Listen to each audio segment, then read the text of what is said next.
Zhou Yuan traversed into a parallel universe, becoming a prospective recruit at the Federal Military Academy, where he activated the Soul Exchange system. I damn you to the depths of despair. Perusing the Federal Penal Code and the data on the insectoid race, Zhou Yuan felt an overwhelming surge of frustration. To kill a human requires peanuts, but to slay an insect, even the most rudimentary of them, is mightier than an ox. Ding! Congratulations to the host for successful binding. You have received 5 level 3 soul gift boxes, 3 level 2 soul gift boxes, and 1 level 1 soul gift box. Upon opening the level 3 soul gift box, you have obtained a rapid healing agent. Upon opening the level 2 soul gift box, you have acquired an infinite bullet handgun. Upon opening the level 1 soul gift box, you have received a Super Soldier Serum. By eliminating a soldier insect, you earn 1 point of soul. By vanquishing a locust, you earn 3 points of soul. With the aid of the system, Zhou Yuan discovered that the collection of souls was not as arduous as he had initially presumed. Firearms, mechs, and warships.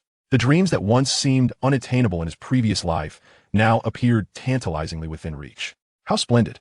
Now, standing before you is the mightiest man in human history, the interstellar butcher, Zhou Yuan. Chapter 1. Traversal the System. I believe you all watched the news last night. The Arachnus insectoid race has once again been employing meteors to assault Earth, but our most advanced planetary defense vessels have successfully intercepted them. Today, I shall elucidate why the insectoids are capable of launching meteoric attacks on Earth. Firstly, let me introduce Clindathu, a planet with a diameter exceeding 130,000 kilometers, which serves as the home world of the Arachnus insectoid race. Clindathu possesses a formidable gravitational force, attracting countless small celestial bodies, forming a belt of asteroids. These celestial bodies are what you would perceive as the meteorites of the insectoids, and the reason they can break free from gravity to hurtle towards Earth.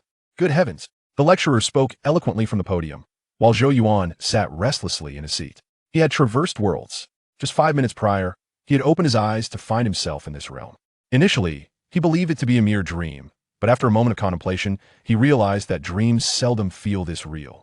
Determined to ascertain the situation, he maintained a low profile, feigning interest in his book. Upon further investigation, he discovered that he had been transported to a science fiction universe. Starship Troopers. In this world, humanity was remarkably united, or perhaps it was more accurate to say that the Civil War had long since concluded.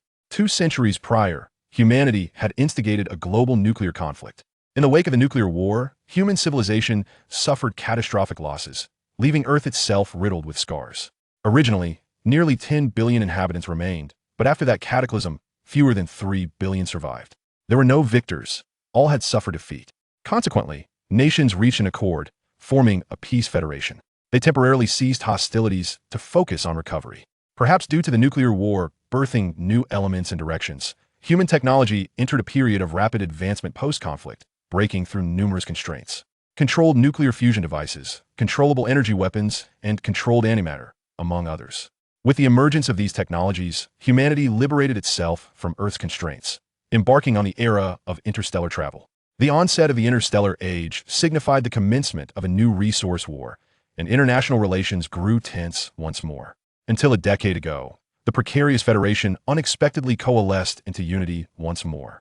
This was prompted by the emergence of the Arachnus insectoid race. The Arachnus insectoids inhabit Clindathu, the dominant planet in the GJ-1 star system, neighboring our solar system, and boasting a size nearly 1,200 times that of Earth. Size alone was not the issue. It was also a life-sustaining planet. Clindathu possessed all the conditions found on Earth, effectively rendering it a supersized, fully equipped version of Earth. Who could possibly tolerate such a threat? Consequently, nations dispatched exploration fleets, eager to uncover and exploit Clindathu's potential before others could. Soon, unforeseen calamities ensued. Regardless of the nation or the exploration fleet, any that descended upon Clindathu invariably lost contact that very day. Beyond that point, ordinary citizens could glean no further information, only knowing that those fleets had vanished without a trace, leading international relations to enter a honeymoon phase once again. Zhou Yuan understood that those exploration fleets remained eternally stranded on Clindathu, likely reduced to mere fragments of vessels unfit for consumption by the insects. The Arachnus insectoids' greatest strength lay in their reproductive capabilities. To venture into their lair for exploration was akin to delivering takeout. 5 minutes later, the school bell shattered Zhou Yuan's thoughts. The remaining content will be discussed in the afternoon. Class is dismissed. By the way, your examination results have been released. You may check them downstairs. Also, please collect a form to fill out. Graduates must submit it to me this afternoon." With the teacher's announcement of dismissal, the classroom erupted into a frenzy as students clustered in groups, clamoring about their plans for later. "Hey, Zhou, I feel my telepathic abilities have improved. Shall we test them together?" Just as Zhou Yuan prepared to exit the classroom, a hand clapped onto his shoulder. Turning around, he found that the one who had called him was Carl Jenkins. Carl was a classmate and close friend of the protagonist, Johnny Rico, destined to become a high-ranking officer due to his exceptional telepathic abilities. Next time for sure. I'm feeling a bit unwell and was just about to head to the restroom." Zhou Yuan declined with a smile. In his memories, he and Carl shared a strong bond, often practicing together due to their mutual telepathic abilities. Carl tilted his head slightly, an expression of resignation crossing his face as he said, "Buddy, you've forgotten one thing. Our telepathy can sense whether the other is lying." "Very well, I concede. I have encountered a minor predicament that I wish not to burden you with." Zhou Yuan shrugged his shoulders, unable to muster enthusiasm for anything until he clarified the situation with the system. "Now that's settled, go resolve it, and call me if anything arises." A smile graced Carl's face as he turned to seek out Reiko. With a small backpack in tow, Zhou Yuan stepped into the public restroom. Gazing into the mirror at his familiar visage, a genuine smile finally spread across his face. He remained himself, though the world had transformed. It felt as though it was a different version of himself that had replaced the original, or perhaps he had awakened memories from a past life. Overall, things were relatively satisfactory, as he was aware of the future direction of the world. As long as he persevered, he could live a peaceful existence. At that moment, a chilling mechanical voice abruptly resonated in his mind. Detecting host's mental stability, loading the soul exchange system. Soul system loading complete. Congratulations on successful binding, host. Congratulations, host, you have received a binding gift package. Would you like to open it? Zhou Yuan felt a surge of excitement, clenching his fist tightly. The war between humanity and the insectoid race was on the verge of commencing. Initially, he had contemplated remaining on Earth to lead a quiet life, or joining the strategic forces as an intelligence officer, someone who seldom faced the battlefield.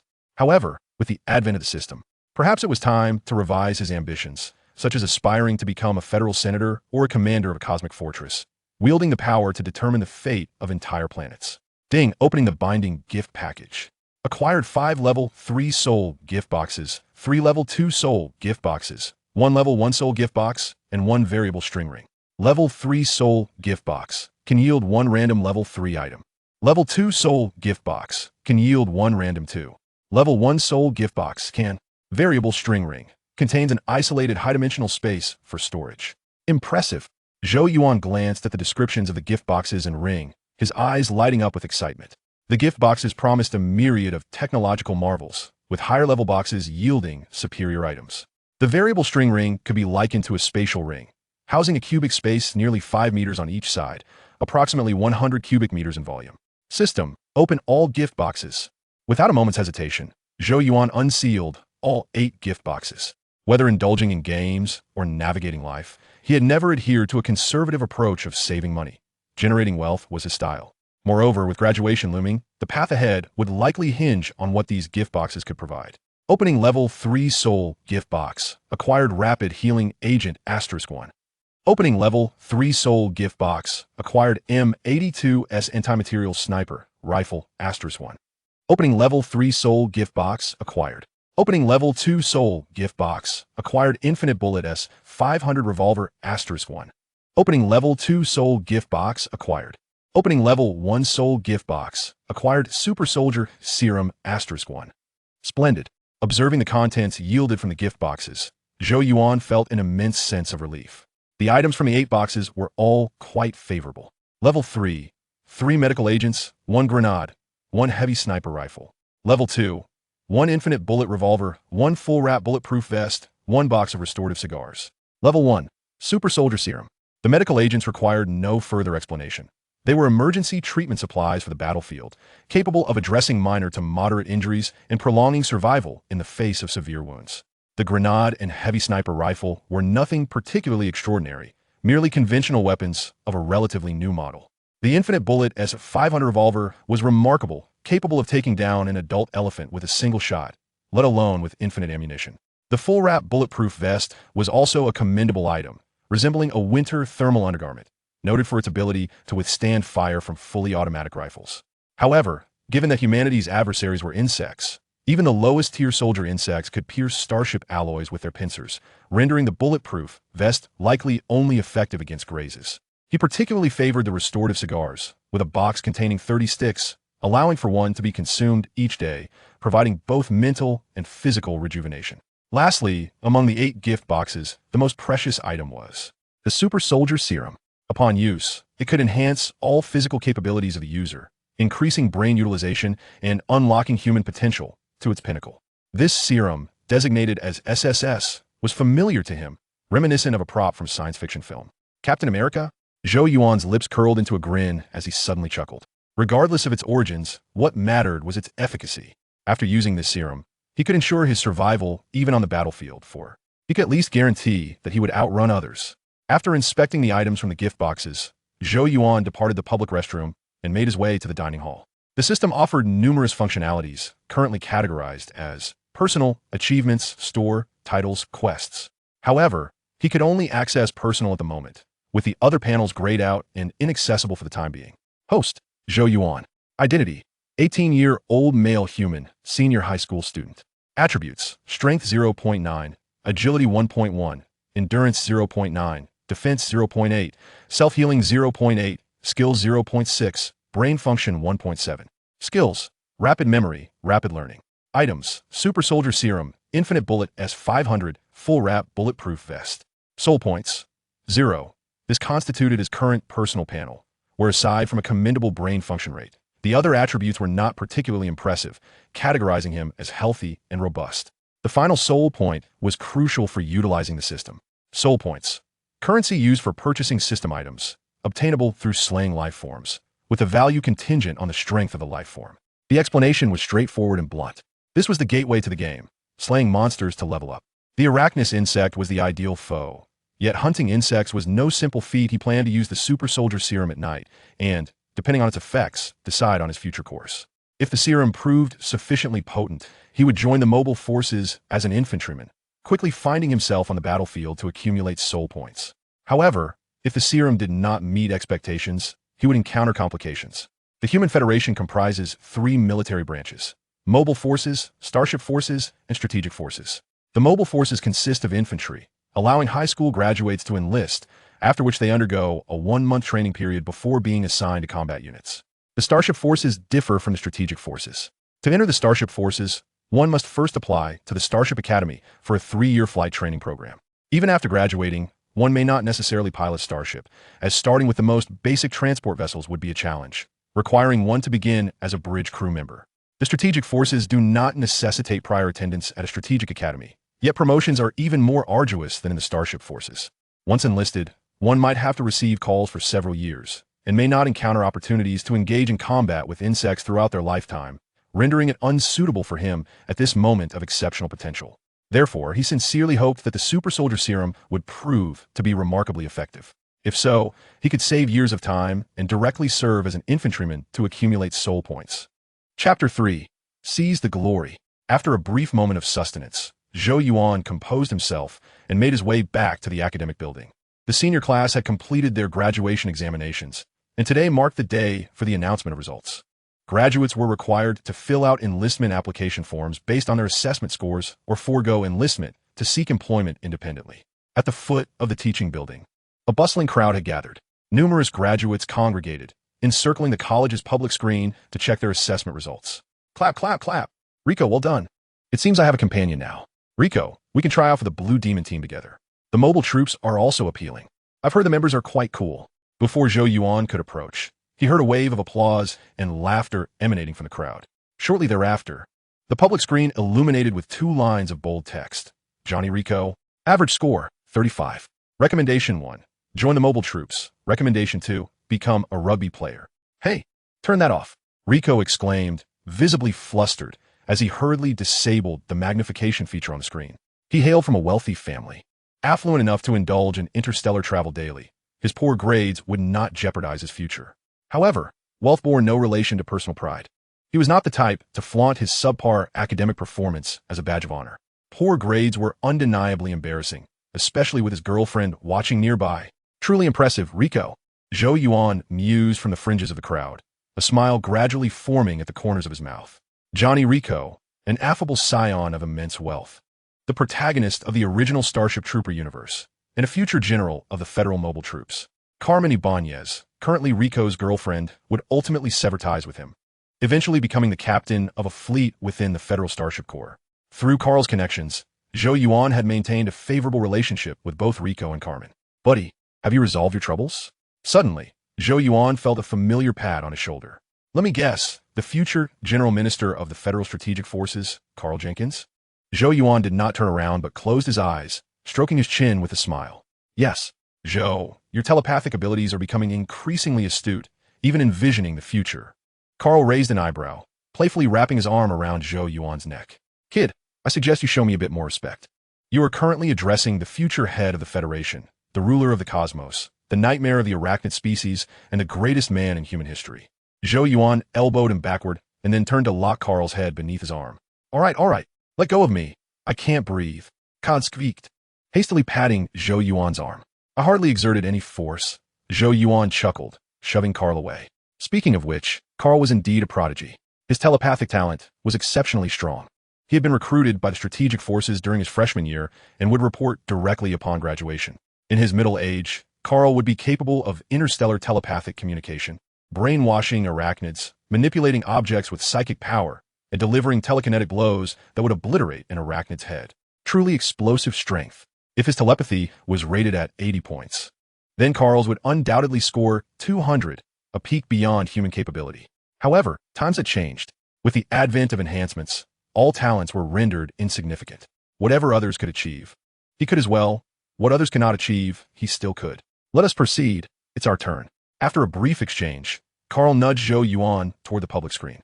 The area around the screen had thinned.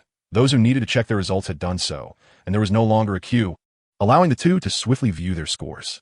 Zhou Yuan's results were outstanding, with an average of 91. Carl's scores were perfect, even receiving additional credit from the Academy, averaging 103. "Zhou, when do you plan to report to the strategic forces? We could go together. They'll send someone to fetch me in a week." As they walked toward the college park, Carl inquired, his eyes brimming with anticipation. The enlistment requirements for the three major divisions of the Federation varied. Mobile troops, physical fitness. Starship Corps, physical fitness and an excellent diploma from a Starship Academy. Strategic forces, possessing telepathic abilities. Telepathy was a rare gift. Those endowed with such a talent could join the strategic forces even with a perfect score of 0 in high school. The high threshold also indicated a prestigious status upon enlistment. One could be an infantryman, a pilot, or a strategic officer. The choice was clear. Thus, the strategic forces were the aspiration of all. Regrettably, the entry requirements were exceedingly high. At times, an entire academy would fail to produce a single qualified candidate for the strategic forces. "Actually, I intend to join the mobile troops." Zhou Yuan smiled and shook his head, giving Carl a reassuring pat on the shoulder. "Mobile troops? Seriously, are you in earnest?" Although the mobile troops were impressive, they offered little advantage for your future. With your intellect, you must realize there is currently no war, and opportunities for advancement within the mobile troops are scarce.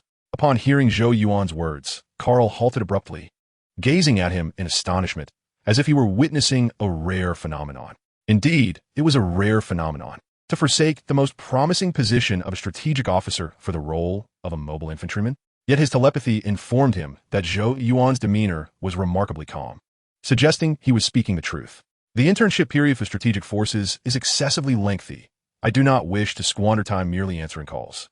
Given the frequency of the arachnid meteorite invasions, a war between humanity and the arachnids may commence imminently.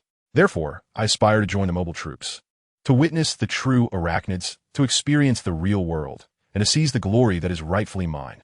Buddy, when we meet on the battlefield, you must pay me your respects," Zhou Yuan stated calmly, ultimately extending his hand toward Carl. Chapter 4. Administering the Serum. "Then let us see." Carl replied with a competitive spark igniting within him, extending his hand to firmly clasp Zhou Yuan's. "Next time we meet, if you're still a private, I might just bend the rules and lend you a hand."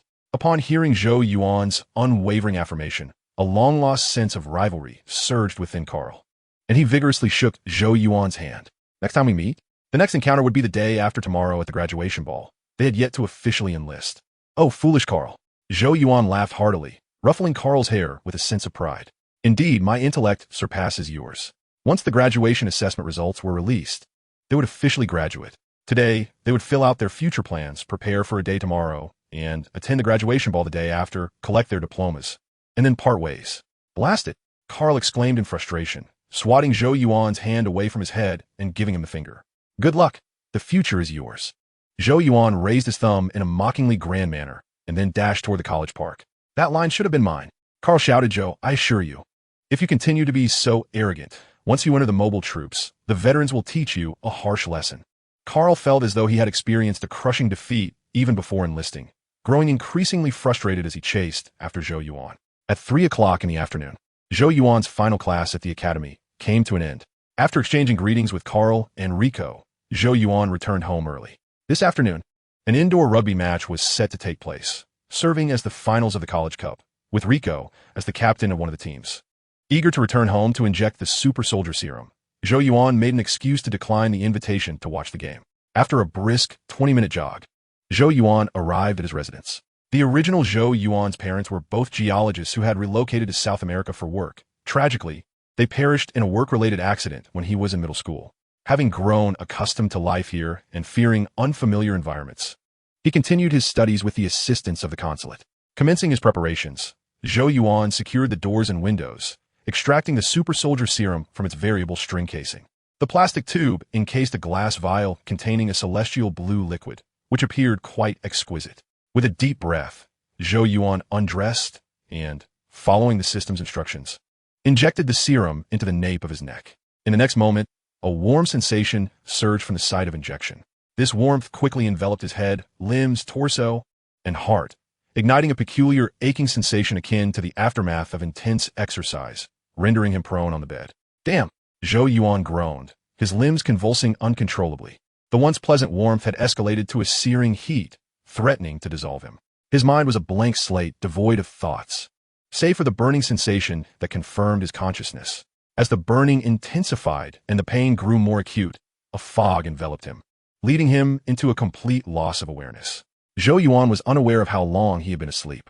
When he finally opened his eyes again, the sun still hung in the sky, its rays streaming through the curtains, indicating it was still daytime. Had he slept an entire day? He reached for his phone beside him to check the time. 20 hours had elapsed since he injected the Super Soldier Serum, and it was now noon of the following day. Stretching luxuriously, Zhou Yuan felt a series of satisfying cracks from his joints. He sensed a significant lightness in his body. His mind was clear and invigorated, filled with strength, and he felt no discomfort. Even his breaths felt pleasurable. Although he had not endured the entire process, his body had successfully undergone evolution. Perhaps the Super Soldier Serum produced by the system bore no side effects, as he experienced lacked the agonizing pain associated with Captain America's injection. Host, Zhou Yuan. Identity, 18-year-old human male, enhanced individual. Attributes, strength 3, speed 25, jump 25, agility 25, endurance 3, defense 3, self-healing 3, skill 06, brain function 55. Skills, rapid memory, rapid learning. Items, infinite bullets S500, full-body bulletproof vest, recovery cigar. Soul points, 0. Rather than hastily rising to assess the effects of the serum, Zhou Yuan first opened his personal panel. An enhanced individual? He paused momentarily, quickly grasping the implication. He was likely far superior to the average human, yet not quite at the level of superhuman. Upon examining his other attributes, he noted that they had more than doubled from their initial values, but he would need to personally test his capabilities to ascertain the full extent. With that thought, Zhou Yuan decided against lingering in bed. He carefully controlled his movements to avoid exerting too much force as he got out of bed, dressed, and made his way to the living room, which housed an array of fitness equipment. First, he focused on strength. The heaviest dumbbell weighed 50 kilograms, and lifting it felt akin to wielding an axe. It had some heft, yet he could swing it effortlessly. Although he lacked stronger measuring equipment, he was confident he could now lift 1,000 kilograms, and that was far from his limit. However, rather than testing his limits, he believed mastering his newfound strength was paramount to avoid inadvertently causing harm. Next, he turned to speed. The treadmill's maximum speed was 20 kilometers per hour, equating to 55 meters per second. To him, this speed felt akin to a leisurely stroll. He could achieve it merely by lifting his legs gently. Zhou Yuan estimated his top speed to be around 25 meters per second, approximately 90 kilometers per hour, comparable to Captain America. The improvements in jumping were equally evident. He could high jump over 3 meters without a running start and leap over 6 meters in a standing long jump, both significantly surpassing world records. The remaining attributes, agility, endurance, defense, and self-healing, were more challenging to assess. Agility required an obstacle course for testing, and endurance needed time to evaluate. As for defense and self-healing, he had no intention of testing them on himself. He hoped never to require either. Finally, he considered skill and brain function.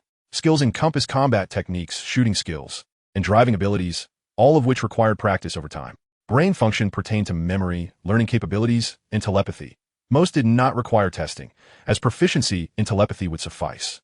In truth, if not for a desire to establish certainty, he wouldn't have gone to such lengths for testing. Recalling Captain America as capabilities would suffice, considering they had both been administered the same serum. Even if the effects varied from person to person, the results should not differ significantly.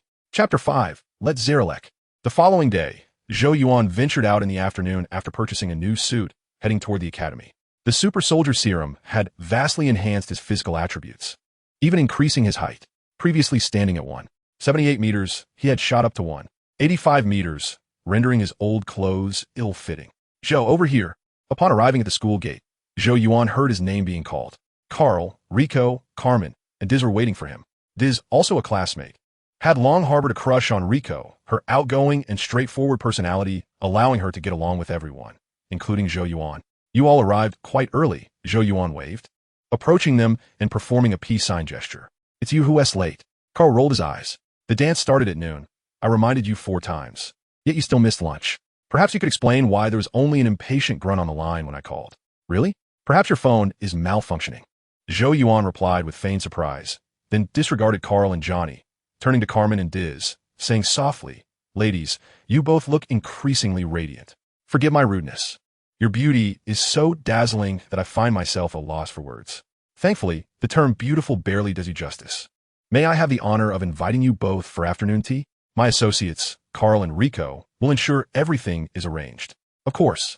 Carmen and Diz laughed heartily, extending their hands to Zhou Yuan, prompting him to perform a hand-kissing gesture. Just wait. Once he joins the army, he is bound to get beaten, Carl muttered with exasperation. You're right, Johnny smiled, seemingly unbothered by Zhou Yuan's interaction with Carmen.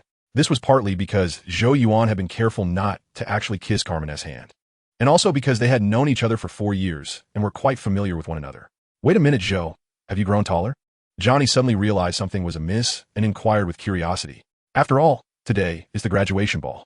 Zhou Yuan chuckled mischievously, pointing at his feet before lifting his heel to indicate an issue with his shoes. Good idea, but I don't need it, he replied. Johnny nodded in understanding, striking a pose he believed to be quite cool. As the captain of the indoor rugby team, he was tall and well-built, undoubtedly a handsome figure. Come on, can't you guys be a little considerate of my feelings? You'll have your chance to show off tonight. Can we not stand here in the sun? Carl urged helplessly. Compared to Zhou Yuan and Johnny, his appearance was rather ordinary, practically blending into the crowd. After some playful banter, the 5 of them strolled onto campus together. The graduation ball, however, was not particularly exciting, at least not for Zhou Yuan. He had no secret crush to dance with. He was there merely to collect his diploma and enjoy a few drinks. Once the ball commenced, the small group quickly dispersed. Carl was whisked away by a female classmate to dance, while Johnny and Carmen made their way to the dance floor, with Tiz trailing closely behind Johnny. Zhou Yuan found himself at the edge of the venue, sipping drinks alongside pastries. I thought young people loved balls. A calm voice sounded from behind him amidst the noise. Professor Zalek, hello, Zhou Yuan greeted, having heard footsteps but only just recognizing the speaker. Zalek, a robust man who had lost his left arm in battle and now served as a history instructor. Once the war between humanity and the Zerg erupted, he would be called back to the mobile forces, assuming the role of a lieutenant leading a special operations unit. I saw your placement form.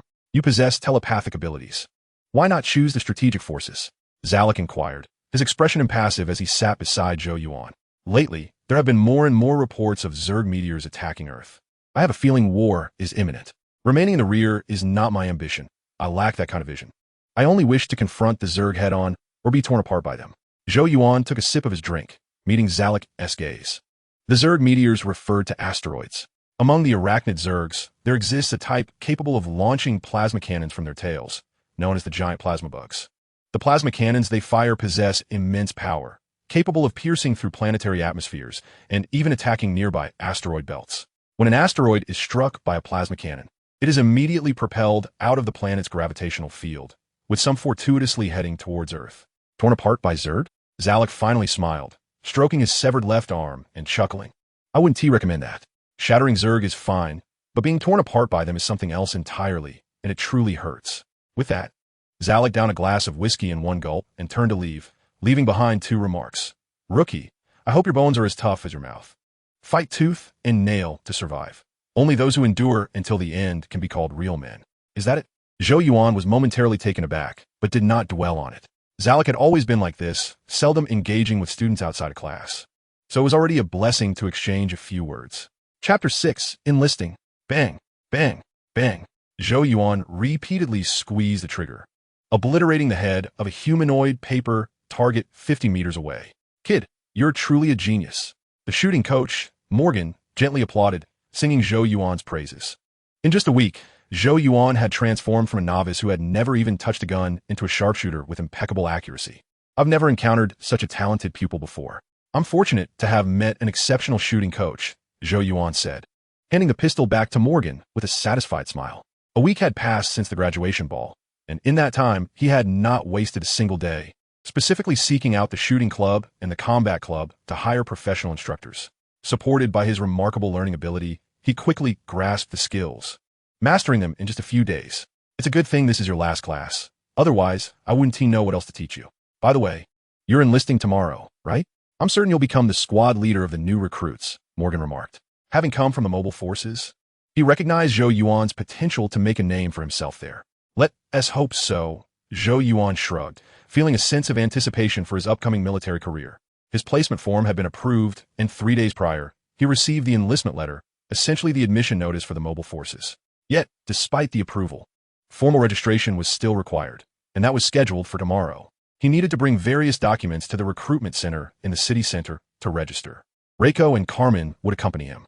Reiko was enlisting alongside him, while Carmen was simply tagging along, preparing for her studies at the Starship Academy, which was still nearly 2 months away. Upon learning of Reiko's decision to enlist, Tiz also resolved to join the military, but she kept it a secret, planning to enlist quietly and request to be assigned to the same recruit camp as Reiko. As for Carl, he had been picked up by personnel from the strategic forces the day before. Zhou Yuan envied the treatment he received, as a transport aircraft was specifically dispatched for him. Being a leader in the strategic forces was indeed a privilege. Subsequently, Zhou Yuan and Morgan chatted for a while longer. After exchanging simple farewells, he jogged back home from the shooting club. The next morning at 8 o'clock, Zhou Yuan, Reiko, and Carmen gathered at the recruitment center. I thought you would be late again, Reiko said, giving Zhou Yuan a gentle hug, his expression not quite cheerful. Initially, he had no intention of enlisting. He merely mentioned to classmates that being in the military seemed cool. However, upon returning home and bringing up the mobile forces with his parents, his father became furious, adamantly opposing his enlistment and insisting he inherit the family fortune, threatening to sever their father-son relationship otherwise. Now 18, Reiko was unwilling to simply acquiesce to his parents, leading to a heated argument that solidified his determination to join the military. Buddy, your parents are just looking out for you. Trust me, they are undoubtedly the ones who love you most in this world. Zhou Yuan patted Reiko on the shoulder, aware of the conflicts Reiko had been having with his parents through their regular chats. I know, Reiko nodded, sighing, I just feel like I've grown up. By the way, how did my suggestion go? What did your parents say?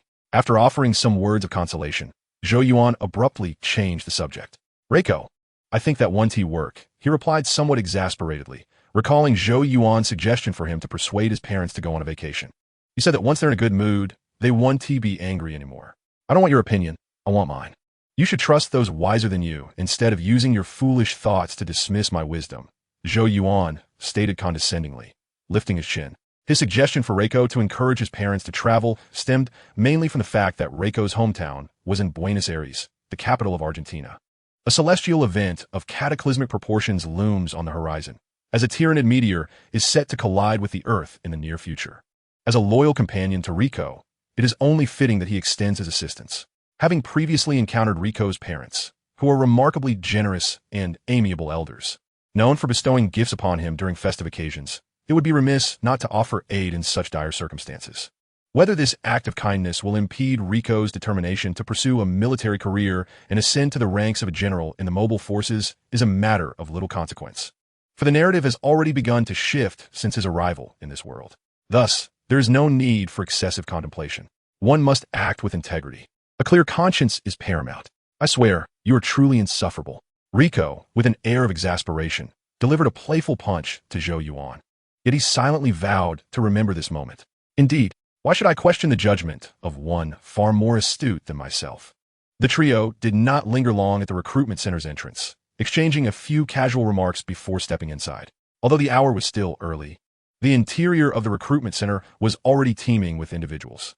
Humanity first encountered the arachnid tyrannids a decade ago. During this span, interactions between humans and the insectoid species have been relatively minor, consisting mainly of trivial skirmishes. Today, one might unleash a meteor upon a colony world, and tomorrow, retaliate by bombarding an infested planet. The situation remains one of cautious exploration, with neither side fully understanding the other, let alone engaging in open conflict. Consequently, few harbor concerns regarding the risks of military service. The majority of those lacking academic prowess view this path as a stable means of livelihood, even considering military service to be a rather commendable endeavor. Chapter 7. Off to Mars. The enlistment process is straightforward. One must print 2 copies of the enlistment form, verify their identity, proceed to the oath-taking hall for a collective swearing-in, and finally submit the signed forms for stamping. However, the lines can be quite tedious. By the time Zhou Yuan and his companions reached the stamping desk, the clock had struck 9. The desk was manned by a seasoned veteran, adorned with the insignia of a corporal. His face bore several scars, with his right arm and both legs missing. A mechanical prosthetic adorned his right arm, while the prosthetics for his legs rested nearby. It was evident that he had weathered numerous fierce battles. Do you truly wish to undertake this arduous task? If you have any regrets, now is the time to voice them, unless you find yourselves devoid of alternatives. The veteran spoke with a relaxed demeanor as he regarded Zhou Yuan and his companions. His inquiry was merely a formality. Those brave enough to enlist were seldom swayed by such counsel. I am merely accompanying them, Kamen stated, stepping aside to allow Rico to take his place. What did you discard them? Zhou Yuan inquired, handing the 2 copies of the enlistment form to the veteran, his eyes lingering on the prosthetic limb. Discard them. The veteran paused, momentarily taken aback. Using his sole remaining limb, his left hand, he touched the mechanical arm, pride radiating from him as he declared, Uranus. During the Uranus campaign 8 years ago, I exchanged them for the lives of 28 of those vile creatures. Zhou Yuan nodded, having heard tales of the place, where even the rain was said to be liquid diamonds. Nonsense. The veteran chuckled in response. I too have heard such tales, yet all that exists there is ice. Those foolish scientists are prone to exaggeration. You see, not all so-called experts are true authorities. Many charlatans merely exploit theoretical musings for profit. With that, he returned the stamped enlistment forms to Zhou Yuan. When I arrive there, I shall assist you in slaying 28 of those foul insects. Zhou Yuan accepted the forms and extended his hand to the veteran. Young man, I believe a career as a sniper would suit you well. The veteran's demeanor shifted to a more serious tone as he shook Zhou Yuan's hand. Thank you. Zhou Yuan expressed his gratitude, aware that the veteran was imparting valuable wisdom. The tyrannid's most formidable and favored tactic is the swarm strategy. In battles between humans and the insectoids, the highest casualties are typically among machine gunners and riflemen, while snipers enjoy the greatest chance of survival. However, he would not choose to become a sniper. He was equipped with an advantage, and knowing how to wield it was of utmost importance. Report to the passenger station within 24 hours. Your identity card will serve as your ticket. Best of luck. Next, the veteran did not linger in conversation, as there were others awaiting their turn. After completing their enlistment, Zhou Yuan and his companions wandered the streets for a while, enjoying a meal before parting ways to return home. Ding! Federal Milu Administrative District, Virgo Academy, Cadet Zhou Yuan, congratulations. You have been accepted into the Mars base, becoming a proud member of the mobile infantry. The mobile forces will be the venue for you to realize your dreams and forge your legend. Please report to Lima Passenger Station by 6 p.m. on July 10th, 209 of the Dawn Era, bearing your identity card. Barely a few minutes had passed since returning home when Zhou Yuan received the notification. It felt reminiscent of entering university. However, Mars was hardly an ideal destination. By the time Rico reached middle age, it would have fallen to the insectoids. Zhou Yuan pondered, stroking his chin. Yet the future remains merely a prospect. The Mars of today is not the barren insect-infested world of tomorrow. As humanity's first colony, Mars has garnered immense attention. Thanks to the advent of ecological transformation towers and climate stabilization towers, Mars has evolved into a second Earth, housing nearly 1 billion inhabitants. Its sole drawback is the subpar environment, as green life has yet to blanket the planet. Buzzing. Lost in thought, Zhou Yuan's phone suddenly vibrated, indicating an incoming call. Upon checking, he saw it was Rico. "Sir, I'm heading to Mars. What about you?" As soon as the call connected, Rico's excited voice rang through. "I'm going to Mars as well. Let us meet at the passenger station entrance tomorrow morning at 9. Zhou Yuan replied lazily, reclining on the sofa while watching television. He was not surprised to be assigned to the same base as Rico. The shooting club coach, Morgan, had shared a wealth of information with him. To facilitate new recruits' adaptation during their training period, the mobile forces tend to group students from the same academy class together. This year, 13 individuals from his academy class were set to join the mobile forces. If his assumptions were correct, aside from Rico, several of his classmates would also be in the same recruit camp. "You're going to Mars too?" "Yes. Zhou, I bet our time as new recruits will be absolutely wonderful," Rico exclaimed, brimming with enthusiasm upon hearing that Zhou Yuan would be joining him on Mars. The prospect of serving alongside classmates would undoubtedly create unforgettable memories, ensuring that the training period would be anything but dull. "I share your sentiments," Zhou Yuan replied with a slight smile, recalling the original narrative concerning Rico. Had he not been present, Rico's experience as a new recruit would indeed have been remarkable, one that he would cherish for a lifetime. "Zhou, this is simply fantastic. I can hardly wait to see you." Without further ado, Rico declared, "I'm off to pack my suitcase now. I'll come and pick you up tomorrow." Filled with determination, Rico hung up the phone after just a few words. What a simpleton, Zhou Yuan mused, shaking his head in exasperation, yet he too felt a sense of anticipation for the morrow. The notion of serving alongside a friend is undeniably enchanting, akin to enrolling in the same university, facilitating a swift adjustment to military life. Chapter 8. Starship Base. The following day, Zhou Yuan rose bright and early. At present, he requires merely 2 to 3 hours of sleep each day, even without engaging in rigorous training, to maintain his vitality. After having breakfast, Zhou Yuan tidied up slightly. There was not much he could bring to the military, and the primary concern was the hassle of managing his house. If not properly handled, by the time he returned home, it would transform into a veritable paradise for insects. Rising at 5, he busied himself until 7. Aside from a small suitcase he intended to take with him, every piece of furniture in his home was covered with a layer of dust-proof material. By the time Reich arrived at his residence to join him, he was fully prepared. "Why so early?" Zhou Yuan greeted Reich and tossed him a bottle of water. This fellow, with one hand grasping a suitcase, might have been mistaken for someone embarking on a vacation. "Zhou, we must set off early. I've already inquired, and the formal new recruit training commences the day after registration. If we arrive sooner, we'll have time to explore the recruit camp and make some clever new friends like ourselves. I'm certain those who depart in the afternoon will be utterly lost upon entering the camp." Reich spoke fervently, wearing an expression of knowing wisdom. "Your reasoning is sound." Zhou Yuan nodded in agreement with Reich's suggestion. It wasn't merely Reich's persuasion that swayed him. He, too, wished to arrive on Mars early, which was certainly preferable to idly sitting at home. "What are we waiting for then? Go, go, go," Reich exclaimed, gesturing grandly as he headed towards the front door. 2 suitcases in tow. Zhou Yuan chuckled, shaking his head as he locked the door and followed with a small suitcase in hand. "Reich, why hasn't T. Carmen come?" "Her parents took her on a trip to Sao Paulo. It was a last-minute decision yesterday afternoon. That's South the only place in all of South America with a Starship Academy," Reich replied with a hint of resignation. It was indeed a bit disheartening that his girlfriend could not see him off, but he was also somewhat relieved, as farewells were rarely joyous occasions. 20 minutes later, Zhou Yuan and Reich arrived at the Lima bus station. Although it was scarcely 7:30, the station was already teeming with people. A sea of heads as far as the eye could see. Today marked the day of new recruits reporting for duty, and every bus station in the Federation was overflowing. "Zhou, follow me." Reich, brimming with impatience, quickly carved a path through the crowd with his robust physique. Zhou Yuan, finding it quite effortless, trailed behind him. Before long, they successfully completed the registration process and reached the waiting area. They needed to board a transport aircraft to reach the Starship base located just beyond the Earth's exosphere, and subsequently take a transport vessel to Mars. "Reich, Zhou." After the two had lined up to board the aircraft, a cheer erupted from within the cabin. Turning to look, they saw their classmate, Alan. Alan was a tall, thin lad, whose academic performance was abysmal, with the mechanized forces being his only viable path. "Buddy, it's fantastic to see you here." Reich enthusiastically embraced Alan. This was splendid, another acquaintance to share the experience of serving on Mars.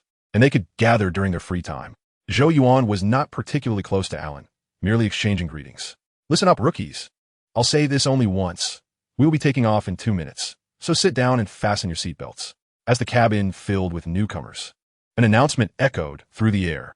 The use of the term rookies revealed that the pilot was undoubtedly a seasoned veteran, as only veterans were entitled to refer to new recruits in such a manner. All the new soldiers complied, taking their seats in anticipation. Zhou Yuan did the same, though his eyes roamed restlessly about the cabin, for this was his first experience aboard a transport aircraft. The transport, a military vehicle capable of achieving the second cosmic velocity necessary to escape Earth's gravity, was something ordinary people could never access.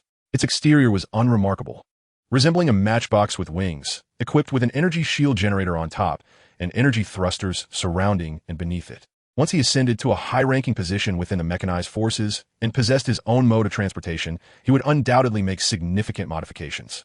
As Zhou Yuan pondered, he felt a tremor coursing through his body. The transport had taken off. A blue glow illuminated the cabin walls, encasing the interior like a spider's web, and the sensation of vibration dissipated. The cabin fell into silence as everyone hushed. After approximately 3 to 4 minutes, the blue light extinguished, the cabin trembled slightly, and then quickly stabilized. With a whoosh, the previously sealed windows opened, revealing the view outside through the transparent space glass. Gazing through the windows, everyone was left in awe. The Starship base. To the left of the transport, a Starship base was docked. This base, known as Newt Base, named after the sky deity, was responsible for guarding Earth and eliminating any external threats.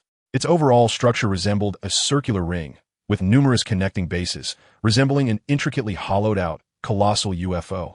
The hollowed areas served as docking bays for starships. Joe, I feel that I might be more suited to attend the Starship Academy, Reich exclaimed, wide-eyed, as he beheld the breathtaking sight outside. Is that based on your average score of 35 in the graduation assessment? Save your excitement, kid. Our goal is the stars and the sea, not drooling over the hats of Earth. Zhou Yuan chuckled, shaking his head. Yet, he could understand Reich's exuberance. The romanticism of man encompasses many facets: firearms, mechs, Gundams, and warships. For someone who had never even seen a starship, encountering a space fortress 100 times larger would undoubtedly ignite a fervor. In truth, he was equally thrilled, feeling almost as if he might tremble with excitement. However, adhering to the enigmatic persona of an Eastern gentleman, he had to maintain a certain level of composure. Otherwise, it would be challenging to maintain authority over Reich in the future. Chapter 9. Official Enlistment. The pilot was quite considerate of the new recruits. Aware that they would be fascinated by Newt Base, he slowed down and circled the base a few times before entering. After hovering for a good 2 or 3 minutes, the transport finally altered its course and flew into one of the reception ports of the base. Click. Rookies, gather your belongings and disembark. With a gentle sound, the reception port closed and the announcement echoed once more. The crowd rose simultaneously, retrieving their luggage from the overhead compartments before proceeding to exit the aircraft. New recruits, please proceed straight ahead and present your identification card to the guidance hall for further instructions on boarding the next transport. As they disembarked, a large screen illuminated the reception area. This was the reception port, a frequently trafficked zone for transport vessels, often requiring pressurization and depressurization, making it one of the most dangerous spots in Newt Base.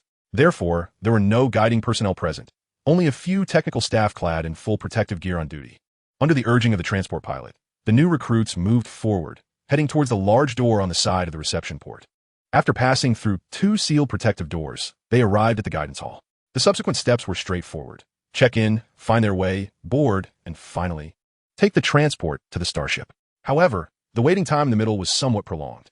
After all, not all recruits are destined for service on Mars, and there are multiple transport ships. Thus, they waited for over half an hour for the transport ship to reach full capacity. Once aboard the starship, the recruits initially intended to disembark and explore the vessel, but were halted by the pilot. The pilot informed them that the starship was about to set sail, and that no personnel other than technical staff were permitted to wander near the reception area. It soon became evident that the pilot was not deceiving them. Just a few minutes after boarding, the pilot announced that they should take their seats as the starship had departed from the Nut Base and was en route to Mars. Notably, while the starship was in transit, the passengers seated in the internal transport craft felt not a single tremor. What followed was an inexplicable sensation of disorientation. Experienced by all, this feeling arrived swiftly and departed just as quickly. By the time the announcement echoed through the cabin once more, the pilot astonishingly declared that the starship had already reached the vicinity of Mars. Faster than light. Gazing at the digital display in the cabin, Zhou Yuan was struck by a sense of bewilderment. It is well known that both Earth and Mars orbit the Sun, and thus the distance between them fluctuates according to their respective orbital paths. This year, the distance between Earth and Mars is nearly 400 million kilometers. At the speed of light, it would take approximately 22 minutes to traverse this distance.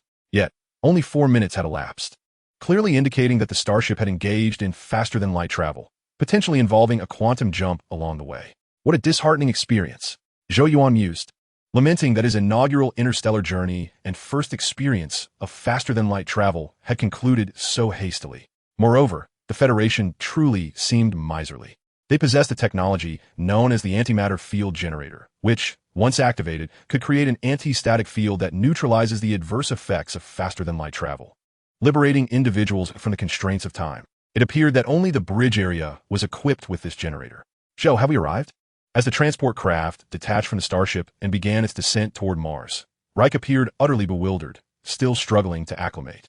Soon, Zhou Yuan quietly replied, noting the vibrations indicating that the transport craft was rapidly descending.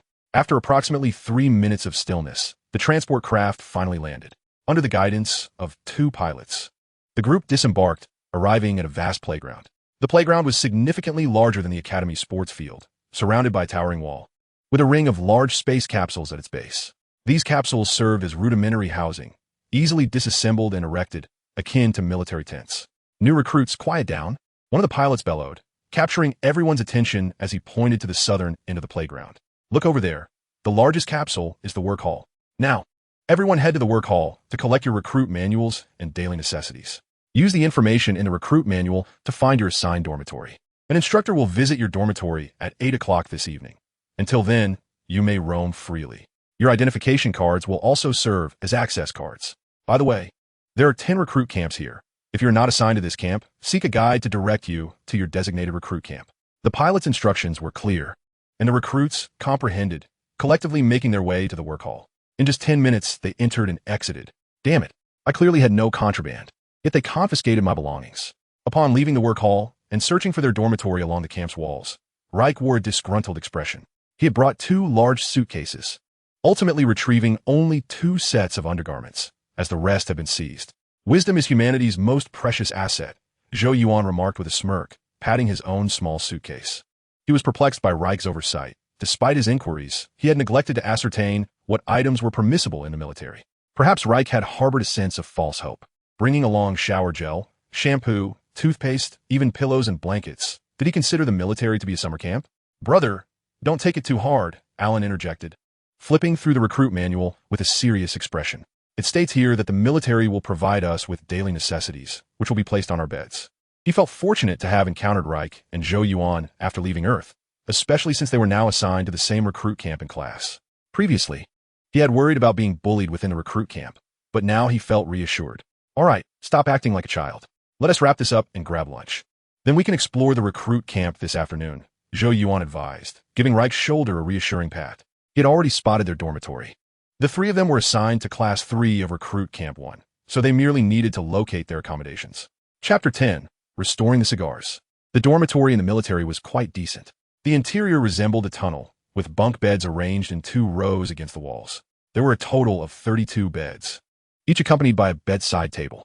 Notably, in the corner of the dormitory, several entertainment tables were set up, including a billiard table, a board game table, and a foosball machine. Only the dormitories for mechanized troops were equipped with entertainment tables, as the work performed by mechanized infantry was the most perilous, necessitating a sound mental state. Zhou Yuan and his companions arrived early. When they entered the dormitory, only 5 or 6 unfamiliar faces occupied the space.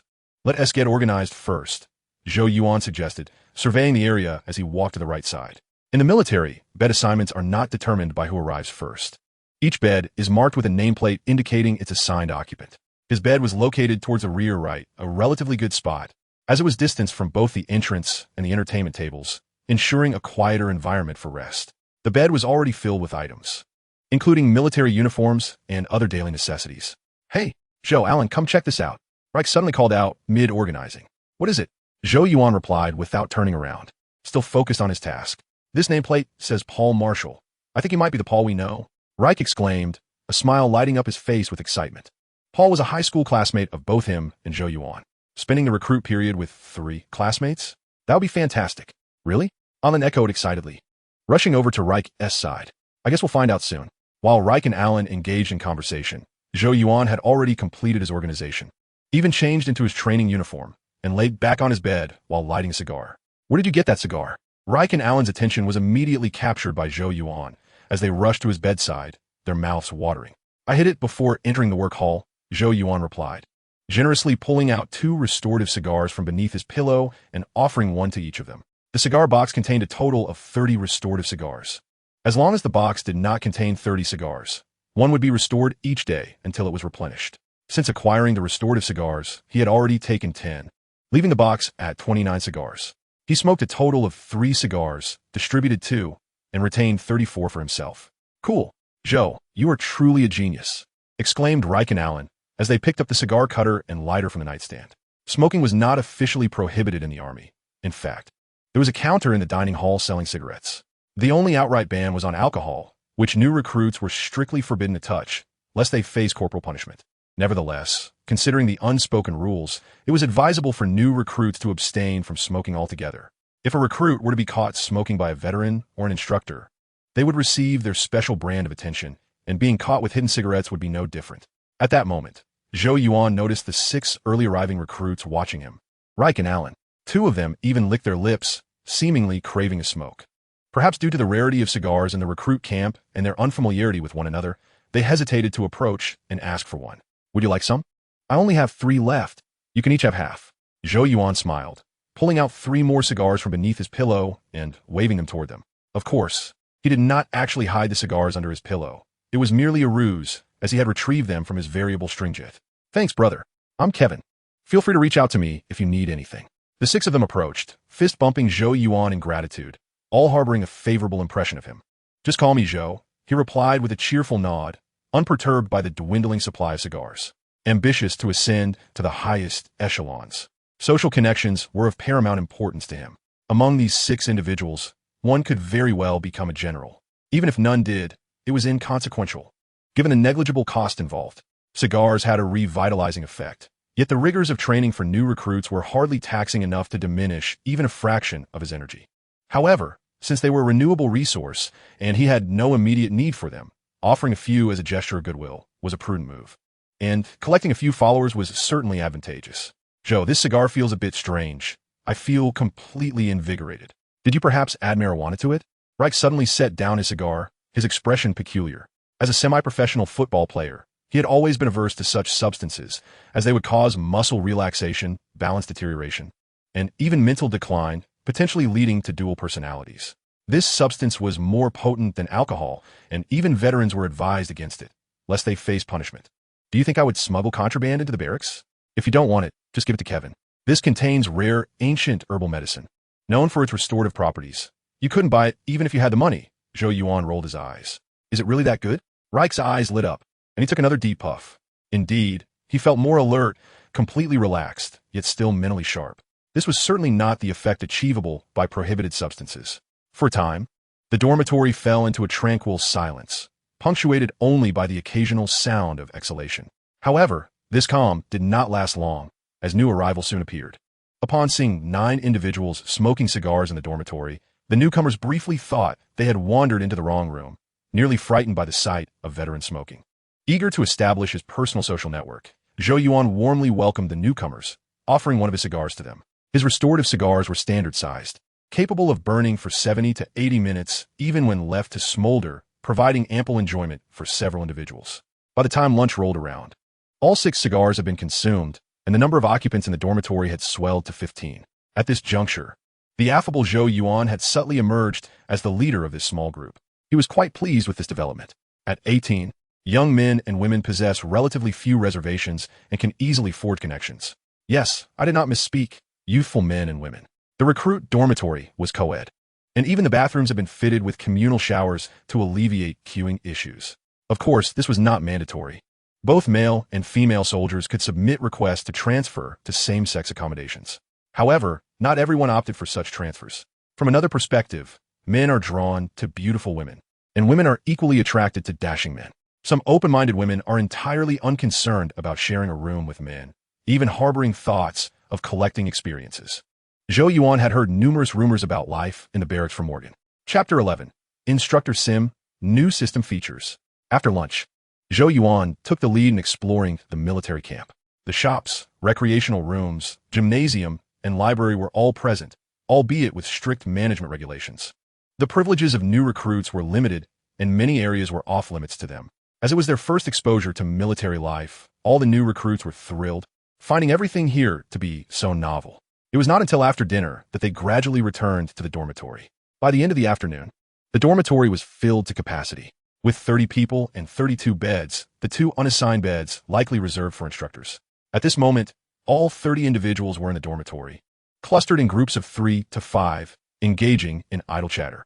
The earlier mentioned transport aircraft pilot had informed them that the instructor would come to the dormitory at 8 o'clock, so the new recruits had returned early to await his arrival.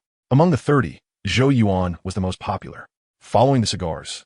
He had also introduced cigarettes and a gaming console. This tangible charisma helped him forge numerous friendships. Everyone respected him, even gathering around him during card games. Moreover, it was confirmed that the name on the adjacent bed was indeed Paul Marshall, the same Paul that Reich had mentioned. Now, there were 4 graduates from Virgo Academy in the 3rd squad.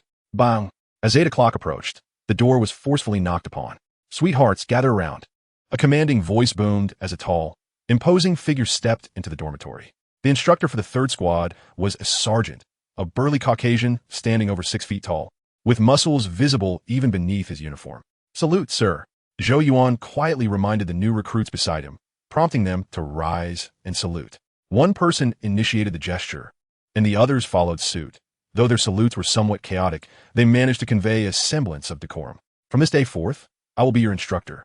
You may call me Sim, but my name is only to be spoken during breaks. During training, you will address me as sir. Is that understood? Upon witnessing the recruit's salute, Sim's tense demeanor softened slightly as he boomed. Understood, sir. No longer needing Zhou Yuan's prompt, the recruits instinctively knew how to respond. They may not have seen pigs run, but they had eaten pork. They had witnessed such scenes frequently on television. Tomorrow morning at 7, assemble at Training Ground 3. Sim nodded, offering no further remarks before departing with a final statement. Once Sim left, the dormitory erupted in chatter. Damn, that guy looks tough. At least his attitude is decent. I assent it? It's fine. If he dares to make things difficult for us, Ron will step in. The group buzzed with discussions. Their focus centered squarely on the instructor who had just exited. Leave it to me. Ron, mentioned by name, clenched his fist with a smile. If he doesn't know his place, I'll challenge him to a duel during training. He is an instructor and would undoubtedly never refuse a challenge from a recruit. Soon, I shall make him regret provoking us. Well said. Let's proceed with that, Ron. Upon hearing Ron's words, several slender fellows erupted into applause. In high school, Ron was a member of the basketball team, standing over 2 meters tall and weighing more than 100 kilograms, an absolute heavyweight. Is this the thought process of the old black instructor? Observing Ron's smug demeanor, Zhou Yuan couldn't help but smirk, nearly bursting into laughter. The reason instructors attain their positions is due to their comprehensive skill sets, each of which meets an excellent standard, rather than being chosen at random. To counter any potential troublemakers among the recruits, the mobile unit had already anticipated all possible scenarios. Whatever you can do, your instructor can do as well. What do you possess to contend with an instructor? While sheer strength may indeed suffice, given Ron's physique, he is nowhere near the threshold for such raw power. Zhou Yuan found himself eagerly anticipating the following day, looking forward to witnessing the spectacle. In the dormitory of Class 3, comprising 30 individuals, he had forged friendships with most. Yet there remained a few ungrateful souls, Ron being one of them. Ron believed himself to be the strongest in the class, and thus deserving of the title of dorm leader. However, the majority preferred to align themselves with Zhou Yuan, which irked him greatly. As the saying goes, a new officer ignites 3 fires. To better facilitate subsequent training, tomorrow, Sim will undoubtedly showcase his prowess to the recruits, asserting the authority of an instructor. Ron's provocation conveniently aligned with Sim's intentions, and he would surely be punished for it. I shall intervene at the opportune moment. But I must not allow Sim to lose face. Otherwise, he and his network would fixate on me, so a mere display of strength will suffice. With these thoughts in mind, Zhou Yuan declined Rico and Alan's invitation to play cards. After tidying up briefly, he lay down to rest. The following day at 5 in the morning, Zhou Yuan arose punctually. After donning his uniform, he made his way to the washroom. Although there was still time before assembly, he had grown accustomed to rising at 5. The Martian night is slightly longer than that of Earth, nearly 2 years in proximity to Earth, and even in summer. The darkness at 5 o'clock is profound, devoid of any light. After completing his morning routine, he returned to the dormitory to organize his bedding and personal items before embarking on a warm-up run around the military camp. With his current physique, running for an hour barely sufficed for a warm-up, but combined with the day's training, it should help expend some energy, allowing for a good night's sleep later. Ding! New identity detected for the host. Personal module updated. Achievements, titles, store unlocked. Congratulations, host! You have unlocked new system features and received 6 level 3 soul gift boxes and 3 level 2 soul gift boxes. Would you like to open them? As he jogged, the system's notification chimed. New features? Zhou Yuan paused momentarily before redirecting his focus to the system. Host, Zhou Yuan. Identity, private of the Human Federation. 18-year-old male enhancer. Attributes, strength 3, speed 25, jump 25, agility 25, endurance 3, defense 3, self-healing 3, skill 13, brain function 55. Skills, rapid memory, quick learning. Items, infinite bullets S500, full-body bulletproof vest, healing cigar. Title none. Soul points, 100. After half a month of club training, his marksmanship and combat skills had significantly improved, with his skill level rising from 0.6 to 13. The personal panel showed minimal changes, only slight fluctuations. However, the options for achievements, titles, and store illuminated, while tasks remained grayed out and unclickable. Upon closer inspection, the achievements and titles appeared intriguing. He had currently unlocked the freshly minted achievement. Freshly minted, you possess a legally obtained identity that grants soul points, earning you 100 soul points and the rookie title. Rookie title increases strength by 0.1 and speed by 0.1 when equipped. It resembled a game mode. Upon reaching certain achievement criteria, one could activate that achievement. The rewards for activation could yield achievements, and the more challenging the achievement, the more substantial the reward upon activation. Achievements varied widely, some related to soul points, others concerning personal attributes. Even near-fatal injuries could activate the I Am Immortal achievement, granting a title that added 1 point to self-healing, allowing one to taste the flavor of death. Overall, it was quite reasonable. Easily attainable titles lacked potency, while powerful titles were challenging to obtain. Lastly, there was the store. As the name suggests, it was a marketplace for goods, with the currency being soul points. The store was divided into several sections, categorized by soul points ranging from 1, 10,000, 100,000, 1,000,000, and even beyond a billion. Currently, he could only access the first section. The cheapest items were priced at 1 point, such as basic military rations and lighters, all costing 1 point. The most expensive items were 10,000 points. The infinite bullets S500 he had previously unlocked was one of them. Similarly priced items included infinite bullet handheld Gatling guns and infinite bullet submachine guns, all excellent weaponry. However, he currently possessed only 100 soul points. The items he desired were beyond his means, while those within his budget held no appeal. He could only bide his time and accumulate more points. Chapter 12. Ron is up. Ron is down. Host, Zhou Yuan. Identity, private of the Human Federation, 18-year-old male enhancer. Attributes, strength 31, speed 26, jump 25, agility 25, endurance 3, defense 3, self-healing 3, skill 13, brain function 55. Skills, rapid memory, quick learning, telepathy. Items, infinite bullets S500. Full-body bulletproof vest, healing cigar. Title, rookie. Soul points, 100.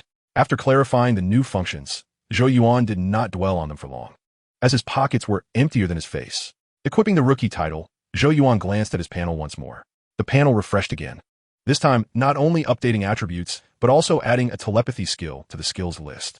Zhou Yuan was not surprised. His telepathic talent had always been formidable, and he found it odd that it hadn't been inscribed on the panel initially. Now, it was clearly laid out on paper for all to see.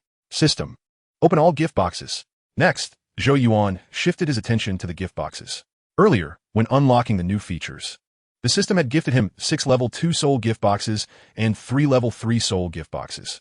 Quite generous, though he wondered if he could acquire anything useful. Open level 2 soul gift box. Received 1 heavy nuclear energy, flying wingsuit. Open Level 2 Soul Gift Box, received 1 ZF, 1 multifunctional assault rifle. Open Level 2 Soul Gift Box, received 1 infinite bullets SAW S8 light machine gun. Open Level 3 Soul Gift Box, received 1 white phosphorus grenade. Open Level 3 Soul Gift Box, received. After opening all 9 gift boxes, a broad smile spread across Zhou Yuan's face. The heavy nuclear energy flying wings suit utilized cold nuclear fusion as its power source, akin to a triangular energy jetpack. While not usable in everyday situations, it could prove life-saving in critical moments. The ZF-1 multifunctional assault rifle was utterly extraordinary, resembling something out of sci-fi film, akin to the Super Soldier Serum.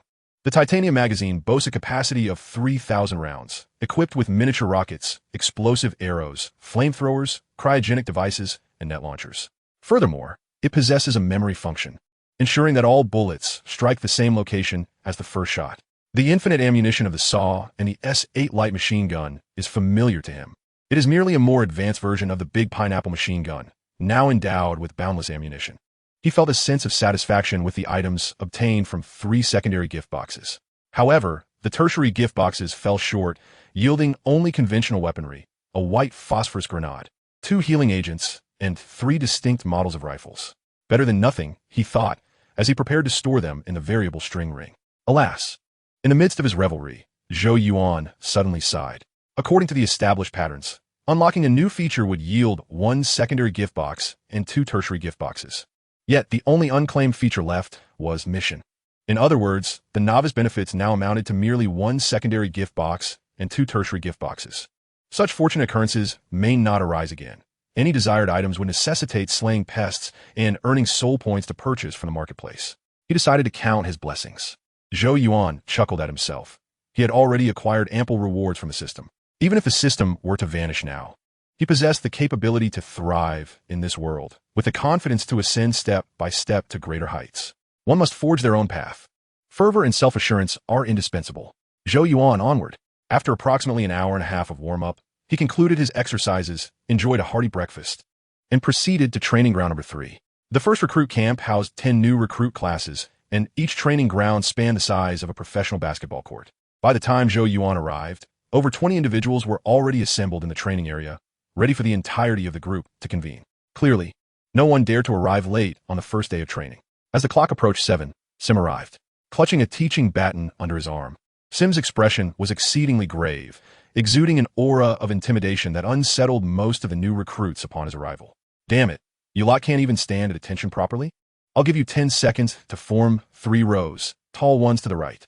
Sim's gaze swept over the recruits as he scolded them coldly.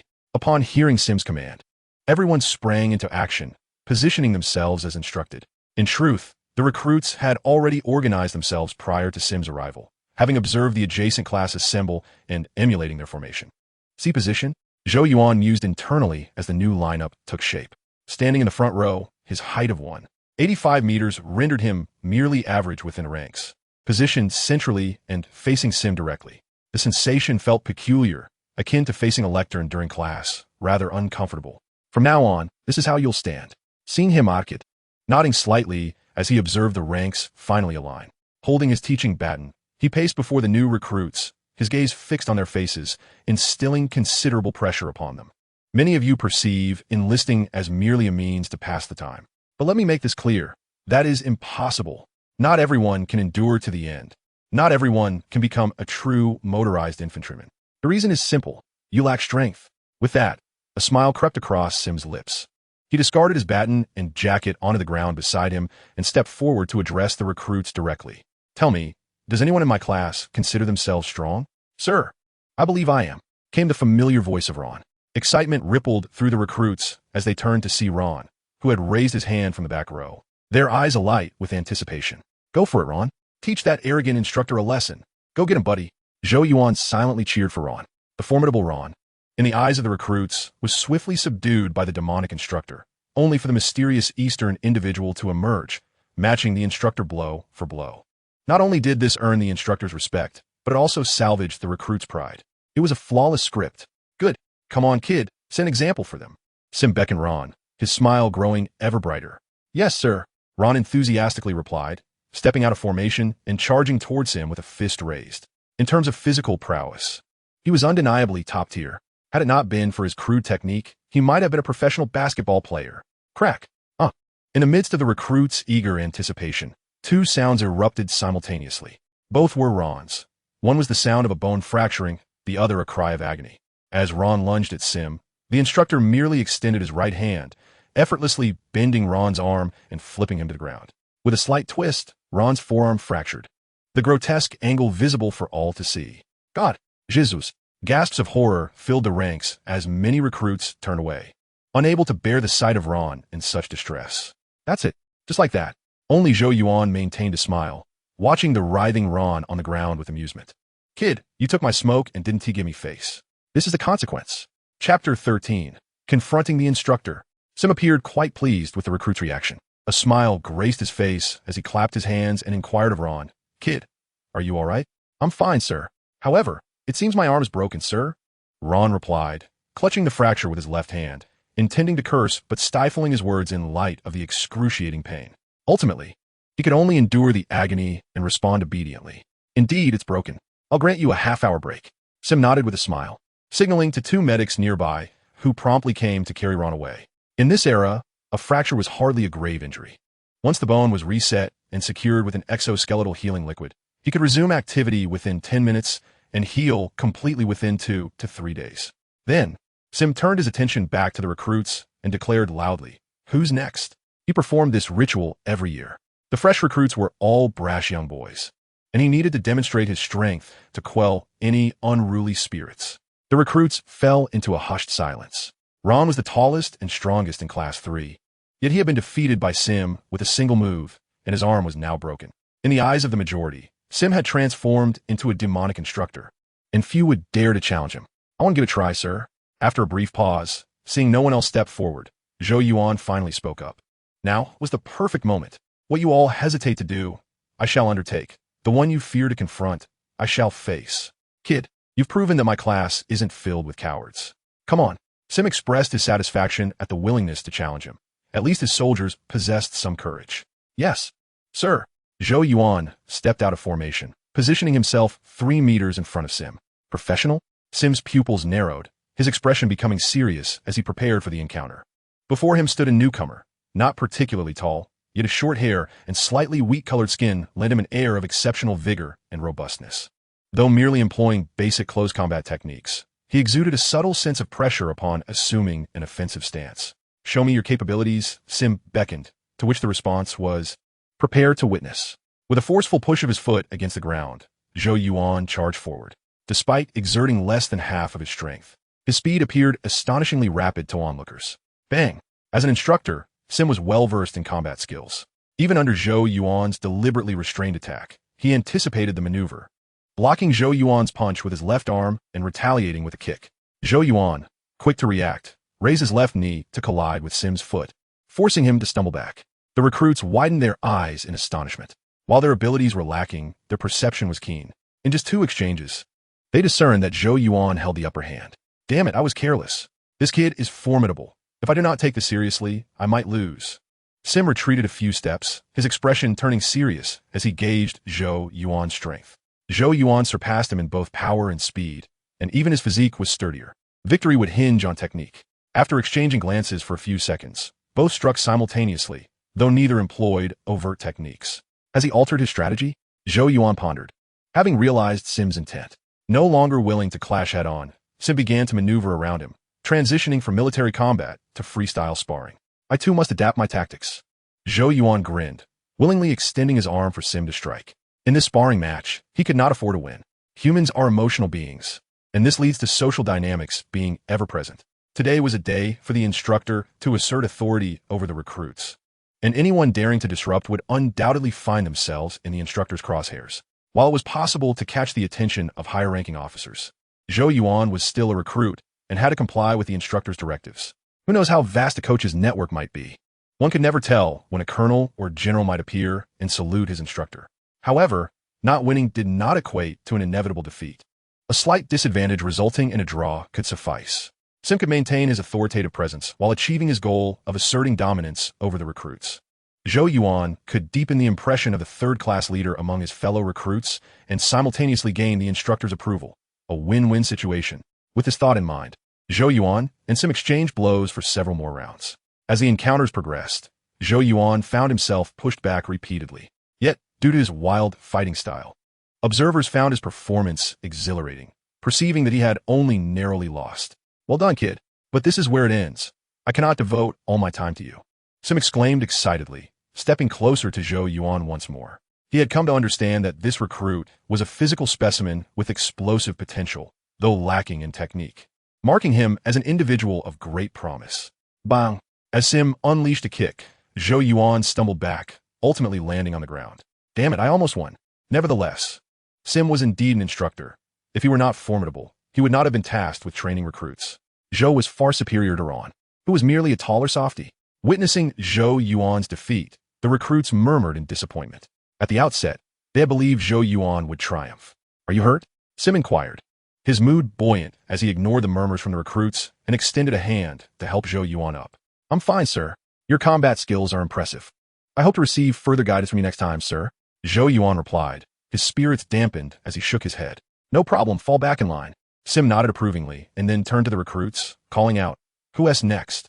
The recruits shrank back, none daring to speak. Chapter 14. D's joins. Is there no one willing to step forward? Am I to believe that my class comprises only 2 tough individuals? Noting the recruits' averted gazes, Sim seized the moment to press further, his tone growing somewhat harsh. "This is settled. A mere show of intimidation will ensure they recognize the instructor's prowess, making future training sessions much smoother." "Recruit floors reporting, sir." At that moment, a voice called out from a distance. Everyone turned to see a female soldier with a backpack. Dressed in training attire, she appeared to be a new recruit, though it was unclear why she was present during training hours in the 3rd class. "D's?" Rico gasped, his expression suddenly darkening. The last time they met, D's had informed him of her intention to join the Lima tennis team and become a professional athlete. Yet now, here she was in the military. He believed her presence here was for him. D's had harbored feelings for him for years, and even though he was in a relationship, she had not given up, always seeking ways to get closer to him. This made him uncomfortable, as emotions cannot be forced, and D's pursuit had become a source of distress for him. Fate does not deceive me. Zhou Yuan had long anticipated D's arrival and winked at her from across the ring. "This is the documentation, sir." D's, catching Zhou Yuan's gaze, smiled slightly as she retrieved a piece of paper from her backpack and handed it to Sim. "I wish to know the reason," Sim inquired, barely glancing at the document. D's Flores, a new recruit from Fort Alex in the Western Hemisphere, submitted a transfer application last night to join his new recruit class. As the instructor, he had the authority to approve or deny the request, and he chose to grant it. D's exhibited commendable physical aptitude, possessed above-average intelligence, and had prior experience working with a communications company, indicating potential as a signal soldier. The transfer process was straightforward. As long as both the original and intended teams consented, a transfer could occur. "I heard this place boasts the finest instructors, sir." D's knew precisely how to flatter, her serious demeanor perfectly articulating her praise as though she were merely stating facts. "I am not the finest instructor, but this is indeed the best recruit camp." Sim's lips curled slightly before his expression shifted abruptly. Leaning closer to D's, he coldly demanded, "Tell me, what qualifications do you possess to join the best recruit camp?" Smack! D's did not answer, but instead took 2 steps back. She cast her backpack and transfer application aside and assumed a combat stance, beckoning Sim with a gesture. "Cool. Honestly, I think I'm falling for this girl." Sim thought, this girl is in for a rough time. The recruits began to murmur again, their excitement palpable. Even Zhou Yuan cheered her on. "Come on, sweetheart." Sim lightly bounced on his feet, his expression relaxed. Today's task was set to exceed expectations, having successfully defeated 3 recruits, ensuring his authority over this group of novices. "Sweetheart." Deez's expression darkened instantly, his fists raised as he sought an opportunity to strike. Within the ranks, there were numerous nicknames to describe individuals. Rookie referred to new recruits, while Sweetheart denoted coward. Soon enough, Deez found his chance, swinging a punch towards Sim. However, Sim's hand-to-hand combat skills were formidable, easily evading Deez's attack and securing a grip on his right arm. What Sim did not anticipate was Deez's remarkable flexibility, managing to twist his arm around and ultimately land a left hook squarely on Sim's face. Unfortunately, Sim's physique proved too robust. Deez's punch was akin to a mere feather, failing to even prompt a turn of Sim's head. In the next moment, Sim executed a swift, sweeping kick, toppling Dees to the ground, subsequently pressing his knee against Dees' neck. "Rookie, get up and join the line, stand at the back." It was only when Dees began to roll his eyes, showing signs of fainting, that Sim finally relented. Phew! Dees understood that he had gained the instructor's approval, with his backpack and transfer application in hand. He joined the ranks with a smile. At that moment, Zhou Yuan noticed that Rico, standing to his right, appeared rather displeased. TSK, truly oblivious to his fortune. A woman willing to stand by him through thick and thin, and he dismisses her? Even if he had a girlfriend, he could still consider a casual relationship. 4 hours later, the morning training concluded. The morning session had been remarkably easy, so much so that it could hardly be termed training. Sim did not dive straight into rigorous drills, focusing instead on fundamentals that everyone already knew, such as forming ranks and running in formation. Damn, I really want to take Sim down. What a fool. He actually made us learn how to walk for an entire morning. We are not infants. Be careful. Don't let him hear you. He is not one to be trifled with. The group made their way to the cafeteria, their conversations predominantly revolving around Sim. The intimidation during assembly could be brushed off, but during training, Sim had struck quite a few individuals with his teaching stick. Thus, within the brief span of that morning, Sim had become the dreaded demon in the eyes of most new recruits in the 3rd Squad. Among them, Ron was the most vocal in his complaints. The military medic had reset his broken bones and secured them with a drug shell akin to a sleeve, alleviating his pain and allowing him to use his right hand normally. Although his injuries were not severe, he lamented that Sim had mercilessly struck him over a dozen times with the teaching stick throughout the morning.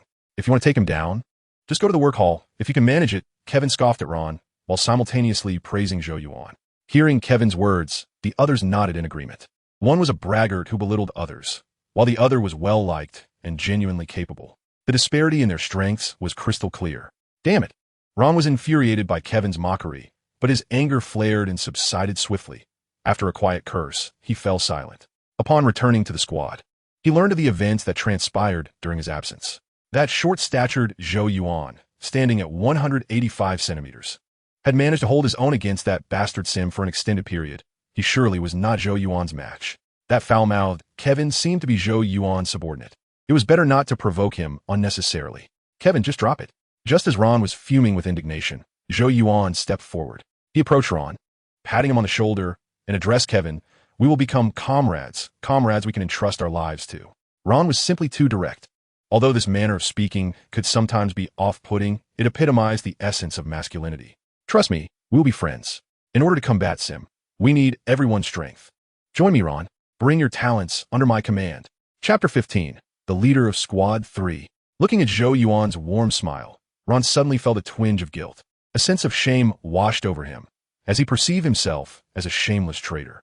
When he entered the dormitory, he found himself surrounded by strangers. Zhou Yuan was the first to greet him, sharing a cigarette and enthusiastically introducing him to the other members of the dorm. Yet afterward, he inexplicably grew jealous of Zhou Yuan's popularity within the dorm, believing him to be putting on an act and forming cliques. In retrospect, he realized his folly in forgetting the importance of camaraderie. "I understand, it's all good." Zhou Yuan playfully thumped Ron with his right fist, then thumped his own chest. Addressing the onlookers, "Guys, we need to hurry. If we're late, we'll be stuck in line.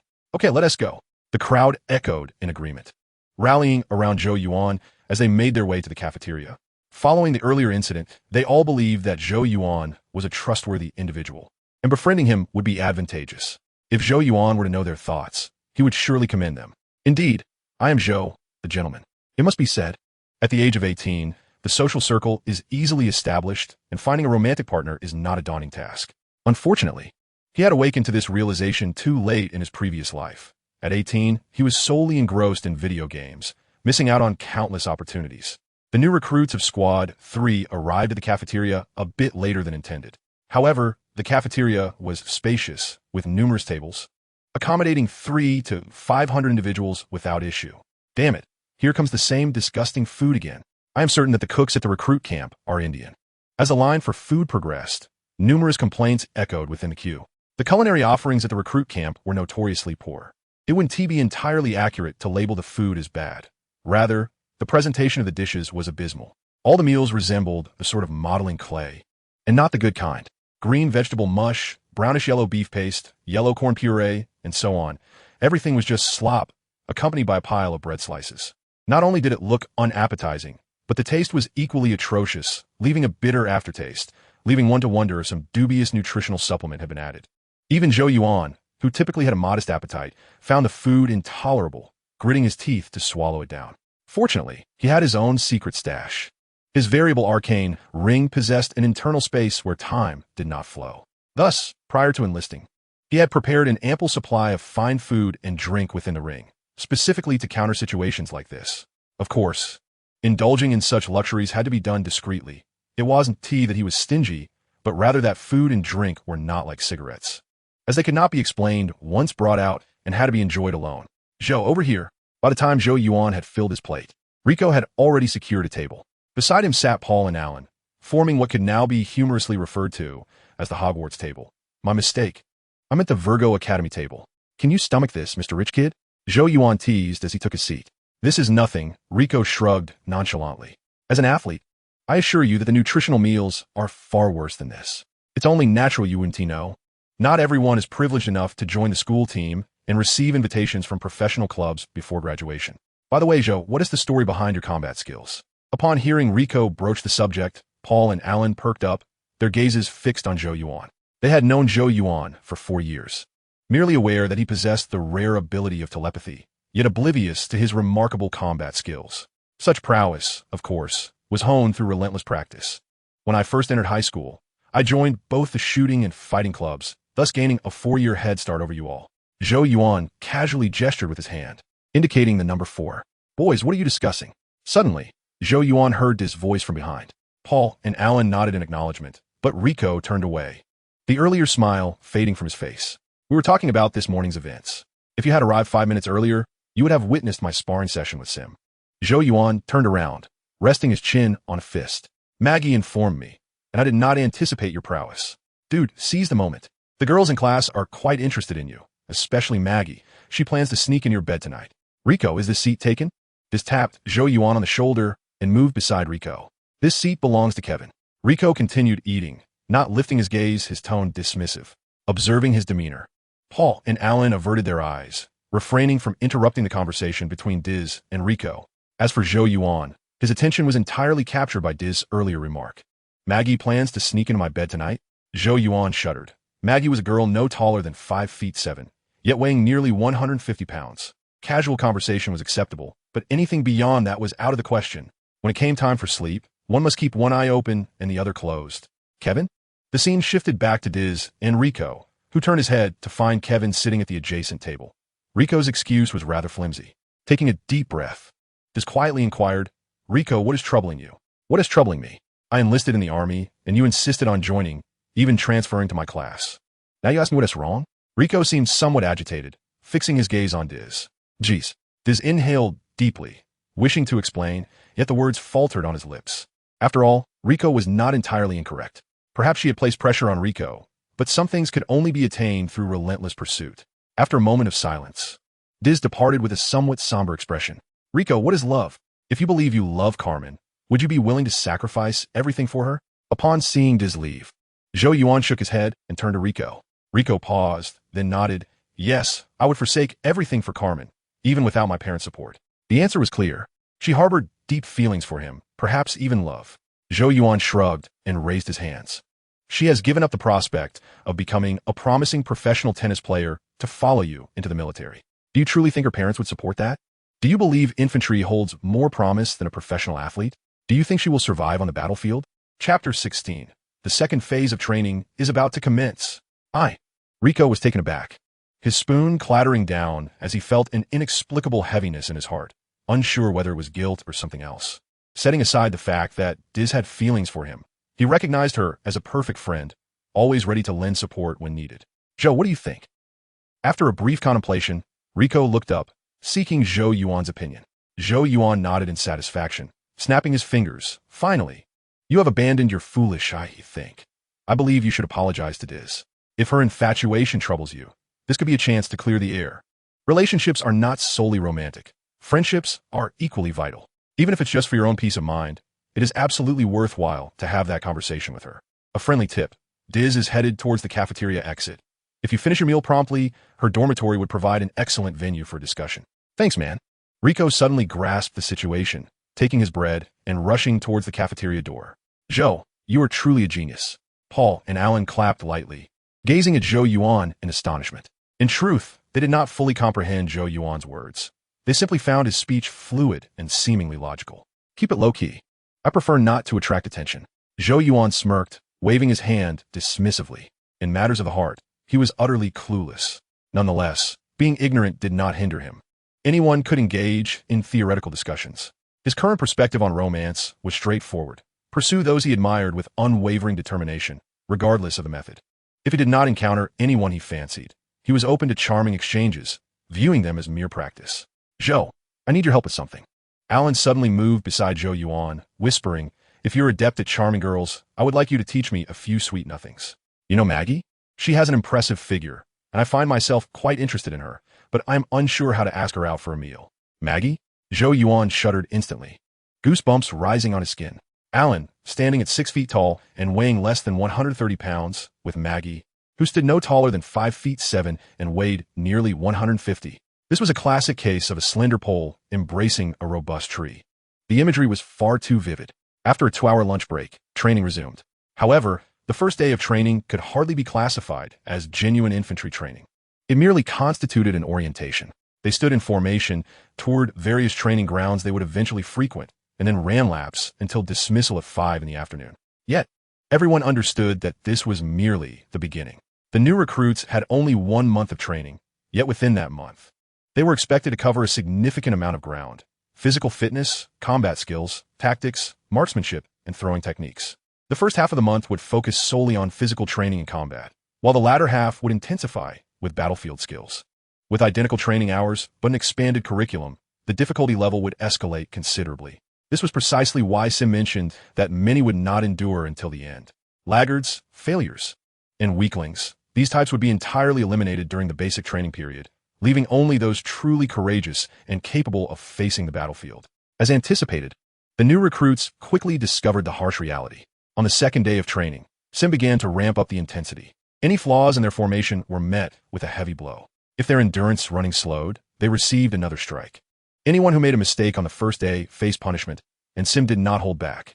By the conclusion of the second day, several recruits bore visible injuries, bruises marking their bodies. This pattern persisted for half a month, during which the third squad of recruits experienced multiple eliminations. Originally a group of 31, only 22 remained. 9 had been dismissed, 7 voluntarily withdrew, and 2 were expelled. The remaining 22 individuals have, for the most part, come to terms with their situation and possess the capability to endure until the very end. That evening, after concluding a day of rigorous training and partaking in dinner, they returned to their dormitory. Cool. Tomorrow we will finally receive our firearms. One exclaimed, I desire a sniper rifle. Being a marksman is the epitome of coolness. I wonder if they have a Gatling gun. Nothing surpasses firepower for suppression. The new recruits congregated, their faces illuminated with excited smiles, having already forgotten the hardships endured during the day's training. The second phase of training was imminent, and tomorrow they would finally get to handle firearms. Not merely guns, but a complete set of armaments, protective gear, military knives, scanners, and everything else conventional, save for grenades and ammunition. Zhou, what type of soldier do you aspire to be? Ron inquired, seated beside Zhou Yuan, curiosity evident in his tone. Over the past fortnight, Ron had become thoroughly bewitched by Zhou Yuan, transforming into his devoted follower. Akin to a bodyguard, a machine gunner, Zhou Yuan pondered aloud. Our adversary is the arachnous insectoid race, notorious for their prolific breeding and adeptness in swarm tactics. The high ammunition capacity and manageable weight of a machine gun make it a prudent choice for exterminating these pests. Moreover, considering potential emergencies, it would be wise to select a model that can be operated with one hand. And what a sidearm, Rico interjected, having been listening intently and finding Zhou Yuan's reasoning compelling. One must choose the most powerful handgun available. If I find myself needing to resort to a sidearm, it would imply that I am in a dire situation, perhaps having lost my machine gun due to injury or exhausted its ammunition. At that point, the insects would surely be upon me, and a handgun capable of pest control might just be my saving grace. Zhou Yuan articulated his understanding, primarily from his own perspective. Infinite ammo with the S500 is a perfect combination, well suited for pest extermination. For the average recruit, it is advisable to steer clear of the machine gunner role. The casualties among frontline infantry during a bug tide are significantly high. Understood. The surrounding recruits nodded in dawning comprehension, beginning to grasp the essence of selecting what is most suitable. The battlefield is not akin to a game. Sometimes, a modicum of attentiveness can spell the difference between life and death. Chapter 17, Squad Leader. The following day, the new recruits of Squad 3 rose with the dawn. The assembly time was set for 7 o'clock, yet they arrived at the third training ground by 6:30. Not only Squad 3, but all other squads followed suit. A glance around revealed 10 squads of new recruits stationed at their respective training grounds, eagerly awaiting the arrival of their instructors. Today marked the day when they would receive their armaments, and anticipation was palpable. Zhou Yuan was no exception, for who could resist a free gift? Typically, they practiced their shooting skills with no cost, reserving the infinite ammo weapons for the battlefield, thus conserving durability. As for why humanity, having already ventured into the interstellar age, still relied on such firearms that launched bullets propelled by gunpowder, one could only blame the arachnous insectoid race. Humanity was not devoid of energy weapons. However, the exoskeleton of the arachnids possessed formidable energy absorption and resistance capabilities. The Federation's current energy weapons predominantly consist of high-energy concentrated weaponry, classified as beam-based energy arms, whose technology remains in its infancy.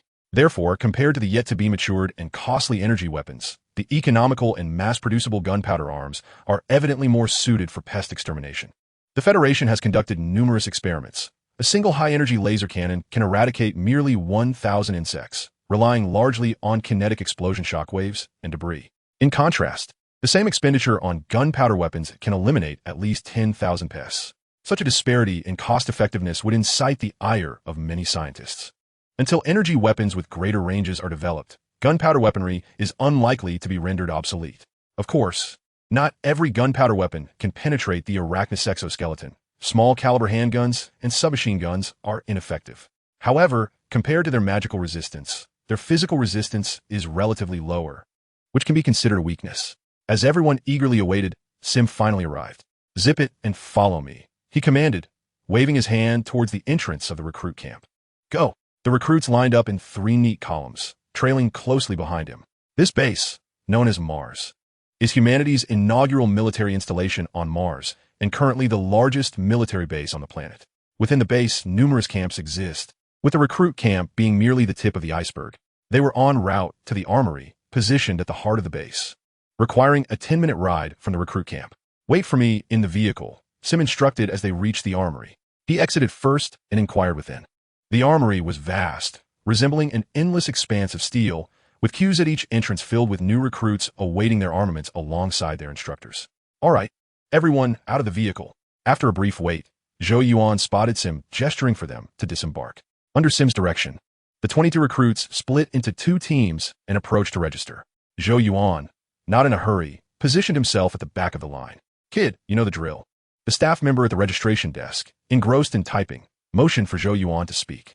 "Saw S8, S500, cookery, R," Zhou Yuan recited, presenting his identification card and articulating the carefully considered combination he had prepared. "A light machine gun, a large revolver, a cookery, another rookie who thinks pest extermination is a walk in the park," the staff member remarked, chewing gum with a hint of disdain. Zhou Yuan's selection represented a continuous damage type of armament, typically chosen by recruits who envision themselves as formidable warriors on the battlefield. Most recruits, however, merely accept standard rifle sets without much thought. "I wish to be a machine gunner," Zhou Yuan shrugged, offering no rebuttal. In truth, armaments could be requested for exchange. Should one find their initial selection unsuitable, a report to the instructor would suffice. Additionally, after the rookie period, recruits would be reassigned, at which point they would need to contemplate their weaponry for the battlefield. "All right, proceed to the next station," the staff member concluded, returning Zhou Yuan's identification card and gesturing to the left. The process of receiving armaments was not a one-time affair. First, identity verification was required, followed by the registration of desired equipment, necessitating traversing multiple armory stores to collect items by category. 10 minutes later, Zhou Yuan returned to the vehicle, carrying 2 boxes. One a square container measuring approximately 30 centimeters per side, the other a long rectangular box exceeding a meter in length, containing protective gear and weaponry, respectively. Upon completion of the armament acquisition, Zhou Yuan realized that the privileges afforded to new recruits were indeed quite limited. While it was promised to be standard equipment, he found himself shortchanged, missing a significant array of gear such as tactical lights, noise suppressors, individual radios, multifunctional tactical goggles, and any item associated with precision and fragility. You have underestimated me far too much. Have I damaged it, or what? Zhou, come quickly and take a look. It seems that I have inadvertently broken my revolver's magazine. Suddenly, Ron rushed to Zhou Yuan, hands clasped together, and with a broad smile, he revealed the S-500, identical to Zhou Yuan's, though its magazine had detached from the firearm.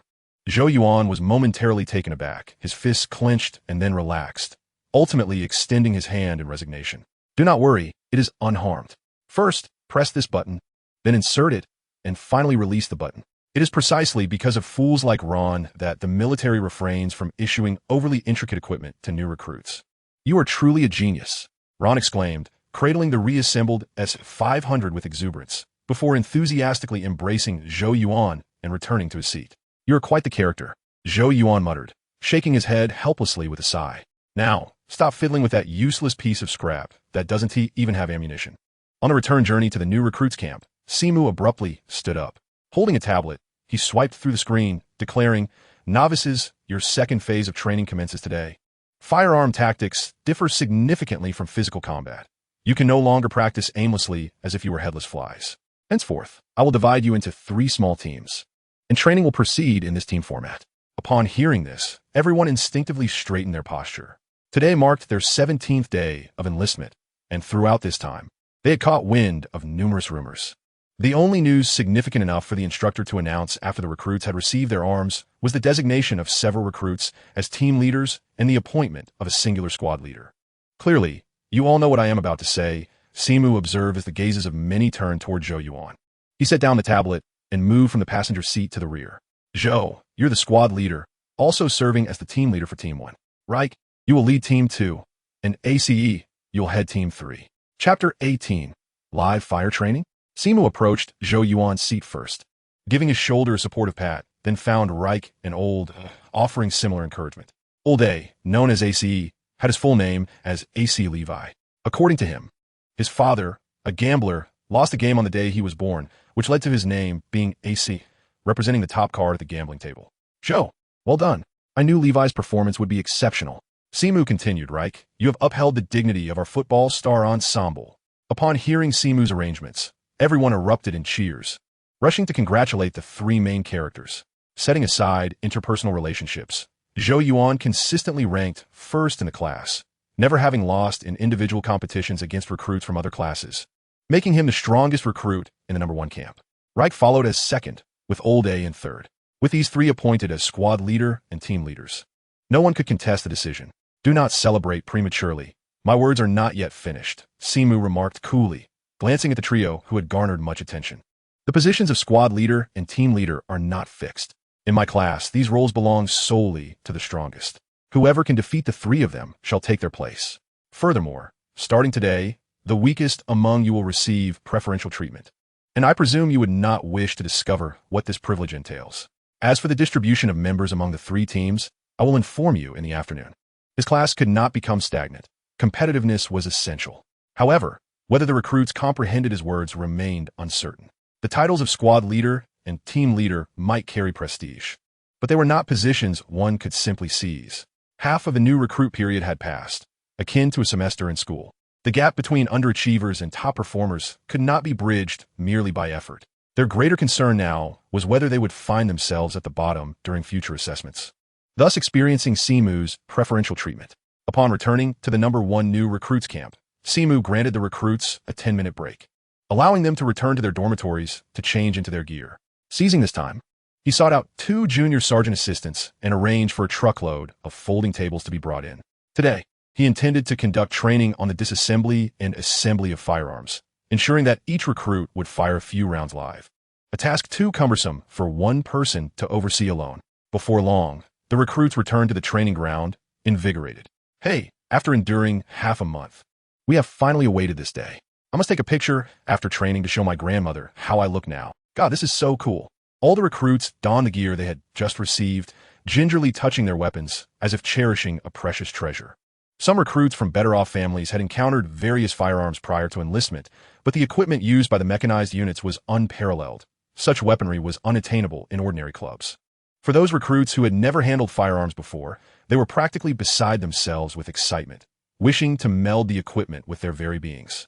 Among the 22 recruits, Zhou Yuan fared slightly better. He was quite familiar with the firearm he had received, having fired it numerous times at the shooting club, with only the protective gear requiring his attention. "All right, stop grinning foolishly," Simu called out, observing the recruits' excitement. "Gather at the tables and place your weapons down. As mechanized infantry, you may not know yourselves well, but you must understand the equipment in your hands. Now, I will teach you how to disassemble, maintain, and assemble your firearms. David and Stussy will assist me." Although this training subject might appear superfluous, it was, in fact, of utmost importance. A soldier can only carry one set of gear onto the battlefield, and unforeseen circumstances abound. To adequately respond to potential firearm malfunctions or damages, one must have a profound understanding of their weapon. With that, Simu nodded to David and Stussy. "Those with rifles, come to my side. Those with machine guns, head over there." David and Stussy began to organize the recruits into 2 teams. Many firearms were unavailable for issuance during the armament distribution, such as sniper rifles and grenade launchers. The only weapons available were rifles and machine guns, perfectly dividing the recruits into 2 instructional teams. "All right, let us get started." Once the recruits were prepared, Simu waved his hand to signal the commencement of the training. In truth, disassembling and assembling firearms was not particularly challenging. Even new recruits could accomplish it with ease. Modern firearms differed significantly from the antiquated relics of the pre-nuclear war era. Even the largest machine gun consisted of fewer than 10 modular components. As long as one remembered the sequence for disassembly and assembly, it was akin to playing with building blocks. The assembly sequence had been reviewed multiple times by the recruits as training videos played daily on the dormitory screens. Due to the large group, Zhou Yuan did not seek the spotlight. Nevertheless, even as he deliberately slowed his pace, his speed in disassembling and reassembling left his fellow recruits astounded. Even the 2 junior sergeant assistants praised his talent.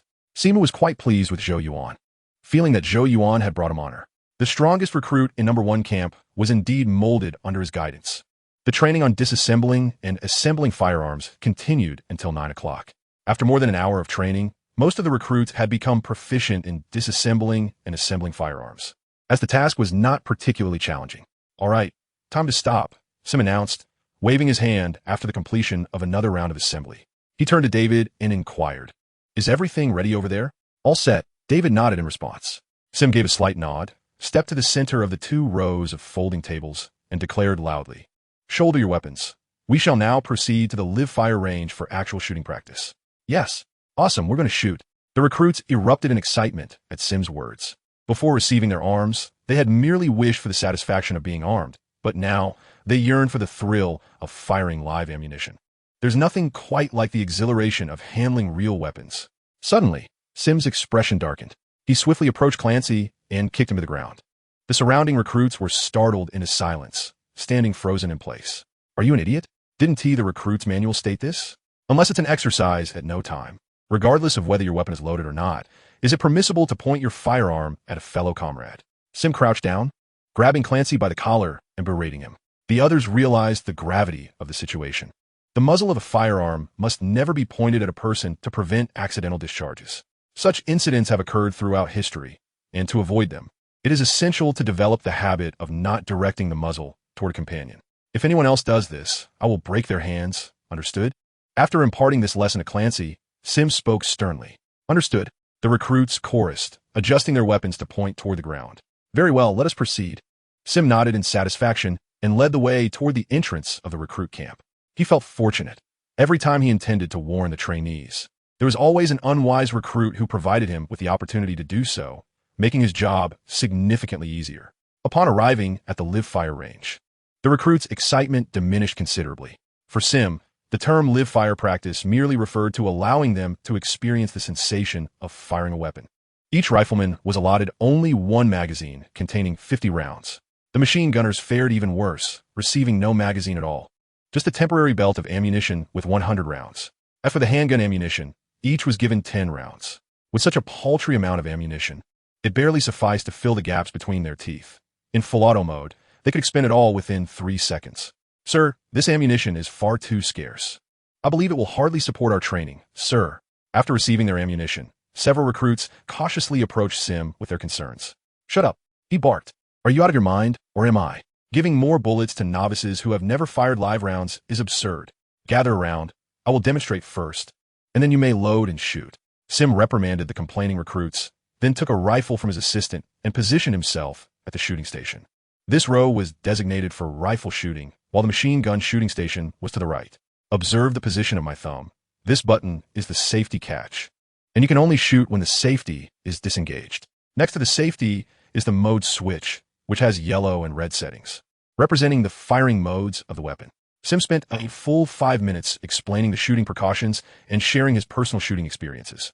As a recruit instructor, he possessed a wealth of skills that he imparted with excellence, allowing the recruits to benefit greatly from his brief discourse. Is everything clear? Understood, sir. Excellent. David, Stussy, take them and form teams. Sim gestured for the two assistants to organize the recruits.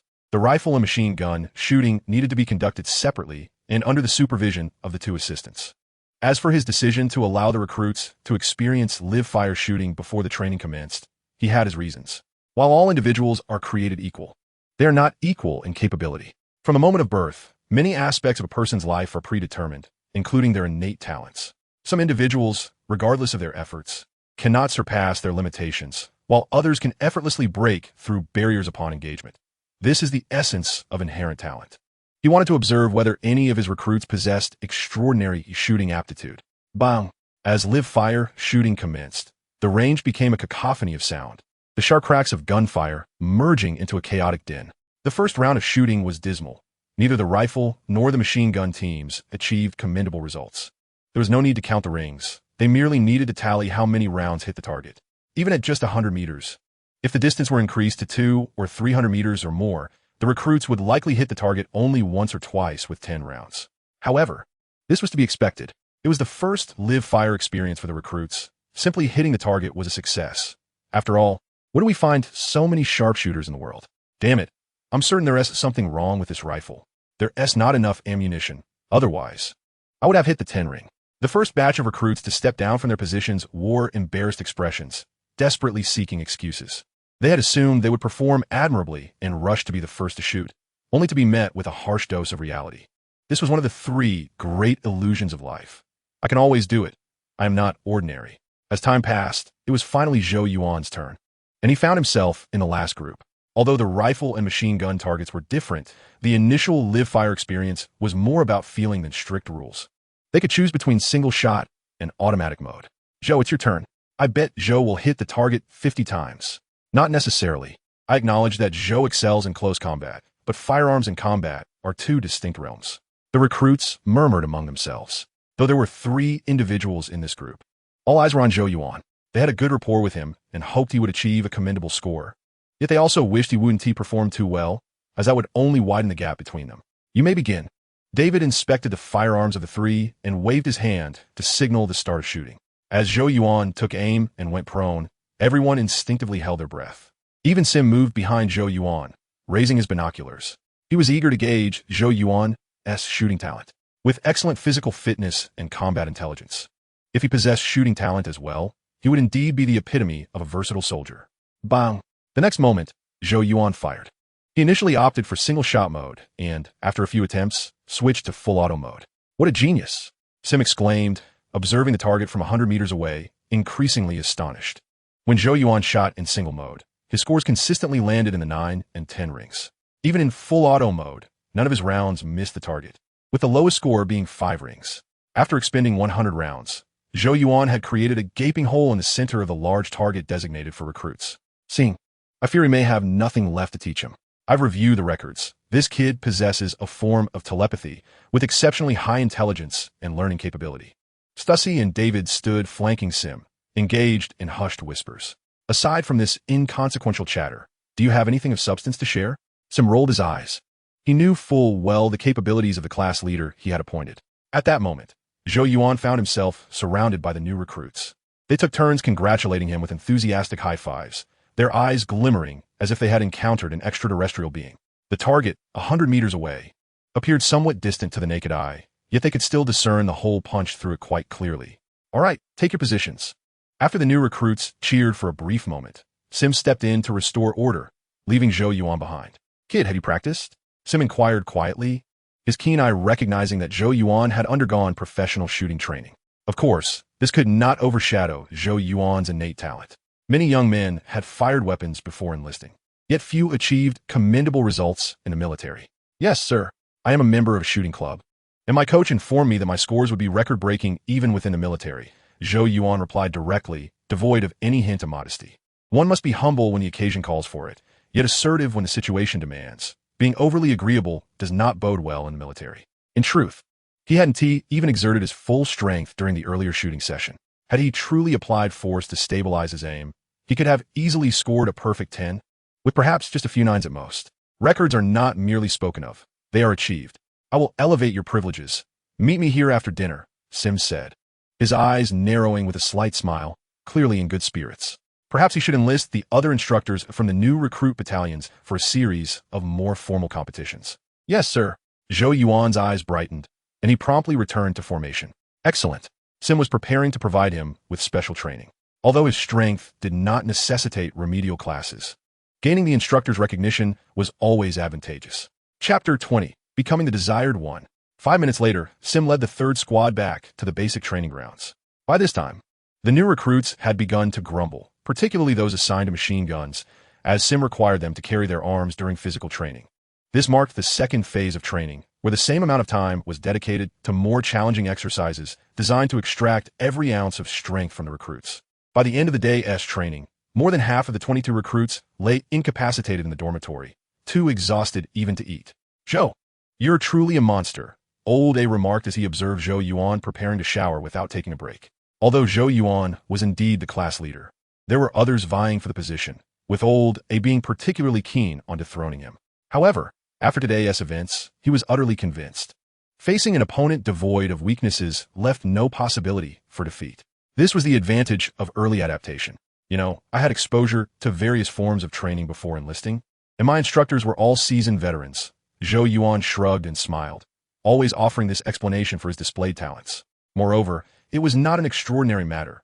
After all, his demonstrated gifts merely encompassed physical prowess and marksmanship. In reality, there were many individuals with similar talents in the mobile forces. It was just that recruits confined to basic training rarely encountered them. Gentlemen, I must take my leave. My cousin is coming to visit me tonight, and I've requested some excellent supplies from him. After bidding farewell to the others, Zhou Yuan departed the dormitory for the shower. The cousin and excellent supplies he referred to were actually his variable bowstring, which he currently used as an excuse to share resources. Following a brief shower and dinner, Zhou Yuan made his way to the live fire range. Indeed, Sim had upgraded his access credentials, allowing him free entry into the recruit camp. Upon his arrival, he found Sim already present, along with David, Stussy, and several other instructors from different battalions, engaged in amiable conversation. Hey, our versatile prodigy has arrived, David called out, waving a cigarette in his hand, reminiscent of a clandestine gathering. Sir, Zhou Yuan, not knowing many individuals, could only salute and refer to them all as instructor. All right, it's rest time now. Look at these guys. How many will you use? Sim gestured toward a nearby folding table. Most of them I've already encountered, Zhou Yuan replied, glancing at the table laden with firearms, predominantly rifles and sniper rifles, with only 2 or 3 machine guns present. Show me your skills. Sim was straightforward, gesturing for Zhou Yuan to take a shot. The unexpected gathering of so many individuals delighted him. He had merely mentioned the prospect of conducting joint training to the other instructors from the new recruit battalions, not anticipating their eagerness to witness Zhou Yuan's abilities firsthand. The internal dynamics of the recruit camp were not entirely closed off, allowing recruits from different squads to interact. Thus the news of the third squad's physical excellence and Zhou Yuan's sharpshooting skills had spread swiftly. Consequently, upon learning of Sim's intent to provide Zhou Yuan with special training, the instructors from various squads had flocked to witness Zhou Yuan's prowess. Boom! Zhou Yuan naturally did not disappoint his audience. He first selected the A8 sniper rifle, a popular choice due to its adaptability. With 3 module swaps, it could transform into a rifle. With a single shot, he pierced a hole through a human-shaped target situated 1,000 meters away. Boom! Boom! The subsequent 2 shots struck the lower left and lower right of the initial hole, perfectly aligning with the head of the target. Holy crap! Damn! This kid is something else. The instructors observing through night vision goggles were left astonished by Zhou Yuan's performance. Although the A8 sniper rifle's maximum range was 2,000 meters, it was not purely a sniper rifle, and its effective range was only 1,000 meters. Zhou Yuan's shot had hit the conventional limits of sniper rifle. Even if the instructors themselves attempted the same, they could not have outdone Zhou Yuan, let alone mark the target with bullet holes. This rookie is impressive. Zhou Yuan remained oblivious to the thoughts of the instructors behind him. At that moment, he was becoming increasingly in tune with the shooting, his hands feeling almost feverishly warm. Sniper rifles, handguns, machine guns, he tried his hand at everything available on the table, consistently achieving near-perfect scores. He even experimented with a handheld Gatling gun. To be honest, it was exhilarating. Unfortunately, the Gatling gun was not suited for personal carry. Unless he bought unlimited ammunition from the store, it consumed ammo too rapidly, leaving him wanting after just a few bursts. I want this kid. Richard, the instructor from the 1st Battalion, had his eyes gleaming with envy. As soon as Zhou Yuan completed his shooting session, he approached him, clapping a hand on Zhou Yuan's shoulder and laughing heartily.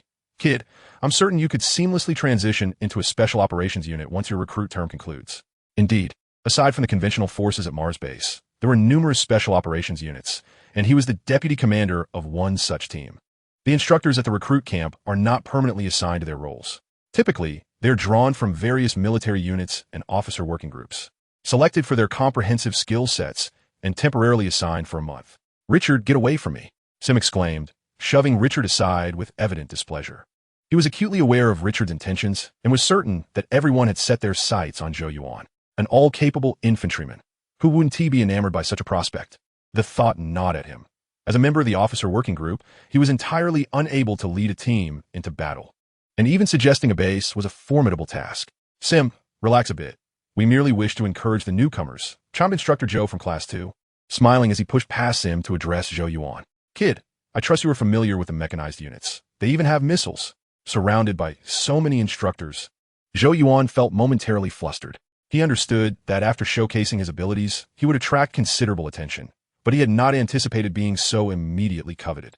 Indeed, in any world and at any time, talent is always in demand. After the completion of their recruit period, newcomers are typically assigned to subsequent units by the base system at random. However, rules are ultimately established by people, and those with authority can easily swipe a card to determine the fate of a recruit. Damn it, has the bug gone mad? Suddenly, the two staff members from the armaments department erupted in expletives as several instructors debated Zhou Yuan's future. They each held a tablet, their expressions grim. Zhou Yuan followed closely, though there were only 2 tablets, leaving him to merely listen in on the unfolding chaos. We have witnessed unprecedented devastation. The entire city has been reduced to ruins. Preliminary assessments indicate that the death toll has surpassed 8 million. Upon hearing the first sentence, Zhou Yuan immediately grasped the situation. The plasma bugs had launched a plasma cannon into space, striking a passing asteroid and altering its trajectory, sending it hurtling towards Earth. The planet failed to intercept the asteroid entirely, resulting in fragments raining down and obliterating Buenos Aires. Buenos Aires was indeed the hometown of Reiko. Curse those damn bugs. What on earth are the softies in the Starship fleet doing? Everyone, I believe we should return to the operations building. After watching the news, the instructors were understandably furious. How could the bug meteor strike Earth? Were the personnel at Newt Base utterly incompetent? Kid, you can head back on your own, Sim remarked curtly before hastily departing with the other instructors towards the operations building. Their destination was not the operations building within the recruit camp, but rather the central building of Mars Base. Guys, I'm also leaving, Zhou Yuan called out to the 2 armament staff as he swiftly made his way back to the recruit camp. Among his acquaintances, only Reiko's family resided in Buenos Aires. He had previously suggested that Reiko persuade his parents to go on vacation, and indeed, they had done so, though he was uncertain if they had returned home yet. If they had, then, before long, Zhou Yuan arrived at the dormitory. The atmosphere was raucous. Everyone was gathered around a screen, engrossed in the live news about Buenos Aires, cursing as they watched. An attack on the human home planet was undoubtedly a monumental event and a disgrace to the Federation military. Where are Reiko, Jose, and Mary? The moment he entered the dormitory, Zhou Yuan sought out Reiko. Buddy, thank you, Reiko exclaimed excitedly, enveloping Zhou Yuan in a hug. Seeing this, Zhou Yuan felt a wave of relief. It seemed Reiko's parents were still away on vacation. Have you been in touch with them?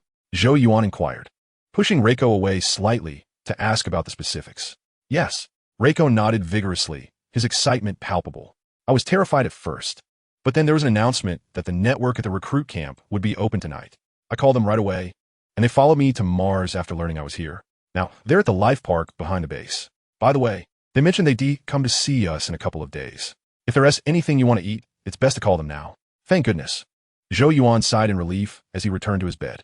Zhou, I really owe you one. You saved their lives. Reiko followed him, pulling a pack of cigarettes from beneath Zhou Yuan's pillow and lighting one up, speaking with a hint of lingering fear. He could hardly fathom how he would feel watching tonight's news if he had not heeded Zhou Yuan's advice. You saved them yourself. I merely offered a suggestion. If you must express your gratitude, then don't fixate on the class leader position. I've heard you're planning to team up with Old A to take me down. Zhou Yuan teased, lighting a cigarette of his own. That is not happening, Reiko retorted, raising an eyebrow as he playfully punched Zhou Yuan in the stomach.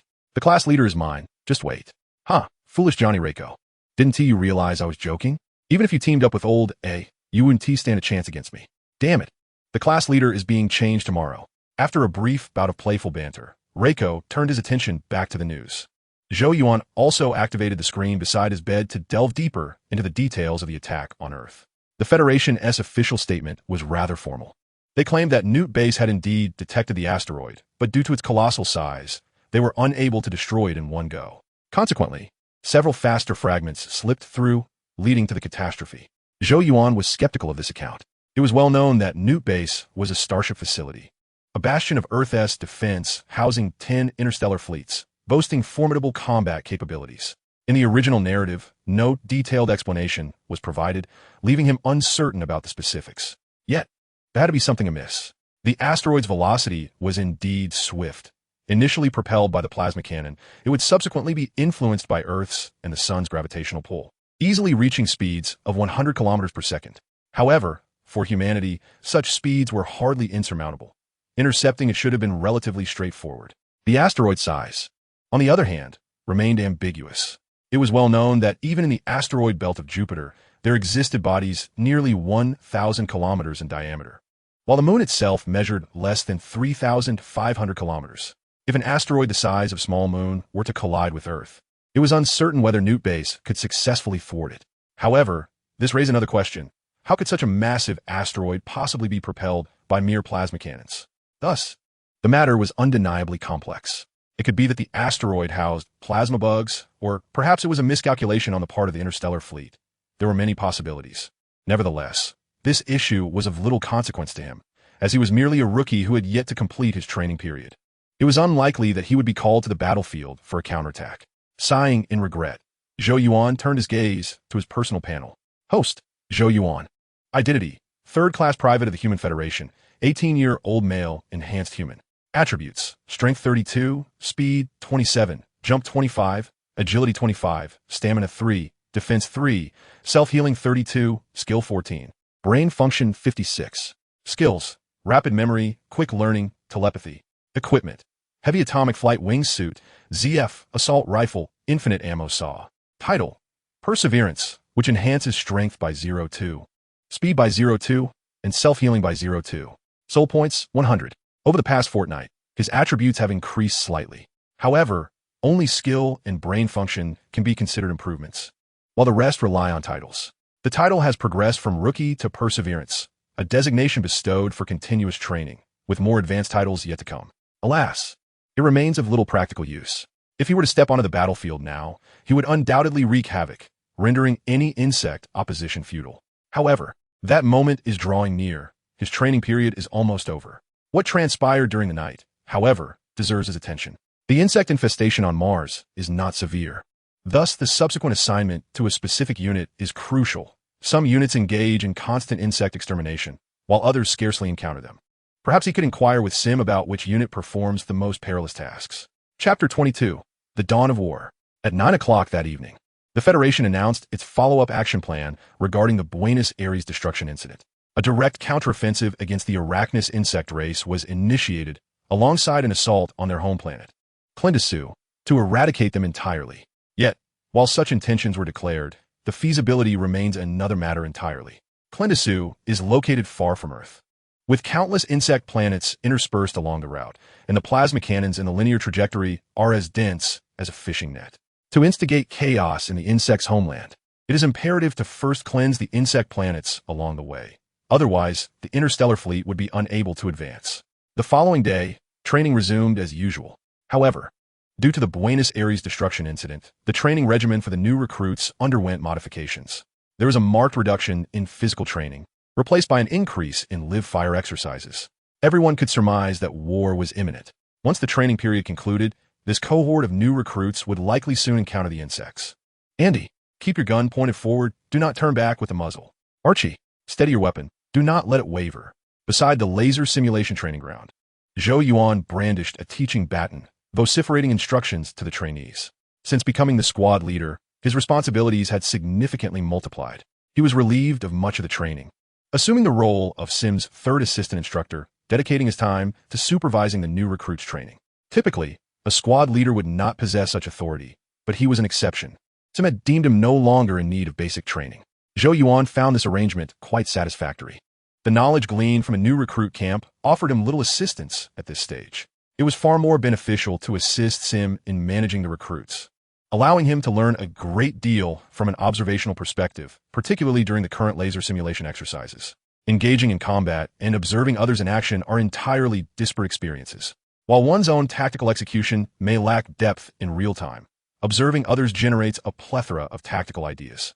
This will undoubtedly benefit his future, thus he remains thoroughly committed.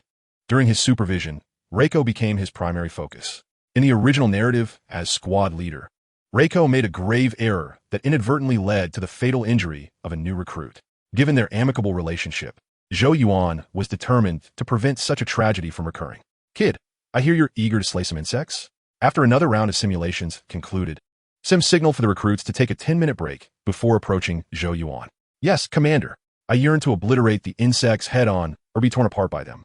Zhou Yuan replied solemnly, reiterating sentiments he had once shared with Zarek. I once thought the same, Sim remarked, a rare smile gracing his face as he gazed westward. Thus, I went to Tarsus Fortress. Tarsus Fortress? Zhou Yuan paused, attempting to recall its significance. Tarsus is a geographical location on Mars, a gargantuan dead volcano's caldera, now transformed into a 3,000-meter-high plateau. Tarsus Fortress was established there, resembling a structure built upon an isolated island, surrounded entirely by a sea of yellow. In his understanding, it is the most inhospitable region on Mars, where even the sight of greenery is a rarity. Commander, is there an insect infestation there? Zhou Yuan began to grasp Sim's implication. If insects could be exterminated there, he would not mind venturing to that desolate place. Daily, seeing Sigid deeply, seemingly reminiscing about the past. It is not a good place, yet every year, fervent rookies aspire to go there. You should know, the insects have an acute thermal sensitivity, capable of detecting all living beings within a kilometer, even when clad in space armor. Moreover, they are exceedingly reactive to various forms of energy, which can render one into mere sludge, only serving to heighten their excitement. And electromagnetic waves. Their sensitivity to electromagnetic waves is paramount, allowing them to trace humans along radio frequencies, Zhou Yuan added. Precisely. Upon hearing Zhou Yuan's words, a glimmer of fervor ignited in Sim's eyes. Do you know what lies within Tarsus Fortress? There are 2 ecological transformation towers, 2 climate stabilization towers, and even the only large communication window on Mars is situated there. A meat shield, Zhou Yuan suddenly comprehended. Everything the insects favored was present there. Tarsus Fortress serves as a meat shield, simultaneously guarding the 4 life towers and drawing fire away from other bases on Mars. It is no wonder that Sim claimed that impassioned rookies yearn to go there, for it is the front line of Mars. Commander, could you do me a favor? After a brief moment of contemplation, Zhou Yuan's lips curled into a confident smile. What is it? Observing Zhou Yuan's expression, Sim smiled with satisfaction, yet still inquired cooperatively. Take me to Tarsus Fortress. Okay. That night, Zhou Yuan sat on his bed, accessing public screens to research Tarsus Fortress. Cool. Upon seeing images of Tarsus Fortress, Zhou Yuan's eyes sparkled. Tarsus Fortress is constructed around 4 life towers.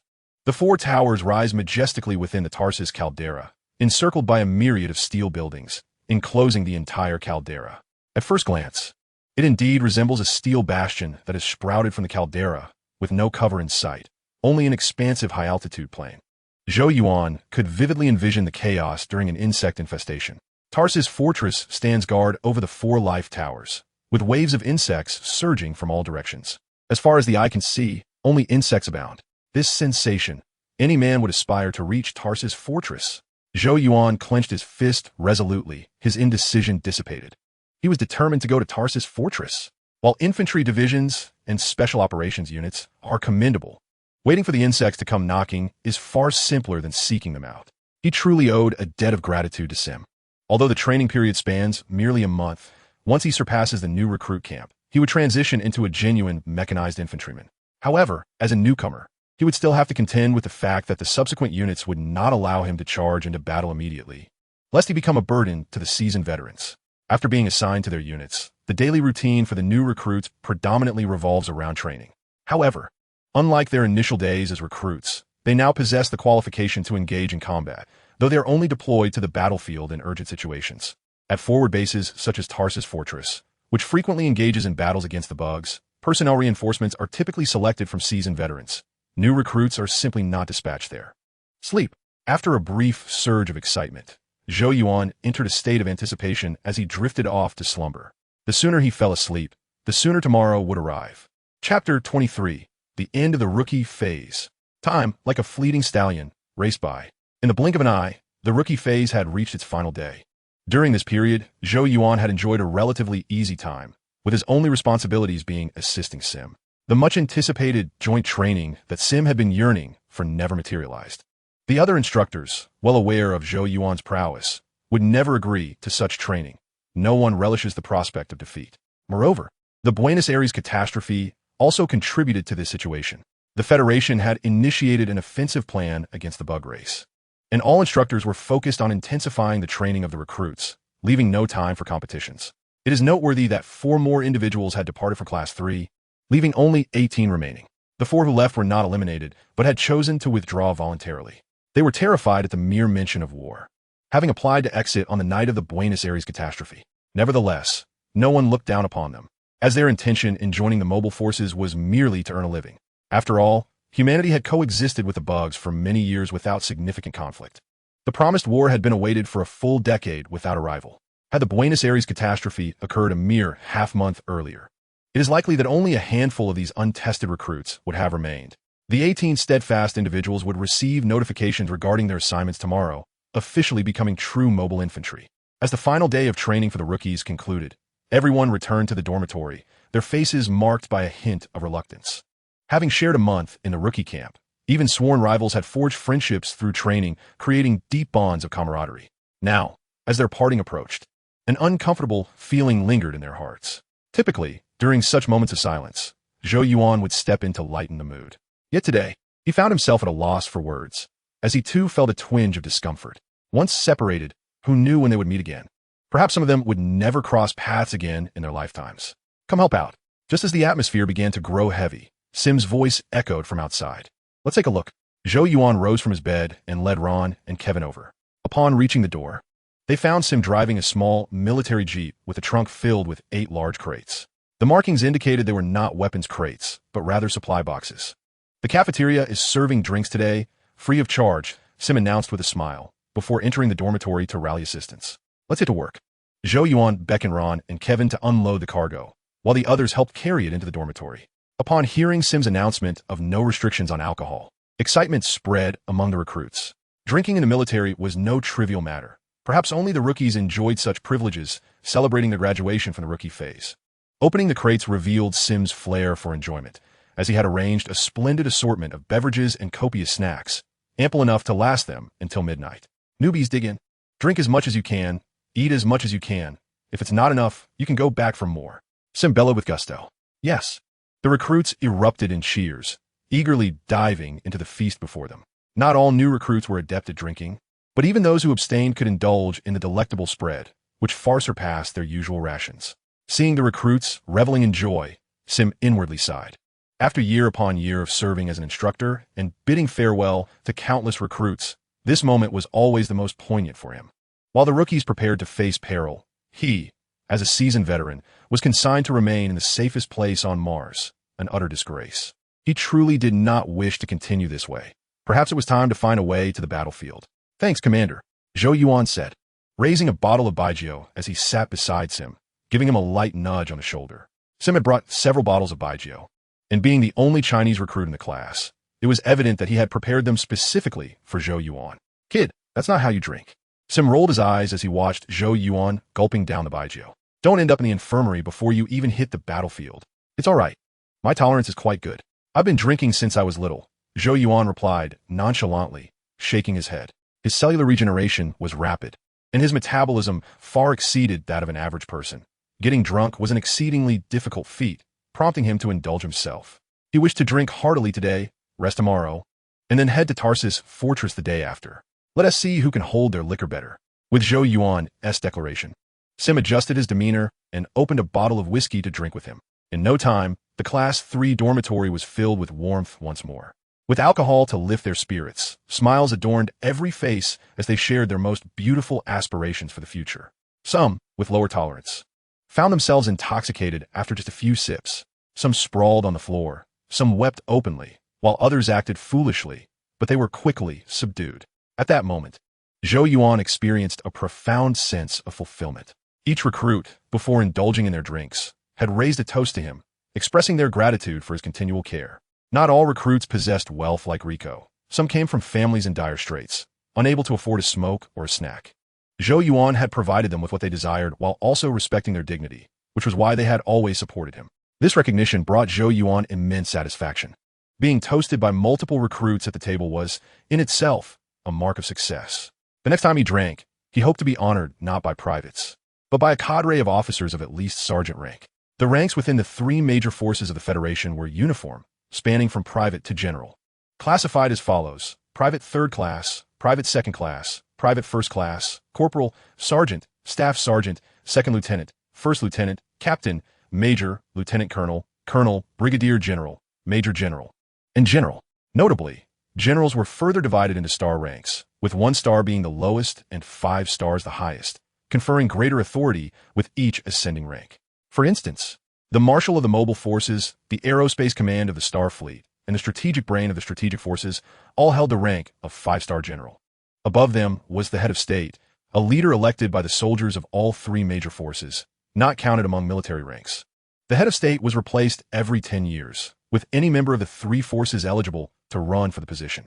However, those with low ranks were seldom recognized, as soldiers within the 3 forces only followed those who had fought their way through to the top.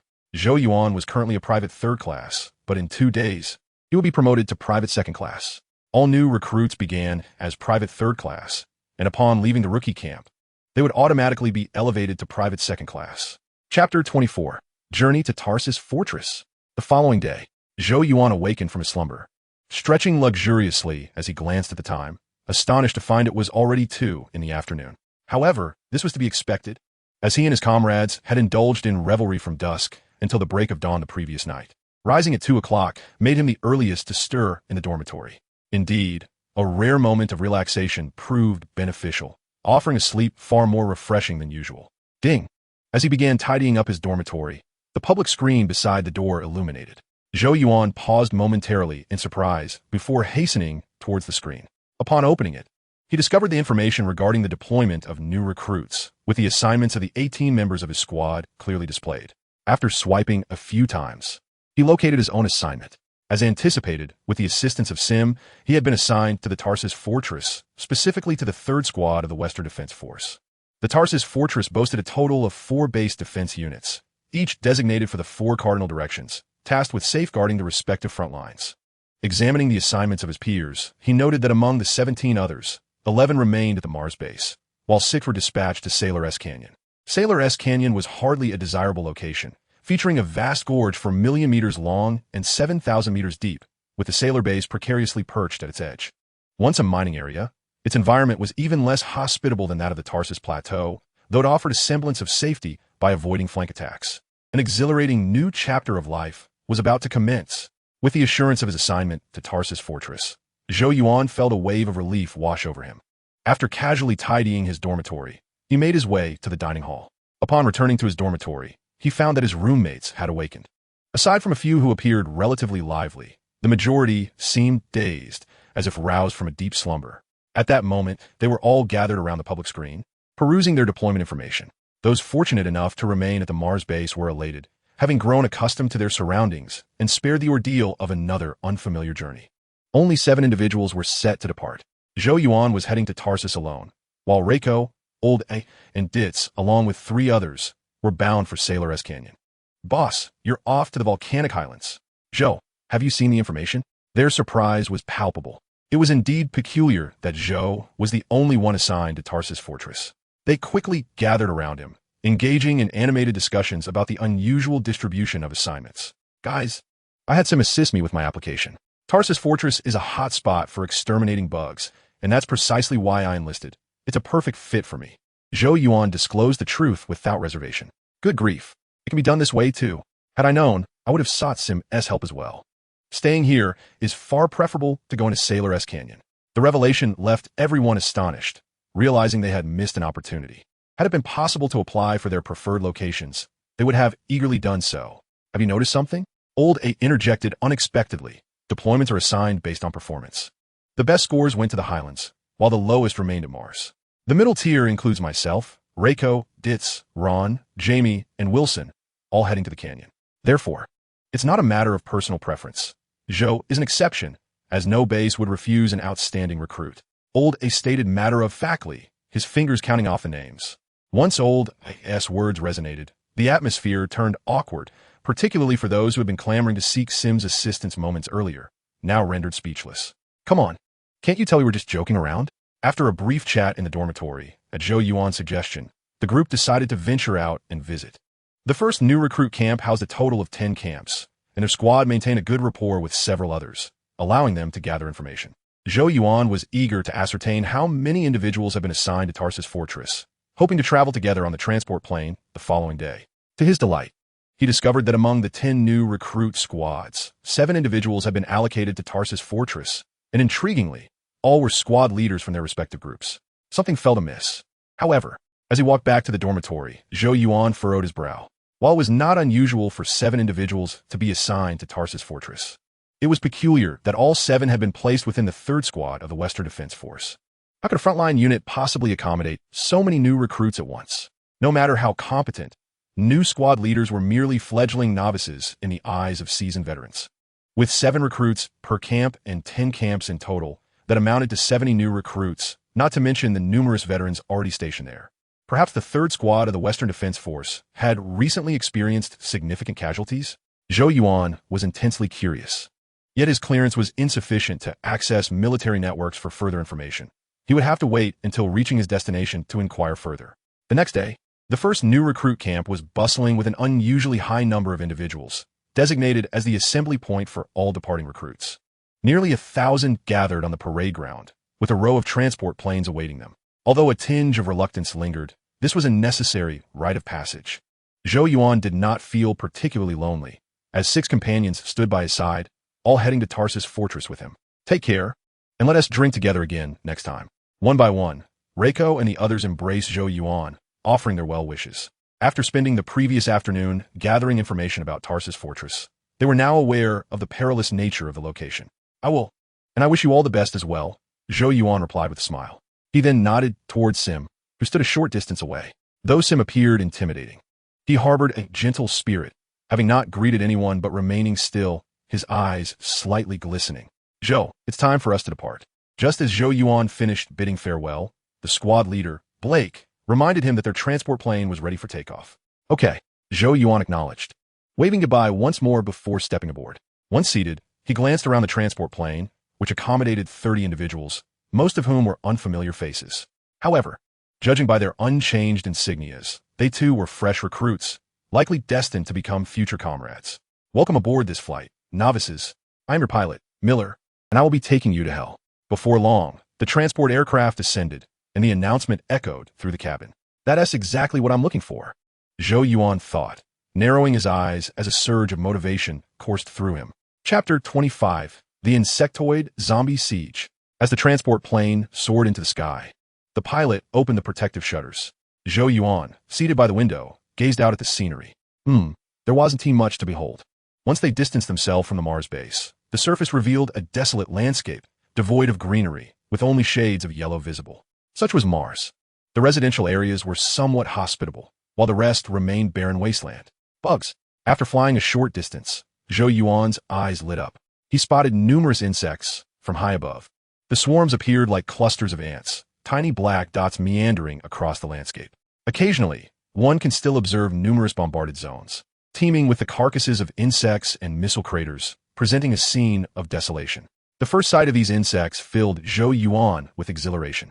Although he had encountered insects during his high school dissection classes, those were merely the corpses of sand beetles. In truth, the arachnous insect race encompasses a plethora of species. However, humanity has yet to engage in a full-scale war with the insect race, leaving their true capabilities shrouded in mystery. To date, the Federation has disclosed information regarding only 4 types of arachnous insects: the warrior bug, the jumper bug, the sand beetle, and the plasma bug. The warrior bug, the most prevalent of these insects, resembles a cross between a cockroach and a mantis, its size surpassing that of a conventional tank. When it charges, it disregards its own safety, hence it is aptly named the warrior bug. Due to its overwhelming numbers, it is also referred to as the soldier bug. The jumper bug appears as a smaller variant of the warrior bug, sporting a pair of wings that allow it to leap several meters, thus earning the moniker jumper bug. It also possesses a nickname, the Locust of pests. The sand beetle is comparatively mundane, with a size akin to that of a sea turtle, resembling an oversized bedbug, and exhibiting a remarkable reproductive capacity. Lacking any notable combat prowess, the sand beetle has no nickname. Finally, there is the giant plasma bug, known to be the largest of the arachnous insects, measuring over 50 meters in length and exceeding 30 meters in height. This creature resembles a luminescent dung beetle with a large posterior, capable of firing a plasma cannon from its rear, a weapon potent enough to obliterate starships. Although it lacks a nickname, the term giant precedes its name. Beyond these known species, Zhou Yuan is aware of numerous others yet to be discovered by the Federation. There are conventional combat insects such as water bugs, cannon bugs, tank beetles, and grenade beetles, each possessing multiple forms. Among the more formidable are brain bugs, queens, and god bugs, all of which possess telepathic abilities. Additionally, there exist many special insect types, such as the manipulator bug, which can parasitically control others, and the Starship Bug, capable of interstellar travel. However, these insects are unlikely to be encountered in the near future, as the war between humanity and the insect race has only just commenced, with the latter yet to initiate a full-scale invasion of the solar system. Currently, the only insects one might encounter are primarily soldier bugs and locust bugs, with plasma bugs being a rare species found only on the insect planet. 20 minutes later, the transport aircraft arrived above the Tarsus fortress. "Wow," Zhou Yuan exclaimed. Gazing at the Tarsus fortress below, the shock of witnessing it firsthand far exceeded that of viewing photographs. The colossal, dead volcano of Tarsus was immense, resembling the eye of Mars, with a fortress nestled within it. Surrounding the highlands, swarms of soldier bugs roamed, occasionally launching assaults on the Tarsus fortress. However, such a scale of insect tide posed no threat to the fortress. The outer perimeter featured an electrified wall, within which lay automated turret walls, further enclosed by guard tower walls and patrolling walls. These layers of protective barriers formed a nesting doll-like structure, isolating all dangers. As a result of these defenses, the area outside the Tarsus fortress was littered with the corpses of insects, rendering it a veritable mountain of carcasses, creating numerous obstacles. Simultaneously, within the Tarsus fortress, at the western wall defense line of the 3rd Squad, the long-awaited reinforcements had finally arrived, and one soldier lamented, "I've truly had enough of overtime." The so-called reinforcements consisted merely of a group of rookies who could barely handle a firearm. "It doesn't matter. As long as they can do laundry, that's all I require." It was quite unfair that Squad 2 received seasoned veterans while they were left with these unwanted novices, as they watched 3 transport planes approach the base. The sentinels atop the patrolling wall began to voice their disdain, mostly expressing contempt for the new recruits and grievances about the base. While their squad was indeed shorthanded, they shouldn't have been given new recruits, right? What could these novices possibly contribute? Engage in endurance runs against the insects? Or perhaps perform demonstrations on firearm assembly for the bugs? Following their devastating defeat 10 days prior, the current soldiers were exceedingly sensitive, ready to explode at the slightest provocation. Some seasoned soldiers were already anticipating the opportunity to vent their frustrations on the newcomers, eager to impart a lesson in reality. Before long, the transport aircraft landed smoothly. Once the recruits disembarked, they stood awkwardly in place, clutching their belongings. Zhou Yuan took account. The 3 transport planes had delivered a total of 75 individuals, though he was uncertain how many would join the 3rd Squad. "Don't just stand there like fools. Come over." At this moment, a corporal nearby waved them over, signaling them to leave the landing area. "I love this place. It feels like paradise." As they were escorted by a sergeant towards the work hall, Brown murmured softly, grinning widely. Among the new recruits transferred from Mars Base Number 1, he was the squad leader of Team 10. The other 6 squad leaders included Blake from Team 1, Johnson from Team 2, Zhou Yuan from Team 3, Taylor from Team 5, Martin from Team 8, and White from Team 9. The 7 shared a good rapport. They had been rivals in boot camp, but were now comrades. It truly is a wonderful place. Zhou Yuan nodded, his heart aflame with excitement. The frontline base was indeed different, with a military equipment standard far superior to that of typical base. Upon disembarking, he immediately noticed the Federation's latest model of combat robots, towering over 5 meters, exuding an aura of intimidation. The energy source for these combat robots was a controllable nuclear fusion device, akin to the arc reactor from his memories. However, the smaller the controllable nuclear fusion device, the more challenging it is to manufacture. It presents an immensely difficult bottleneck.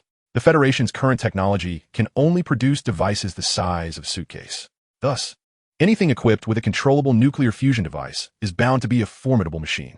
As for the individual combat exosuits, they would likely take over a decade to develop. And even then, they would probably only yield a subpar version reminiscent of those seen in CG films. The system's store should contain such mecha products, but at present, he had only unlocked the basic store, leaving him unable to view the more advanced items. Chapter 26, Veterans Provocation. 10 minutes later, they arrived at the work hall. Newbies, take out your identification cards. The guide led the newcomers to a registration window, instructing them to line up for enrollment. The reporting process for the new recruits was not particularly cumbersome, resembling the procedures during enlistment. After verifying their identities, they collectively recited an oath and received their second-class private insignias, thus officially joining the Tarsus fortress. The entire process took less than half an hour. Host, Zhou Yuan. Identity, Federation second-class private, 18-year-old enhanced human. Attributes, strength 32, speed 27, jump 27, agility 27, endurance 32, defense 32, self-healing 32, skill 16, brain function 57.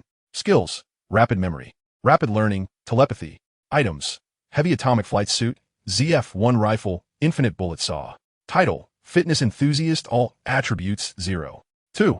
Soul points 100. Casting a glance at his personal panel, Zhou Yuan nodded in satisfaction.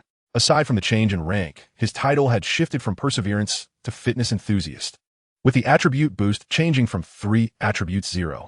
2 to all attributes 0. 2. One should not underestimate this all-attribute increase of 0. 2. His current physique had already far surpassed that of an ordinary person, reaching the stage of enhancement.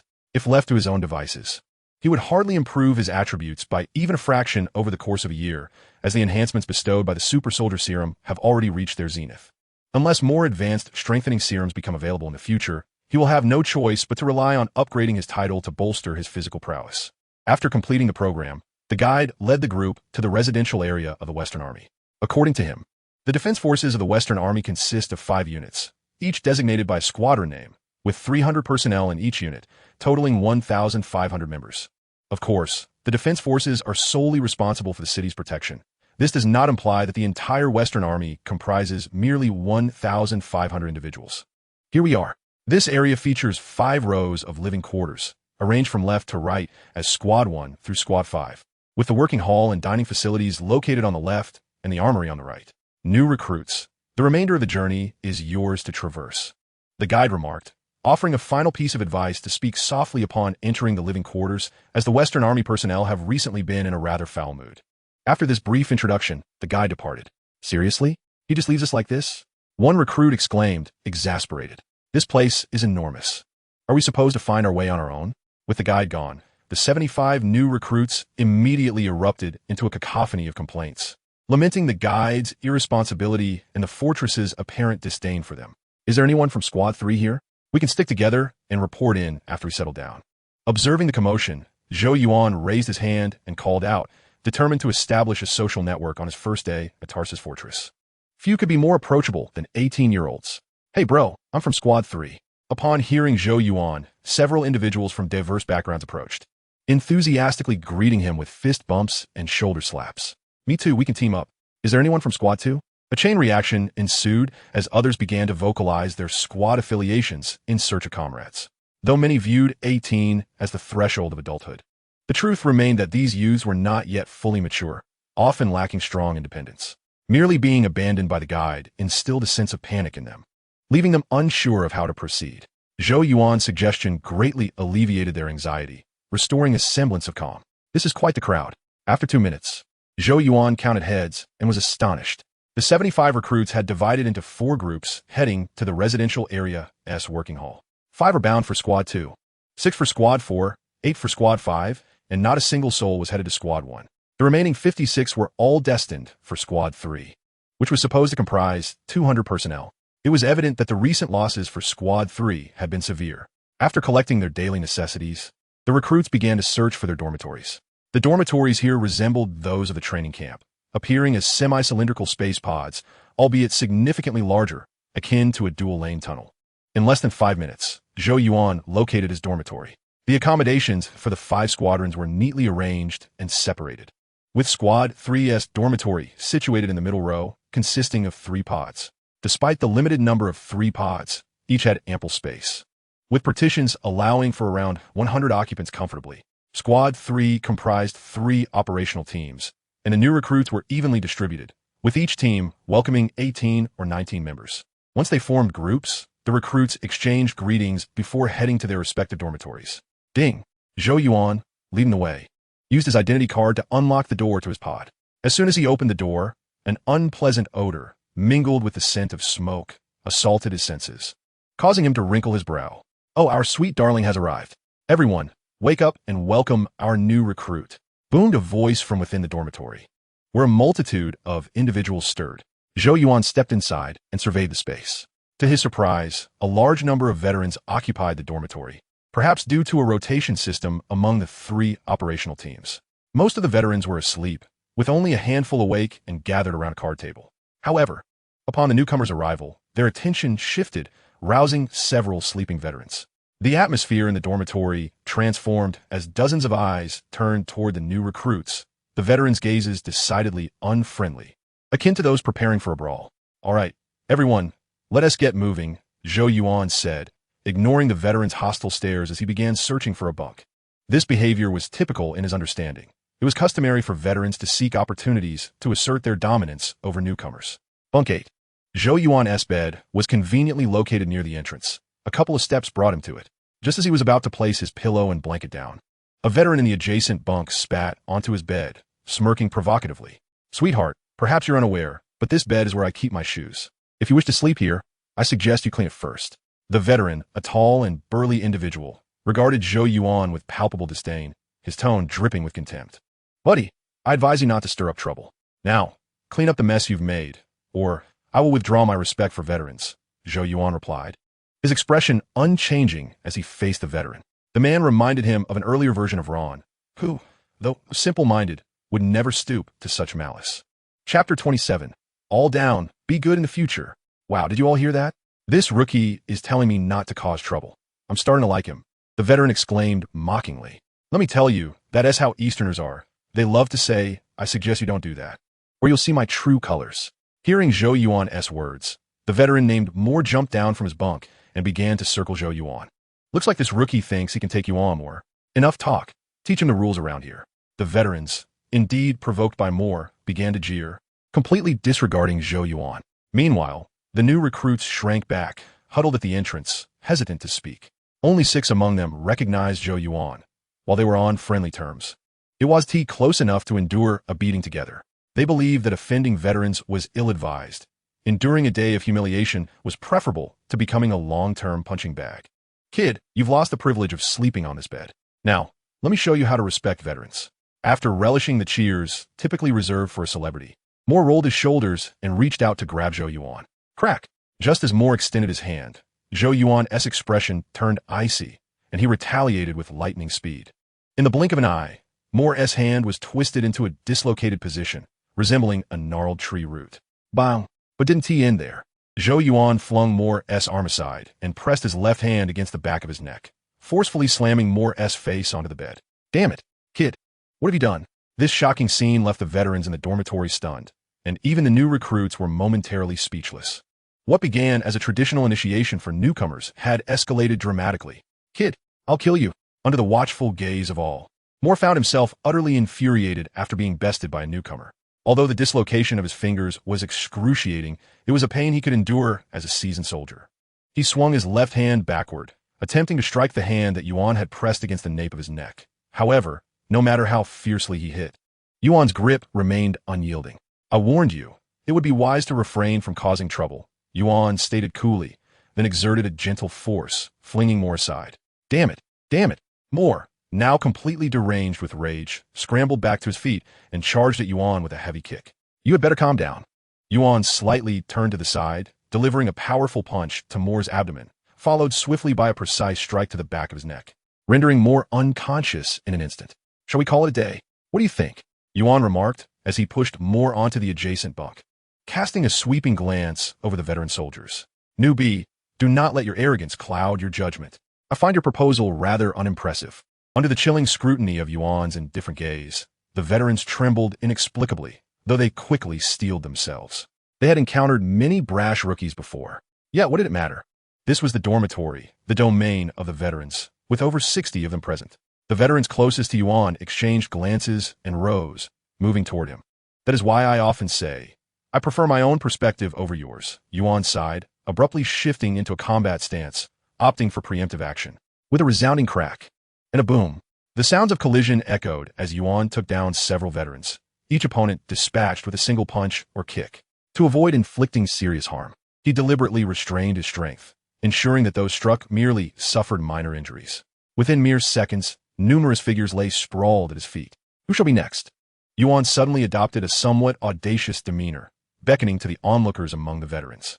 He had discerned that among the veterans present, the highest rank was merely sergeant, with no officers in sight. Furthermore, when Moore had initiated the confrontation, no one had intervened. Those who spoke merely encouraged the scuffle, leading him to conclude that the command hierarchy of the squad was absent from the dormitory. This presented a splendid opportunity to subdue the veterans in one fell swoop, while simultaneously showcasing his prowess to the commanding officers. Though he had not desired such a confrontation, preferring to cultivate friendships through daily interactions, today's circumstances were intolerable. Respect must be mutual. Should one fail to afford him due respect, he would compel them to acknowledge it decisively. "Kid, do you believe yourself to be formidable? I assure you, you'll be crying in rhythm shortly." His arrogance incited the ire of many veterans. While some were disinterested in bullying the newcomer, they now rallied to impart a stern lesson to Yuan. Meanwhile, the dozen or so newcomers watched Yuan with newfound admiration. "Goodness, had I known he was this fierce, we should have all charged at him from the start." They conferred quietly, resolving that should Yuan find himself in peril, they would collectively ambush the veterans. Previously refraining from assistance due to their belief that 18 rookies could not contend against dozens of veterans, the emergence of Yuan, a formidable fighter, had shifted the tide. Good heavens, I must be hallucinating. This fellow is nothing short of a human titan. As the newcomers plotted their approach to aid Yuan, the battle commenced between him and the veterans. They felt as though they were witnessing an illusion. Yuan was encircled by a dozen veterans. Yet he did not seem to falter in the slightest. The confined space limited his ability to maneuver. Nevertheless, with every strike, he incapacitated a veteran. The veteran's punches and kicks landed on Yuan as if they were mere massages. He remained unfazed, not even swaying. It was akin to a tiger entering a rabbit's den, an overwhelming display of dominance. "Guys, Yuan must not have exerted his full strength during training at the rookie camp," Blake remarked, swallowing hard as he spoke to Johnson and others nearby. All were from the same rookie camp, and due to their roles as squad leaders, they often faced off against Yuan in personal training matches. At that time, his prowess had not been as pronounced as it was now. Though he consistently emerged victorious, they were able to exchange dozens of blows with him. It was evident that Yuan had intentionally held back to spare their pride. Chapter 28, The Commanding Officer's Attention. The dormitory of Squad 1 was abuzz with excitement as Yuan single-handedly dominated dozens of veterans. Simultaneously, the meeting room of the 3rd Battalion was lively, with nearly 30 individuals fixated on a single screen. The screen displayed a live surveillance feed from the dormitory of Squad 1. "I want that kid.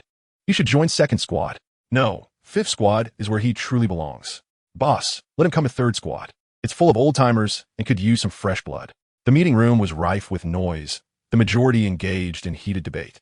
They were the command hierarchy of the 3rd Battalion, comprising a captain, 3 lieutenants, and 25 second lieutenants. Whenever new recruits were introduced, they would deliberately vacate the dormitory and convene in the meeting room to enhance their subordinates' autonomy.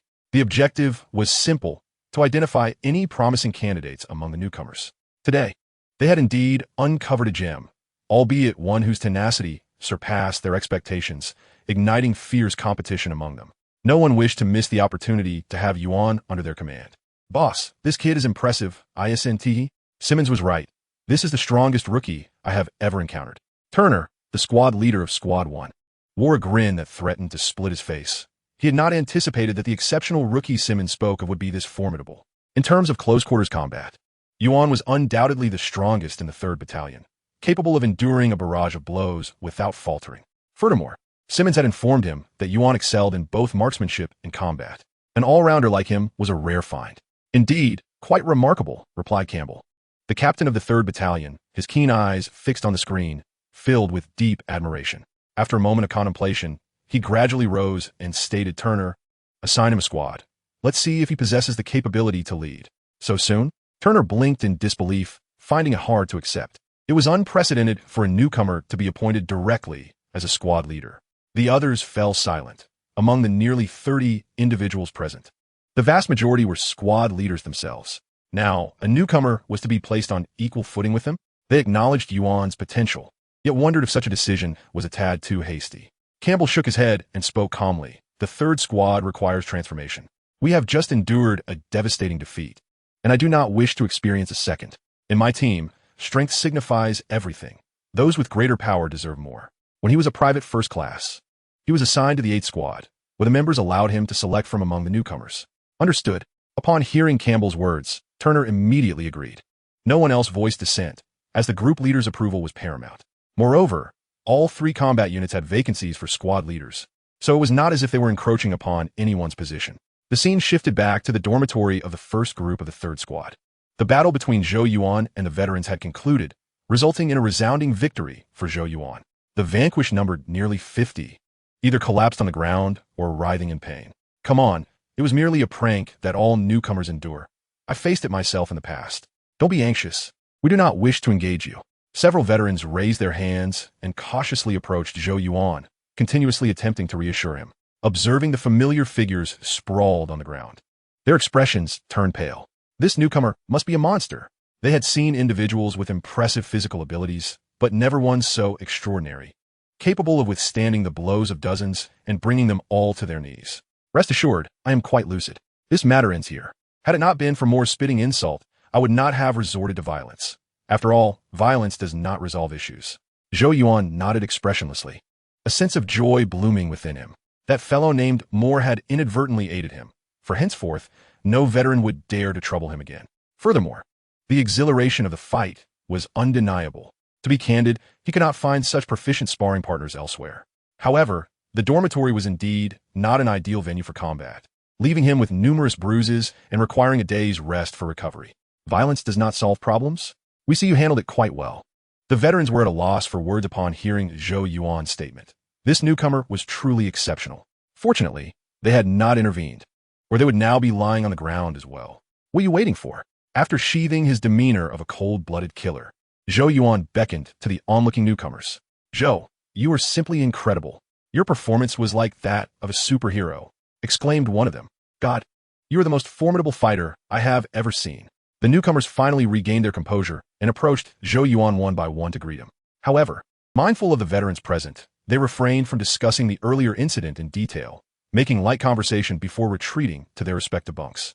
Damn it, Zhou Yuan inwardly cursed, almost losing his cool persona. It was only after the fight that he remembered Moore, that clumsy giant, had spat on his bed. He truly had no desire to retaliate. Yet, having just declared that the matter concluded, it would be somewhat inappropriate to seek trouble with Moore now. Boss, let me assist you. Suddenly, an unfamiliar voice called out from behind Zhou Yuan. He turned to see an unknown veteran, bald and bearded, with large eyes that somehow conveyed a sense of endearing clumsiness. Thanks. Zhou Yuan patted his shoulder and stepped aside. It must be noted that this veteran was quite astute. His loud proclamation of boss ensured that the remaining veterans who had not been knocked out heard him, and they would undoubtedly refrain from bullying Zhou Yuan in the future. Boss, my name is James. If you need anything in the future, just call me. After helping Zhou Yuan tidy his bunk, the veteran quietly expressed his loyalty. All right, I shall remember you. If anyone troubles you, inform me, and I will teach them a lesson in decorum. Zhou Yuan nodded slightly, sitting down on his bed. He then reached into the inner pocket of his military uniform, retrieving a cigar, 2 packs of fine cigarettes, and a couple of lighters.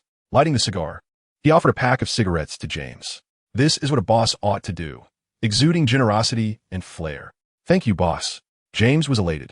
Such cigarettes typically cost 100 federal coins a pack in stores, enough to buy a case of beer, and he could hardly afford them himself. Blake, catch. Zhou Yuan tossed the remaining pack of cigarettes to a familiar face who had just emerged from the rookie camp. Following the skirmish, a bond had unwittingly formed between these newcomers and him, as they began to regard him as a protector. With a little management, it would not be long before they formed a new squad. Chapter 29, Private First Class Squad Leader. Damn it, can someone explain to me what has transpired here? Shortly thereafter, 9 individuals entered the dormitory. Their ranks were not insignificant. 1 was a lieutenant, and 8 were second lieutenants, with the lieutenant being the one inquiring. Zhou Yuan had knocked out nearly half of the veterans, who were still sprawled on the floor when the lieutenant arrived. Sir, this rookie did it all by himself. He took down dozens of them.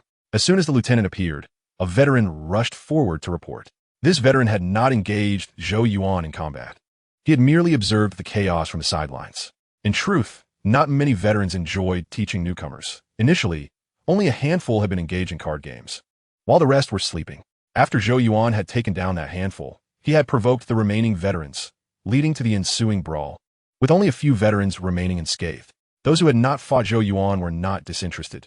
They simply realized that if they attempted to join in, they would only end up on the receiving end of the blows. Which rookie? The lieutenant inquired, his expression cold. This lieutenant was Turner, the leader of the 1st Combat Group of the 3rd Squad in the Western Defense Forces. He had already witnessed the events in the dormitory through the surveillance screens in the conference room. Now, he was merely feigning ignorance. Of course, he had to pretend not to know. Otherwise, how could he establish authority later? That Eastern lad, the veteran, pointed at Zhou Yuan. At attention, Turner's lips curled slightly, but his expression quickly reverted to indifference as he strode toward Zhou Yuan and bellowed. Sir! Zhou Yuan promptly extinguished his cigar and stood to salute, inwardly lamenting. The inevitable had arrived. He simply did not know how this fellow would handle him. Following protocol, he would likely receive at least 3, if not 10, lashes. It was said that the punishment was excruciating, bordering on torture. Perhaps today, he would experience the sting of a lash. Private Second Class, tell me how many you struck? Turner, hands clasped behind his back, gazed intently at Zhou Yuan, his tone far from amiable, suggesting he was quite incensed. I struck 47 individuals, sir. Zhou Yuan replied loudly. He understood the proper course of action. Superiors do not favor weak subordinates. When one errs, acknowledgement is necessary, allowing the superior to assert their authority, benefiting both parties. 47 individuals? Turner nodded, turning to the veteran who had previously reported, inquiring, Abbott, did he conceal anything? No, that is approximately the total. Veteran Abbott shrugged, his gaze toward Zhou Yuan laced with mockery. Kid, what good is your fighting prowess? In this world, one must rely on influence. The captain is one of us, a comrade who has stood side by side with us in the face of peril. Just wait, your reckoning shall come. As for you, Blister, you have shared a rather frosty jest. My elite soldiers, a total of 47, are incapable of besting a mere novice. Turner chuckled heartily, then cheerfully patted Abbott on the shoulder. Boss, Abbott recoiled slightly, his previously gleeful grin vanishing abruptly. He realized that Turner was not particularly furious, or rather, his ire was directed not at Zhou Yuan, but at the fact that 47 seasoned veterans could not conquer a rookie. It is only logical. Were he the squad leader, he would undoubtedly be incensed, perceiving his subordinates as utterly inept.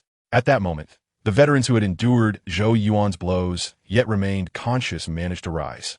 Their spirits dampened as they recognized Turner's dissatisfaction with them. In truth, they felt a profound sense of shame. To have so many surround and assault a novice, only to be bested and left searching for their teeth, was an embarrassment of monumental proportions. A gaggle of spineless weaklings. You have utterly sullied my reputation, Turner chastised, his irritation palpable as he regarded his once reliable subordinates with newfound disdain. After reprimanding the veterans, Turner approached Zhou Yuan. Kid, do you believe yourself to be quite the fighter? I have yet to give it my all, sir. Zhou Yuan replied with a statement that left all present astounded. He sensed that this lieutenant bore no ill will towards him. In fact, he appeared quite pleased upon seeing him. It was worth noting that this was their first encounter, and Turner's demeanor indicated that Zhou Yuan's earlier display of prowess had earned him the lieutenant's admiration. As for how he discerned this, he was a telepath, akin to the time when he played with Carl, who could sense his lies, Now, he too could perceive the emotional currents of others. Kid, if my subordinate possessed your audacity, we'd be in a better position. Upon hearing Zhou Yuan's response, Turner rolled his eyes. From the surveillance footage, it was evident that the lad had not fought earnestly, yet his bravado was rather audacious. Nevertheless, Turner found satisfaction in the reply.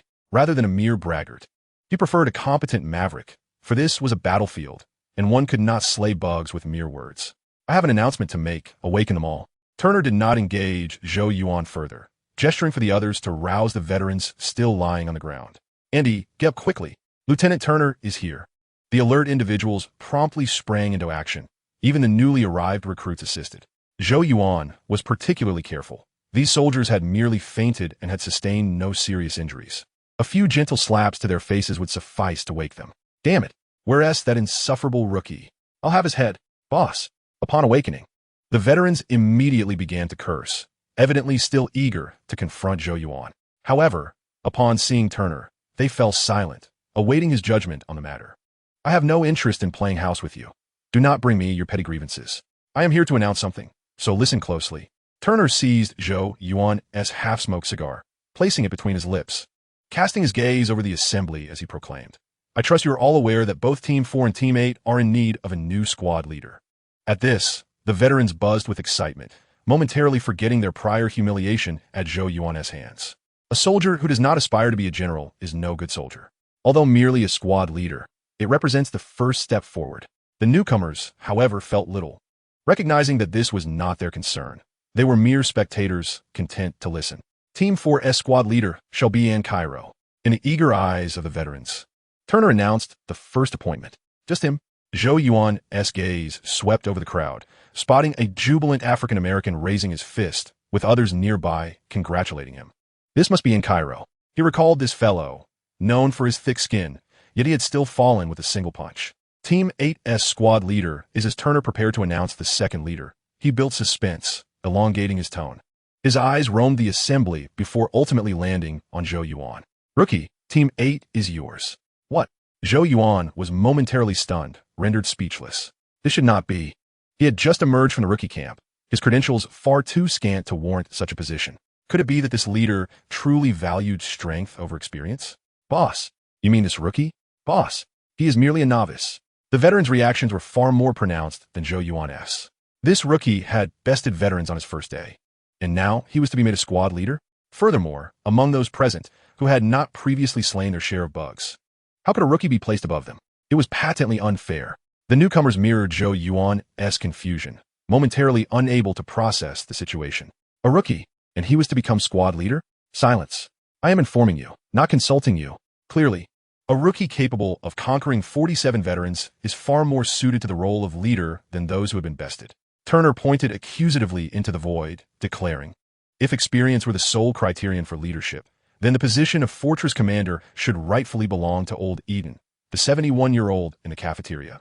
Remember, this is a battlefield, a sanctuary for the strong, and a hell for the weak. If anyone believes themselves worthy of becoming squad leader, step forward and defeat this rookie. Then you shall claim the title. Turner's words left the veterans in profound silence. The fact that a rookie had vanquished 47 seasoned soldiers was indeed astonishing. They could foresee that news of this event would soon spread throughout Tarsus Fortress. The victor would become a celebrated figure, basking in the adoration and accolades of many, while they, the vanquished, would become the subjects of ridicule during leisure hours. As for the squad leader matter, they could only acquiesce. Regarding experience, Turner's sentiments resonated with them. The strong ought to forge ahead, while the weak must follow the powerful into battle. Their earlier resentment stemmed merely from being among those 47 defeated, feeling disproportionately wronged. Had this transpired in another squad, they would have accepted it as a matter of course, perhaps even deeming the position of squad leader too trivial. A rookie defeating 47 veterans was nothing short of superheroic. To confine him to the role of a mere soldier would be a gross misallocation of talent. Rookie, do not celebrate too soon. As I mentioned, this is a battlefield, a haven for the strong, and a hell for the weak.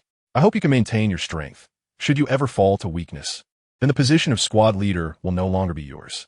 After imparting this lesson to the veterans, Turner turned his serious gaze toward Zhou Yuan. Understood, sir.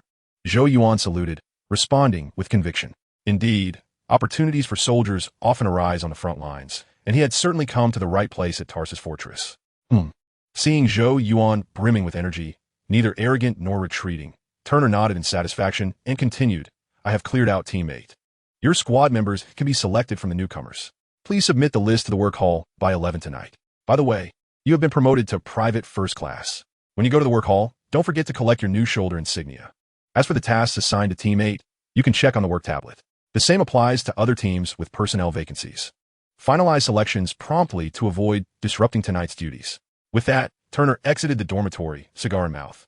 Once Turner departed, the newcomers in the dorm were abuzz with excitement. Their former comrade had become a squad leader. Moreover, he would select his team from among them. This was splendid. They preferred joining Zhou Yuan's squad over that of the veterans, as it would spare them from being bullied. However, before they had a chance to approach Zhou Yuan, he was already preoccupied. When Turner had come earlier, he had brought along the other squad leaders, who were now greeting Zhou Yuan. Buddy, you are incredibly strong. I bet you can knock out a bull with a single punch. Hey, thanks for the compliment. I can tell you're a tough character too. Appreciate it. We will be comrades from now on. As the saying goes, one should not strike a smiling face. These squad leaders greeted him warmly, and Zhou Yuan reciprocated enthusiastically, praising each one in turn. However, the veterans who had previously suffered at Zhou Yuan's hands were not pleased. Watching their squad leader converse animatedly with Zhou Yuan, their faces turned a shade of green. This felt like blatant betrayal. Furthermore, from now on, they would have to address him as Captain Zhou. How infuriating. All right, let us get down to business. There are over a dozen newcomers. You can start selecting. After the pleasantries, one of the squad leaders gestured for Zhou Yuan to choose his team. They had reviewed the newcomers' profiles, and, aside from Zhou Yuan, the others were of similar caliber. They figured it would be a nice gesture to let him pick first, as a means of fostering friendship. Thanks, I won't hold back then. Zhou Yuan nodded, his gaze sweeping over the eager faces of the newcomers before he pointed Blake, Johnson, Taylor, Martin, White, Brown, James, and you two. He swiftly selected 9 individuals, 6 of whom were familiar faces from the rookie camp. 1 was a subordinate who had readily pledged allegiance to him, and 2 were imposing figures who appeared to be heavyweight contenders. There was little hesitation. The familiar faces were of squad leader caliber with commendable combat skills. The subordinate had to be included, given he was the first to express support. As for the 2 heavyweights, although he was unfamiliar with them, their size promised stability during firearms training. Yes, the chosen individuals beamed with excitement, while those overlooked were filled with regret and anxiety. Zhou Yuan had just bested several veterans. Although they dared not confront him, there was a looming possibility of having their frustrations taken out on those who hadn't made the cut. Not being part of Zhou Yuan's squad added an invisible pressure on them. After Zhou Yuan made his selections, the other squad leaders proceeded with their choices, selecting members haphazardly based on proximity, completing the roster within a minute. Here, give this a try. While they were selecting, Zhou Yuan theatrically opened his suitcase and retrieved a few items, 10 rejuvenating cigars and several packs of cigarettes. He had amassed nearly 50 rejuvenating cigars and intended to distribute them among the squad leaders. As for the cigarettes, everyone present, including the veterans he had just bested, would receive a pack. A true gentleman apologizes to the victor, while the vanquished admitting defeat is seen as cowardice. He would be spending a considerable amount of time here, and it was best to clear the air early for his own peace of mind. As for those unwilling to resolve their grievances, he wouldn't care. If they were unsatisfied, they could challenge him. Would Captain Zhou fear a few brash soldiers? Chapter 31. The popular rejuvenating cigar. Buddy, did you only bring cigarettes? The squad leaders were left speechless upon witnessing Zhou Yuan's generous offering. I have quite a penchant for smoking. I carry a full box wherever I go, as the base provides for my daily needs. Try this. It's a cigar made from traditional Chinese herbs that invigorates both spirit and stamina, sent from my hometown. Zhou Yuan chuckled, handing each of the 9 squad leaders a rejuvenating cigar. I know what traditional medicine is. Let me give a shot. Sounds intriguing. The East indeed harbors many mysteries. The squad leaders eagerly accepted the cigars and began lighting up. A cigar that could restore energy and vitality was practically a form of exhilaration. While they were skeptical, none dared to question Zhou Yuan in his presence. Instead, they expressed their gratitude and quietly indulged. Buddy, at that moment, Zhou Yuan approached Moore's bunk, eyeing the heavyweight who had just spat at him. We want. Moore tensed, fearing Zhou Yuan sought retribution. Not just Moore, but everyone in the dorm turned their attention, anxious about a potential altercation. Actually, I think I owe you an apology. Zhou Yuan offered the last rejuvenating cigar to Moore, lightly tapping his chest with his fist as he spoke. I wasn't intending to offend. Your prank was simply misguided, as it represents an insult in Eastern culture. We are to be comrades in arms henceforth, and I wish to conclude this matter in a manner befitting men. Now, may I trust you with my back?" Moore was momentarily taken aback. He hadn't anticipated Zhou Yuan's apology. In truth, he was the instigator of the earlier incident, provoking Zhou Yuan and dragging many veterans into the fray. Of course, after a brief silence, Moore accepted Zhou Yuan's cigar, rising from his bed to fist-bump Zhou Yuan. "Unless I perish in battle, you can rest assured that your back is secure. I admit, I overstepped with my prank, but I assure you it was merely that, a prank. It would be foolish not to seize the opportunity for reconciliation." He had previously been worried about future conflicts and further encounters with Zhou Yuan's fists. Now everything was resolved, and he felt relieved. Zhou Yuan nodded with a smile. "I believe you now, for you are a man, not a cowardly wretch." Zhou Yuan spoke these words loudly, deliberately directed at the other veterans who had suffered at his hands. "Did you all hear that? If you don't want to be seen as cowardly, then graciously accept my cigars and let this matter rest. Otherwise, I advise you to tread carefully." Indeed, once Zhou Yuan and Moore had cleared the air, matters proceeded smoothly. During the distribution of cigars, the veterans accepted them with pleasure and greeted Zhou Yuan warmly, no longer holding on to previous grievances, while some veterans might still harbor resentment. Witnessing others reconcile with Zhou Yuan deterred them from voicing their discontent. Otherwise, they would truly appear out of place. As the cigars were shared, the atmosphere in the dormitory warmed considerably. The new recruits who were not chosen as team members by Zhou Yuan felt a sense of elation. With the enmity between Zhou Yuan and the veterans resolved, they were no longer fearful of incurring the veterans' wrath. Once the brawling was settled, Zhou Yuan returned to his bed and opened the tablet he had received from the work hall. He understood that the third squad was a defensive unit, primarily tasked with guarding the defense wall. However, he needed to familiarize himself with the specifics of their deployment, including which areas and positions they would occupy, to ensure he could perform effectively as a squad leader.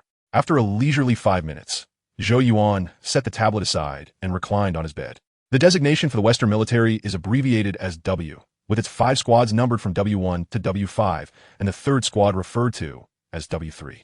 Within the third squad, there are 3 combat groups, designated W31 to W33. If there are sub-squads, their numbers would be appended accordingly. For instance, the first group S8 squad would be W318, the second group S8 squad would be W328, and the third group S8 squad would be W338. This system was relatively straightforward. Regarding the areas of deployment, it was even simpler. The Western military's designated area of defense was the western wall of the fort, responsible for the watchtower wall and the patrol wall. The work tablet contained maps and markers clearly indicating which squad was assigned to which position, allowing them to locate their designated area with ease. It is noteworthy that the combat groups within the same squad share overlapping deployment areas, as the defensive unit operates on a 3-shift, 24-hour work schedule. Group 1 is responsible from 2300 to 0710, Group 2 from 0700 to 1510, and Group 3 from 1500 to 2310, with each combat group working for 8 hours. The additional 10 minutes serves as a handover period, which may only be taken in advance and not cut short. Earlier, the many veterans seen sleeping were simply recovering from their overnight shifts, having just returned from their posts. Zhou Yuan spent the remainder of his time in the dormitory until lunchtime, when he led his team to the cafeteria. Accompanying them were the other new recruits who had risen early, including the squad leaders from various teams, who were also heading to the work hall to register team member information. Dining was merely a side activity. The veterans at this hour were already asleep, as they needed to prepare for their shifts on the defense wall later that night. Compared to the nutritional meals in the boot camp, the food at Tarsus Fortress was quite excellent, featuring a variety of dishes, fruits, and beverages. Zhou Yuan even spotted dumplings and garlic sauce. Moreover, upon leaving the cafeteria, they could collect complimentary cigarettes and chewing gum from a vending machine at the entrance. It truly echoed the adage, the more dangerous the life, the greater the rewards. After their meal, the newcomers returned to their dormitory in groups, while the 10 squad leaders proceeded together to the work hall. "Zhou, I must say, your cigars do indeed have an invigorating effect. If you can procure some from your hometown, I would like you to buy a batch for me. Cost is no object," remarked Gavin, the leader of Team 1, during their journey.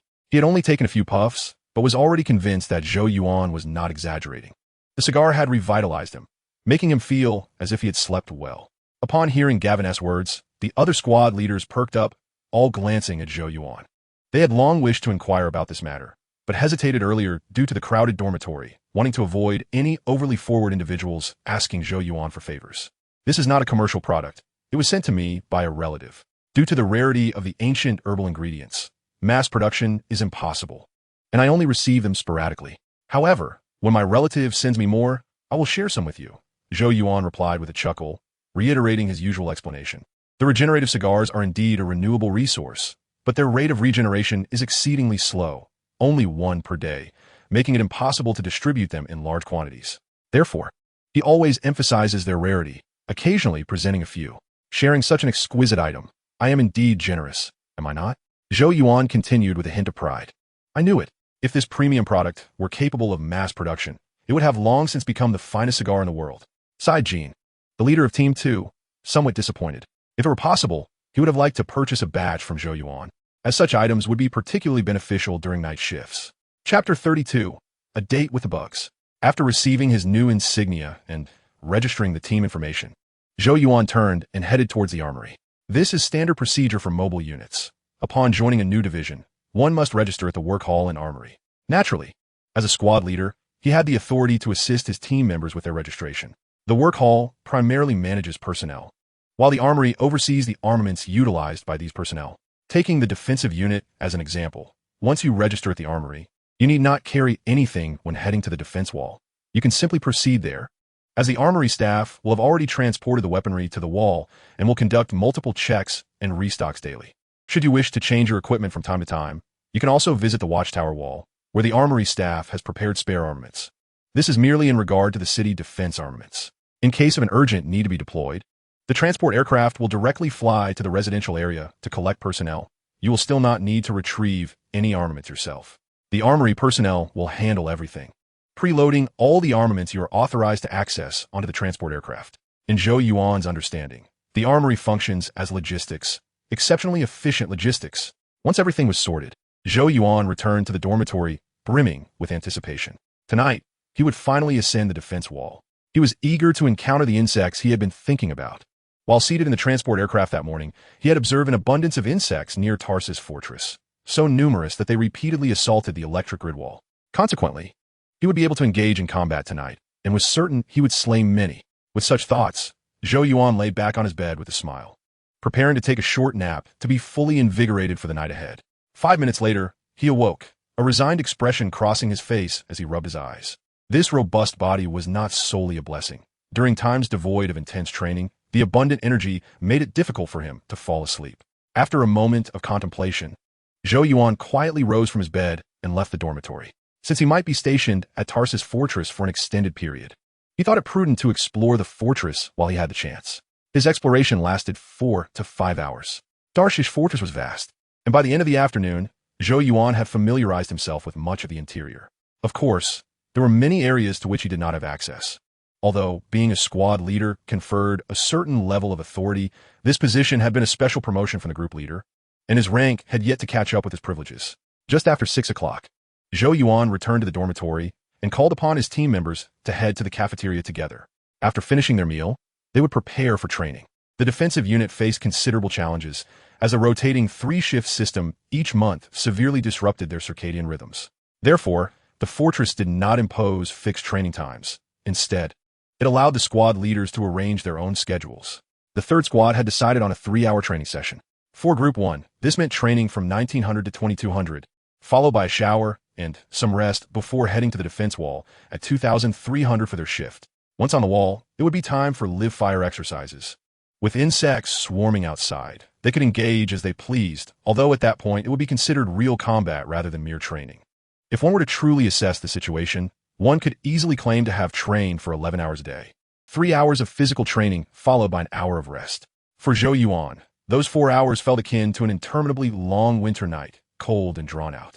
He periodically glanced at the time, having lost count of how many times he did so, until finally the moment for the shift change arrived.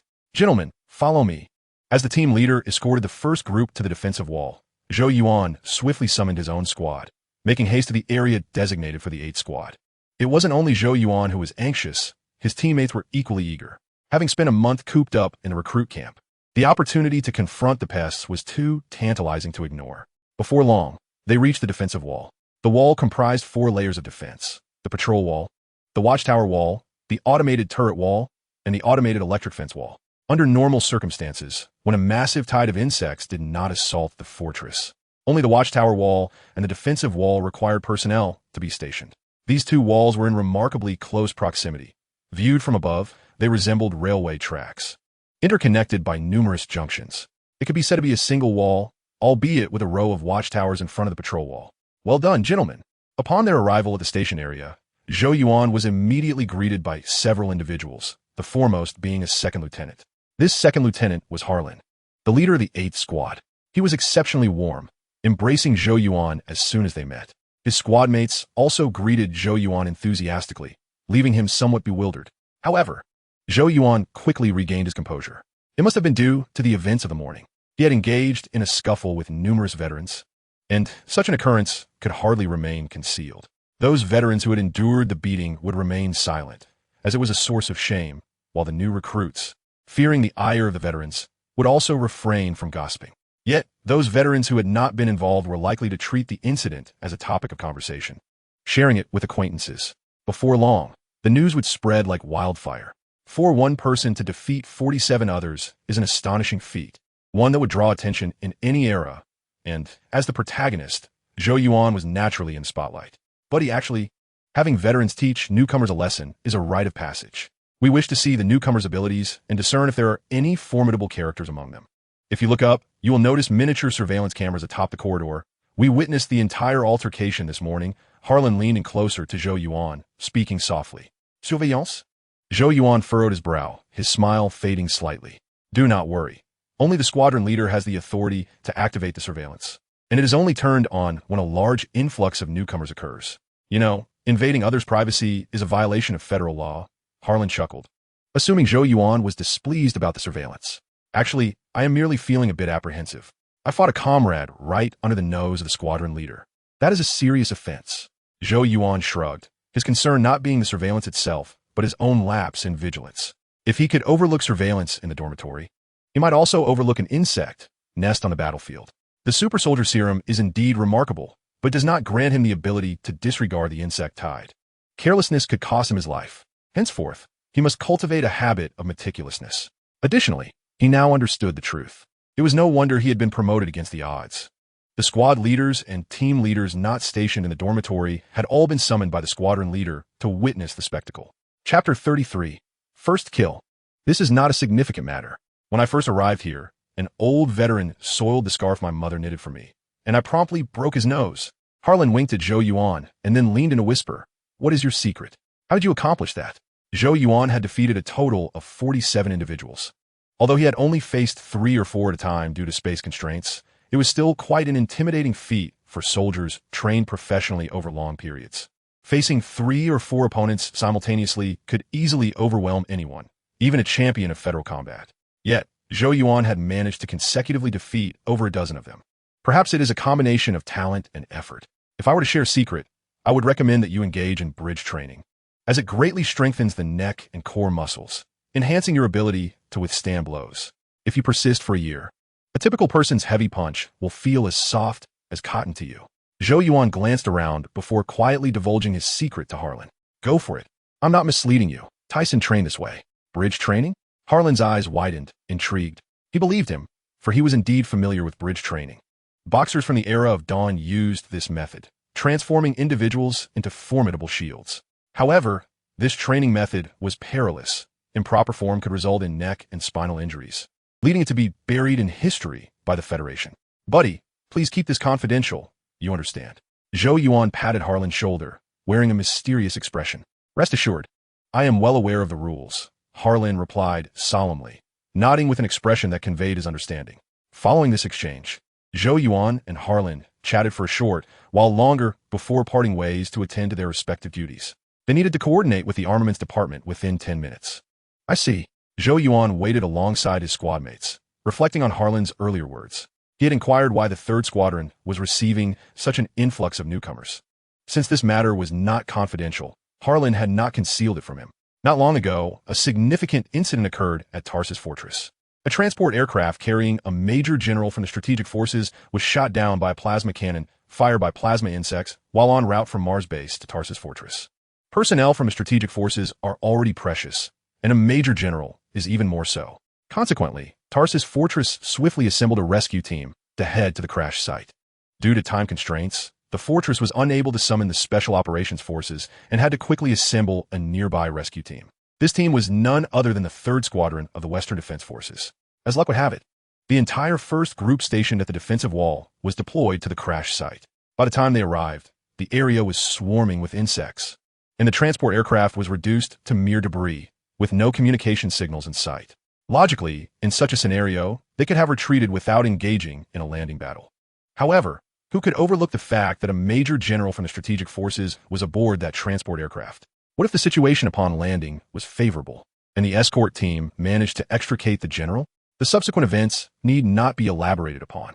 The first group suffered heavy casualties. Had it not been for the reinforcements provided by the 2nd and 3rd groups, as well as the Special Operations Forces, not a single member of the first group would have returned. The battle was hastily conducted, with all participating units incurring losses. However, those who arrived earlier faced the greatest casualties. In the aftermath, the strategic forces sought accountability from the mobile forces, claiming their sluggish response led to the eventual failure of the rescue mission. The 3rd Squadron bore the brunt of the blame, resulting in their subsequent personnel reinforcements being relegated to the bottom of the priority list, and they could only select newcomers from the recruit camp. Certainly, Harun spoke little about the matter. As a mere 2nd lieutenant, he lacked the capability to grasp the truths of such magnitude. It was merely hearsay.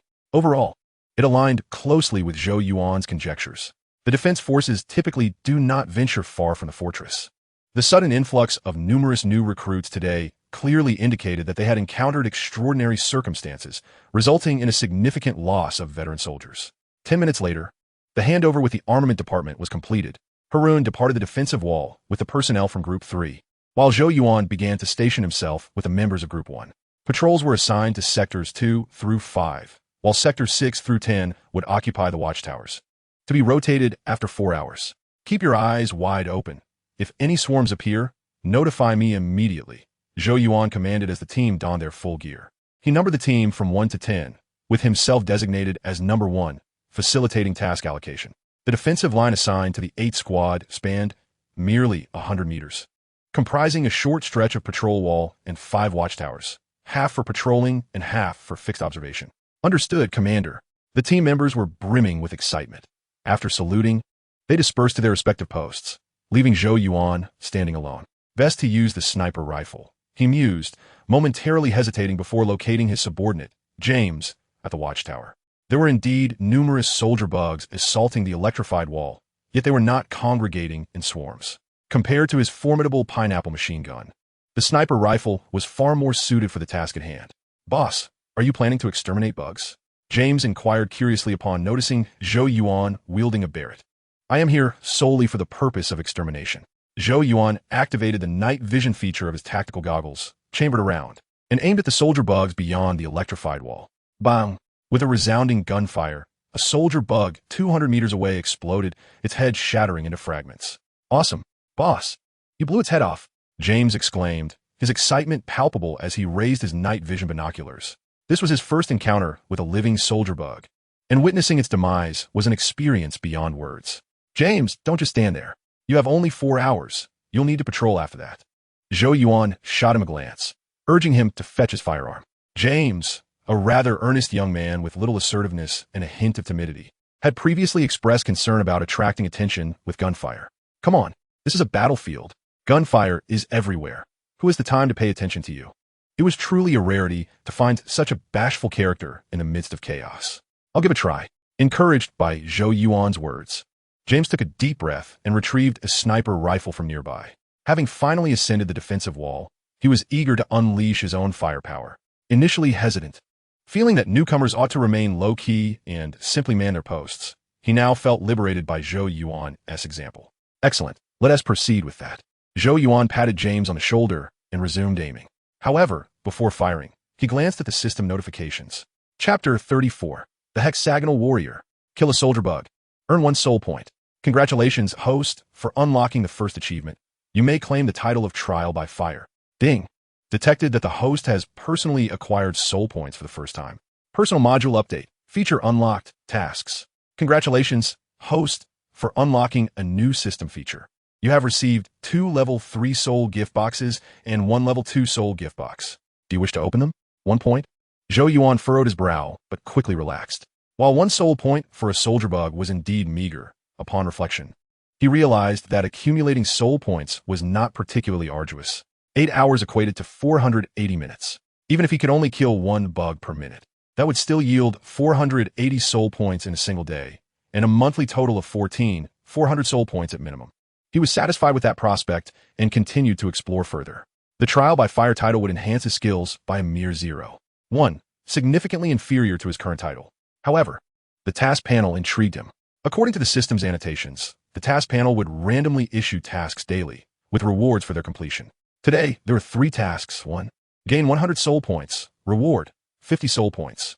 2. Complete 2 hours of physical training. Reward, 1 hemostatic agent. 3. Acquire soul points from plasma bugs. Reward, 50 soul points. It resembled a daily checklist. The tasks were not overly challenging and the rewards modest. He wondered if the difficulty and rewards would increase over time.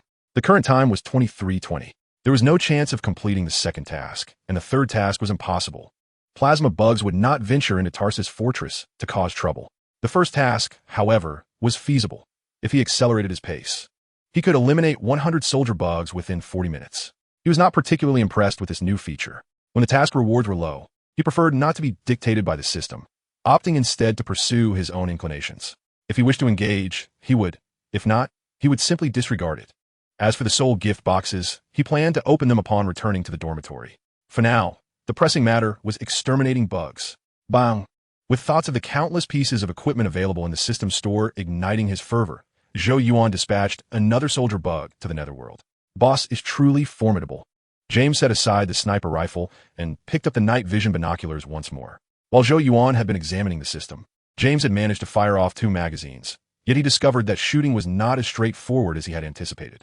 For soldier bugs within 300 or 400 meters, he could indeed take them down with careful aim. However, at greater distances, he found himself unable to score a single hit. The bullet drop and the aim point were entirely misaligned, and with the soldier bugs moving swiftly, he couldn't hit a single one even after firing 5 rounds. By the time he adjusted his aim, his bullets strayed far off target, not even grazing the shadow of a soldier bug. In just a few minutes, he came to accept the grim reality that he lacked any shooting talent. Rather than continuing to fire aimlessly, he preferred to watch Zhou Yuan exterminate bugs. Bang! Bang! 19, 20. For the remainder of the time, James kept count for Zhou Yuan. By the end of their 4-hour watch at the tower, Zhou Yuan's kill count had surpassed 1,000. He had long since lost track of the exact number, as he had to maintain his own post and could not focus on Zhou Yuan continuously, but he was certain it exceeded 1,000. Boss, it's 3 o'clock. As Zhou Yuan finished off another magazine, James whispered a reminder. That quickly, Zhou Yuan paused momentarily before lowering his rifle. Indeed, when immersed in pursuits one enjoys, time seems to fly, for hours had vanished in the blink of an eye. The experience was exhilarating. He suddenly felt that machine guns were weapons for novices, while a true man should slay foes from kilometer away. Before you see me, you're already dead. Sectors 2 through 5 gathered for a meal, set to rotate posts in 15 minutes. After stretching his limbs, Zhou Yuan activated his radio to issue commands. During the 8-hour watch, the fortress would arrange for personnel to deliver meals twice. Aside from ensuring that the watchtower was manned, the squad leader had the discretion to organize as he pleased. James, stand your post diligently. Rest assured, boss, I will keep a vigilant watch on those pests. Excellent, Zhou Yuan nodded, setting aside the Barrett rifle as he returned to the patrol wall. Captain, team members 2 through 5, Blake, Johnson, Taylor, and Martin, saluted in greeting as they noticed Zhou Yuan's return. All right, let's eat. Zhou Yuan waved his hand dismissively, casually grabbing a food container from the folding table, with the others following suit. While dining, Zhou Yuan took a moment to review his accomplishments. Host, Zhou Yuan. Identity, Federal Private First Class, 18-year-old male, enhanced human. Attributes, Strength 32, Speed 27, Jump 27, Agility 27, Stamina 32, Defense 32, Self-Healing 32, Skill 16, Brain Function 57. Skills, Rapid Memory, Quick Learning, Telepathy. Items, Heavy Atomic Wingsuit, ZF, 1 Rifle, Infinite Bullet Saw. Title, Exercise Enthusiast, All Attributes 02. Soul Points, 1257. His soul points had surged from 100 to 1257, of which 100 were from his previous total and 50 were earned through daily tasks. This meant that in the nearly 4 hours prior, he had eliminated 1,107 soldier bugs. Not too many, yet not too few either. As a marksman of exceptional caliber, he needed just over 2 seconds to realign his aim after firing. When fully focused, he could fire a minimum of 25 rounds in a minute, totaling at least 6,000 shots in 4 hours. Of course, no one could maintain such a state for long. Initially, he fired rapidly, but as time passed, his accuracy waned and the soldier bugs within range dwindled. Thus, in nearly 4 hours, he had only managed to kill just over 1,000, averaging one every 13 seconds. Nevertheless, he was quite satisfied with this achievement. After all, his experience was still lacking. While he could be deemed an excellent sniper, he still had a way to go before reaching the level of a true marksman. Achieving such results was already impressive. If he could clear 2,000 in a day, that would amount to 60,000 in a month. Once his soul points had surpassed 10,000, the second-tier shop would likely unlock. Zhou Yuan calculated this with a sense of anticipation. Before ascending the defense wall, he had not anticipated the ease of acquiring soul points. The gains had far exceeded his expectations. 15 minutes later, Zhou Yuan ascended the watchtower with 4 team members, replacing the 5 who had stood guard for 4 hours. As usual, the Barrett roared with ferocity. The only difference this time was that he had shifted from the far right of the squad's defensive line to the far left. After nearly 4 hours of firing, there were hardly any soldier bugs left in the rightward direction. Remaining there would likely yield less than 500 soul points in another 4 hours. Chapter 35. The Plasma Spark Device. At 7:10 a.m. After handing over duties to Team 8, Zhou Yuan departed the defense wall with his team. 8 hours was simply insufficient for him. On the way back to the dormitory, Zhou Yuan still felt a lingering desire. After firing for 8 continuous hours, most would be exhausted to the point of nausea, but he merely felt slightly mentally fatigued. If given the opportunity, he would have liked to shoot for several more hours. Unfortunately, the regulations for defense were too stringent. When the squad leader and team leader conducted inspections that evening, he had inquired about the possibility of extending his time on the defense wall. However, both leaders had declined, stating that unless under special circumstances, personnel were not permitted to ascend the defense wall outside of their assigned hours. This was tied to military merit and responsibilities, necessitating a clear distinction. With the leaders having spoken, Zhou Yuan reluctantly abandoned his thoughts of overtime. Host, Zhou Yuan. Identity, Federal Private First Class, 18-year-old male, enhanced human. Attributes, Strength 32, Speed 27, Jump 27, Agility 27, Stamina 32, Defense 32, Self-Healing 32, Skill 17, Brain Function 57. Skills, Rapid Memory, Quick Learning, Telepathy. Items, Heavy Atomic Wingsuit, ZF-1 Rifle, Infinite Bullet Saw. Title, Exercise Enthusiast, all attributes 02. Soul points, 2293. However, upon viewing his status panel, Zhou Yuan's spirits lifted significantly. In the latter 4 hours, he had accrued 1036 soul points, with 50 points from daily tasks. While this was fewer than the previous 4-hour tally, it still met his expectations. Achieving 2,000 soul points daily would suffice. His skill had increased by 0.1, likely reflecting his proficiency with the sniper rifle. It felt exhilarating. He had eliminated at least 100 bugs. Damn, the recoil of the sniper rifle was tremendous. My shoulder feels as though it's about to shatter. Tomorrow, I will have to stand guard obediently. It's a pity I didn't encounter a swarm. Otherwise, I could have utilized the quad KPV from the watchtower. That beast could even obliterate tanks. Upon returning to the dormitory, members of Team 8 gathered, playing cards and boasting about their feats, recounting how formidable they were and how many bugs they had slain the previous night. Brothers, what you did pales in comparison. Unable to remain silent at his teammates' grandstanding, James interjected. Folding his arms across his chest, he declared proudly, last night, I personally witnessed the boss take down at least 1,000 bugs before 3 o'clock. If I am not mistaken, his final kill count must have exceeded 1,000. 1,000? At James's words, everyone turned to gaze at Zhou Yuan, who was smoking nonchalantly in the corner. James, I prefer to remain low-key. Zhou Yuan frowned, eventually letting out a resigned sigh as he remarked, if I haven't miscounted, it should be 2,093. Very well. James, well done. You have matured into a reliable subordinate. Keep it up next time.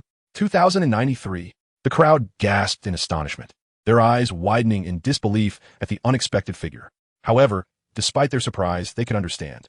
There were 6 members in the team who had emerged from the same boot camp as Zhou Yuan. The remaining 3 could easily inquire and discover that Zhou Yuan was not only proficient in hand-to-hand combat, but also excelled in marksmanship. If Zhou Yuan's shooting skills were even half as impressive as his combat skills, then this record became far less unbelievable. Clearly, Taking down 2,000 bugs in 8 hours paled in comparison to single-handedly defeating 47 seasoned veterans. All right, keep it down. This is not a remarkable achievement. Let us not disturb those who are resting. Get some sleep to recharge, and tonight I will sequentially guide you, imparting my shooting techniques. Zhou Yuan waved his hand expressionlessly, embodying a mature and aloof demeanor. He was indeed the cool and composed killer type, and he could not allow any hint of pride to mar his countenance in the face of praise. As for that evening, he would diligently mentor his teammates, ensuring they traversed the 5 watchtowers and eliminated all the bugs they could. Of course, this was not about claiming kills for himself. He was a team-oriented soldier, merely wishing to alleviate some pressure from his teammates, making their watch duties somewhat easier. With great power comes great responsibility, and he understood this all too well. Awesome, Captain.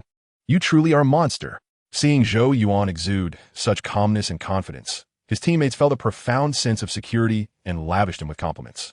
Encountering a powerful captain on the front lines was indeed a fortunate circumstance. Well then, you all enjoy yourselves. Zhou Yuan shrugged, casting the remaining cigarette onto the gaming table before reclining onto his bed. As he swiped through his work tablet, his ears perked up slightly. Hearing his teammates still discussing his achievements, and with a veteran joining in to inquire, a subtle smile crept onto Zhou Yuan's lips. Accumulating fame and cultivating brilliance. This was a line he had encountered in a film, and it proved equally effective in reality. Regardless of the circle one mingled in, building a reputation was invariably the first step. Currently, he held the position of squad leader, a role typically associated with the rank of second lieutenant. Provided no significant errors occurred, he would gradually ascend to that rank. However, that was a concern for the future, and it did not alter the fact that he was still merely a private first class. He hoped this process could hasten a bit. In just a few days, his performance on the defensive wall would undoubtedly spread, leading to recognition from the fortress's upper echelons, the captain of the 3rd Squadron, and the leader of the 1st Operational Group. I trust you 1T overlook my worth.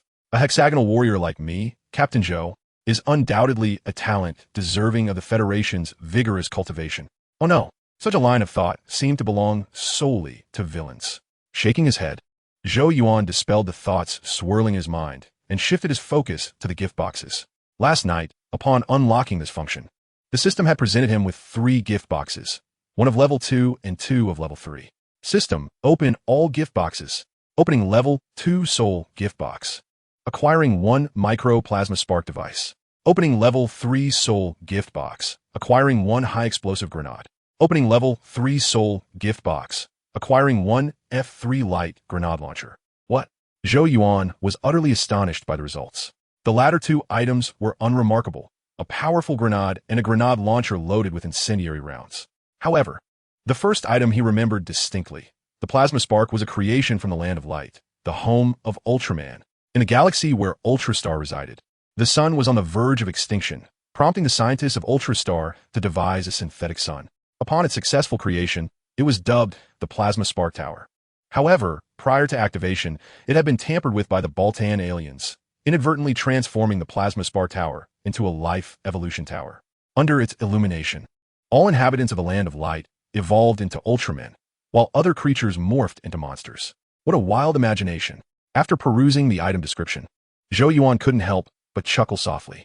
This device was akin to Iron Man's arc reactor, a super energy source no larger than a fist. His childhood was filled with such fantastical tales. He had almost believed he was on the verge of becoming an Ultraman himself. Chapter 36, Teaching Little Black a Lesson. What treasure? Zhou Yuan nestled under the covers, examining the micro plasma spark device.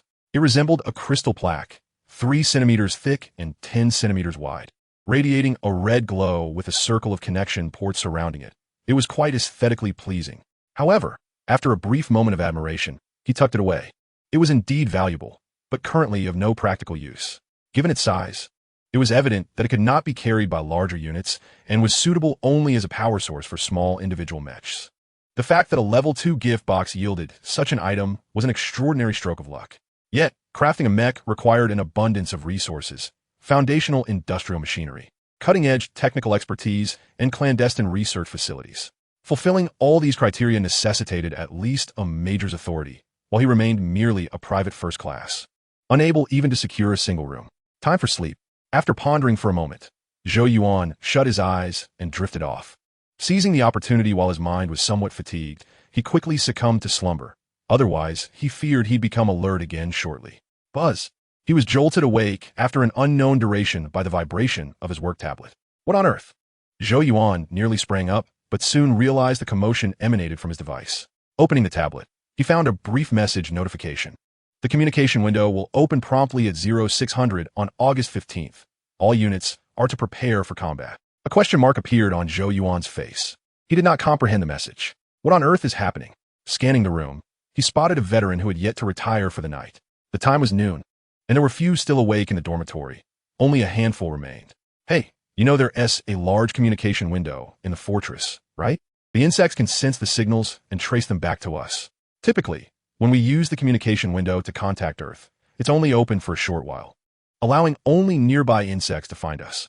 However, on the 5th, 15th, and 25th of each month, the fortress transmits a substantial amount of data to Earth, keeping the communication window open for several hours, attracting even the most distant insects.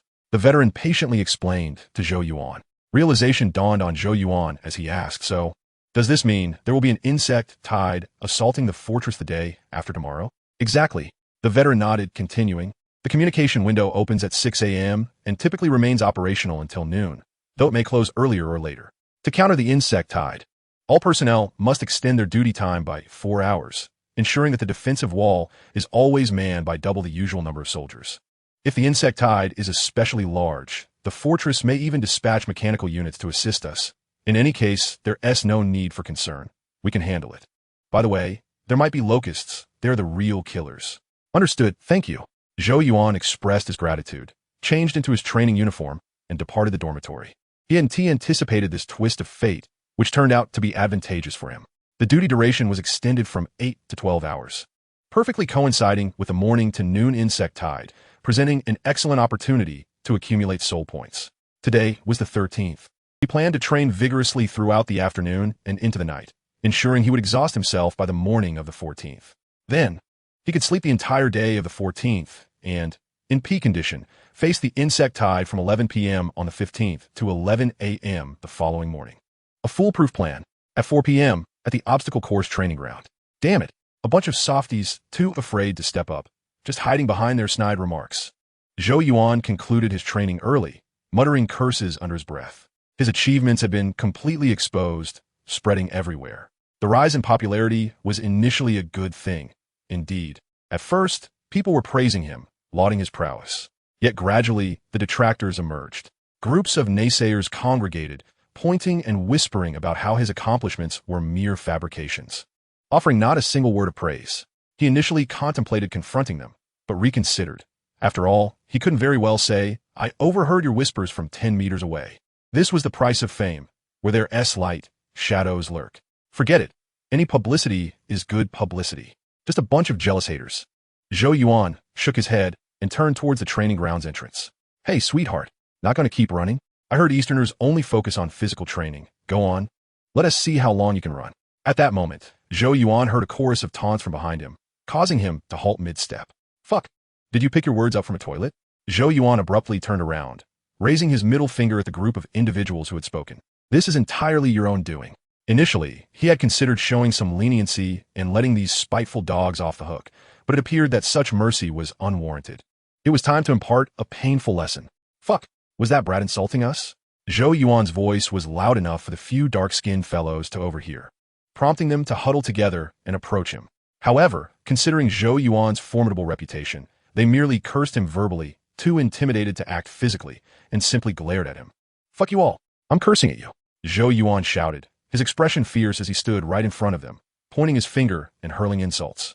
Damn cowards. Did you enjoy your little cheers just now? If you had shouted a bit louder, I would have gladly offered you a lucrative position to guard my doghouse at home. I assure you. Zhou Yuan's demeanor was menacing as he confronted the group. The 5 dark-skinned individuals erupted in outrage upon hearing his words. With Zhou Yuan pointing directly at their foreheads and bystanders observing, they knew they had no choice but to act. How could they continue to survive in the stronghold if they faltered now? They had the advantage of numbers, 5 against 1. Defeating this popular rookie would elevate them to newfound notoriety. The group exchanged glances, simultaneously dropping their crossed arms and lunging towards Zhou Yuan. Bang! At that very moment, Zhou Yuan struck. With a mere light kick, he sent the tallest and strongest of the dark-skinned men crashing to the ground. Then, he deftly dislocated the wrists of 2 white men, pulling them closer before shoulder-barging them to the ground. These seemingly prolonged maneuvers unfolded in the blink of an eye. By the time the remaining 2 dark-skinned men reacted, Zhou Yuan's fists loomed larger in their vision, ultimately crashing into their faces. In less than 3 seconds, Zhou Yuan had laid all 5 seasoned soldiers flat on the ground. TSK, TSK, TSK. Tough guys, can you not withstand even a single blow from me? I am quite curious. Who gave you the audacity to provoke me? Zhou Yuan lit a cigarette, looking down from his elevated position at the moaning group sprawled on the ground. Kid, I will definitely make you pay. The first dark-skinned man Zhou Yuan had kicked attempted to curse again, but it quickly turned into a howl as Zhou Yuan stepped on his stomach. Chapter 37. To the victor belong the spoils. God, thick crap. Folks, I think we should make a swift exit. Witnessing Zhou Yuan's decisive takedown of 5 seasoned warriors, the onlookers were taken aback, feeling a chill run down their spines. They had just spoken ill of him. What if? Just then, they caught Zhou Yuan's gaze locking onto them. Under the icy glare, they felt their spines grow cold. What the hell? Who was it that said this kid was merely a boastful actor? You should try stepping up yourself. In mere moments, the majority of those who had previously disparaged Zhou Yuan fled, leaving only a handful standing at a distance to observe. Of course, not everyone was intimidated by Zhou Yuan. The female soldiers in the training field showed no fear. After Zhou Yuan made his move, they even approached, eager to get to know him. Clearly, Zhou Yuan's effortless defeat of 5 seasoned soldiers had earned him the privilege of first mating rights within the stronghold. Softies from now on, keep your distance when you see me. If I catch you spewing nonsense again, I will rip off your fingers one by one and stuff them into your mouths. Now tell me, do you understand? Zhou Yuan squatted down, expressionless, while addressing the 5 soldiers. Among them, 2 had been knocked unconscious, and the 3 still conscious initially continued to curse, but after receiving a few blows from Zhou Yuan, they quickly fell silent. Now, upon hearing his words, they all nodded in unison, hoping Zhou Yuan would leave soon. I'm quite satisfied with this exchange, and I trust you are as well. You all know that attacking a comrade warrants punishment, and I am not particularly keen on receiving such punishment. If I were to end up on the execution grounds. At this point, a chilling smile graced Zhou Yuan's lips as he extended his hand and lightly placed it on one soldier's neck, whispering ominously, "No, no, no. Buddy, you don't need to do this. We want to escalate the situation." The soldier nearly wet himself in fear, flailing his arms in a desperate plea for mercy. He could swear that the most terrifying smile he had ever encountered was Zhou Yuan's current expression. "Zhou, we apologize." The other 2, still conscious soldiers echoed, terrified of Zhou Yuan's potential wrath. "Excellent, that's the spirit. Remember my words, gentlemen. Farewell." Zhou Yuan, with a smile, withdrew his hand from the soldier's neck and walked toward the training field's exit without pausing. Revenge delivered on the spot is truly satisfying. However, it wouldn't be proper for Captain Zhou to personally deal with mere lackeys. It was quite beneath his dignity. Next time when he stepped out, he would bring his team along to avoid having to handle everything himself. "Hey Zhou, did I get right? Cool boy. Interested in joining us for dinner?" Just as he approached the exit, Zhou Yuan found himself surrounded by a group of female soldiers. He extinguished his cigarette and replied coldly, "Ladies, if you come to play house with me, you may leave now. Trust me, those who obstruct my path do not meet a favorable fate." The earlier softies are a prime example. Not bad. There were 6 girls for white and 2 black. The black girls were negligible, but the white ones were quite attractive, particularly 2 of them. Cool. Upon witnessing Zhou Yuan's demeanor, the girl's eyes lit up.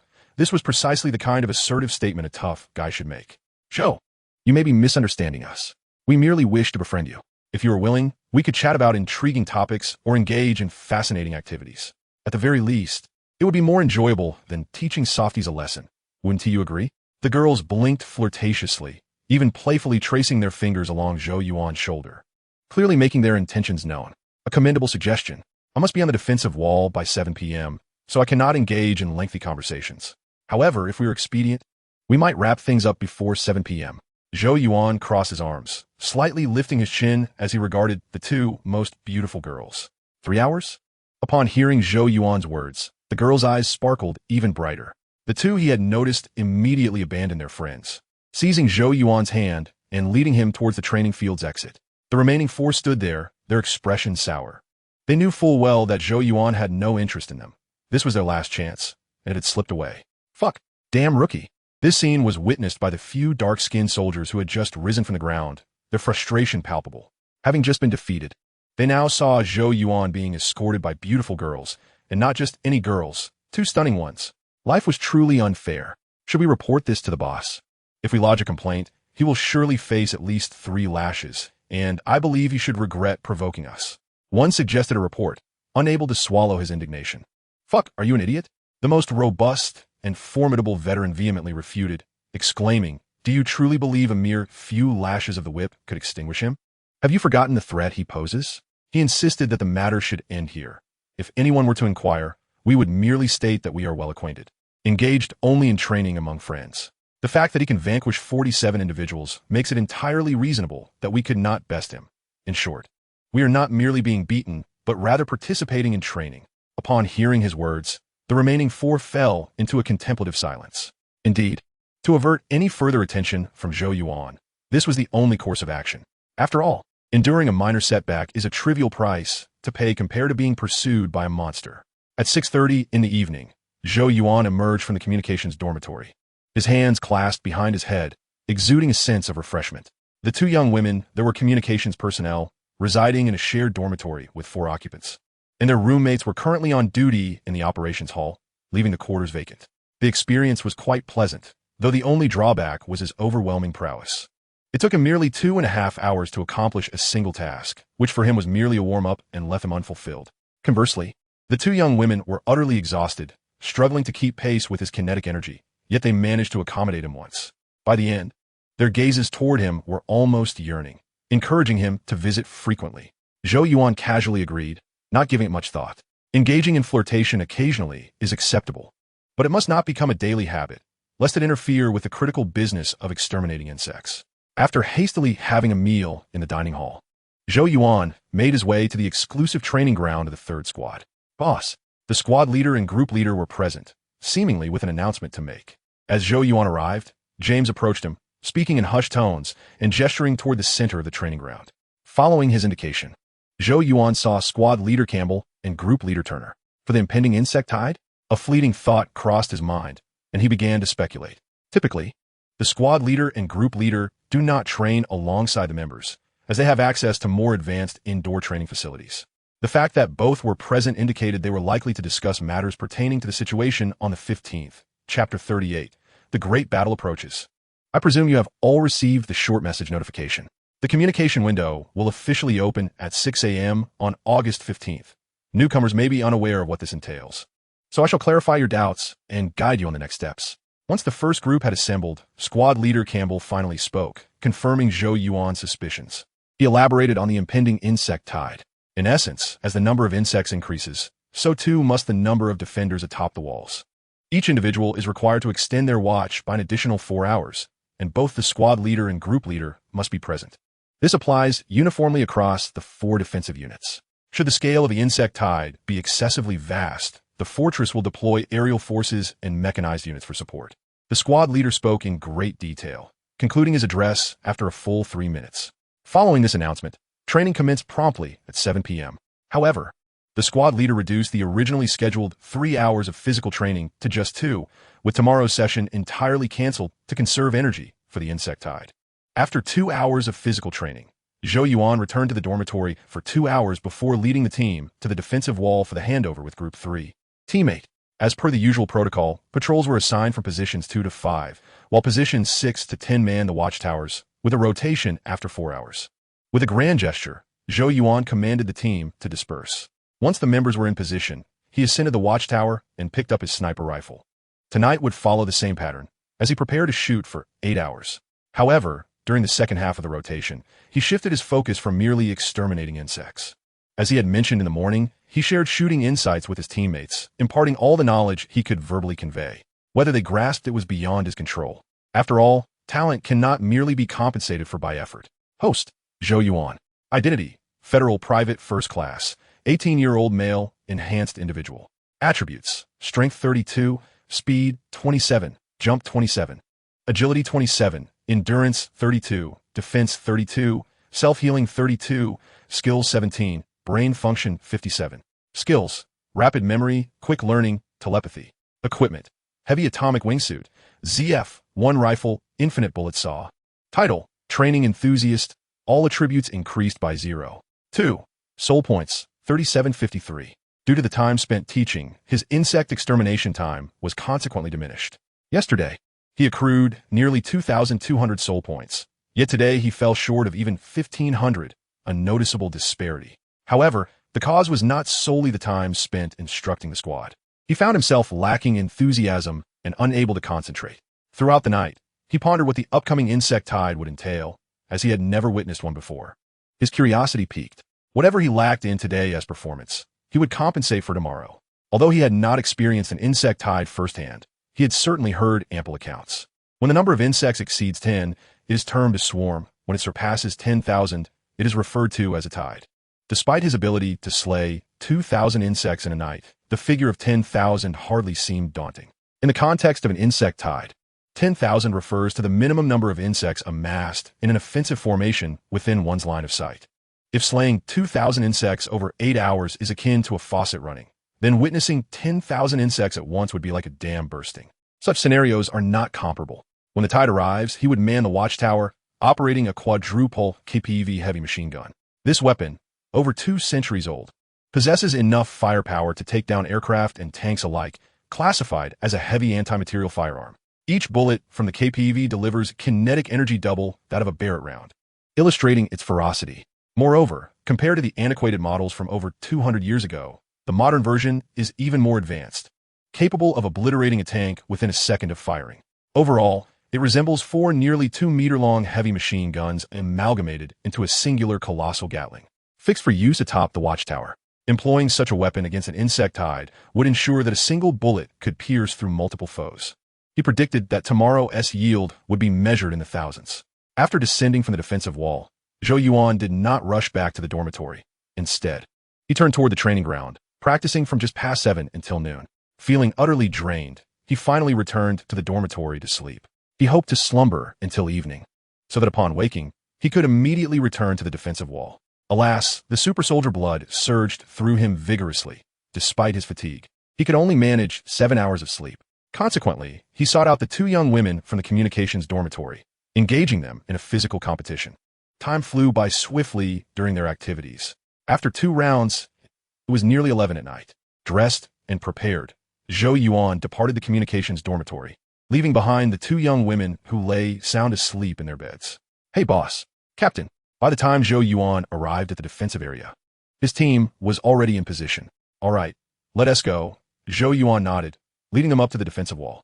A considerable number of personnel had gathered atop the wall, including members from Group 3, Team 8, as well as individuals from the Armament Department. Within the inner side of the defensive wall, personnel from the Armament Department had arranged a row of makeshift tables.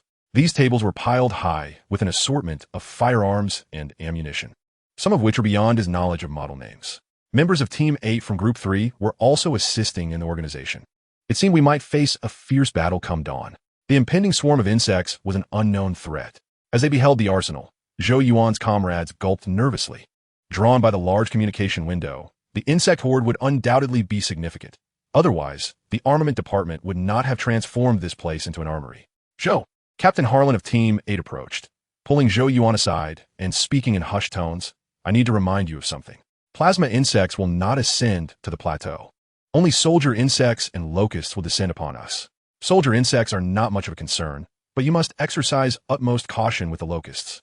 They are the true assassins, preferring aerial ambushes, and by the time we can engage them, they will have already descended upon us." "Thanks." Zhou Yuan nodded appreciatively, embracing Harlan briefly.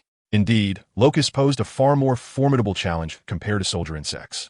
While the latter might be numerous, the military strength of Tarsus Fortress was formidable, boasting a substantial stockpile of nuclear weapons that soldier insects could not breach. It would not be an exaggeration to assert that soldier insects could barely lay a finger on them.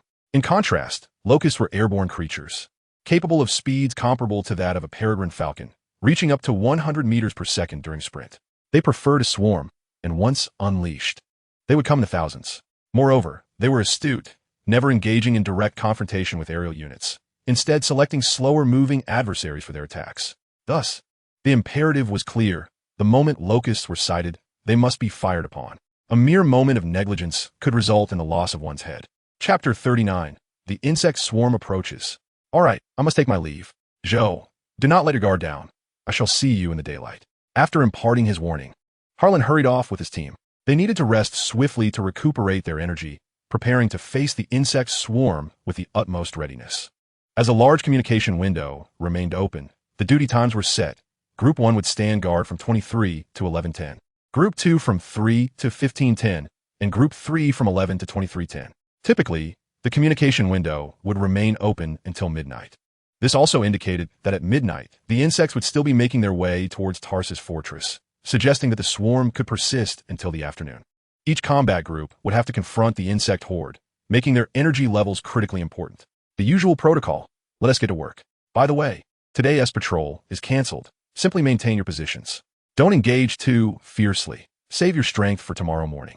Zhou Yuan reminded them, then gestured for the team to disperse. Firing a weapon was no trivial matter. The recoil alone could sap one's strength and mental focus. And even he found it taxing, let alone his comrades. Once the team had dispersed, Zhou Yuan began to examine the firearms prepared by the armament department. They were all high-caliber weapons, predominantly rifles, machine guns, and grenade launchers. There were no handguns or submachine guns in sight. Numerous military crates marked with nuclear insignia were present, likely containing small tactical nuclear warheads. Unfortunately, his clearance was insufficient to access them. Ugh, though they were small nuclear devices. Deploying one during the insect swarm could yield at least 3 to 5,000 soul points with a single shot. Zhou Yuan patted the military crate, feeling an insatiable yearning. However, since these items have been brought to the defensive wall, there would undoubtedly be an opportunity for their use. Thus, all he had to do was wait. After a brief inspection, Zhou Yuan casually took a new AWM and ascended the watchtower. While conserving energy was vital, the insects still needed to be dealt with, just without overexerting themselves. Time, like a gentle breeze, moved swiftly. As one relished its softness, it had already passed behind them. At 3 in the morning, Team 8 from Group 2 arrived. Mark, how shall we divide our positions? Zhou Yuan set down his weapon and immediately sought out the captain of Team 8. Being a newcomer, he often relied on the seasoned Veterans Council. Mark bumped shoulders with Zhou Yuan and grinned. How about we split it evenly? We'll take the 2 central watchtowers. I'll take the left, you take the right. Okay. Zhou Yuan nodded in agreement. Dividing the defense zones was indeed a sensible approach, ensuring clear delineation of responsibilities. See you in a bit. The two exchanged few words, and after allocating their defense zones, they parted ways to assign their respective teams to positions. Blake and Johnson were assigned to Watchtower 4, while Tyler and Martin would man Watchtower 5.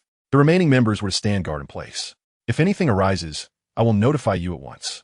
There is no need for a response. Just execute my orders. Did everyone understand? Understood. The team replied in unison upon hearing Zhou Yuan's words. All right, let's get to it. Zhou Yuan nodded, and after the team dispersed, he ascended to Watchtower 3. Zhou, I've heard.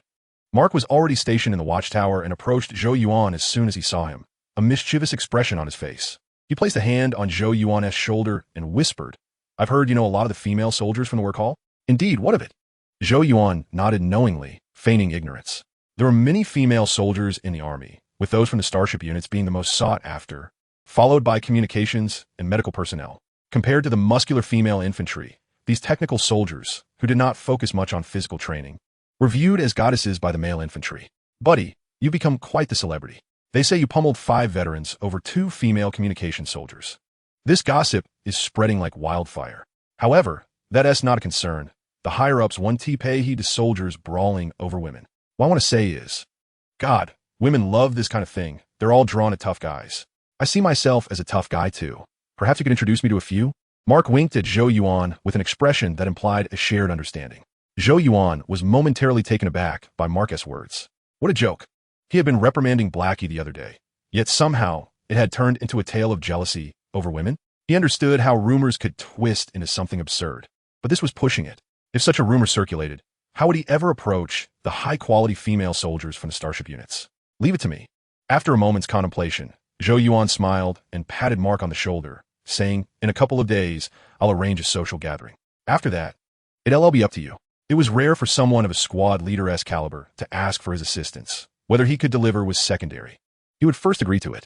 When the time came, he would introduce those he deemed unattractive to the people around him, collecting a favor in return. As for concerns about his reputation, they were hardly significant. Firstly, The content of the rumor wasn't particularly damaging. Secondly, there would be ample opportunities to rectify any tarnished image, making it hardly worth worrying over. The communication window will open in 1 minute. All units, please prepare for combat.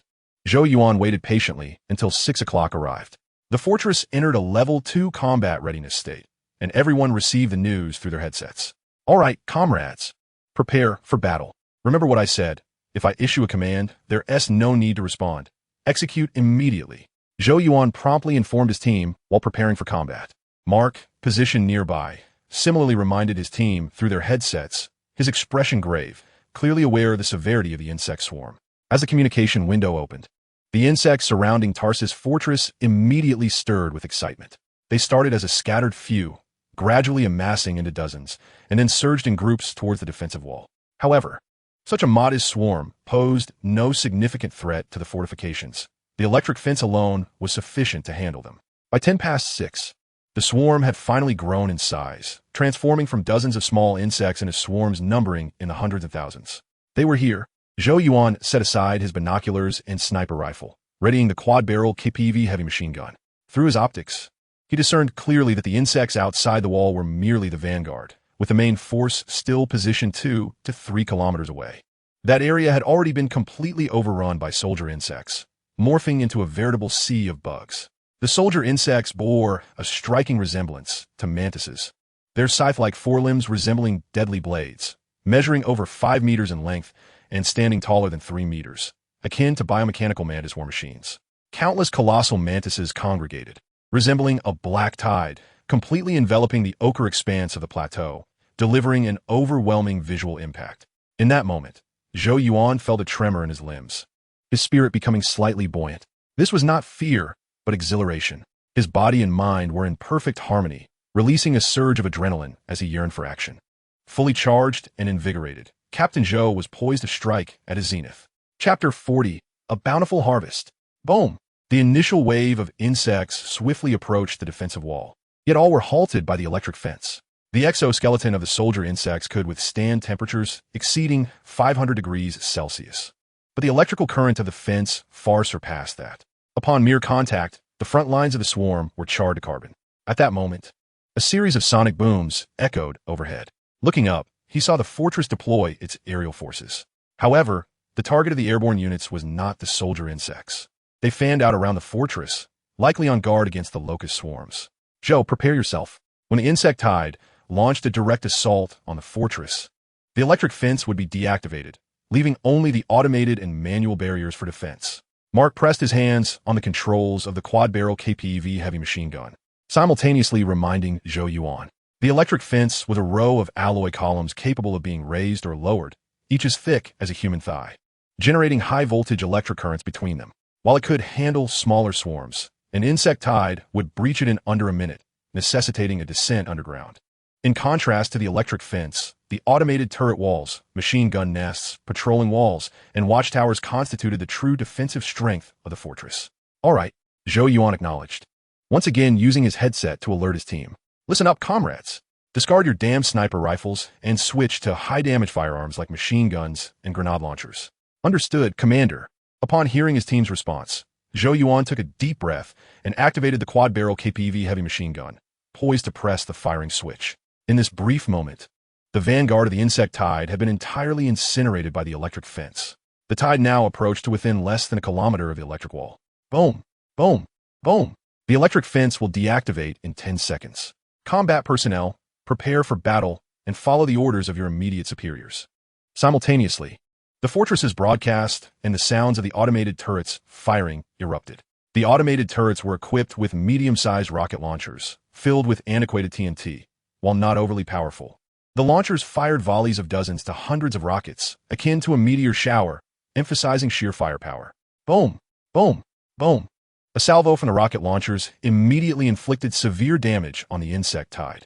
Flames and shockwaves erupted everywhere, mingled with the shattered remains of insects that were swept away, creating a truly astounding spectacle. However, a tide of insects is characterized by its sheer numbers, so many that one could see nothing but insects. The areas cleared by the rockets were quickly replenished by the rear ranks of the swarm. Fearless, they charged forward without regard for the lingering explosions. relentlessly advancing upon the defensive line. Fire at will. At this moment, Zhou Yuan and Mark shared an unspoken understanding. After issuing the command, they simultaneously pressed the firing switches of their machine gun nests. The two quad-barrel KPV heavy machine guns roared to life, creating a magnificent scene. 8 gun barrels unleashed energy rounds, striking the insect tide like lasers. The KPV machine gun's ammunition, though not tracer rounds, glowed a fiery red as the immense kinetic energy heated the shells, lending them a shimmering hue of red and yellow, reminiscent of energy projectiles. Exhilaration coursed through Zhou Yuan as he opened fire. Utilizing the quad-barrel KPV heavy machine gun to exterminate insects was akin to using a sledgehammer to crack an egg. Wherever the gunfire struck, all the insects exploded, sending debris flying in all directions from the surrounding 10-meter radius. Kill 1 soldier insect, gain 1 soul point. Kill 1 soldier insect, gain 1 soul point. Kill 1 soldier insect, gain. Zhou Yuan glanced at the notification panel, astonished by the harvest far exceeding his expectations. Just moments into firing, with less than 5 seconds elapsed, the panel was inundated with alerts, making it seem like a 5 kill per second rate was not exaggerated. If this efficiency continued from now until 11:10, nearly 300 minutes later, he could amass close to 90,000 soul points. However, realistically, the actual yield would surely fall short of such figures. Firstly, the size of the insect tide might not be as vast. Secondly, should the tide become congested, the automated turrets would unleash a wave of firepower, seizing the easiest soul points. Lastly, the quad-barrel KPV heavy machine gun couldn't be fired indefinitely. It would require cooling down after a while, lest the barrels melt within mere minutes. Thus, he needed to extract as much as possible while the opportunity presented itself. Zhou Yuan calculated swiftly, focusing intently on operating the machine gun, targeting the densest clusters of the insect tide. It must be said, while gunpowder weaponry may be antiquated, it proved exceptionally effective against insects, especially the KPV, with bullets thicker than a middle finger. When fired, it was akin to explosives. After tearing through one insect, it could pierce through several more, ultimately creating a crater in the ground. After 2 minutes, Zhou Yuan shut down the quad-barrel KPV heavy machine gun and switched to the grenade launcher. The barrel of the KPV had turned a glowing red and required a break. Fortunately, the watchtower was well stocked with a variety of weaponry, recently replenished by the armory, offering no shortage of effective tools. He had been strategizing the insect tide since the 13th, already planning how to maximize soul point gains. He would utilize the quad-barrel KPV while it lasted, and when it could no longer be used, he would switch to grenade launchers and machine guns, ensuring a continuous influx of soul points. Host, Zhou Yuan. Identity, Federal Private First Class, 18-year-old male, enhanced individual. Attributes, Strength 32, Speed 27, Jump 27, Agility 27, Endurance 32, Defense 32, Self-Healing 32, Skill 17, Brain Function 57. Skills, Rapid Memory, Quick Learning, Telepathy. Items, Heavy Atomic Wingsuit, ZF, 1 Rifle, Infinite Ammo Saw. Title, Training Enthusiast, all attributes increased by 0.2. Soul points, 14,852. An hour later, Zhou Yuan glanced at the panel, and the soul points had skyrocketed to 14,582. Before 6 o'clock, his soul points were still below 4,500. This means that during the hour when the insect tide assaulted the fortress, he had amassed at least 10,000 soul points. An absolute windfall. Mark, try this. It's a delicacy from my hometown, Zhou Yuan said, his spirits soaring as he produced 2 restorative cigars and handed one to Captain Mark of Team 8, Group 2. They could afford a brief respite now. The automated turrets had just unleashed a barrage, causing a disruption in the insect tide outside the defensive walls, with the next wave still several kilometers away. Thanks, Mark gasped as he accepted the cigar and lighter, plopping down onto the floor. Although the quad-barrel KPV heavy machine gun was securely mounted on its platform, he could still feel its considerable recoil, which was physically taxing. Coupled with the incessant sounds of explosions and gunfire ringing in his ears, his mental state was considerably drained. His physique was not as robust as Zhou Yuan's, and after an hour, he was already quite fatigued. Chapter 41. Intensification. Zhou, your cigar is truly remarkable. I feel significantly revitalized. As if I've rested for half an hour, Mark exclaimed in astonishment as the restorative cigar entered his mouth. Of course, it's crafted from rare, ancient medicinal herbs, a limited edition that is exceedingly difficult to procure. However, you, a true tough guy, are deserving of such a premium treat, Zhou Yuan chuckled. It was the same old routine. First, he emphasized the rarity of the restorative cigar, then displayed his generosity while throwing a compliment Mark's way. "You're a tough guy, too." Upon hearing Zhou Yuan's words, a broad smile blossomed on Mark's face, and he high-fived Zhou Yuan warmly. Flattery is universally appreciated. "Mark, how many waves of the insect tide do you anticipate?" After a brief exchange, Zhou Yuan curiously inquired. "Many," Mark replied, his expression tightening as he spoke solemnly. "There will be at least 5 waves, each larger than the last.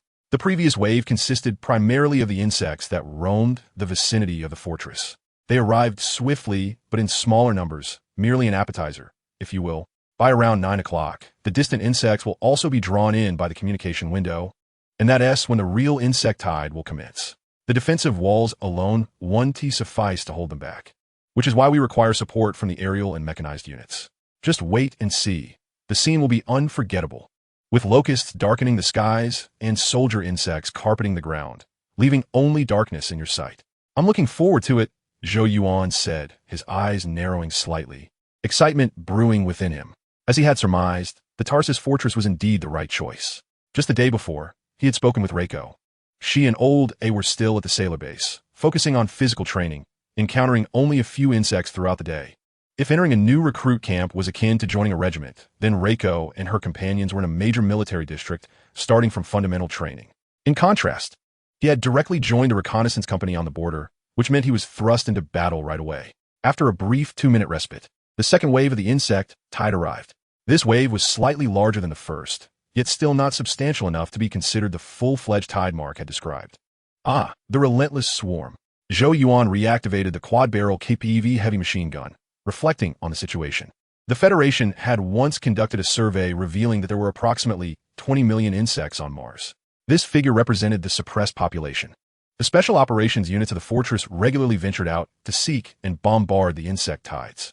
The sand beetles were notoriously prolific, capable of producing thousands of soldier insect eggs in a single instance. Without proactive measures, Mars would have long been overrun by the soldier insects. In his past life, many claimed that against technology, any resistance from carbon-based life forms was futile. Now, it seemed that assertion wasn't entirely accurate. Take the accursed arachnid species, for instance. Their reproductive speed far surpassed that of weapon manufacturing, rendering them virtually inexhaustible. Even if future technology produced Q-bombs capable of stellar annihilation, exterminating the insect race entirely would remain impossible, for they too possessed interstellar travel capabilities. Had they not encountered humanity as an adversary, the insect race could have easily seized the entire galaxy, leaving desolation in their wake. During the second wave of the insect tide, Zhou Yuan's gains were significantly diminished, barely reaching half of what he had achieved in the first wave, as the fortress had deployed mechanized forces. The mechanized units boasted formidable firepower, wielding the finest weapons available within the fortress. Even in a defensive battle where they could not fully unleash their might, the mechanized troops could continuously produce batches of equipment that made the defense team envious: cluster missiles, tactical nuclear warheads, heavy robots, among others. These pieces of equipment, typically rare sights, were now being displayed by the mechanized troops like common wares along the defensive line. Watching the mechanized units spring into action, Zhou Yuan felt a twinge of annoyance. It turned out that those nuclear-marked military supply crates were all intended for the mechanized forces. However, there was little he could do. Each unit had its roles and responsibilities. That was the nature of the mechanized troops. Once they were activated, there was little left for others to do. Despite their current enjoyment, they only had 3 days a month when the communication window was open to indulge. The rest of the time, they rarely encountered insects. Noticing Zhou Yuan's gaze fixed on the heavy robots patrolling the walls, Mark assumed Zhou Yuan was envious and gave him a hearty pat on the shoulder. "Oh!" Zhou Yuan raised an eyebrow, feeling considerably uplifted. If the mechanized forces could bombard insects daily, he might even consider applying for a transfer. After all, firing missiles was far more exhilarating than shooting a machine gun. Jumpers are about to enter the battlefield. All units prepare for combat. Boom, boom, boom. Just then, the fortress's broadcast blared to life, accompanied by a series of sonic booms. "Zhou, look there. The main force of the insect tide is coming. Instruct your team to be cautious." Mark, seasoned and astute, immediately alerted Zhou Yuan. Following Mark's gaze, Zhou Yuan's expression sharpened, and he quickly informed his team via headset. "Locusts are approaching. Stay alert and take cover." On the horizon directly ahead, the aerial units returned, trailed by an unfathomable multitude of locusts, which swarmed like a dark mist, casting the skyline into a pitch-black abyss. Not only was there turmoil in the sky, but the ground was also in a frenzy. An endless tide of soldier insects surged into Zhou Yuan's view, akin to a wave, weaving a black shroud across the earth. In an instant, Mark's earlier words echoed in reality. Locust would become the sky, and soldier insects would blanket the ground, leaving only darkness in sight. This scene would indeed be etched into memory for a lifetime. The aerial units did not return to the fortress, but instead veered to the right as they approached the defensive line. Locusts were exceedingly perilous, so they aimed to divert the swarm away. Unfortunately, they could only lure a small fraction of the locusts, merely a tributary of the main swarm. The signal from the large communication window was overwhelmingly potent, drawing the insects toward the fortress, making it difficult for them to be distracted by anything else. However, this also provided an opportunity for the aerial units. Since the locusts were oblivious to their presence, they could unleash their full might against the swarm.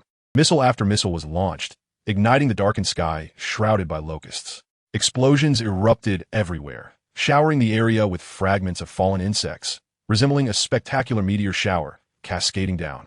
The aerial forces struck decisively, while the defensive units did not remain idle. Automated turrets, machine guns, heavy machine guns on watchtowers, and heavily armed robots with anti-air capabilities all opened fire simultaneously. The locust swarms must not breach the defensive line, otherwise the consequences would be dire. Locusts are the bane of infantry. Should they engage the ground troops, the soldiers would be unable to suppress the swarming pests. It was time to employ tactics.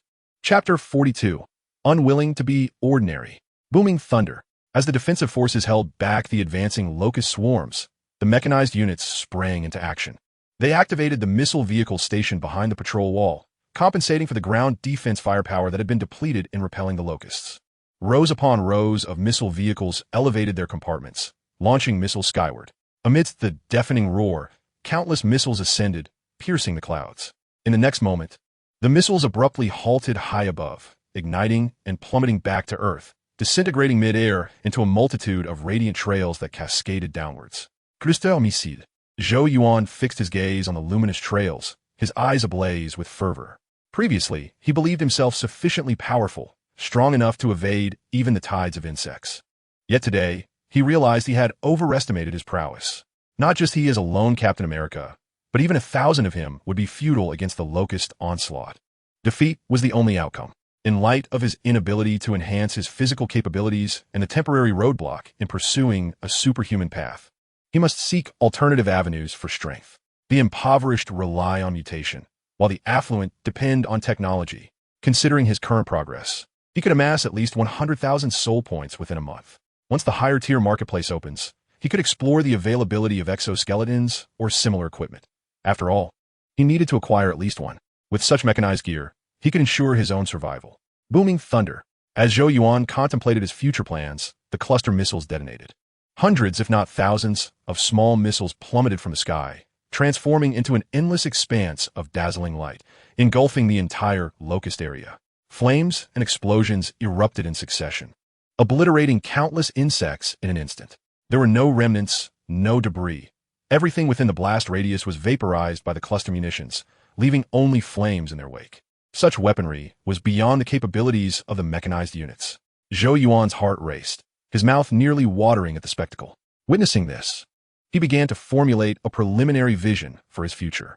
Suddenly, before Zhou Yuan could dwell further, the battlefield dynamics shifted once more.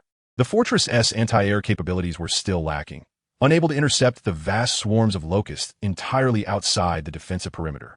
Numerous stragglers managed to slip through, buzzing and shrieking as they flew, akin to moths drawn to a flame, relentlessly assaulting the patrol wall, attempting to claim a few heads. Beware of the locusts. The onslaught of locusts was swift and brutal. In the first wave alone, those unprepared were decapitated. Zhou Yuan was currently operating a quad-mounted KPV heavy machine gun, unable to even monitor the status of his fellow observers, resorting only to repetitively reminding them through his headset. In that moment, he felt his earlier notions had been rather naive. The grandiose visions of heroism were mere daydreams. In the face of such a scale of locust tide, he was but a dispensable pawn. Once the locust swarms entered the fray, the situation reached a stalemate. Due to their formidable threat, Nearly half of the firepower had to be diverted to suppress the Locusts, significantly alleviating the pressure on the insect troops. Thankfully, the mechanized units boasted substantial resources, with a plethora of large-scale destructive weapons at their disposal.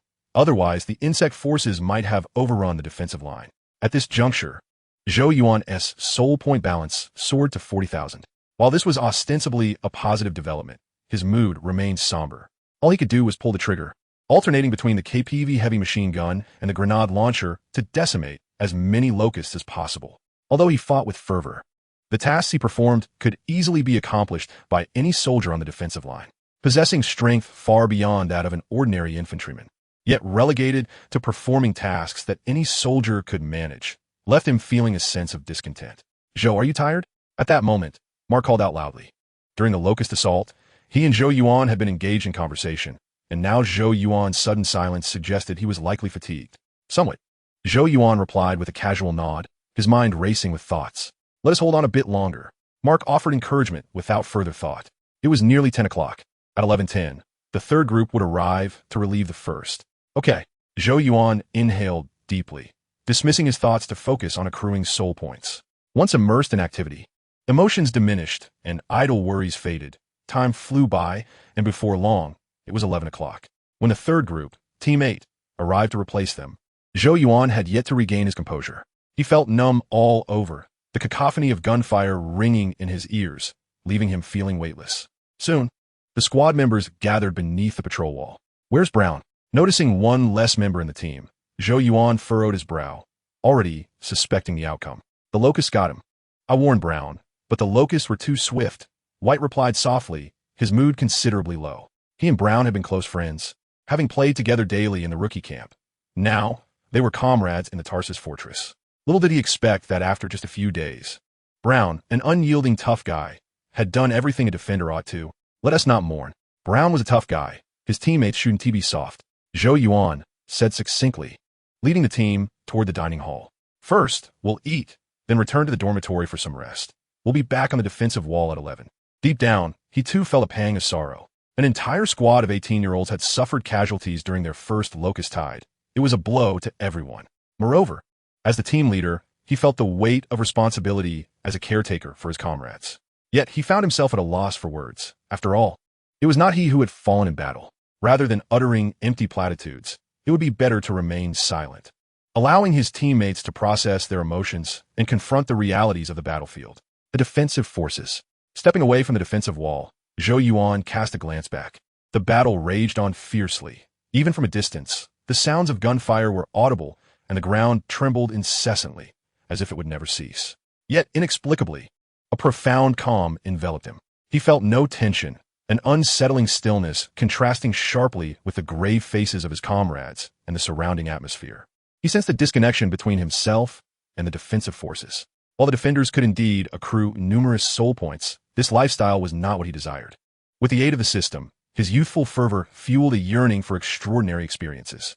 He longed to traverse realms where his abilities could be fully realized, to venture into places that ignited an adrenaline rush, to brave paths others dared not tread, even if this meant a slower accumulation of soul points, even if it could lead to his demise. Perhaps he was indeed an individual who revered the ideals of personal heroism. Chapter 43, Assessing Gains. Host, Zhou Yuan. Identity, Federal First Class Private, 18-year-old male, enhanced human. Attributes, Strength 32, Speed 27, Jump 27, Agility 27, Stamina 32, Defense 32, Self-Healing 32, Skill 17, Brain Function 57.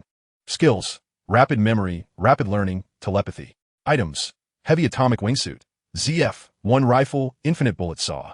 Title, Fitness Enthusiast, all attributes increased by 0. 2. Soul Points, 55611. During mealtime, Zhou Yuan finally found the opportunity to assess his gains. 55,611. Just yesterday, during the defense of the wall, his soul points were merely 3753. In a mere 12 hours, he had amassed nearly 52,000 soul points, a growth rate astonishingly rapid.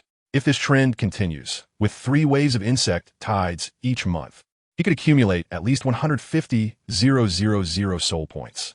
With the remaining 27 days, if he were to grind 2,000 daily, that would amount to a minimum of 54. 000 soul points. Combined, his monthly earnings would exceed 200,000. This is all thanks to the Locusts, whose value is threefold that of soldier bugs, allowing him to earn 3 soul points for each one slain. Not to mention, even 200,000 might not suffice. Yet, satisfaction is paramount. The defense forces are not suited for me. After a brief contemplation, Zhou Yuan chuckled and shook his head. Rather than remain in the defense forces, he leaned towards transitioning into the Special Operations Unit. However, the Tarsus Fortress is a frontline stronghold, and entry into the Special Operations Unit is not as simple as one might wish. He would have to slowly seek opportunities.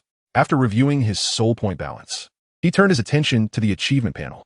Today, after this wave of insect tides, he had activated several achievements. Titles such as Sweep, Soldier Bug Hunter, Valiant Warrior, and Wealthy were all related to bug slaying or soul points. Among them, the most challenging to attain was Bloodthirsty Maniac.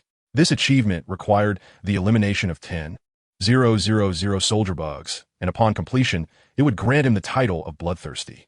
This title is formidable, as it enhances his strength, speed, jump, and self-healing by 0.5 each. Although slightly specialized, he found it quite appealing.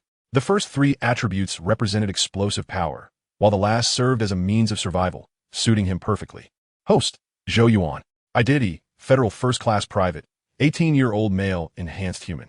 Attributes, Strength 35, Speed 3, Jump 3, Agility 25, Stamina 3, Defense 3, Self-Healing 35, Skill 15. Brain Function 55. Skills, Rapid Memory, Rapid Learning, Telepathy. Items, Heavy Atomic Wingsuit, ZF, 1 Rifle, Infinite Bullet Saw. Title, Bloodthirsty, increases strength, speed, jump, and self-healing by 0.5 each. Soul points, 55611. After equipping his new title, the attribute panel appeared much more organized and visually pleasing. Next, once he had clarified his panel, Zhou Yuan pondered for a moment before finally accessing the marketplace. Earlier, while exterminating bugs, the system had emitted several notification chimes, but he had been too preoccupied to check. Now reflecting on it, the system seemed to suggest that a new section of the marketplace had opened. Upon opening it, he confirmed he had not been mistaken. A new product section, priced between 10,000 to 1,000 soul points, was indeed available. Delightful.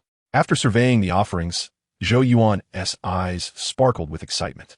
This second-tier marketplace was filled with exceptional goods, the variety so vast that he could not hope to examine it all in a short time. The more affordable items included the ZF, 1 multi-functional automatic rifle, which boasted a magazine capacity of 3,000 rounds. The more expensive items featured combat robots, powered exoskeletons, energy cannons, and other formidable weaponry, all closely aligned with futuristic technology. Even items such as Super Soldier Serum and mini plasma spark devices, which he had previously acquired, were available in this marketplace. This was indeed splendid news. Once he became thoroughly wealthy and established his own unit, he might even contemplate forming a super combat squad, equipping each member with a Super Soldier Serum and a powered exoskeleton. As for now, indulging in such daydreams was all he could do. Much like before, the marketplace remains a realm where that which one can afford is unappealing, while that which is desirable is beyond reach. What a trap. Even recovery cigars are available? Then I shall procure some. After browsing through dozens of pages of products, Zhou Yuan nearly exited the marketplace to focus on his meal when he suddenly spotted the recovery cigars. Only available individually, without a refillable cigar box, they were nonetheless quite reasonably priced at 50 soul points each. This price was entirely acceptable to him. Purchasing 100 would pose no issue, as he could easily replenish several thousand soul points in just 2 days of grinding. After a moment's thought, Zhou Yuan decided to buy 60 at once. He was not purchasing them for personal use. He still had over 40 on hand, more than sufficient for a while. The primary intent was to gift them, as many squad leaders had expressed interest in recovery cigars, and offering them would be a splendid gesture. The middle-ranking leaders should not be overlooked either. When presenting the cigars, he could also inquire about the Special Operations Unit. If he could transition directly, that would be ideal. After a hearty meal, Zhou Yuan returned to the dormitory with his comrades. The atmosphere within was lively, albeit in a rather boisterous manner, characterized by snores. The room resonated with a cacophony of snores, some resembling jackhammers, others akin to electric drills, all intertwined to create a symphony reminiscent of a construction site. Yet, this was entirely normal. Following 7 hours of nighttime patrol and 5 hours of repelling the insect tide, The members of his squad were utterly exhausted. Many had skipped dinner, rushing straight to their dormitory, eager to succumb to slumber. Zhou Yuan stretched lazily, kicking off his shoes and lying down on his bed. To be fair, engaging in battle against the insect tide was genuinely exhausting. Even he felt as though his energy had been nearly depleted, not to mention the others. Host, Zhou Yuan. Identity, Federal First Class Private, 18-year-old male, enhanced human. Attributes, Strength 35, Speed 3, Jump 3, Agility 25, Stamina 3, Defense 3, Self-Healing 35, Skill 15, Brain Function 55. Skills, Rapid Memory, Rapid Learning, Telepathy. Items, Mini Plasma Spark Device, ZF-1 Rifle. Title, Bloodthirsty, increases strength, speed, jump, and self-healing by 0. 5 each. Soul points, 52611. After resting on the bed for a short while, Zhou Yuan once again accessed his personal panel. This was his habit during idle moments. He often liked to check his soul point balance and contemplate future plans. Rather than merely accumulating soul points, he preferred to convert them into strength. Moreover, the third-tier marketplace ranged from 1 million to 1 quintillion, and amassing 1 million was no simple feat. He could not possibly refrain from purchasing items for 5 or 6 months. Sigh, still impoverished. As Zhou Yuan browsed the marketplace, he sighed deeply. Transforming soul points into strength was not as simple as it seemed. There were far too few items that were both affordable and suitable for him. What is this? Genetic evolution liquid? Just as Zhou Yuan was growing weary of the marketplace, preparing to pull up the covers and sleep, a tantalizing name caught his eye. Chapter 44. Genetic Evolution Liquid. Genetic Evolution Liquid. Upon injection, it awakens the dormant life factors within, activating biological treasures and breaking through one's own life boundaries. The description was brief, consisting of only a single sentence. Yet, this brief utterance nearly caused Zhou Yuan's eyes to bulge with astonishment. This concept is easily comprehensible. It could be likened to an ultra-premium version of the Super Soldier Serum. If the Super Soldier Serum enhances all physical capabilities of a user, allowing human potential to reach its utmost limits, then this gene evolution fluid would enable an individual to transcend those limits, evolving into a being of a truly higher order. One might even say it represents a form of post-humanity, significantly surpassing mere enhancements. What a splendid treasure! Zhou Yuan licked his lips, his heart ablaze with fervor. The price of the gene evolution fluid is 800,000 soul points. While exorbitant, it remains within the realm of his financial capacity, with diligence saving over a few months. It could become attainable. For him, the advent of the gene evolution fluid has illuminated a path, transforming aimless wandering into an anticipated voyage. After meticulously reviewing the description of the gene evolution fluid several times to ensure he had not misread, Zhou Yuan contentedly closed his eyes and gradually drifted into slumber. A good night's rest is essential. Tonight, he must deal with the pests. At 8 o'clock in the evening, Zhou Yuan awoke from his dreams. He had enjoyed over 8 hours of deep, restorative sleep, feeling as though his very soul had ascended. The moment he opened his eyes, he reached for his work tablet. However, after only a brief perusal, he set it aside with a chuckle. He had departed the defensive line at 11:10 a.m., and even if he returned to his dormitory, the distant sounds of gunfire were still audible. Initially, he had presumed that the insect tide might persist into the night. However, it soon became evident that he had overestimated the situation. The insect tide had concluded well before 2 p.m. The next encounter with the insect tide would not occur until the 25th. With no physical training scheduled for today and 3 hours to spare, he decided to deliver some gifts. Zhou Yuan reclined against the headboard for a moment, then opened his suitcase, retrieving a stack of yellow parchment. This was what he had brought back from the dining hall that morning, perfectly suited for wrapping cigars. In short order, 4 packages were neatly formed. The largest contained 20 restorative cigars, while the 3 smaller packages each contained 10. These were intended for the squad leader and the 3 team leaders. As he was part of the first team, he was not particularly familiar with the leaders of the second and third teams, and thus felt no obligation to present them with gifts. Yet, during non-insect tide hours, the squad leader and team leaders were not required to man the defensive wall. At this time, it was likely that the 4 commanders of the third squad were either in the work hall or the entertainment area. Upon arrival, it would be rather unseemly to only present gifts to 2 of them.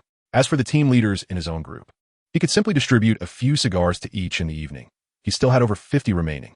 Once prepared, Zhou Yuan departed the dormitory with the 3 yellow packages in hand. He first inquired around the work hall and learned from the staff that the 4 commanders of the third squad were in the entertainment area, prompting him to change direction. The fortress's entertainment area is vast, broadly categorized into exclusive and public zones, with numerous designations corresponding to various units, officers, and soldiers. He aimed for the exclusive entertainment area for the officers of the 3rd Squad. Although a private in rank, his status as a team leader allowed him entry with a simple registration. Before long, Zhou Yuan located his targets: Squad Leader Campbell, Team Leader Turner, Team Leader Arthur, and Team Leader Carter, who were engrossed in a card game. "Hey, look over there, our all-round soldier has arrived." Upon noticing Zhou Yuan, Turner enthusiastically waved, casting a smug glance at Arthur and Carter. His pride was well placed. Recently, all 3 combat teams had welcomed a batch of new recruits fresh from boot camp. By sheer luck, he had encountered a remarkably versatile recruit, stirring envy in the leaders of the 2nd and 3rd teams, who lamented their own misfortune. As leaders, who wouldn't wish for capable subordinates? "Good evening, officers." Zhou Yuan greeted with a cheerful smile, then proceeded to present his carefully prepared gifts. "Gentlemen, these are cigars crafted from rare ancient herbs, known for their restorative effects on both spirit and stamina. My cousin just sent me a fresh supply. Is this the one I saw you smoking that day?" Before Zhou Yuan could finish, Turner eagerly tore open his portion, extracting a cigar to light. The squad leader and team leaders of the 2nd and 3rd teams might not have been aware, but he was acutely aware that Zhou Yuan was not exaggerating. On the day Zhou Yuan joined the 1st team, he had outperformed many seasoned veterans, and when he had reprimanded Zhou Yuan, he had confiscated the cigar Zhou Yuan had been smoking. He would swear he had never encountered a cigar of such exceptional quality. It was so extraordinary that it could hardly be classified merely as a cigar. It was more accurately described as a soul's tonic. Is it truly that remarkable? Observing Turner's reaction, Campbell and the others were filled with curiosity and soon lit their own cigars. The next moment, they were utterly astonished, closing their eyes and inhaling deeply, their expressions a portrait of bliss. "What do you think?" Zhou Yuan inquired, satisfied with their responses, a smile gracing his face. "Truly the creme de la creme. It's akin to a woman with measurements of 95, 65, and 100, leaving you reluctant to part with it." Carter savored the restorative cigar, making an irreverent remark with utmost seriousness. Zhou Yuan found himself momentarily at a loss for words, unsure how to respond. Carter's implication was that the restorative cigar was the Kardashian of cigars. "Hey, why does the leader get a double portion?" At that moment, the team leader of the 2nd group feigned a fierce demeanor, glaring at Zhou Yuan. Zhou Yuan shrugged and replied with a grin. "Perhaps it's because even the team leaders must refer to him as boss. If my portion were the same as yours, or even less, I guarantee I would be assigned to clean the toilets tonight for not using my left hand to shoot." Hilarity ensued as Zhou Yuan's words elicited laughter from Campbell and the 3 team leaders. "Kid, I happen to have something to inform you." After a brief exchange, Campbell, cigar in mouth, remarked, "Having endured the insect tide and the ensuing casualties, you are now considered a semi-mature team leader. When you return later, be sure to collect your new epaulets from the work hall. You are now a private 1st class. As for the selection of new team members, Turner will handle that." "Yes, sir." Zhou Yuan stood at attention, saluting, not at all surprised. The 3 team leaders echoed their encouragement, none considering Zhou Yuan's rapid advancement to be excessive. From the moment he became a team leader, it was evident that he would swiftly ascend from private to 2nd lieutenant. This was merely the beginning. Chapter 45, Private 1st Class. A turning point for reassignment. "Boss, I have a question." With greetings exchanged and gifts presented, Zhou Yuan hesitated for a moment before deciding to broach the subject of reassignment today. He felt a twinge of awkwardness, considering the kindness the squad leader and team leaders had shown him by promoting him to team leader, while he contemplated leaving the 3rd Squad. "What is it?" Campbell's expression grew serious. He sensed something was amiss with Zhou Yuan's demeanor. "I am quite curious about the Special Operations Forces and wish to learn more." Zhou Yuan replied slowly, his voice dropping to a near whisper. "The Special Operations Forces?" Upon hearing Zhou Yuan's words, Campbell and the 3 team leaders were taken aback. Although Zhou Yuan had not stated it outright, those who had served for nearly a decade could easily discern the implication in his words. This young man aspired to join the Special Operations Forces. Arthur and Carter were at ease, for Zhou Yuan was not one of their subordinates. And having just received a gift from him, it was prudent for them to remain silent in this moment. Turner, however, was a different story. His countenance darkened immediately. As the leader of Team 1, he regarded Zhou Yuan, one of his promising squad leaders, with great esteem, and now he was declaring his intention to leave. "Give me a reason," he demanded. "You must understand that upon becoming a squad leader, you could be promoted to 2nd lieutenant within 6 months, an opportunity unattainable in the Special Operations Forces. Do not be misled by the allure of the Special Operations Forces. It is merely a path that leads to a swifter demise. You are now an adult and should learn to think like one. After a moment of contemplation, Turner posed the question with gravity. At just 18, Zhou Yuan was legally an adult. Yet in Turner's eyes, the youth of 18 was as naive as an 8-year-old boy, often indulging in foolish pursuits they fancied to be impressive. Thus, he sought to inquire further into this matter, hoping to dissuade him if possible. I yearn for a life filled with challenges and adventures. I desire each day to ignite my passion. Everything here is satisfactory, yet this life does not suit me. What I can accomplish, anyone can. I aspire to undertake endeavors that others cannot. Zhou Yuan took a deep breath and articulated his reasoning with sincerity. He indeed wished to remain in the defense forces for a few months to amass the 800,000 soul points required to purchase the gene evolution fluid. However, doing so would leave him feeling unfulfilled. He preferred to follow his heart rather than be confined by the system. Moreover, leaving the defense forces did not preclude him from earning soul points. After all, the Special Operations Forces engage in tactical warfare daily. Once Zhou Yuan had finished speaking, Turner and the others fell into silence. With no further arguments to present, they recognized the futility of persuasion. Had these words come from another, they would have been dismissed as arrogant folly, but when spoken by Zhou Yuan, they resonated as undeniable truth. With his exceptional physical prowess and marksmanship, Zhou Yuan was indeed qualified to make such claims. With no retort left, Turner glanced at Campbell, seeking the squad leader as counsel. Young man, you possess remarkable confidence. I must concede, you have earned the right to be confident. However, joining the Special Operations Forces is not as straightforward as you might think. Campbell exhaled a puff of smoke, casting a slight smile toward Zhou Yuan. What must I do? Zhou Yuan's eyes gleamed with anticipation, instinctively straightening his posture. Campbell's words were clear. He was amenable to Zhou Yuan's transfer, though the particulars remained uncertain. Demonstrate your worth. In truth, you have already begun this process, albeit unbeknownst to you. Leaning back in his chair, Campbell elaborated on his insights regarding the Special Operations Forces. Wherever they might be, the Special Operations Forces are an unconventional and enigmatic unit, receiving direct orders from high-ranking officials of the combat zone. The specialized tasks they undertake are predominantly high-risk external missions, such as eradicating insect nests and scouting infested areas. Due to the perilous nature of their assignments, casualties are common, and they frequently welcome newcomers. However, one cannot simply join. They must wait for the unit to seek them out. To be approached, one must showcase their capabilities, something you have been doing since your very first day here. Upon hearing this, Zhou Yuan experienced a moment of clarity. On his inaugural day, he had swiftly defeated 47 seasoned veterans. Such an achievement had likely captured the attention of the Special Operations Forces, given their unique status and extensive authority.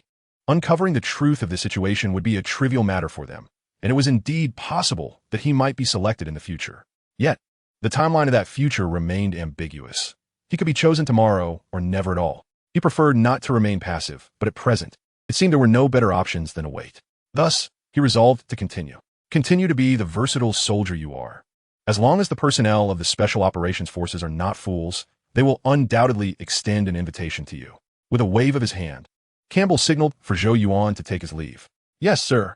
Zhou Yuan saluted each of the four present before departing the recreation room. Young man, there may be significant figures visiting the defense wall in the coming days, Campbell added, just as Zhou Yuan was about to exit. Thank you, boss. Zhou Yuan grinned, turning to give a thumbs up. Presumably, the significant figures Campbell spoke of were individuals from the Special Operations Forces or perhaps high-ranking officials from the fortress. Regardless, this influential person would undoubtedly determine his future direction. Moreover, it was likely that Campbell had orchestrated this visit specifically to assist him once more. He needed to seize this opportunity. Boss, you just agreed to that? Once Zhou Yuan left the recreation room, Turner remarked with visible frustration. He bore no ill will towards Zhou Yuan. After all, he himself had once dreamt of joining the Special Operations Forces in his youth. However, circumstances had changed. He was now the leader of a combat team of 100 men. As a leader, he naturally wished to retain all capable soldiers. The fact that Campbell, as the squad leader, had consented to the transfer of a valuable soldier was perplexing. One would expect him to have firmly refused. He does not belong here. He exudes an air of confidence and pride that distinguishes him from the ordinary. He aspires to achieve truly great things. Yet before he embarks on such grand endeavors, he remains my soldier. Did you not hear him? He calls me boss, just like you. Take care of the rookie. That is the duty of a leader. I hope this will be your last lesson. Campbell set aside his cigar, his hands clasped under his chin, his tone exceedingly calm. Cool. The three squad leaders were momentarily taken aback, their admiration for Campbell growing ever more profound. Perhaps this was the essence of true manhood. Chapter 46. Significant Figures? A bunch of rookies. Observing the reverence in the eyes of his capable subordinates, Campbell once more took a draw from his cigar, his serene expression masking a torrent of thoughts. Zhou Yuan was remarkably mature, standing in stark contrast to other newcomers. Decisions made by such a man were not easily swayed by mere persuasion. Furthermore, his previous assertions were indeed accurate. The Special Operations Forces monitored every unit, keeping an eye on every outstanding soldier. Zhou Yuan had already caught their attention. Just yesterday, an old acquaintance inquired about Zhou Yuan's character and other details. Rather than engage in futile refusals, it seemed wiser to extend a favor. Perhaps in a few years, when he encounters a plateau in his career, Zhou Yuan would possess the capability to assist him. On another front, Zhou Yuan, having received his new insignia and updated his personal information, returned to the dormitory with a sense of rejuvenation. This was indeed a fortuitous turn of events. Not only had he been promoted to private first class, but he had also secured an opportunity for a transfer. He felt a profound gratitude toward Campbell, who had proven to be unexpectedly accommodating. Had he been a squad leader with exceptional soldiers looking to leave, he would have made every effort to retain them. Yet Campbell not only refrained from obstructing him, but had also utilized his connections to assist him, leaving Zhou Yuan feeling indebted. "Hey Zhou, have you been flirting again?" asked Moore from the neighboring bunk, noticing Zhou Yuan's beaming smile. He was the very soldier who, on the day of Zhou Yuan's arrival, first sought to provoke him, only to be soundly defeated by Zhou Yuan. However, as grievances were laid bare and days flowed by, a certain camaraderie developed between them, occasionally indulging in card games together. No, something even more significant. I have resolved a vexing issue that was driving me to madness. Zhou Yuan chuckled, shaking his head, and discreetly produced a restorative cigar. Tossing it to Moore, he harbored a somewhat obsessive-compulsive tendency. As long as an issue remained unresolved or unsatisfactorily addressed, it would incessantly occupy his thoughts, lingering in his mind indefinitely. Yet, once a matter was settled, he would feel an overwhelming sense of relief, as if a great weight had been lifted from his shoulders. Such was the case now. He felt utterly at ease. Indeed, it was worthy of celebration, though regrettably, we were unable to indulge in alcohol. Otherwise, I would have certainly treated you to a grand libation. Moore placed the cigar behind his ear, smacking his lips. In the military, the opportunity to share a drink was exceedingly rare, and, if possible, he would even be willing to spend double the federal currency for a taste of liquor. There will be opportunities. Zhou Yuan leaned against the headboard, smiling. His variable string bracelet contained several boxes of fine wine. However, alcohol was absolutely prohibited within the ranks. One could savor it privately, but sharing it would be a disservice to oneself and others. Zhou Yuan remained in the dormitory until 10 o'clock. Once all the team members had risen, he joined them for a meal at the dining hall before promptly heading to the defense wall for a shift change. Today, he exerted himself vigorously, accumulating over 3,000 soul points in just 8 hours, taking only a half-hour break for lunch. Following the emergence of the gene evolution liquid, he aimed to amass the maximum number of soul points in the shortest possible time. Moreover, he was mindful of the matter Campbell had mentioned regarding a prominent figure potentially visiting the defense wall. He needed to ensure that this distinguished individual would notice him, the Bug Slayer, upon their arrival in Sector 8. In the subsequent days, Zhou Yuan remained in a relentless mode of extermination, consistently racking up over 3,000 soul points daily, with his balance steadily increasing. The only slight disappointment was that the significant figure Campbell had spoken of had yet to make an appearance. Finally, on the 6th day, a group of unfamiliar faces arrived at the defense wall. 14 individuals in total, led by Campbell. Among the 13 others, one was a major general, another a colonel, one a captain, with the remaining 10 comprising lieutenants and sergeants. The major general and colonel belonged to the strategic forces, donned in standard officer attire, appearing unremarkable. However, following them were 11 members of the mobile forces, headed by the captain, all equipped with highly specialized armaments. They were clad in space gear, designed for combat in a vacuum, enveloping them completely. The combat suits were predominantly black, adorned with a skeletal design that, in the darkness, resembled a walking skeleton. Should Zhou Yuan lay eyes on this ensemble, he would recognize it immediately. They were members of the Special Operations Forces. Within the mobile forces, only the Special Operations Unit had the authority to have unconventional armaments custom-made by the Armaments Department. Clearly, This group represented the significant figures Campbell had referenced and were key individuals in Zhou Yuan's potential transfer to the Special Operations Division.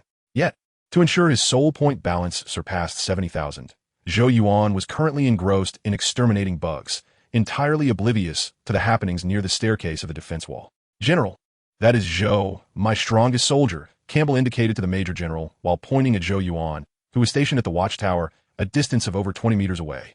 The Major General scrutinized Zhou Yuan through binoculars, his expression one of surprise. Campbell, I hope you're not deceiving me. Are you certain this little fellow can take down 47 soldiers in 5 minutes? At first glance, Zhou Yuan could hardly be described as imposing. His handsome appearance rendered him more akin to an idle actor than a formidable character. Indeed, I have witnessed it firsthand. He is akin to a humanoid weapon, unstoppable by any means. Not only can he defeat 47 soldiers in 5 minutes, but he can also slay 2,000 soldier bugs in 8 hours, Campbell affirmed, his tone grave. A humanoid weapon? At this, the Major General's interest was piqued, and he nodded, instructing, bring him over. Let us assess his capabilities. Yes, sir, Campbell responded, personally ascending the watchtower to summon Zhou Yuan. At last, as he descended from the watchtower, Zhou Yuan took several deep breaths to recalibrate his state of mind. Campbell had just quietly informed him that the opportunity to transfer to the Special Operations Unit was at hand, and he needed to seize it. General, upon reaching the group, led by the Major General, Zhou Yuan saluted earnestly. Unaware of the general's name, he adhered to military protocol, addressing him simply as General during the salute. At ease, noticing Zhou Yuan's spirited demeanor, the Major General nodded slightly. During my inspection of the defense line, I heard from Campbell that there's a hotshot in his unit who, on the day of registration, took down 47 veterans. Private First Class, are you that hotshot? Indeed, sir, Zhou Yuan replied calmly, unfazed by being labeled a hotshot by the Major General. This Major General was named Angus, the chief strategist of the Special Operations Forces at Tarsus Fortress. In simpler terms, he was the commander of the Special Forces, responsible for issuing all missions to the Special Operations Units, an undeniable big shot. Very well, you possess courage, Angus continued. Campbell informed me you believe you are worthy of joining the Special Operations Unit. Is that correct? Yes, sir. Zhou Yuan's gaze sharpened as he replied emphatically. It seems you're not only courageous, but also confident. Angus slightly turned his head to the captain behind him, saying, Buck, he is now under your command. The captain nodded, stepping forward to face Zhou Yuan. Allow me to introduce myself. I am Baird Buck, the captain of the Hunter Operations Team at Tarsus Fortress. I have heard of your prowess, but I do not wish to rely solely on hearsay. I wish to ascertain just how capable you truly are. Cool, me. Let me see if you qualify for the Special Operations Unit. As he spoke, Buck removed his skeletal pattern helmet, temporarily handing his weapon to a nearby team member. He was the captain of a 100-man Special Operations Unit, and his presence here served both as Angus's protector and to evaluate Zhou Yuan. He and Campbell had trained together and had known each other since their time in the rookie camp, forging a strong bond. Thus, when Campbell mentioned having a versatile soldier under his command, Buck had not doubted his words for a moment and was immediately intrigued. His unit had several vacancies. Yes, sir. Zhou Yuan stepped back a few paces, assuming a fighting stance. Great. Another instance of navigating the complexities of relationships. This scene reminded him of his first day in the rookie camp. How could he allow a superior to lose to him in front of everyone? The Major General, standing nearby, also dispersed his men, clearing the section of the defense wall for Zhou Yuan and Buck. They too were eager to witness the outcome. Campbell believed Zhou Yuan would emerge victorious, while others felt Buck would prevail. Yet, it remained merely a belief. None dared to assert who would undoubtedly win. Due to Zhou Yuan's remarkable feat of single-handedly defeating 47 individuals, it has been repeatedly confirmed that this event indeed transpired. The only unfortunate aspect is that Campbell, fearing the repercussions of such notoriety might lead to Zhou Yuan facing corporal punishment, deleted the surveillance footage from that day. Buck, of course, is no slouch himself. He has emerged from the depths of the Bug Mountain and Bug Sea, having slain more creatures than most soldiers have encountered. This battle is rife with suspense and excitement. Come on, Buck beckoned Zhou Yuan with a casual wave of his hand. Campbell had remarked on Zhou Yuan's astonishing resilience and strength, indicating that in a direct confrontation, Buck would stand no chance against him and would need to rely on technique to secure victory. All right, Zhou Yuan responded without hesitation, his fist clenched as he charged forward. However, just as he was about to strike, he abruptly pivoted, delivering a spinning kick that caught Buck off guard. Bang! Buck, unable to evade in time, could only shield himself with his arms. The moment Zhou Yuan's left foot collided with his forearms, Buck's expression shifted dramatically. It felt as though a truck had struck him, propelling him backward several paces, nearly causing him to fall. What immense strength! Buck steadied himself, shaking off his slightly trembling arms. He was certain that had he absorbed another kick like that, his bones would have surely shattered. From just this one maneuver, he realized he was no match for Zhou Yuan. The latter's physical prowess was nothing short of explosive. The onlookers, led by Angus, were equally astonished. A rookie, barely out of boot camp for less than a month, had managed to repel the captain of a special operations unit with a single kick? Did everyone witness that? This is the power of our leader. Our leader is invincible. No one could defeat him on land. In comparison, Zhou Yuan's teammates were even more exhilarated. Though they were on patrol and could not abandon their posts, they communicated through their headsets, with Zhou Yuan's most loyal subordinate, James, vociferously cheering. So what if he is a special forces captain?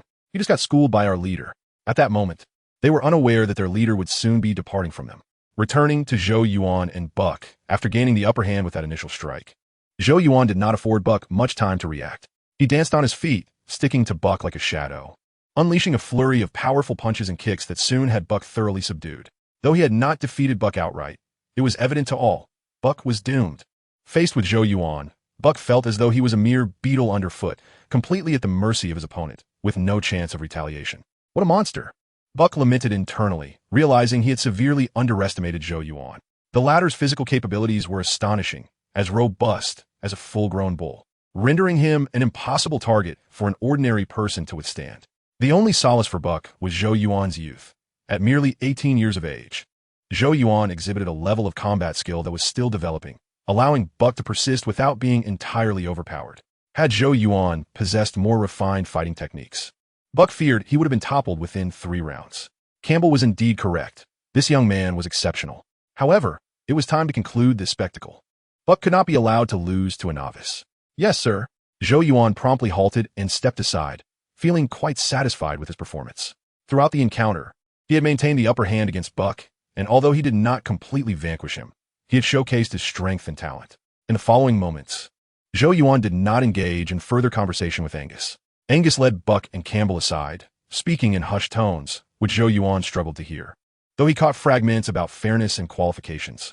However, he noticed Buck casting several glances in his direction, likely indicating a decision to accept him.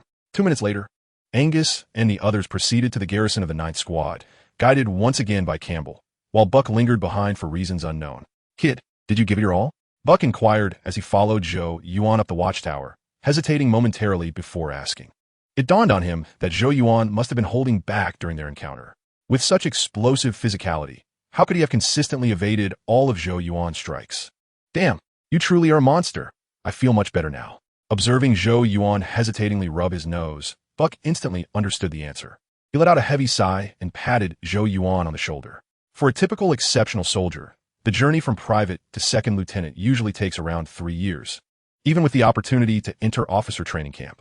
I took 2 years, yet you accomplished it in just 11 days. Zhou Yuan's mouth fell open, momentarily stunned by Buck's revelation. Chapter 48. From Private to Lieutenant in 1 step. You heard me correctly. You will soon be a second lieutenant. Buck chuckled heartily. Seeing Zhou Yuan's astonished expression, he finally felt that Zhou Yuan resembled a normal young man, no longer the cold, robotic figure he had previously encountered. As Campbell's squad leader, you were always destined to rise to second lieutenant in a short span. This merely expedites the process. You should thank General Anders. He believes you qualify for the Nova Clause, utilizing the authority of the chief strategist to waive the qualification cooling period. However, do not rejoice too soon.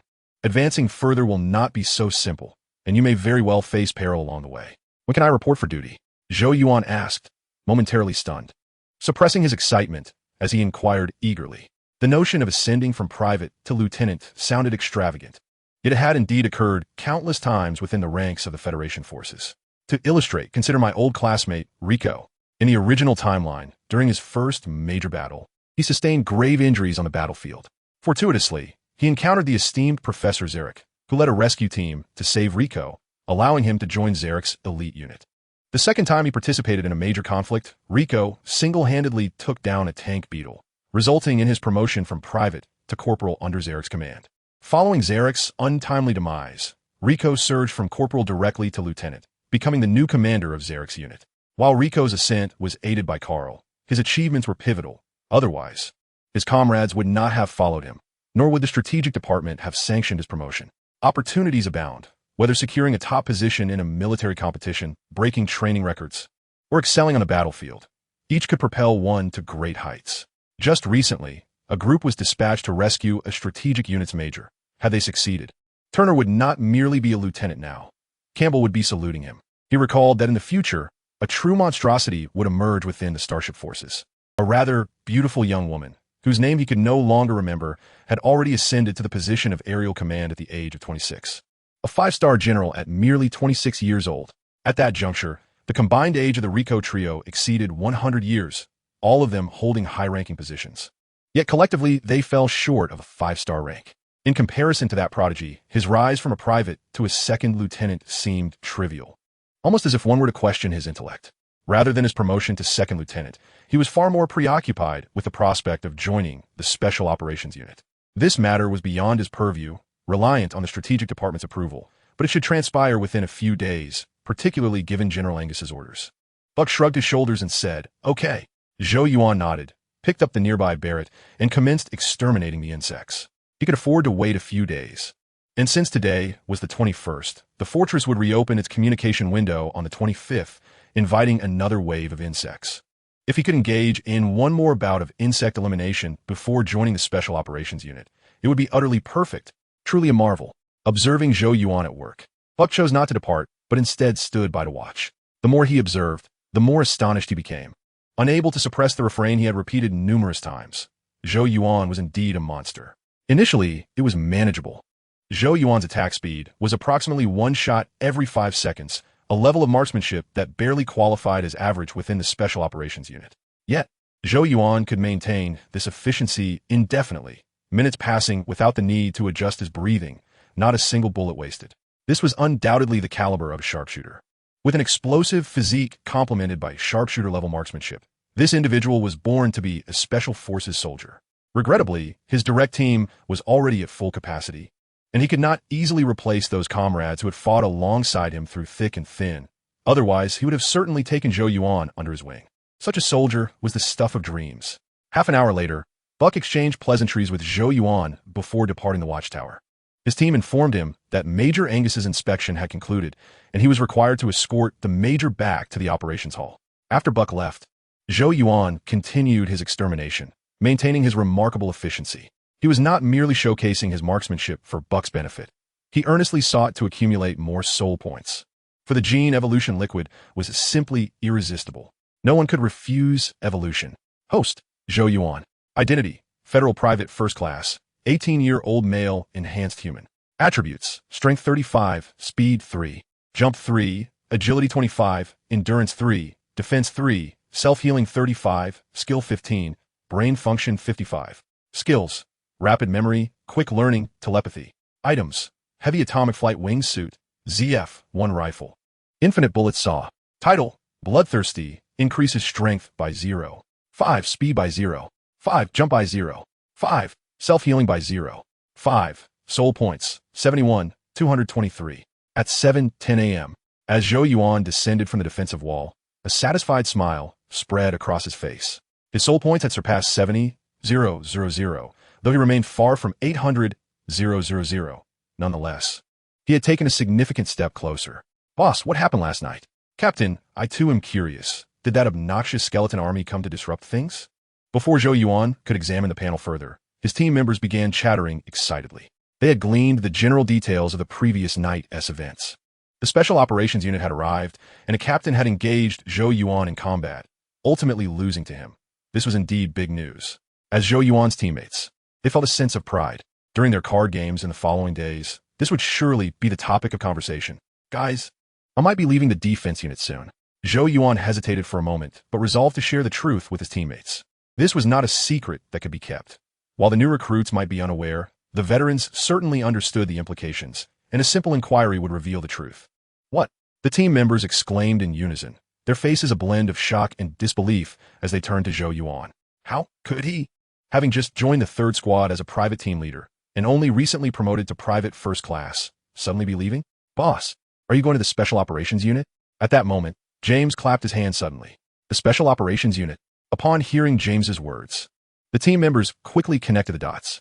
Zhou Yuan had not mentioned his intent to leave the squad yesterday, and now, suddenly announcing his departure likely had something to do with the events of the previous night.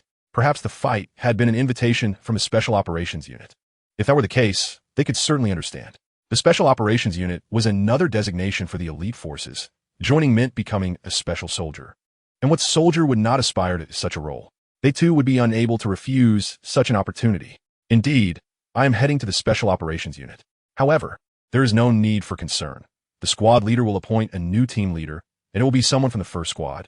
So you will surely be familiar with the new leader. Chapter 49. Joining the Special Operations Unit. Half an hour later, after Zhou Yuan and his teammates finished their meal and returned to the dormitory, his impending transition to the Special Operations Unit was met with understanding from his team. Although there was some reluctance, they did not indulge in any overly sentimental farewells, instead offering their heartfelt blessings to Zhou Yuan.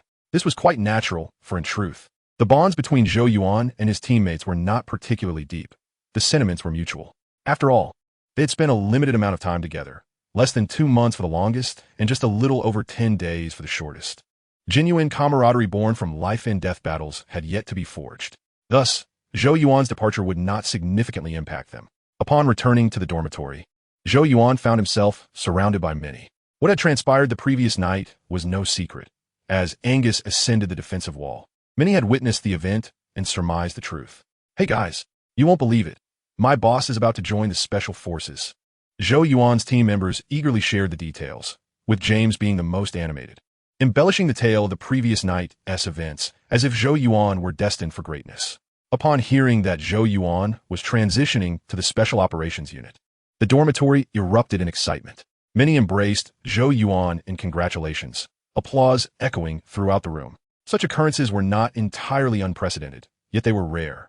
A comrade becoming a Special Forces soldier was a mark of recognition, signifying the excellence of their unit and the 3rd Squad's capability to cultivate elite soldiers.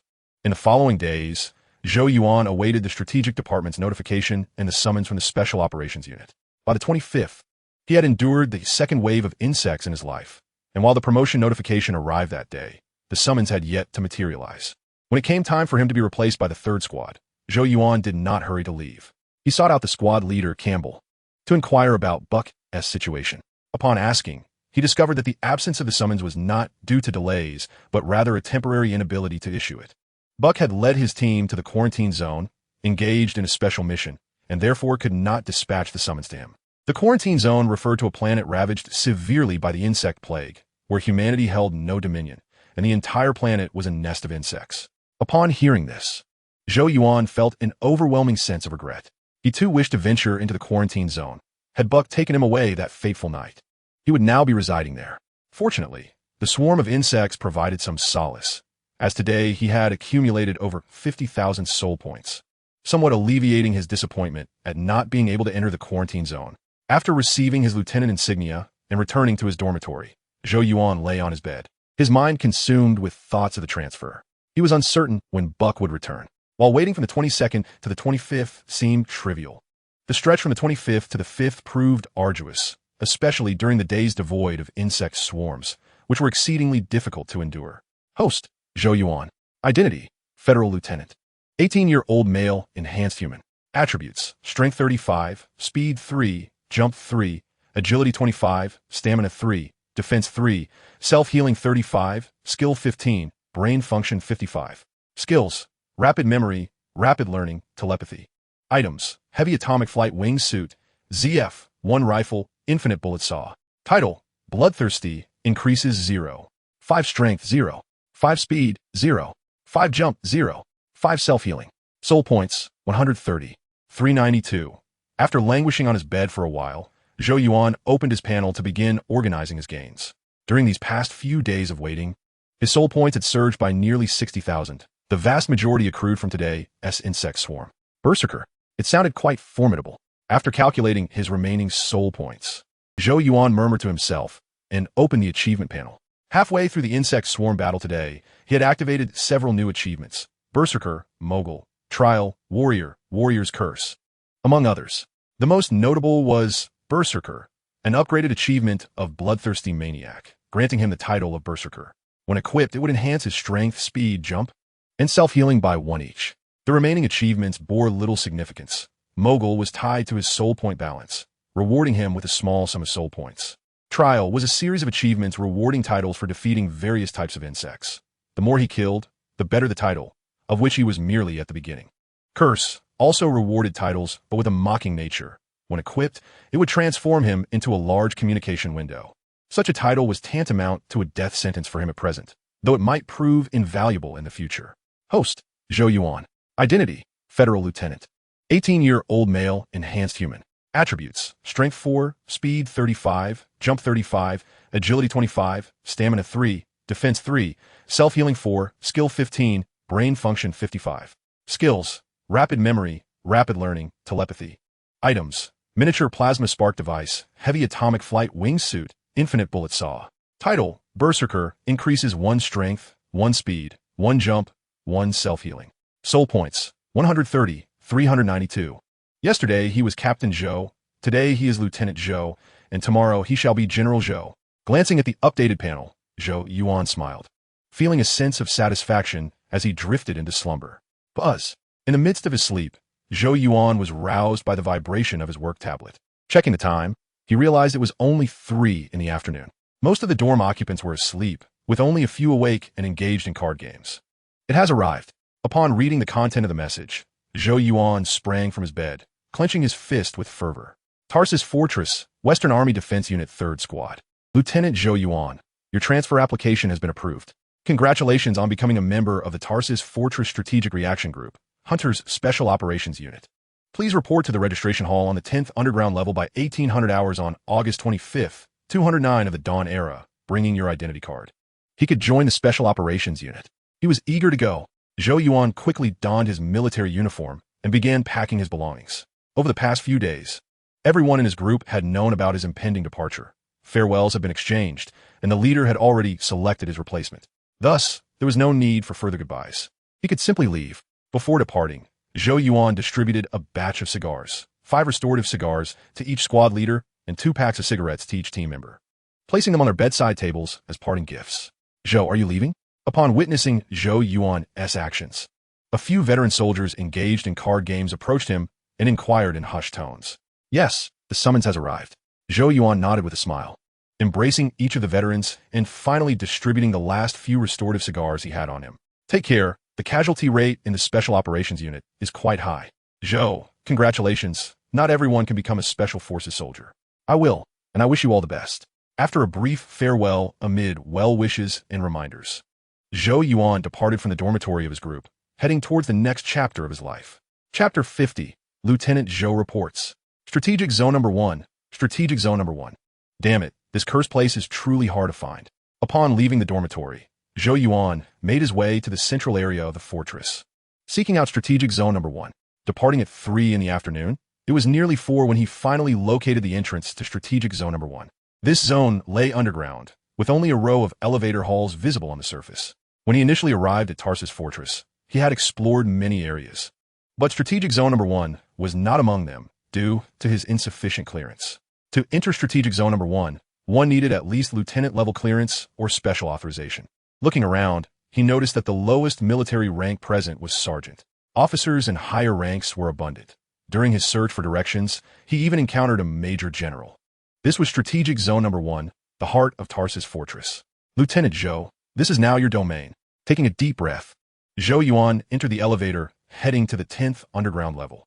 Incredible! As soon as he stepped out of the elevator, Zhou Yuan's eyes lit up. If the main base above ground resembled an apartment, then the core area underground was akin to a luxurious mansion.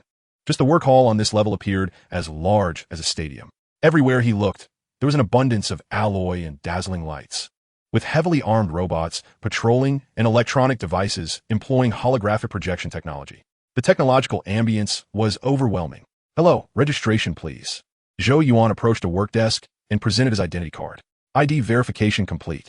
Hello, Lieutenant Zhou Yuan. You are assigned to the Hunter's Special Operations Unit. Please take elevator number 8 to the 13th underground level, following the index signs at the elevator entrance to reach the living quarters of the Hunter's Special Operations Unit. The staff member worked swiftly, finalizing the process in just over 10 seconds. Thank you. Zhou Yuan nodded, retrieved his identity card, and boarded the next elevator. Compared to the 10th level, the 13th was considerably smaller and bore little novelty, resembling the interior of an ordinary base building, albeit with a larger space. Following the index signs, Zhou Yuan found the living quarters of the Hunters unit. The special forces were indeed different. They resided right beside the training grounds and the docking area. Standing at the entrance of the Hunters unit dormitory, Zhou Yuan couldn't help but feel a sense of awe. He had just seen the map on the wall and discovered that all members of the Tarsus Fortress Special Operations Unit resided on this very floor. Not only that, but this layer also serves as the training and readiness zone. To the left of the living quarters lies a row of training fields, along with a dining hall, a hospital, an entertainment room, and other daily amenities. On the right, one finds the helipad and the armament depot, as well as numerous secret passages leading directly to the ground. This arrangement is indeed advantageous. During idle times, one can rest and train, and when duty calls, one can mobilize at a moment's notice. Extremely convenient. As Zhou Yuan stood at the dormitory entrance, reflecting on the uniqueness of the Special Operations Unit, all his movements were being observed by those within the dormitory through the surveillance screen at the entrance, and discussions about him had already begun. Boss, that Eastern kid has arrived. Shet, he looks just like an ordinary high school student. Can he really defeat the boss? You fools. Anyone personally invited by the boss cannot be judged solely by their appearance. I've heard he enjoys sparring with veterans. If he seeks trouble, we'll confront him together. The veterans were all quite excited. Yet, none of them intended to intimidate Zhou Yuan, for they had heard from Buck about his formidable prowess. Their curiosity was simply piqued. How remarkable could this newcomer be to elicit such awe from someone as proud as Buck? As members of the Special Operations Force, they all hoped for strong teammates, as this would bolster their confidence when executing missions. All right, enough of the ruckus. This kid is a genuine monster. Many would covet his presence in their units. Let us not scare him away. Buck, reclining on his bed, waved his hand dismissively. The strategic guard? Upon hearing Buck's words, the veterans were left astounded, their jaws dropping. The strategic guard is tasked with a singular mission, to serve as the long-term protectors of high-ranking military officers. Each guard possesses the authority equivalent to that of a colonel. And in emergencies, they can even requisition starships from a fleet.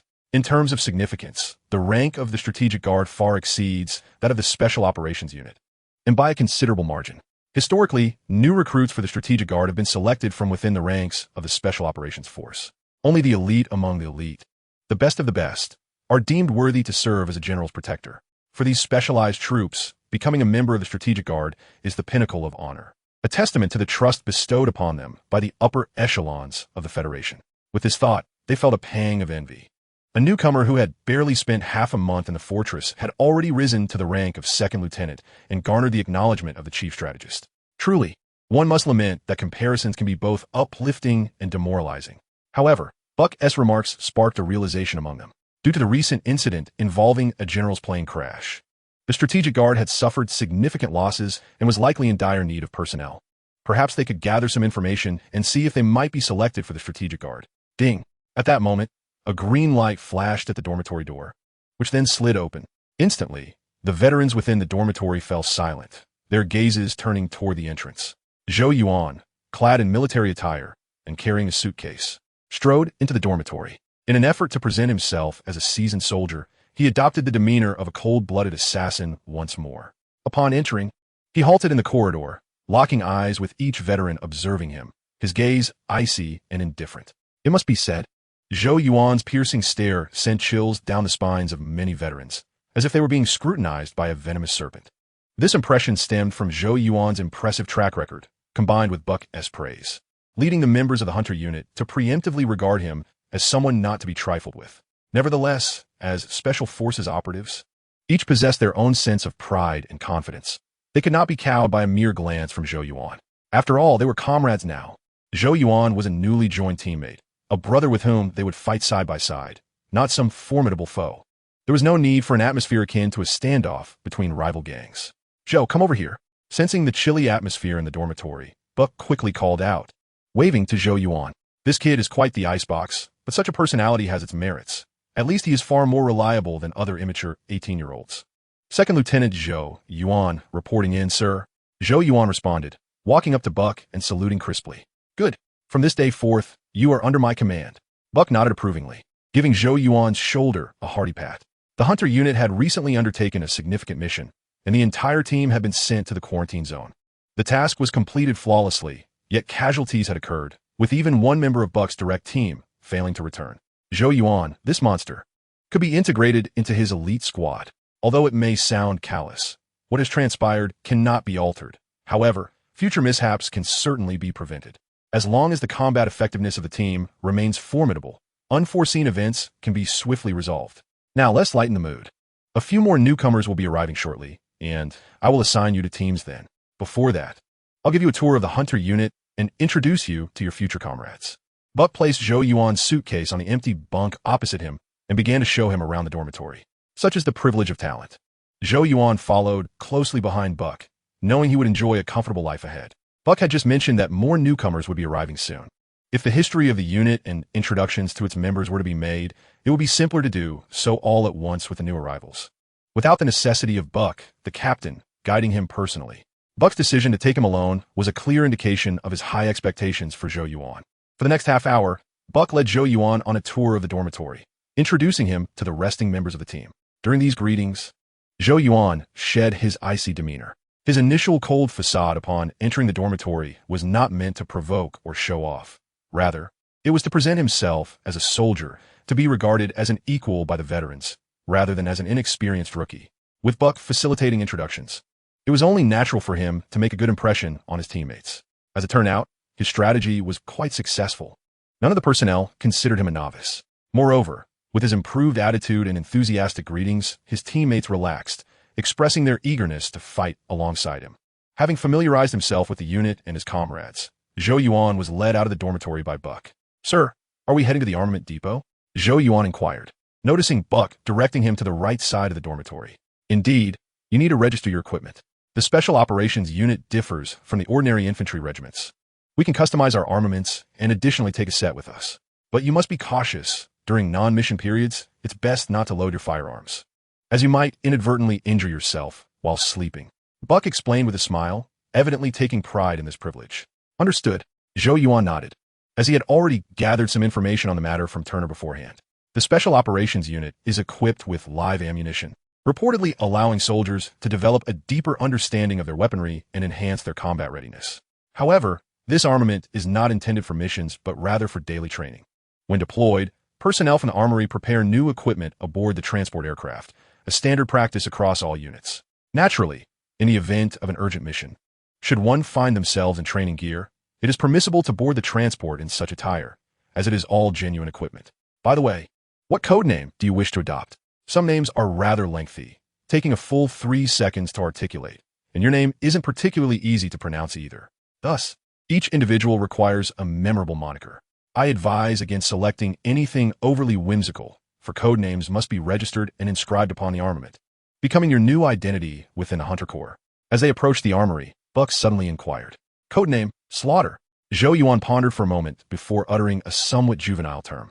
He found the name Slaughter rather cliché, yet he was fond of it, as exterminating pests suited his style. Moreover, the code name would eventually evolve into a designation for a special operations team. Slaughter, indeed, is quite fitting for the youth. Buck chuckled with a shrug. As the captain of a special operations team, he had encountered countless nicknames, and Slaughter could only be deemed unremarkable. "Hey Brady, you got work to do. Get this kid the finest gear, or I'll give you a good kick." Buck, familiar with the armory personnel, immediately approached a lieutenant upon entering. "Chet, this kid looks awfully young. Come over here, son, and strip down." Brady scrutinized Zhou Yuan for a moment before leading him to a workbench, gesturing for him to undress. Without hesitation, Zhou Yuan quickly removed everything but his underwear. "Wow, kid, your physique is almost rivaling mine," Brady remarked with a hint of envy upon noticing a baton concealed in Zhou Yuan's possession, prompting a similar look of admiration from Buck. Zhou Yuan rolled his eyes, unwilling to engage in conversation. While possessing a robust physique was advantageous, he had no desire to be appraised by two men. "All right, you can get up now." Brady activated the scanner, collecting Zhou Yuan's measurements before beckoning him to rise. "Now, I'm going to craft your armor. Would you prefer the template from Buck's squad, or something truly unique? Is that an option?" Zhou Yuan inquired, surprised. He was aware that special operations units could customize their gear, but assumed it was a uniform decision for all team members. "Captain, was the gear I saw that night from your squad?" After a moment of hesitation, he turned to Buck for clarification. Buck nodded. "What you witnessed was indeed from my direct squad. The armament of other squads differs. I wish for my soldiers to be equipped with gear they are satisfied with. But those in my squad insist on mirroring my setup. You could have seen it in the dormitory, but we had just returned from a mission and preferred not to wear such heavy gear. Therefore, choose armor that brings you good spirits. That is an order. Yes, sir. Zhou Yuan saluted, contemplating the type of gear he desired. In truth, the performance of the equipment was identical. Only the exterior varied. Yet Buck was correct. Donning custom-designed armor undeniably enhances one's morale, and simply wearing it feels exhilarating. He decided on the squad skeletal armor template, but wished to modify the color scheme. A pure black base adorned with blood-red stripes and splatters, applied to the entire set, including the weaponry. By the way, can I request 2 primary firearms? Chapter 52. I Am Tyrant. An hour later, Zhou Yuan and Buck exited the armory. As they departed, Zhou Yuan had transformed into a skeletal figure, each hand dragging a military equipment case. He was thoroughly pleased with his gear, which had been tailored precisely to his specifications.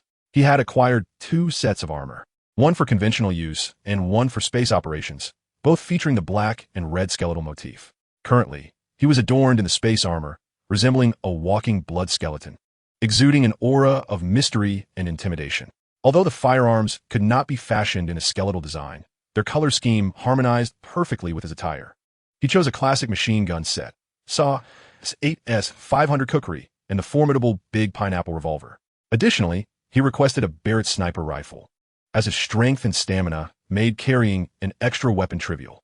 The operational equipment included a miniature communicator, a scanner, tactical goggles, and other small items. Kid, you look fantastic. Buck examined Zhou Yuan with satisfaction. Clad in full gear, Zhou Yuan resembled a bloodthirsty demon. This was precisely how his soldiers ought to appear. Indeed, the names Red Skull and Slaughter will become a source of pride for the Hunter Corps in the future, Zhou Yuan remarked, his tone brimming with confidence. However, with the skeletal helmet obscuring his smile, Buck could not see his expression. You possess the capability, but Buck glanced at the equipment cases Zhou Yuan was carrying.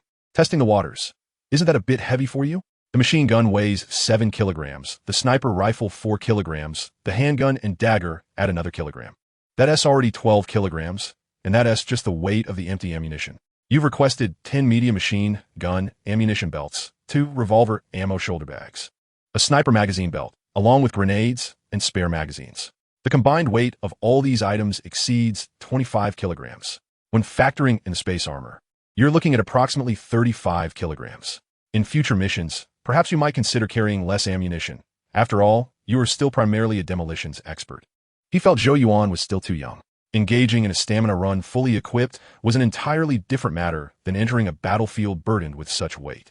A 35-kilogram load for a stamina run was manageable, akin to carrying a 10-year-old child, but lugging that much in a combat was akin to shouldering a mountain, making it impossible to maintain optimal combat readiness for an extended duration.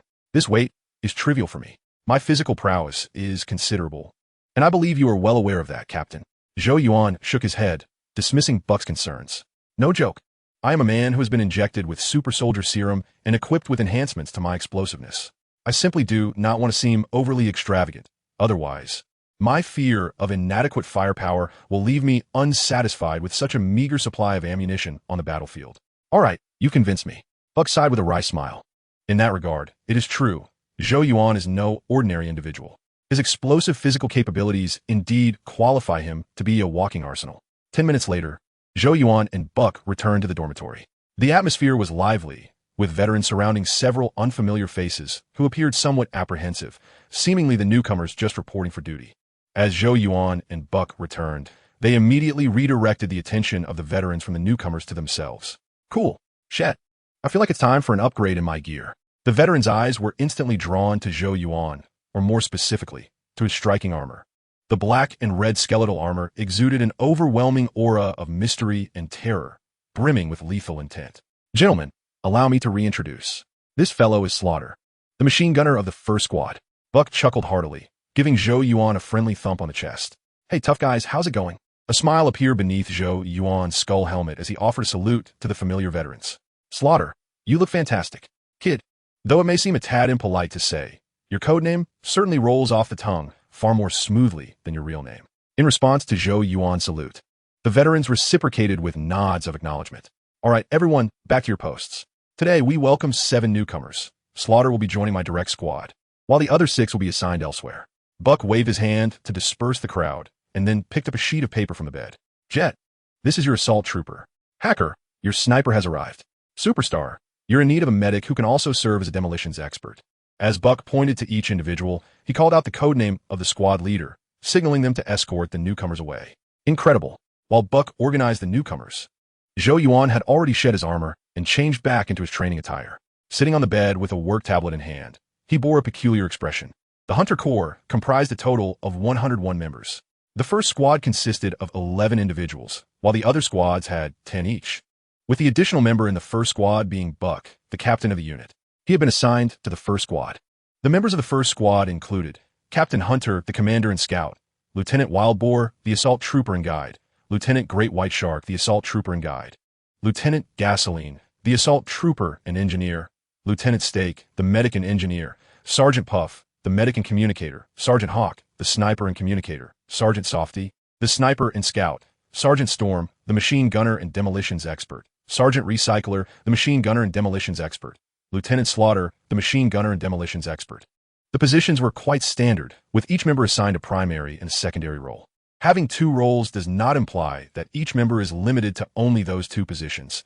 It merely means that only two positions can be registered in the records, allowing for temporary replacements in special circumstances. Upon reviewing the roster of teammates, Zhou Yuan felt as if he had entered a lackluster unit, where he was the only one with any semblance of reliability. This was not how one should unveil the roster of a special operations unit. After perusing the squad list, Zhou Yuan flipped to the mission schedule. Indeed, the Hunter Corps maintained a mission schedule akin to a school curriculum. In the absence of special assignments, the Hunter Corps was required to venture out every 3 days to locate and eradicate insect nests in the infested zones. If nests were not found, they would then seek out large-scale insect swarms and notify the fortress to deploy mechanized units for extermination. Chapter 53, the first extermination operation. Quite satisfactory. Zhou Yuan was rather pleased with this rhythm of missions.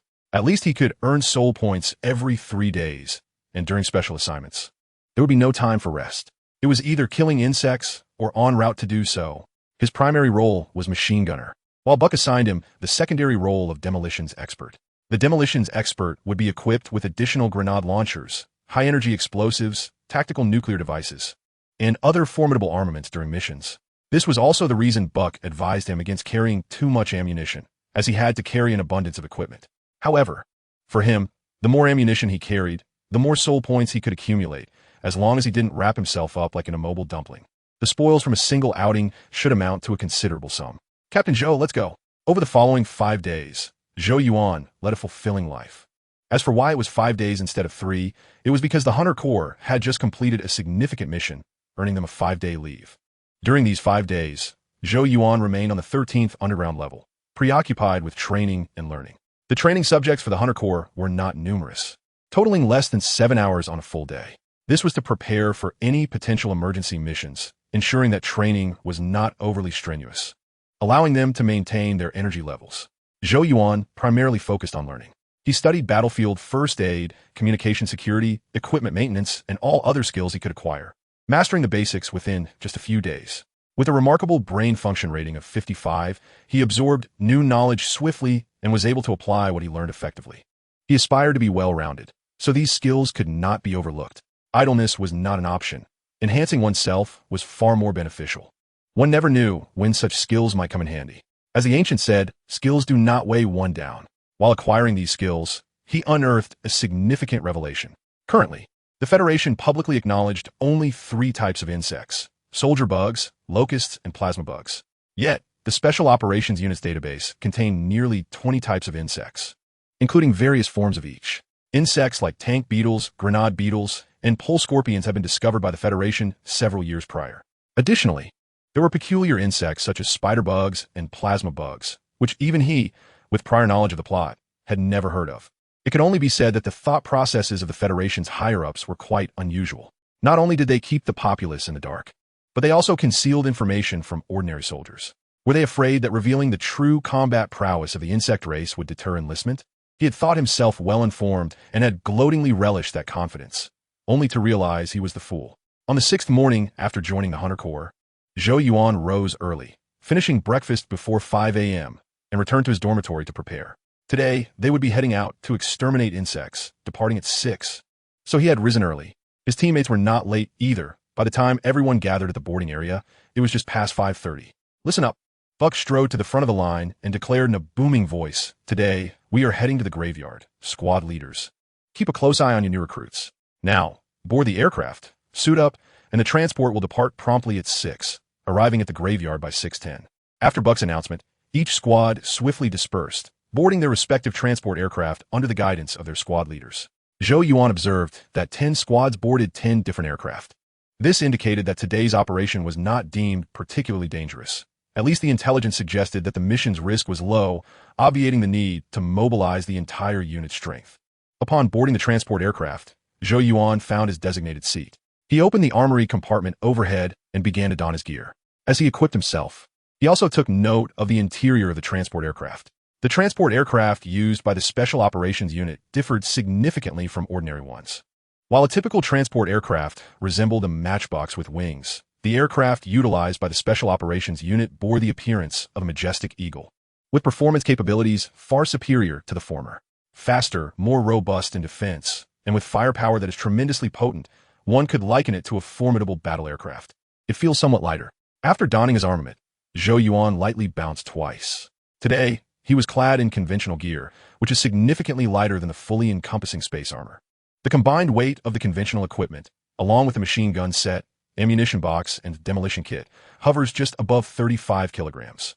To him, this weight is negligible, akin to a healthy adult carrying a backpack, noticeable, yet not burdensome. Furthermore, due to the ingenious design, these apparatuses, when slung upon his back, do not impede his movements in the slightest. The ammunition box for the big pineapple resembles a small fire extinguisher, with extraction points located at the bottom on either side. A slight exertion is all that is needed to withdraw the magazine. The rear of the ammunition box is equipped with a magnetic adhesion device, allowing both the big pineapple and Barrett to be affixed securely, topped with the demolition kit. Ultimately, the sniper rifle magazine belt is secured around his waist, with the pistol and dagger hanging on either side, the pistol cylinder resting on his shoulder, and grenades along with spare magazines fastened at his chest. Perfect. While it may seem excessive, not all the equipment is necessarily usable. The insects tend to remain dormant within their nests, which are concealed deep underground, not easily found at will. If the nests are not located, one may not even encounter a swarm, rendering the opportunity to employ the big pineapple and demolition kit unlikely. Being able to use the Barrett or pistol would be commendable enough. "How's it going, kid?" Buck approached Zhou Yuan, who was warming up, and inquired softly. "I could carry this gear all day." Zhou Yuan responded with a subtle smile, patting his bicep, then curiously asked, "By the way, Captain, is Graveyard a nickname for this area?" "Indeed. It is the moniker for Mars's C1 zone. Mars was once devoid of insects, but at some point, they inexplicably emerged in the C1 area. The emergence of a pestilence on a life-bearing planet is a grave matter, prompting the Starship fleet to bombard C1 for an entire week. By the time the mobile forces took over, it had transformed into a Hell's Cape. Hence we refer to C1 as the graveyard. The graveyard of the insects, Buck explained patiently. Upon hearing this, Zhou Yuan grasped the situation. Despite the lengthy extermination efforts, the highly elusive insects were not entirely eradicated, leading to their current resilience.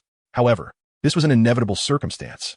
With the nests established underground, the Starship fleet's bombardments could obliterate the surface, making it improbable for mobile forces to locate them.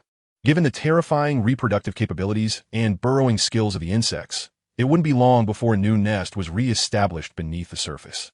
Chapter 54. There is a nest. 10 minutes later, the transport aircraft delivered the team to their destination. As soon as Zhou Yuan disembarked, he was taken aback. This place should not be called the graveyard. It ought to be termed hell.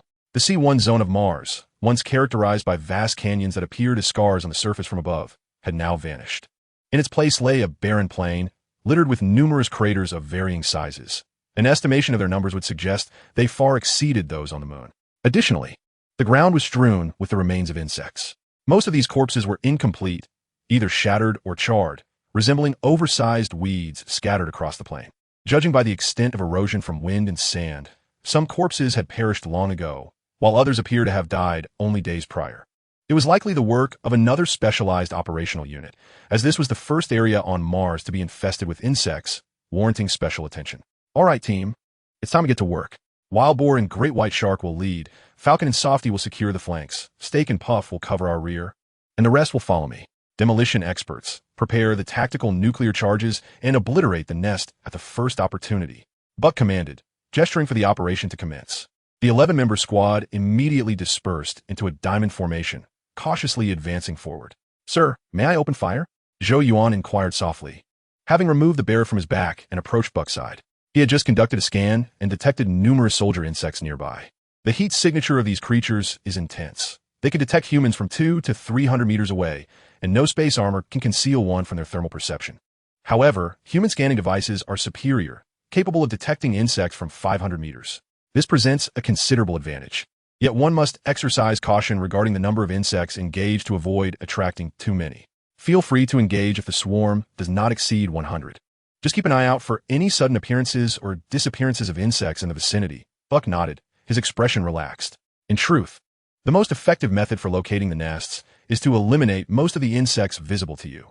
This allows you to follow the surviving few back to their lair or observe where their reinforcements emerge from, as that direction typically harbors a nest. Understood? Zhou Yuan pulled back the bolt of his rifle, sprinting to a higher vantage point beside Falcon to commence his sniping of the soldier insects. Bang! A bullet soared forth, and a soldier insect fell lifelessly, sending a thrill through Zhou Yuan's veins. The sensation was exhilarating. While stationed behind defensive walls, even amidst a tide of insects, he perceived it merely as a routine duty, his heart steady. Yet now, in the heart of the insect zone, even the act of slaying a single soldier insect sent adrenaline coursing through him, causing him to tremble with excitement. This was precisely what he yearned for, a place where he could wholly unleash his potential, a realm that ignited his adrenaline, a territory where ordinary individuals dared not tread. Even if this meant a slower acquisition of soul points or the potential for death, he relished this feeling. "Slaughter, your marksmanship is superb," Falcon exclaimed in admiration after Zhou Yuan dispatched several soldier insects without a single missed shot. The insects Zhou Yuan targeted were all at a distance of half a kilometer. While this range posed no challenge for a sniper, Zhou Yuan's shots had all struck moving targets. His primary role was indeed that of a sniper, and it was clear to Falcon that Zhou Yuan's shooting prowess was exceptional.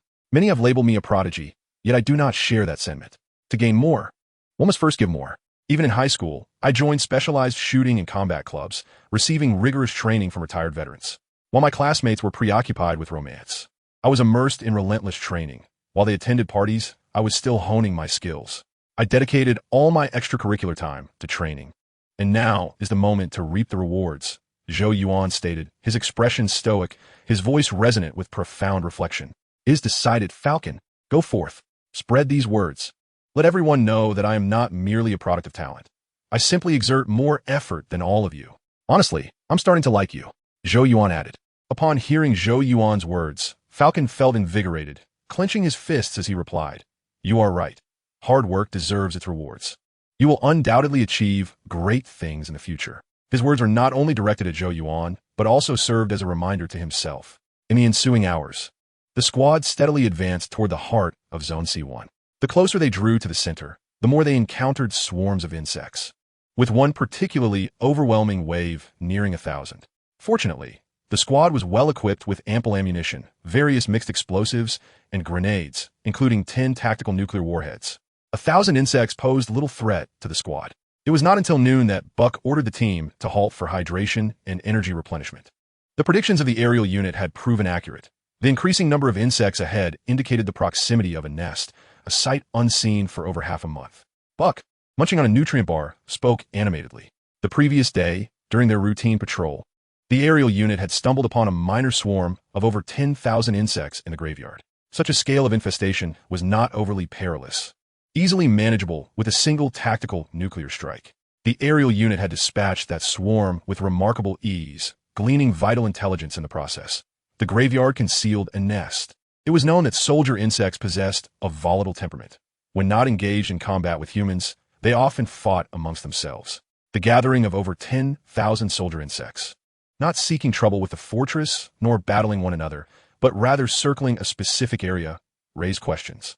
The sole plausible explanation was that they were protecting something, perhaps their shared home. Zhou Yuan raised an eyebrow and inquired, "Captain, if we truly encounter a nest, allow me to detonate it. I've yet to unleash a tactical nuclear strike." "No problem.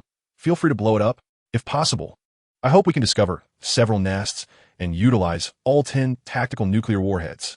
Buck nodded in agreement. Following this, he pointed at the members of his team.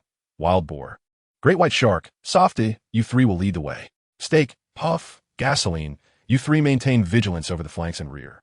Storm, Recycle Station, Slaughter. Prepare the explosives and grenades. We may be in for a significant engagement. Falcon, stay close to me for auxiliary reconnaissance. Finally, he issued a command to the entire team. All snipers, convert your rifles to assault rifles. Those equipped with grenade launchers, affix them now. It's time to act. Chapter 55. Commence Operations Attack. After a brief respite, the squad continued its advance. Compared to the periphery, the environment at the center of Zone C1 was far more desolate. Countless massive craters and rubble formed a barren expanse, where an infinite silence and lifelessness ran rampant. Boss, there are numerous insects straight ahead. The left flank is also active. They are patrolling in a systematic manner, reported the trio, leading the way, alerting their comrades that their objective was likely nearby. There must be a nest here. Zhou Yuan, wielding a minigun, walked alongside Storm and Recycle Station fellow gunners. Through his scanner, he observed the distant movements of the insects, clearly patrolling. What else could it signify if not the protection of a nest? However, an alternative explanation lingered. Perhaps there were brain insects or a queen nearby, prompting the soldiers to safeguard these higher-tier beings. Yet, if that were the case, he would be grinning from ear to ear, for higher-tier insects were exceedingly rare. With perhaps fewer than 100 existing in the entire species, slaying one would yield a substantial bounty of soul points. Boss, there's activity on the right flank. After progressing a distance, Puff, responsible for reconnaissance on the right, exclaimed excitedly. Buck's eyes brightened instantly as he approached Puff, commanding, everyone, regroup and converge on Puff. A wormhole. Upon reaching Puff, he peered through his binoculars in the direction indicated, and everyone was invigorated. There lay a massive crater, larger than several football fields combined. On the right slope of the crater, a cavern nearly 5 meters in diameter was visible. Several sand beetles were seen entering and exiting the cave, surrounded by numerous soldier insects, seemingly guarding the sand beetles. It was undoubtedly a nest. Sand beetles were the weakest among the insect species, possessing combat capabilities akin to that of dung beetles, relegated to logistical tasks and oviposition, only emerging near the nest. Our luck is exceptional. Buck clapped his hands and commanded. First, eliminate those sentinels. Split into teams and encircle them from both flanks. Wild Boar, Great White Shark, Storm, Recycle Station, Steak, Puff, you will approach from the left. The rest will follow me from the right. Now let us move. The 11 members quickly divided into 2 teams, advancing toward the wormhole along the crater's edge. One left and one right. During their advance, Zhou Yuan had already equipped himself for dual wielding, a grenade launcher in his left hand and a minigun in his right. At Buck's command, he would unleash devastation upon the soldier insects. Numerous soldier insects patrolled outside the wormhole, approximately 1 to 2,000, but they were not clustered together. Instead, they moved in groups. Such scattered swarms could not withstand the formidable firepower of the Special Operations Unit. Crucially, there were no locusts in sight. Locusts were the assassins of the insect species, exhibiting behaviors akin to lethal hunters when not engaged in combat with humans. They rarely interacted with other insects or shared subterranean dwellings. They preferred high, protected terrains akin to birds residing in mountainous or hilly regions. Consequently, the Special Operations Unit had the opportunity to approach the nest. Had locusts been present, they would have already been detected long before reaching this point. Locusts possess superior heat sensitivity and vision compared to soldier insects, surpassing even human scanners, akin to ultra-long-range thermal binoculars. 5 minutes later, the 2 small teams were in position. Just over 300 meters from the wormhole, this distance was the safety threshold, beyond which they would be detected by the soldier insect's heat sensitivity. Rest in place for 2 minutes. We'll act on my command. Gunners, upon commencing, immediately use grenades to scatter the insect swarm, then expeditiously exhaust your minigun ammunition. The rest of you may fire freely. Your task is to secure the wormhole, using the corpses of the insects to block the entrance and prevent any from escaping. I'll notify the transport aircraft. It will take about 7 minutes to arrive. After obliterating the nest, find a suitable landing spot. We must complete this within 7 minutes. Buck, seasoned in strategy, swiftly devised an effective approach. The gunners would unleash their firepower, employing machine guns and explosives to neutralize the main force of patrolling insects, while others would contain those within the nest. This tactic had proven successful time and again, given the wormhole's size. By eliminating a few soldier insects at the entrance, they could effectively seal the wormhole. Meanwhile, the soldier insects outside would be hard-pressed to endure even a minute against their firepower, before the insects inside had a chance to clear the entrance or escape through another wormhole. They would dismantle the exterior insects and obliterate the nest with a tactical nuclear strike. Action. 2 fleeting minutes passed, and Buck, counting down, issued the attack order. All right, comrades, let us give it our all. Go. The 11 members simultaneously leaped into the crater, launching a flanking assault from both sides of the wormhole. Boom, boom, boom. Among the 11, Zhou Yuan charged forward with the most fervor, temporarily stowing his minigun to unleash a barrage with his grenade launcher. He employed incendiary grenades, exhibiting formidable power. Post-explosion, they generated flames exceeding 500 degrees Celsius, surpassing the thermal resistance threshold of the insects. With merely a single box of incendiary grenades, he reduced the 2 nearby swarms of soldier insects to mere charred remnants. Eliminate 1 soldier insect, gain 1 soul. Eliminate 1 soldier insect, gain. The notification panel continuously refreshed, yet he had no time to dwell on his gains. After neutralizing all the insects within range, Zhou Yuan slung the grenade launcher around his neck and reverted to the formidable minigun. He refrained from deploying the infinite ammo minigun, as it was entirely unnecessary. There were only about 1 or 2,000 soldier insects. Following the initial barrage of grenades, less than 1,000 remained. While 1,000 may seem plentiful when dispersed, they posed no substantial threat to the team.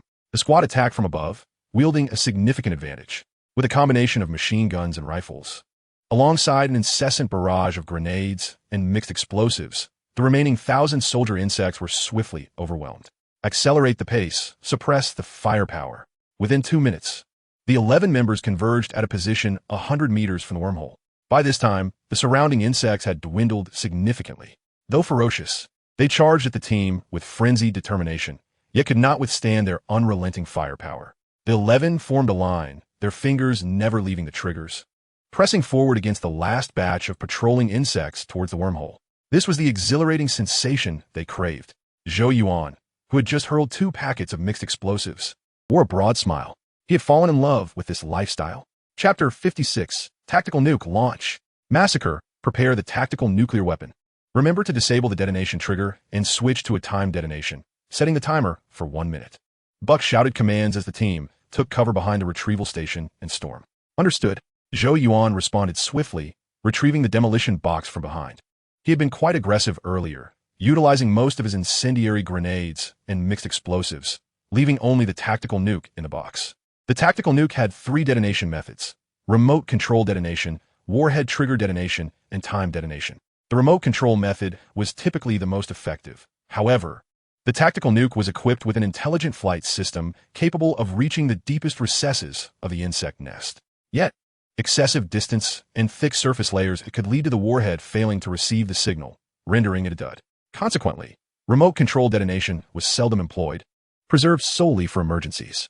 The warhead trigger detonation was perilous, as any impact with a solid object could trigger an explosion. Should the wormhole prove insufficiently deep, or if a collapse occurred, the tactical nuke would detonate upon launch, leaving no chance for escape. Thus, the timed detonation remained the most reliable option. Though the tactical nuke lacked the power of a strategic nuke, its radiation levels fell within a treatable safety threshold. With a bit of distance and adequate cover, one could evade it. In situations where the insect nest was directly beneath them, the connection signal would not be too weak, allowing Buck the authority to disable the nuke through the combat terminal. Click! Zhou Yuan opened the demolition box and extracted a tactical nuke along with its launcher.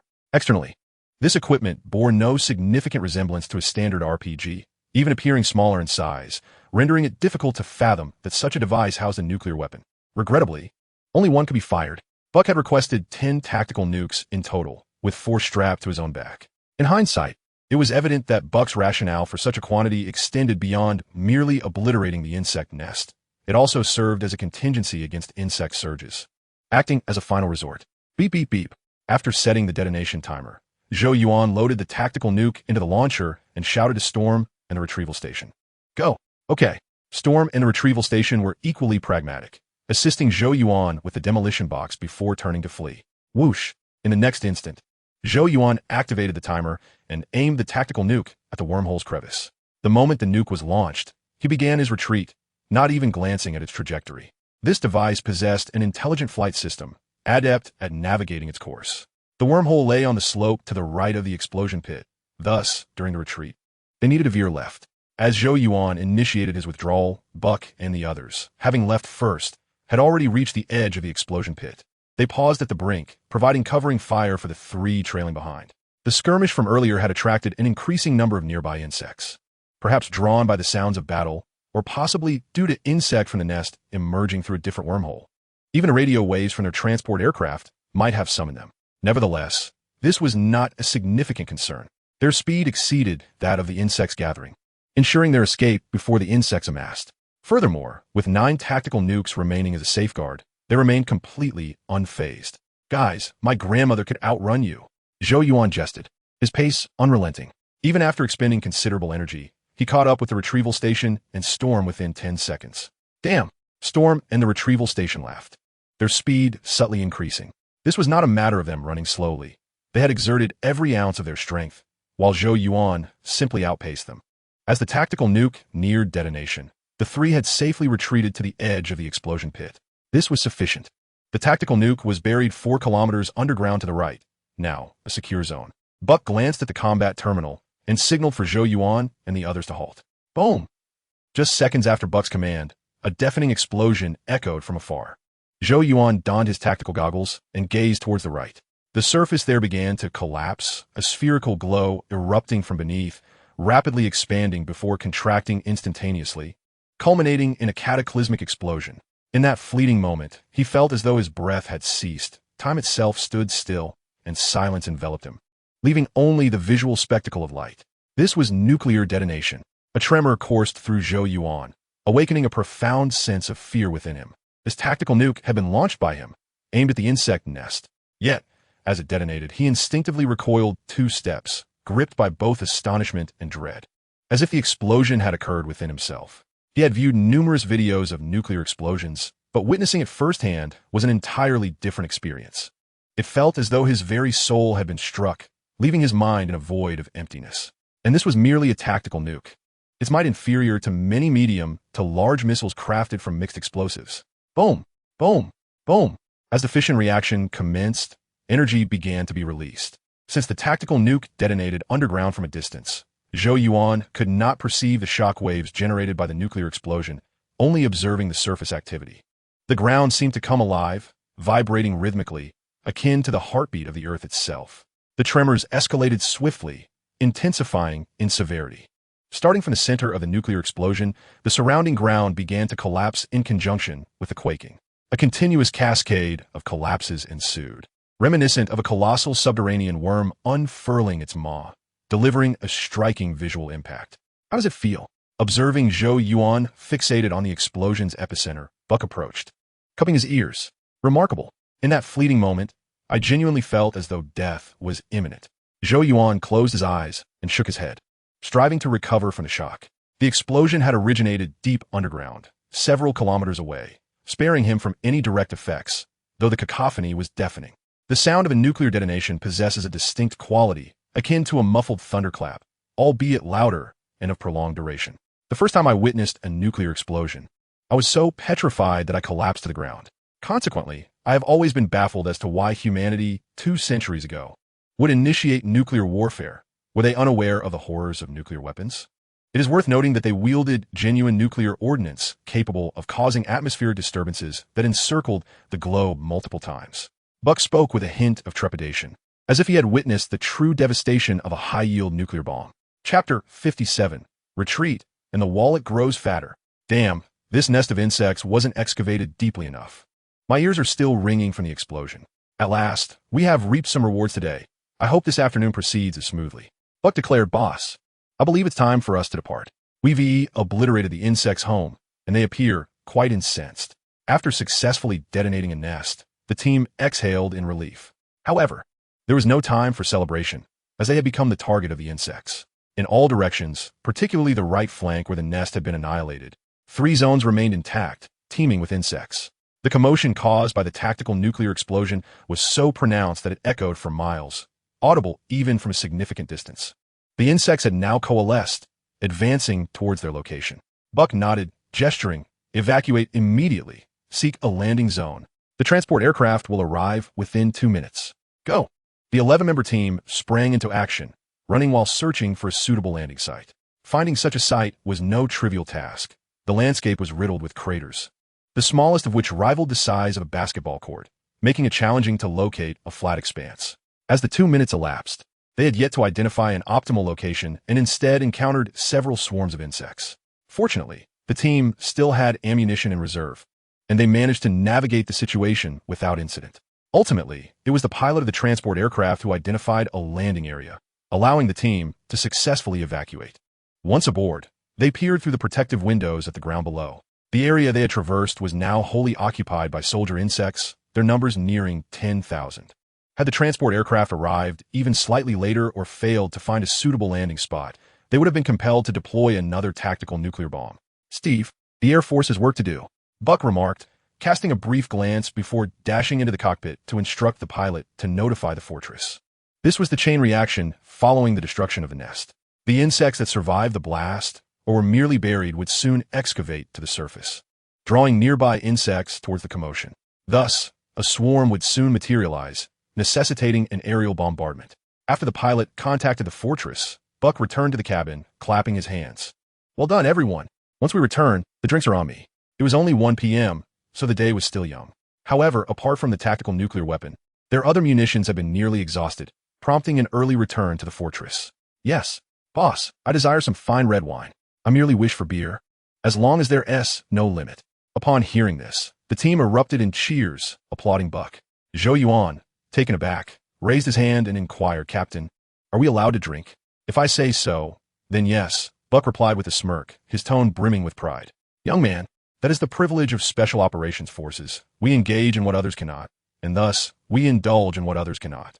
Naturally, drunkenness was prohibited. Anyone who became inebriated would be barred from alcohol for 6 months.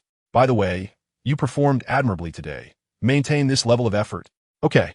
Zhou Yuan nodded, feeling a sense of relief. He had little desire for alcohol. The cases of fine wine he had purchased prior to enlisting remained largely untouched. However, a more lenient captain was certainly a welcome change, ensuring that life would not be so mundane. After a brief wait, they arrived at the fortress, which opened a secret passage, allowing the transport aircraft to descend directly to the 13th underground level. The group deliberated and decided to take showers first, agreeing to reconvene in the dining hall in half an hour. That should suffice. Host, Zhou Yuan identity, Federal Second Lieutenant, 18-year-old enhanced human attributes, Strength 4, Speed 35, Jump 35, Agility 25, Endurance 3, Defense 3, Self-Healing 4, Skill 16, Brain Function 55 skills, Rapid Memory, Quick Learning, Telepathy items, Miniature Plasma Spark Device, Heavy Atomic Flight Wingsuit, Infinite Bullet Saw Title, Berserker, adds 1 Strength, 1 Speed, 1 Jump, 1 Self-Healing Soul Points, 176, 771 while showering. Zhou Yuan accessed his personal panel to review his gains. 17,006. He smiled with satisfaction upon seeing his soul point balance. In fact, he had checked it once while on the transport aircraft. At that moment, it was still climbing due to the ongoing collapse reaction in the explosion zone, resulting in the continued demise of insects. When he first glanced at the balance, it had just surpassed 170,000, and in the span of about 10 minutes, it had increased by 6,000. Even now, the balance continued to rise, albeit at a significantly slower pace, requiring nearly 10 seconds to gain a single point. Perhaps once the collapse reaction concluded entirely, his soul points might reach 177,000. He distinctly recalled that before embarking, his soul points were just over 130,000. In other words, within a mere morning, he had accrued an astonishing 46,000 soul points, potentially culminating in 47,000. This efficiency rivaled the accumulation of points obtained during an insect tide at the defense wall. During an insect tide at the defense wall, one could only harvest 3 waves in a month. However, venturing out to locate insect nests allowed for up to 10 excursions monthly.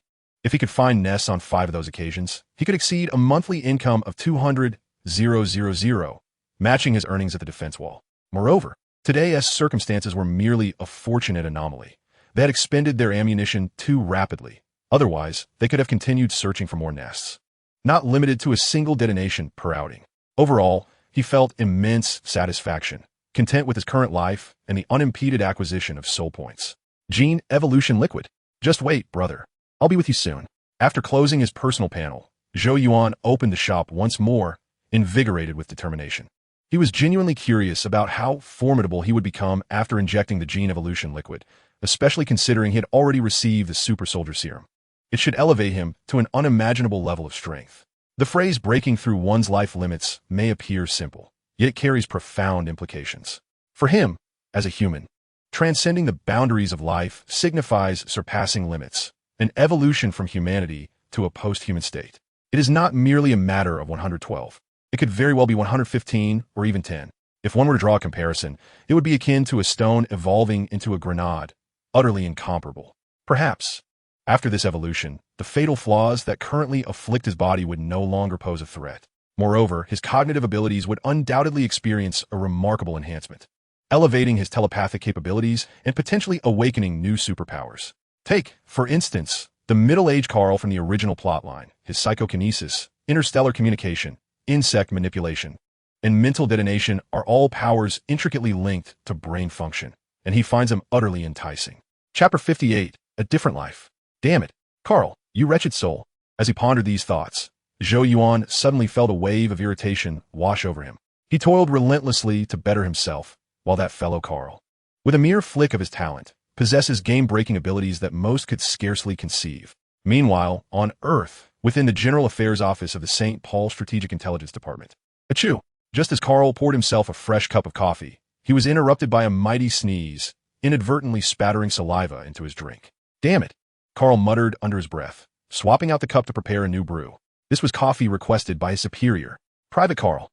Such trivial matters are hardly a challenge for you.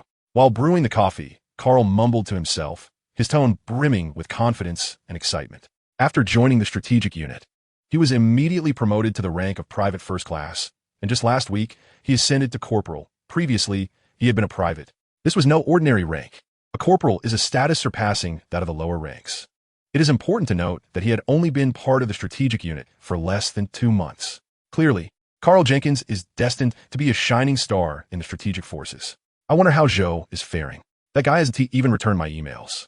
He must still be mired in the quagmire of Private Second Class, feeling too embarrassed to reach out, especially since I've already attained the rank of corporal.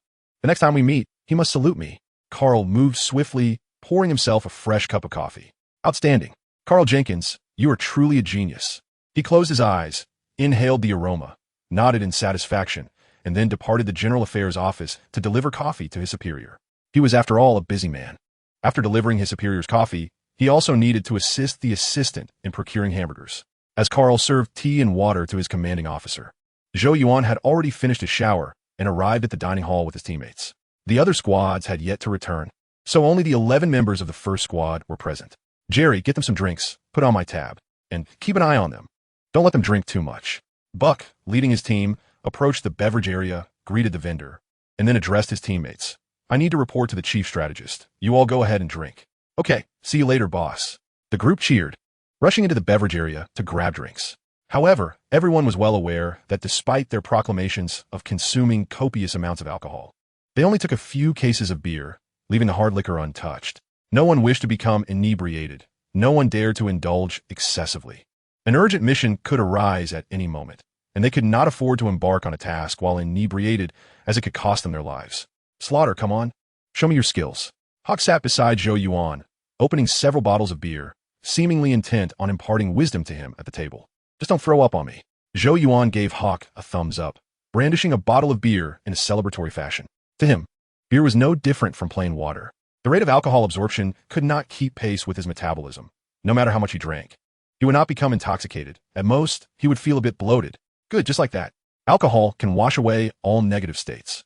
Seeing Zhou Yuan so carefree, Hawk felt invigorated and grabbed a beer to chug. For men, a drinking table serves as a platform for bonding and strengthening relationships, especially among comrades in arms. Within minutes, Zhou Yuan and Hawk had established a much closer rapport. It wasn't just Hawk. Other teammates also warmed up to him. As a captain who was highly regarded and openly acknowledged for his formidable abilities, Zhou Yuan enjoyed considerable popularity within the team. All his teammates proactively approached him, clinking glasses in camaraderie. This was undoubtedly influenced by the morning's operations. They had witnessed Zhou Yuan's performance firsthand, deeming him a reliable comrade, thus fully accepting him. Zhou Yuan regarded these teammates as pals, knowing they would be fighting side by side for a long time to come, making it the perfect moment to cultivate lasting friendships. After this round of interaction, the atmosphere within the squad grew increasingly harmonious.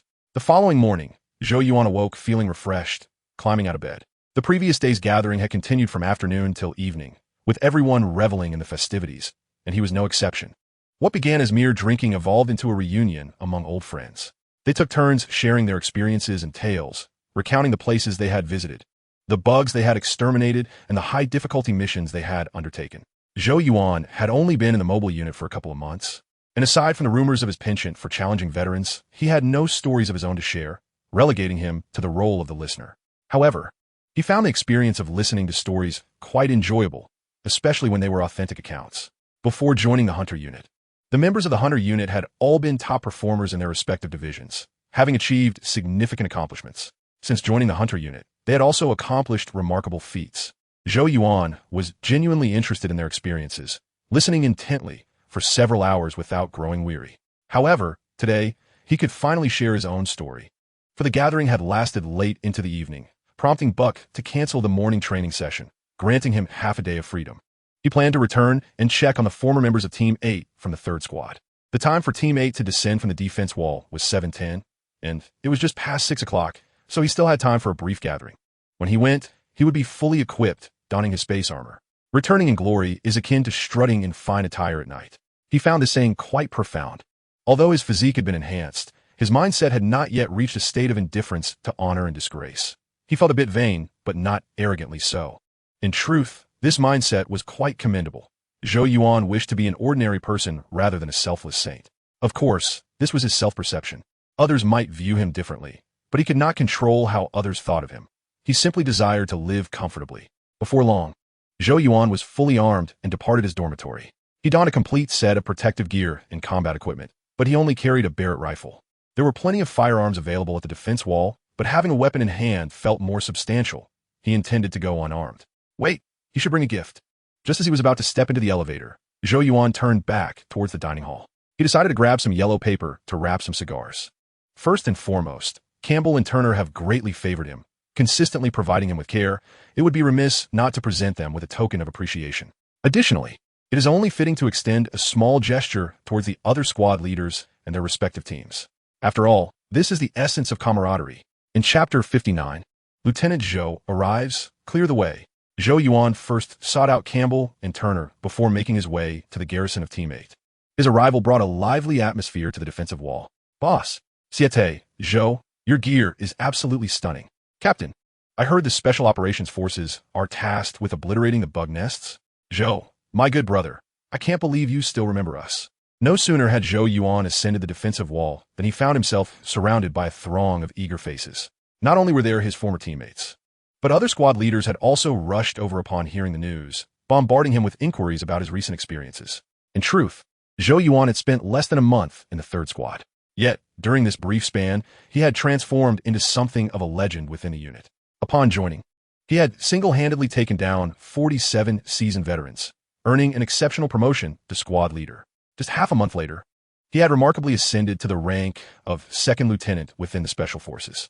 Now, Zhou Yuan had become a paragon for them, a model to aspire to. Everyone yearned to be the next Zhou Yuan. Thank you, my friends. Yesterday, my cousin sent me some cigars which made me think of you brothers, truly deserving of sharing. You arrived just in time. There's enough for everyone. As he looked at the crowd encircling him, Zhou Yuan smiled warmly, shaking a plastic bag that contained cigars wrapped in yellow paper. Thanks, guys. It's a relief to see you all just the same. Just don't surpass me. Having been away for less than a week, returning now felt almost surreal. Perhaps this was to be the turning point of his life. Boss, I absolutely adore you. Zhou, thanks. If you ever need assistance, don't hesitate to reach out. Zhou, do you realize how incredibly cool you are now?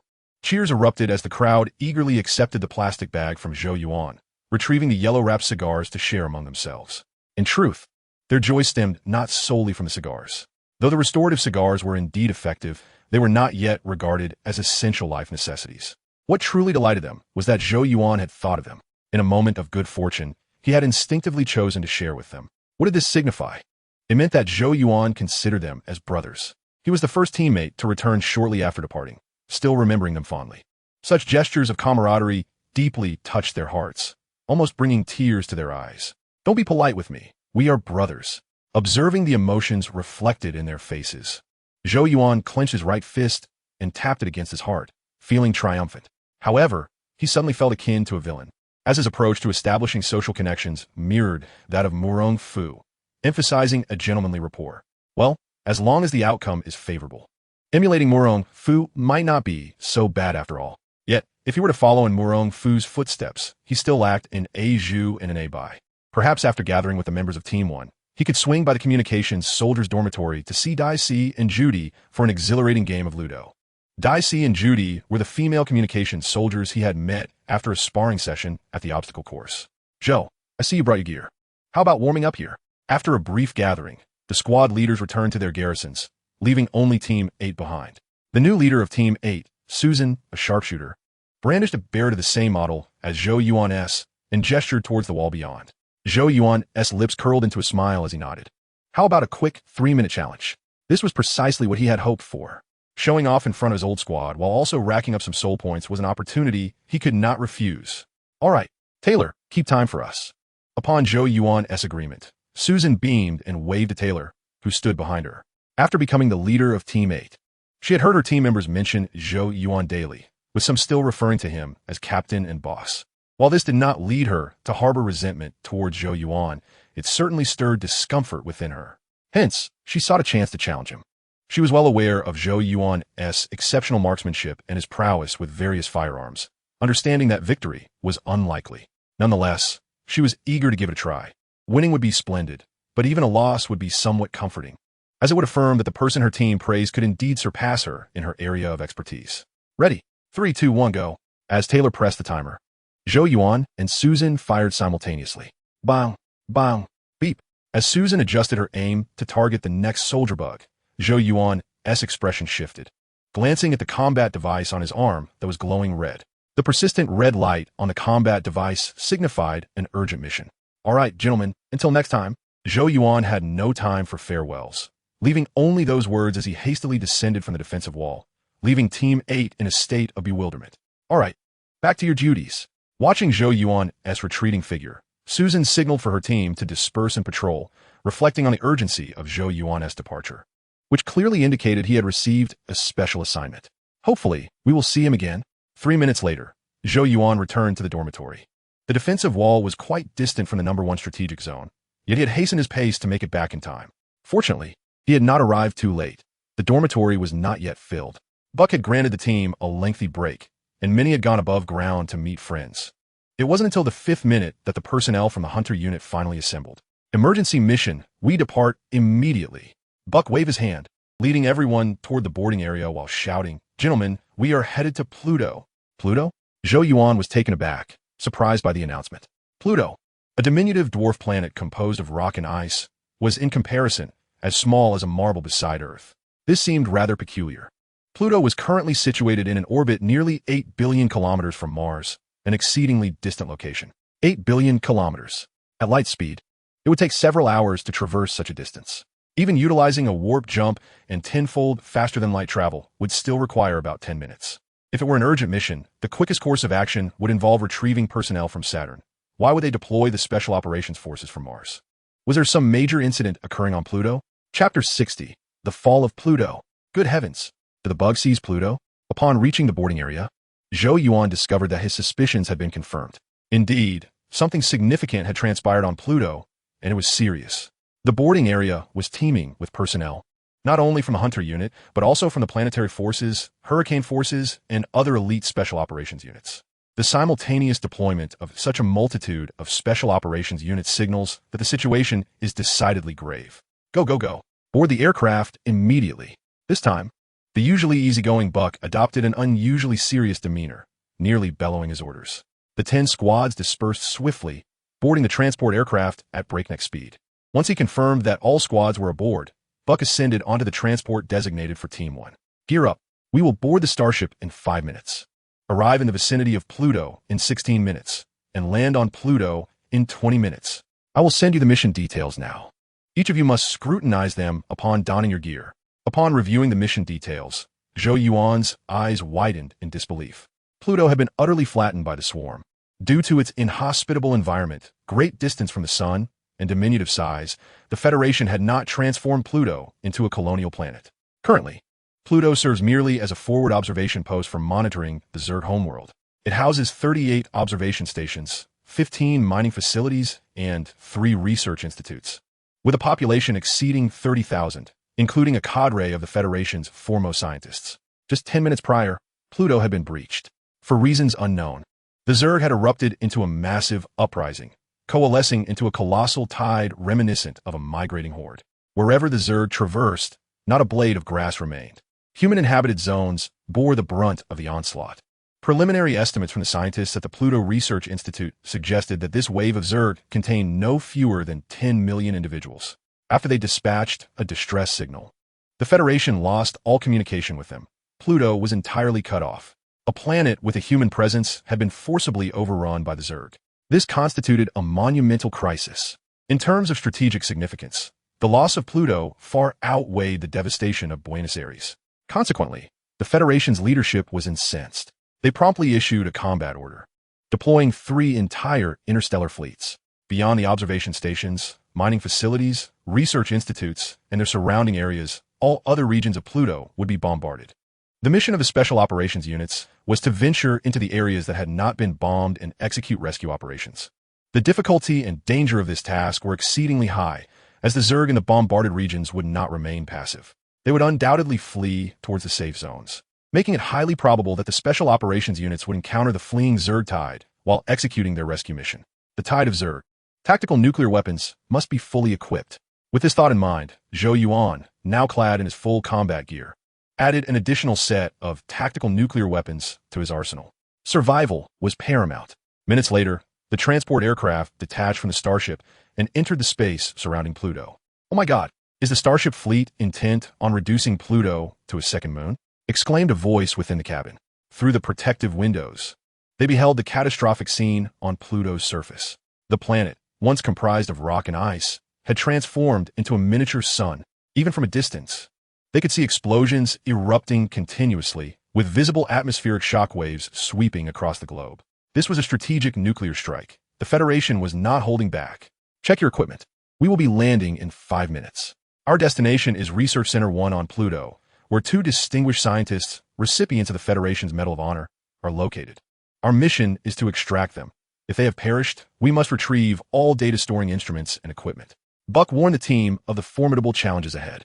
"It is highly likely that we will be engulfed by the Zerg tide upon landing. I advise you to leave a video message for your loved ones or friends."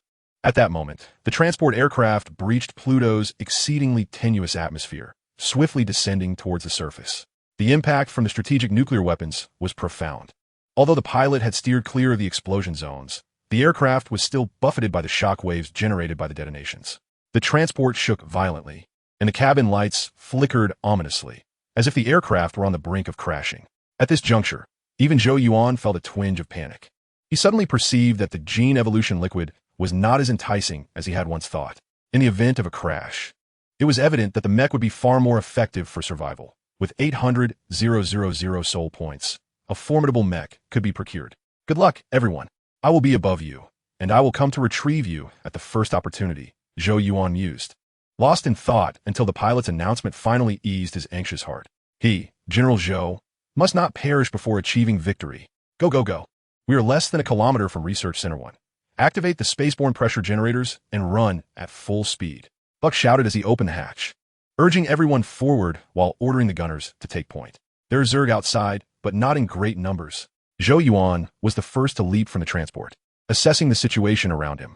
A few soldier Zerg, numbering about 10 in total, were rushing towards the transport.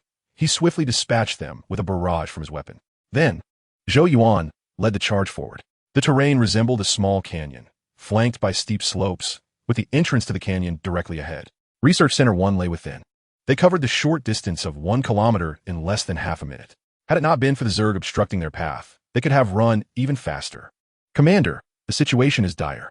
The surface entrance to the research center has been breached, and the scanner detects no signs of life," Zhou Yuan reported. Halting to glance at Buck, Research Center 1 was situated underground, with only a steel fortress resembling an oversized tent visible at the surface.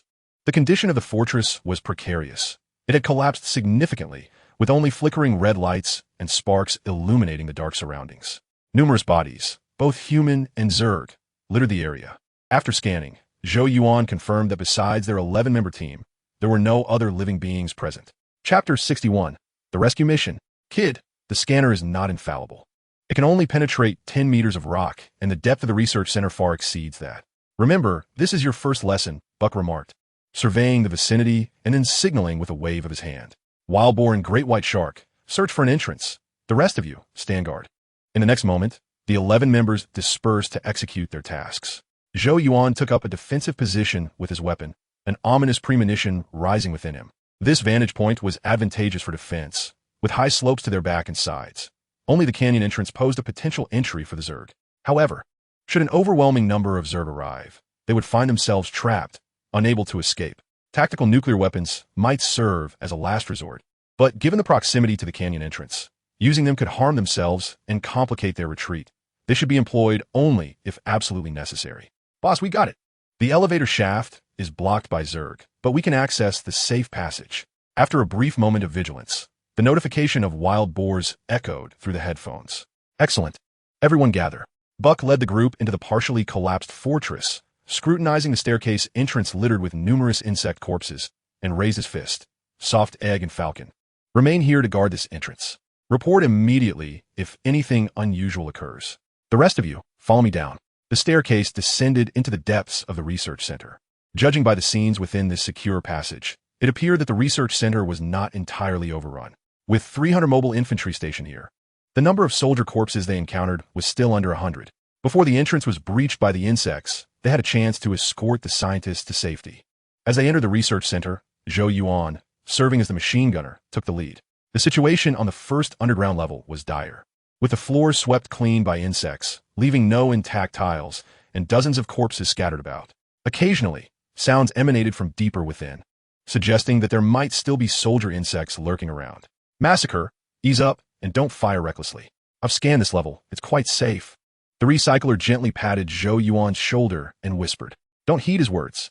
In contrast to the relaxed recycler, Storm was undoubtedly more cautious, reminding them, as the captain just mentioned, the scanner isn't infallible. It could malfunction or fail to detect new insects. We must remain vigilant at all times during the mission. Feeling a bit awkward after Storm's admonition, the recycler replied, Buddy, I just wanted to lighten the mood.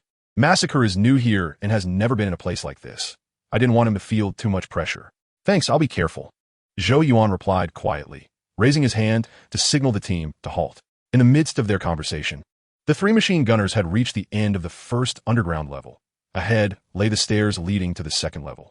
Faint noises echoed from the staircase corridor, resembling the sounds of insects scuttling on the steel floor. The metal flooring was too thick for the scanner to penetrate clearly. However, from indistinct images, it seemed as though the creatures below were sand beetles, not particularly large in size. Regardless, the entities below were not the larger insects. Otherwise, they would have surged upwards by now. The recycler checked the area with the scanner. Okay, I'll lead the way. Zhou Yuan nodded, switched to his pistol, and slowly descended the staircase. The recycler had a point. Soldier insects possessed strong thermal sensitivity, even though the metal floor was thick. A single layer couldn't entirely shield against their heat detection. Indeed, they are sand beetles. Upon reaching the second underground level, Zhou Yuan furrowed his brow. There were numerous sand beetles gathered here, collaborating to transport human corpses, likely intending to take them back to their nest as sustenance. The shells of the arachne's insects possess energy absorption capabilities, enabling them to survive solely by absorbing various forms of energy. However, they do have a digestive system, and when encountering organic matter, they transform into gluttons, consuming every last bit.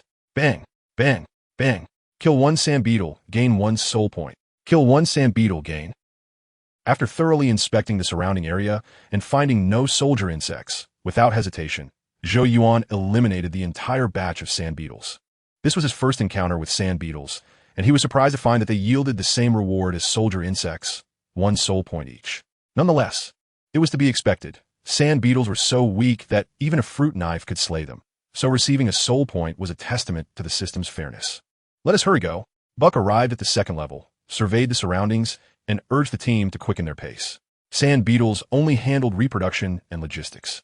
Their presence here indicated that the area had been thoroughly overrun by insects. Thus, they needed to act swiftly. They should ascertain the situation within the research center, rescue any survivors, and if none were found, retreat promptly. This was not a place to linger. That's exactly what I was waiting to hear. Zhou Yuan re-equipped his machine gun and dashed into the corridor, searching each room. His earlier ominous premonition lingered. Now, he was eager to complete the mission and depart this cursed location. Having witnessed the devastating power of tactical nuclear weapons up close, his craving for soul points had diminished, while his concern for personal safety had intensified. 5 minutes later, the group reached the 8th underground level. This research center comprised 10 levels, and they were nearing the deepest point. From the 5th level onward, soldier insects began to appear. However, their numbers were sparse, less than 50 in total, easily dispatched with just a few trigger pulls, and they proceeded without incident thus far. In addition to exterminating insects, they had made progress on their mission. They had discovered numerous instruments and facilities capable of storing data, and they dismantled all storage drives to take with them. Even if they failed to rescue the last survivor, these items would suffice for their report upon return. As they were about to ascend the stairs to the 9th level, Zhou Yuan suddenly detected a faint sound. It was the unmistakable noise of soldier insects, a sound he was all too familiar with. "Captain, I hear the soldier insects, and there's a sound of impact." Zhou Yuan immediately turned to report to Buck. "Run forward and fire at will." Buck, without a moment's hesitation, grabbed his rifle and sprinted toward the staircase. Although he had heard nothing, he trusted Zhou Yuan would not fabricate tales in such a critical moment. The research center had been overrun, yet the soldier insects were still crashing into something. What could they be colliding with? The only possibility was that there were still survivors here, who might have successfully entered a safe room, while the soldier insects were attacking it. Chapter 62, Mission Accomplished. The group dashed down to the 9th level with determination. The 9th level was relatively clean, devoid of live soldier insects, only a cluster of sand beetles busily transporting corpses. However, upon reaching the 9th level, they could distinctly hear the commotion from the bottommost layer.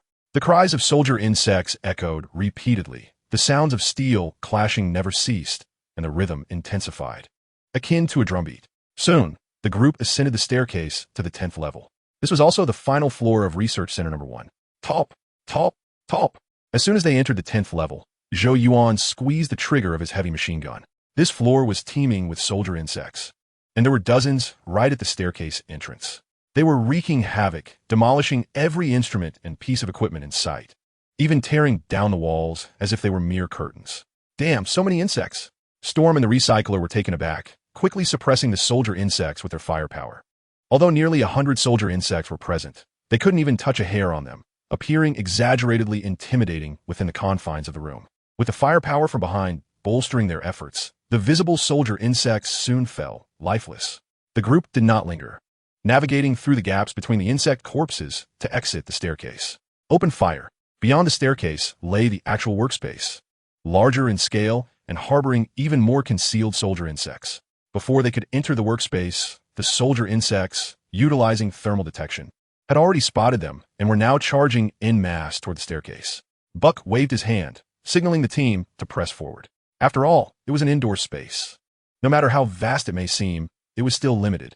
They only had to confront about a dozen of the insect soldiers, which could be easily dispatched. The interior of the building housed the greatest number of these creatures. Thus, the 9 of them continued to push forward. "Captain, we have a situation ahead," one of them called out. The insects were attacking a security door, which was likely the entrance to the safe house, while battling their way through 200 meters. The keen-eyed Zhou Yuan noticed something unusual about the insects. Prior to their assault, the creatures were relentlessly hammering at a large circular door, approximately a meter high, as if drawn by something within. That door was no ordinary barrier either. The pincers of these insect soldiers could shred space-grade alloys. Yet, this grand circular door had merely been punctured in a few places, and it was still far from being breached. This door was undoubtedly the entrance to the safe house, boasting a thickness of over a meter and constructed to be both robust and formidable. "All right, let's crush these vile insects. We need to bring the scientists back. The fine spirits and cigars at home await us." Upon hearing Zhou Yuan's words, Buck felt a surge of energy and waved his hand vigorously. The team, equally exhilarated, marched forward with unwavering resolve, firearms at the ready. The insects assaulting the safe house indicated that there were indeed people inside. They would soon complete their mission and escape this wretched planet, currently under the bombardment of strategic nuclear missiles. 1 minute later, the insect presence within the research center was entirely obliterated. During the fray, a minor incident occurred. Puff was grazed by the claw of a dying insect.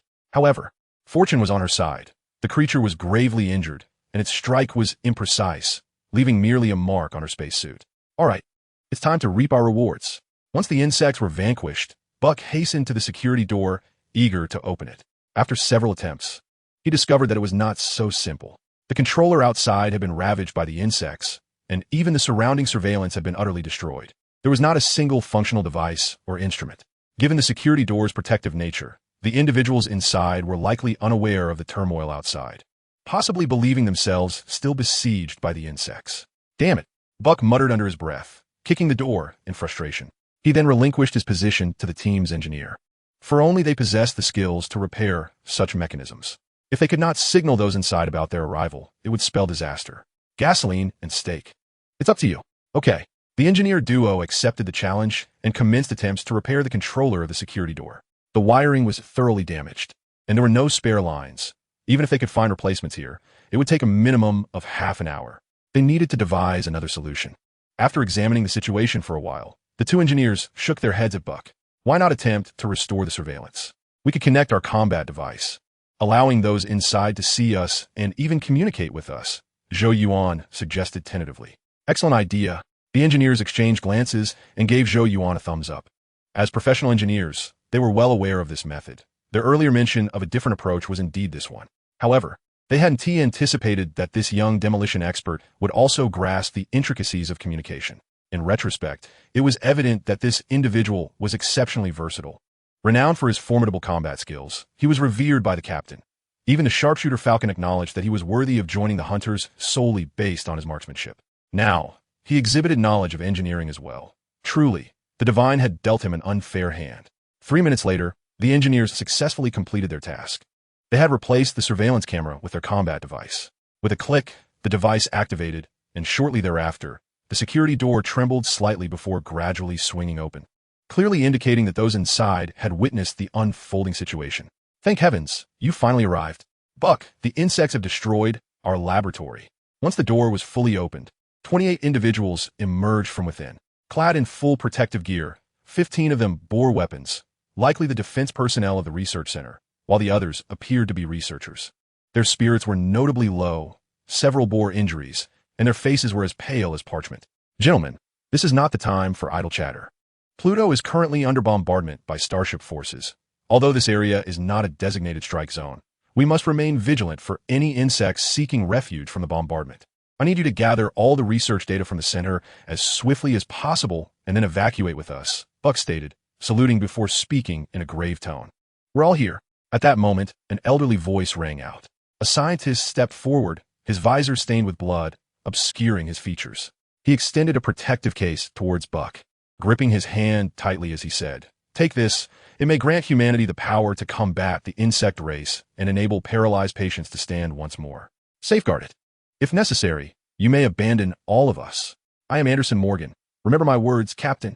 Chapter 63. The insect tide encircles the valley. Morgan. Upon hearing the old scientist's words, Buck was taken aback and quickly stood at attention to salute. There were two primary scientists present, both of whom had been awarded the Federation Hero Medal. Anderson Morgan was one of them. He held a position within the Strategic Research Department, holding the rank of Major General. Yet his authority within the Federation reached that of a Lieutenant General. To his astonishment, he was still alive. The intelligence provided by the Strategic Department had indicated that Morgan, before communication was severed, informed them of their impending doom, urging the Federation not to harbor hopes for rescue, advising them to retrieve the data only after the insect tide receded. However, considering Morgan's significance, the Strategic Department had still dispatched a team. Now, hearing Morgan's words, Buck began to understand the reasoning behind it. Morgan was a good man. He believed the safe house would not withstand the onslaught and did not wish for too many lives to be lost on his account. Preserving the research data mattered most. After all, the insects would not gnaw through the protective case. As long as he concealed it adequately, the data would remain intact. Zhou Yuan and the others saluted in unison, their spirits lifted. The primary rescue target was alive, signifying that their mission was a resounding success. Moreover, rescuing such a prominent individual would undoubtedly be a significant achievement. Boss, insects are closing in. There are numerous of them. We should hurry. Before they could revel in their triumph for too long, Soft Egg delivered grim news. Buck quickly turned to Morgan, asking, Major General Morgan, are there any other safe houses here? No. Morgan gently shook his head, his tone tinged with sadness. The insects had descended upon them too swiftly and in overwhelming numbers. The defense forces of the research center were utterly incapable of holding them at bay. The survivors had managed to endure only because they had been on this level when the incident occurred, affording them the opportunity to enter the safe house. I understand. Buck nodded solemnly, issuing orders to his team. Ascend to provide support. If necessary, we may deploy tactical nuclear weapons. I will notify the transport aircraft to prepare for evacuation. He then turned to the remaining 15 defense personnel of the research center, stating, you two should ascend and assist. Yes, sir. The defense personnel saluted and promptly followed Zhou Yuan and the others. Major General Morgan, we must take our leave. Gentlemen, I implore you to assist me in tending to the wounded. Our time is of the essence. At this juncture, Buck commenced organizing the evacuation of the research personnel, all the while hoisting Morgan onto his back. Locating the living Morgan was a significant achievement, yet failing to bring him back safely could very well jeopardize his position as the captain of the Hunter Squad, leaving his comrades with little hope of survival. With the pests within the research center eradicated, the return journey became notably easier. Previously, while engaging in combat and dismantling equipment, they had spent half an hour. Now, it was accomplished in under 2 minutes. When Zhou Yuan and his companions reached the exit, the Falcon and the Softy had already clashed with the insects. The swarm was vast, with hundreds visible, and even more were surging toward the valley entrance. Should they fail to ascend, both the Falcon and the Softy would be overwhelmed. Rat-a-tat-tat. Without hesitation, Zhou Yuan unleashed the big pineapple machine gun. The individuals behind him joined in, suppressing the onslaught of the insect horde. With 10 members of the Hunter Squad and 15 defenders from the research center, their combined firepower was substantial enough to hold back the immediate swarm, provided that the tide of insects did not breach their defenses. Folks, the situation is dire. The number of insects outside is escalating rapidly. A swarm will form within 5 minutes. As they fought, the Falcon suddenly shouted, 5 minutes should suffice for our retreat. If anything unforeseen occurs, we shall treat them to a tactical nuclear bomb.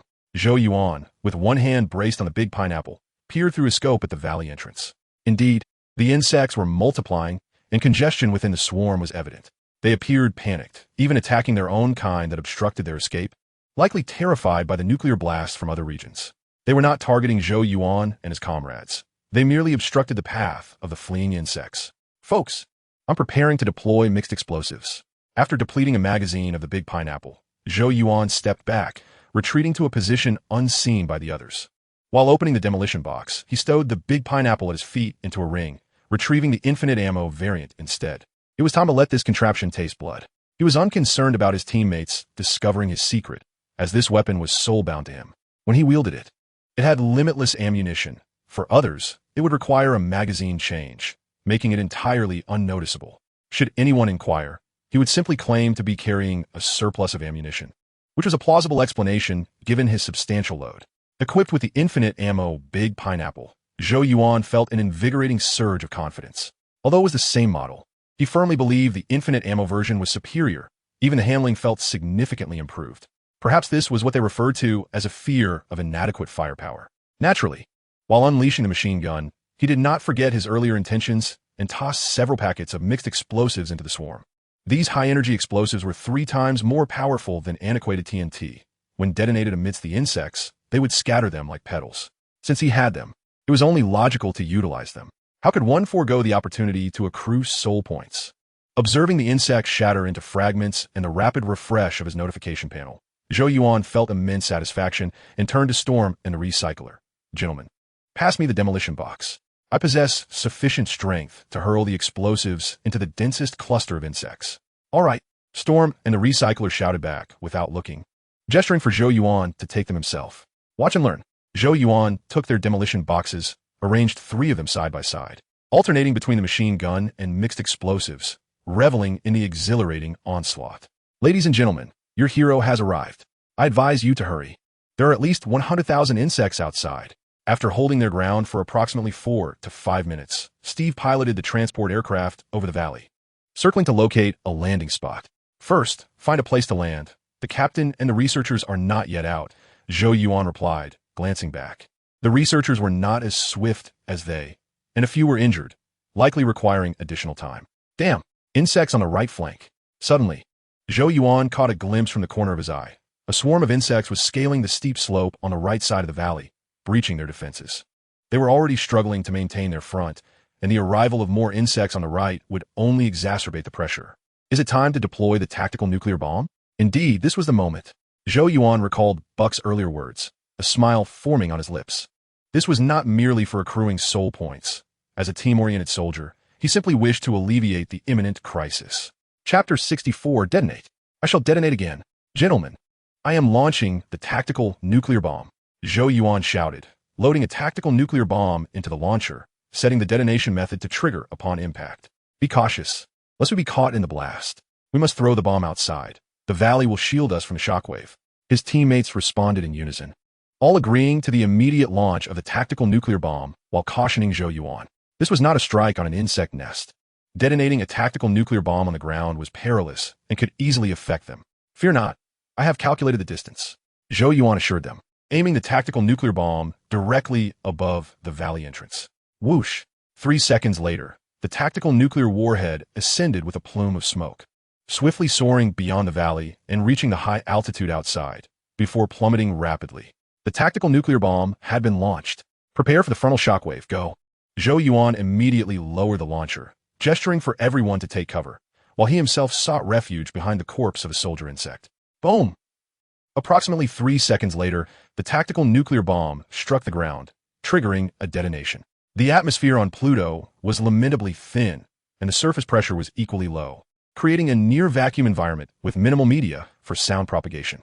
Moreover, since the tactical nuclear bomb detonated 5 kilometers away, the explosion sound was not overwhelmingly loud, akin to the detonation of a conventional missile. However, its destructive power remained formidable. As the tactical nuclear bomb exploded, everyone witnessed the mushroom cloud rising outside the valley. Though this mushroom was somewhat diminutive, it nonetheless illuminated the darkness before them. Alongside the vanishing night was a significant number of soldier insects, gazing outward from the valley entrance. All soldier insects within sight had disappeared, leaving only those that had already entered the valley. Whoosh! At that moment, the shockwave surged into the valley. Most of the shockwave was obstructed by the valley entrance, yet a small fraction remained potent. It swept into the valley with the force of a 10-level typhoon, toppling all soldier insects in its path. With these insects in the way, the impact of the shockwave on Zhou Yuan and his companions was considerably mitigated. Zhou Yuan merely stumbled, while the others suffered no major harm, only a few rolling on the ground. Gentlemen, rise quickly. We still have insects on our flank, and I am preparing to launch the second bomb. Zhou Yuan called out to his teammates, his hands never ceasing their movements as he grabbed the launcher and loaded a second tactical nuclear bomb.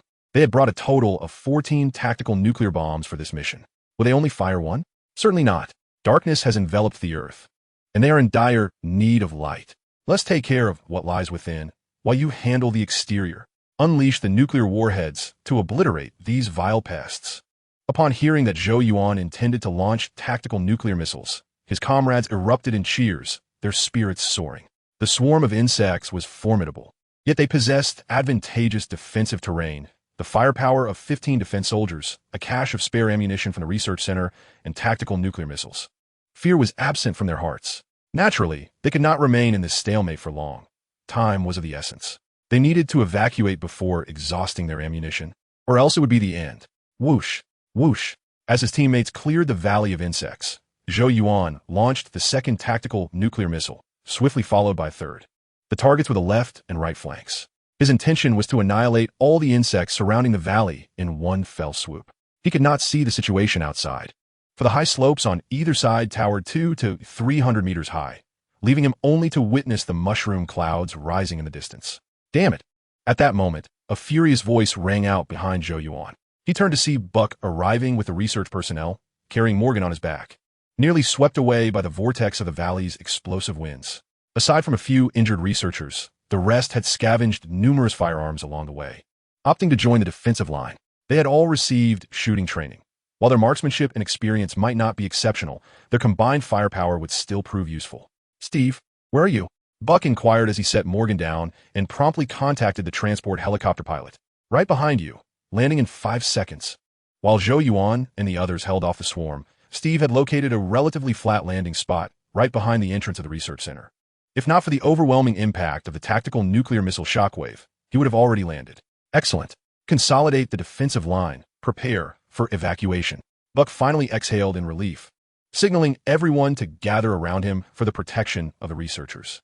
After issuing the command, he pointed toward Zhou Yuan, sternly stating, "Launch a few more tactical nuclear missiles outward. I do not wish for a single insect to reach Major Morgan. Leave it to me." Zhou Yuan responded with resounding confidence, his heart brimming with joy.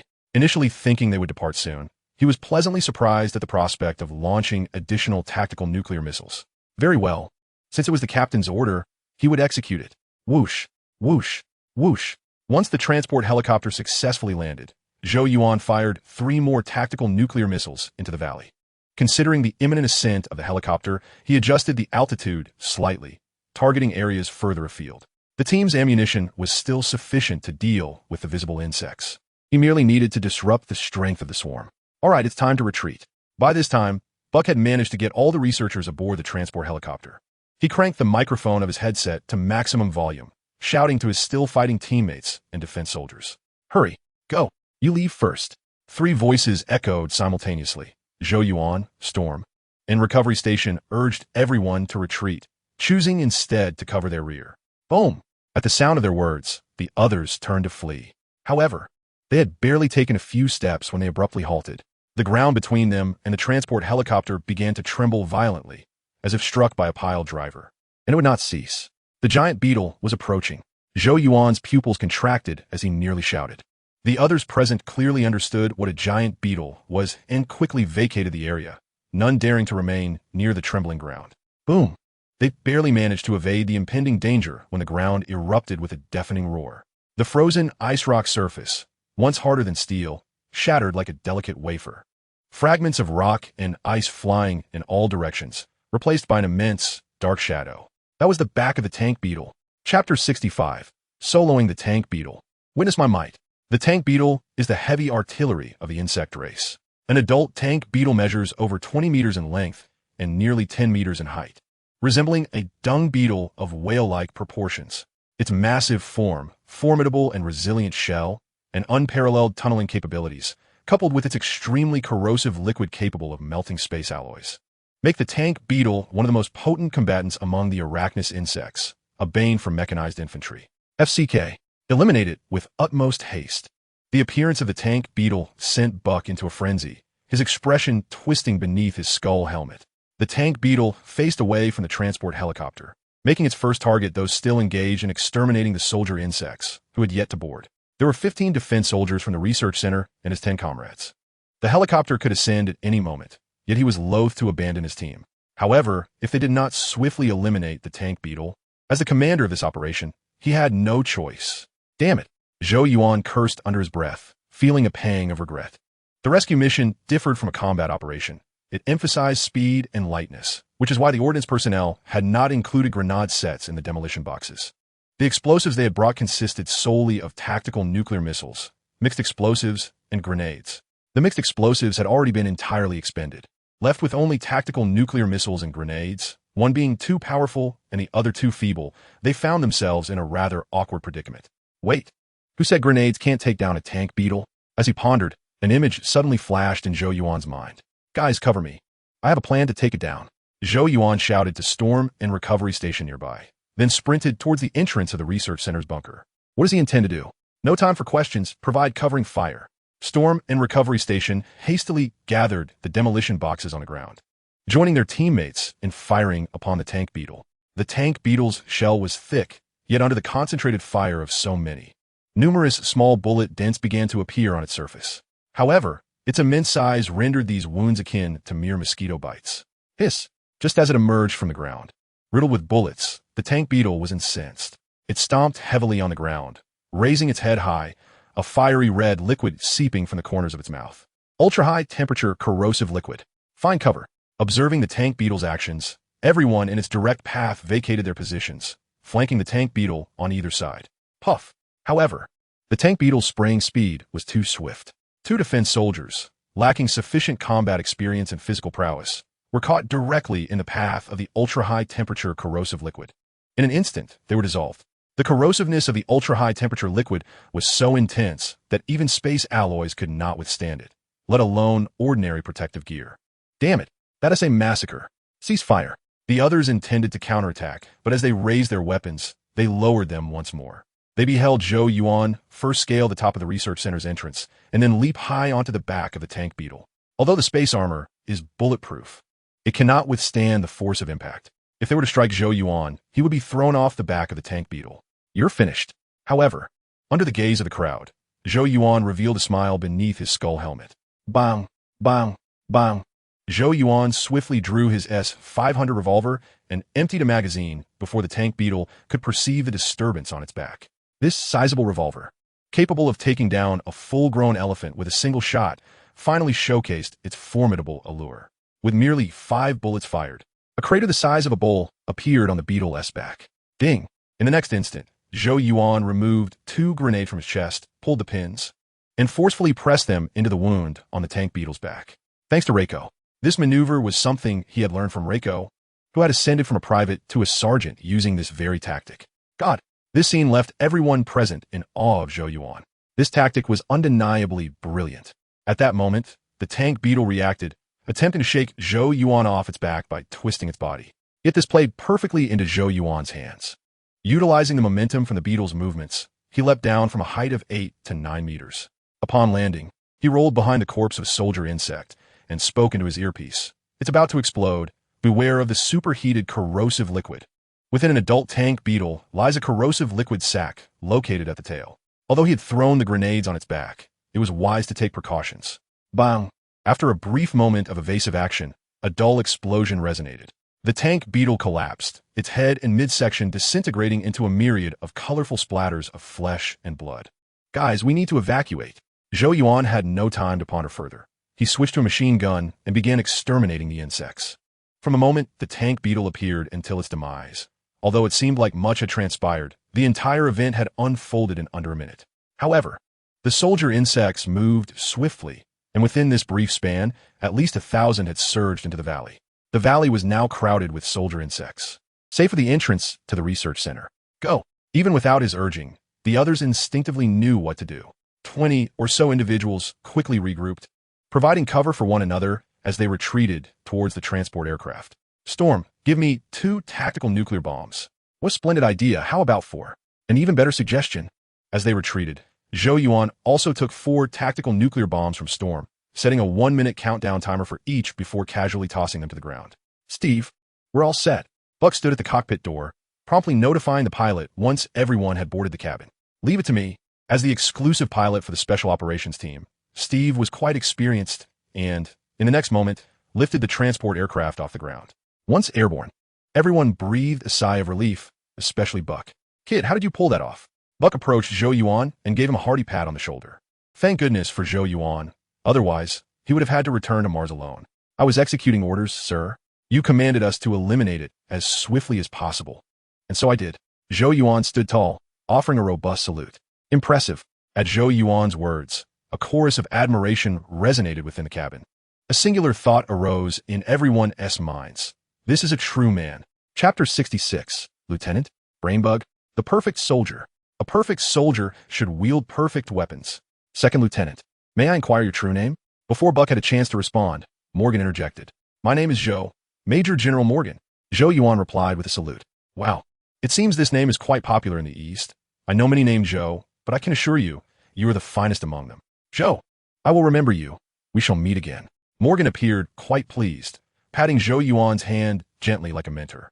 Thank you, Major General Morgan. Zhou Yuan nodded appreciatively, though he felt a twinge of confusion. Is the pronunciation of Zhou really that difficult? Why do foreigners always mispronounce it as Cho or Chow, even among close comrades? Morgan did not speak further, merely patted Zhou Yuan's shoulder once more before taking a seat to rest.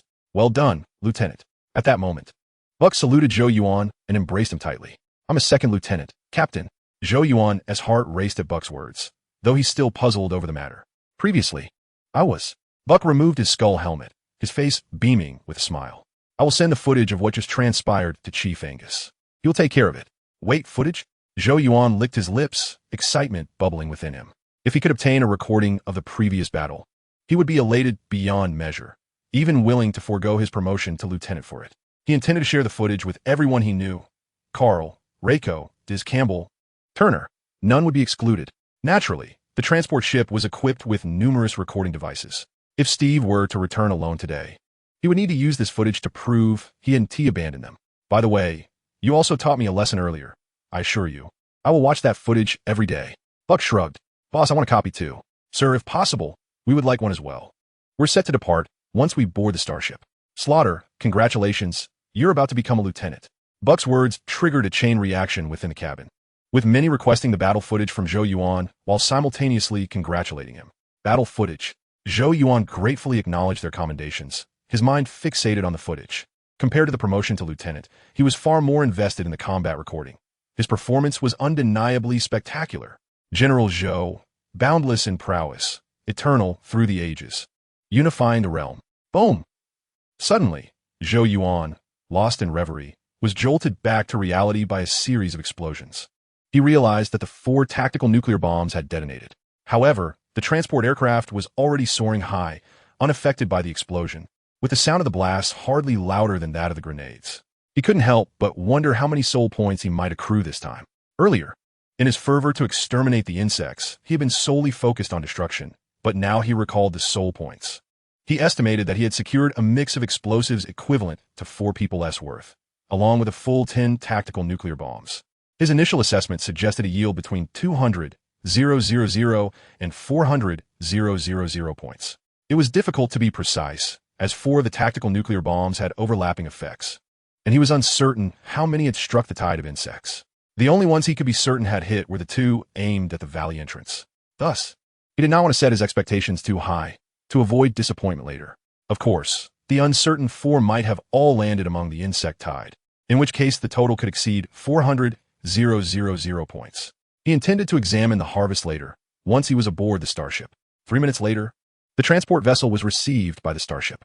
Gentlemen, hold on for a moment. The strategic department has just issued new orders. We will be delayed in returning to Mars for a few days. During this time, I need you all to be on standby at all times. Thus, aside from meals and restroom breaks, we shall remain at the docking station, prepared for any emergency departure. Just as the crew was preparing to head to the mess hall, Buck called out to them. However, they found no difficulty in accepting Buck's request. After all, this was their duty. During their downtime, they would venture out to scout for nests, and when busy, they scarcely had time to rest. So, this arrangement was indeed quite favorable. Captain, we must take our leave. Morgan approached Buck, sighing as he shook Buck's hand.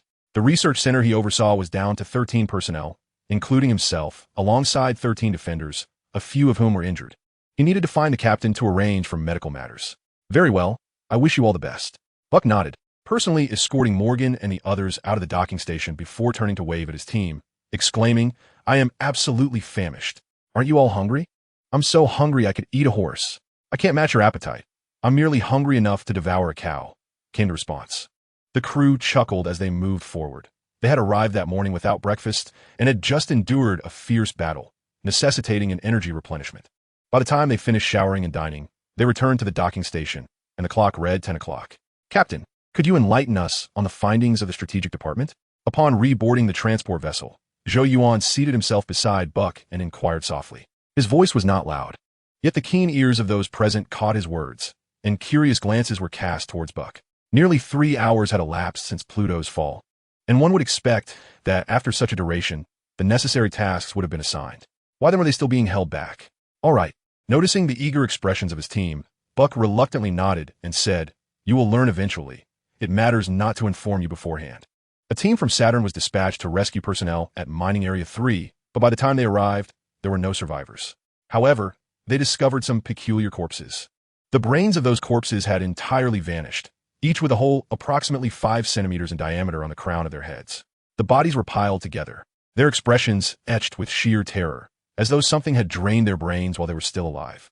Hence, you can deduce that this may involve a creature of which we have yet to encounter, and the Federation is taking this matter very seriously. Brainworms? As Buck spoke, Zhou Yuan clenched his fist tightly. He was only aware of 3 types of Arachines worms that could consume human brains: the worm god, the queen, and the brainworm. Both the worm god and the queen were substantial creatures, equipped with siphoning capabilities far exceeding 5 centimeters in diameter. Thus, it was evident that the corpses in the mining area were the work of brainworms. Chapter 67. Precautions against the brainworms. Laserbird. This revelation suddenly made sense. Brainworms held a high rank within the insect hierarchy, akin to a mobile command center, capable of commanding all combat insects. The uprising of insects on Pluto was likely either a call for protection from the brainworms or in order to seize Pluto. Otherwise, those combat insects of limited intelligence would not mobilize without reason. Furthermore, upon landing on Pluto, the area was still under bombardment from strategic nuclear weapons. Yet, by the time they evacuated, the bombardment had ceased. The presence of those corpses in the mining area likely prompted the Federation to speculate on the existence of a new insect species, hence the cessation of large-scale bombardment. The Federation aimed to gain a deeper understanding of this new insect type.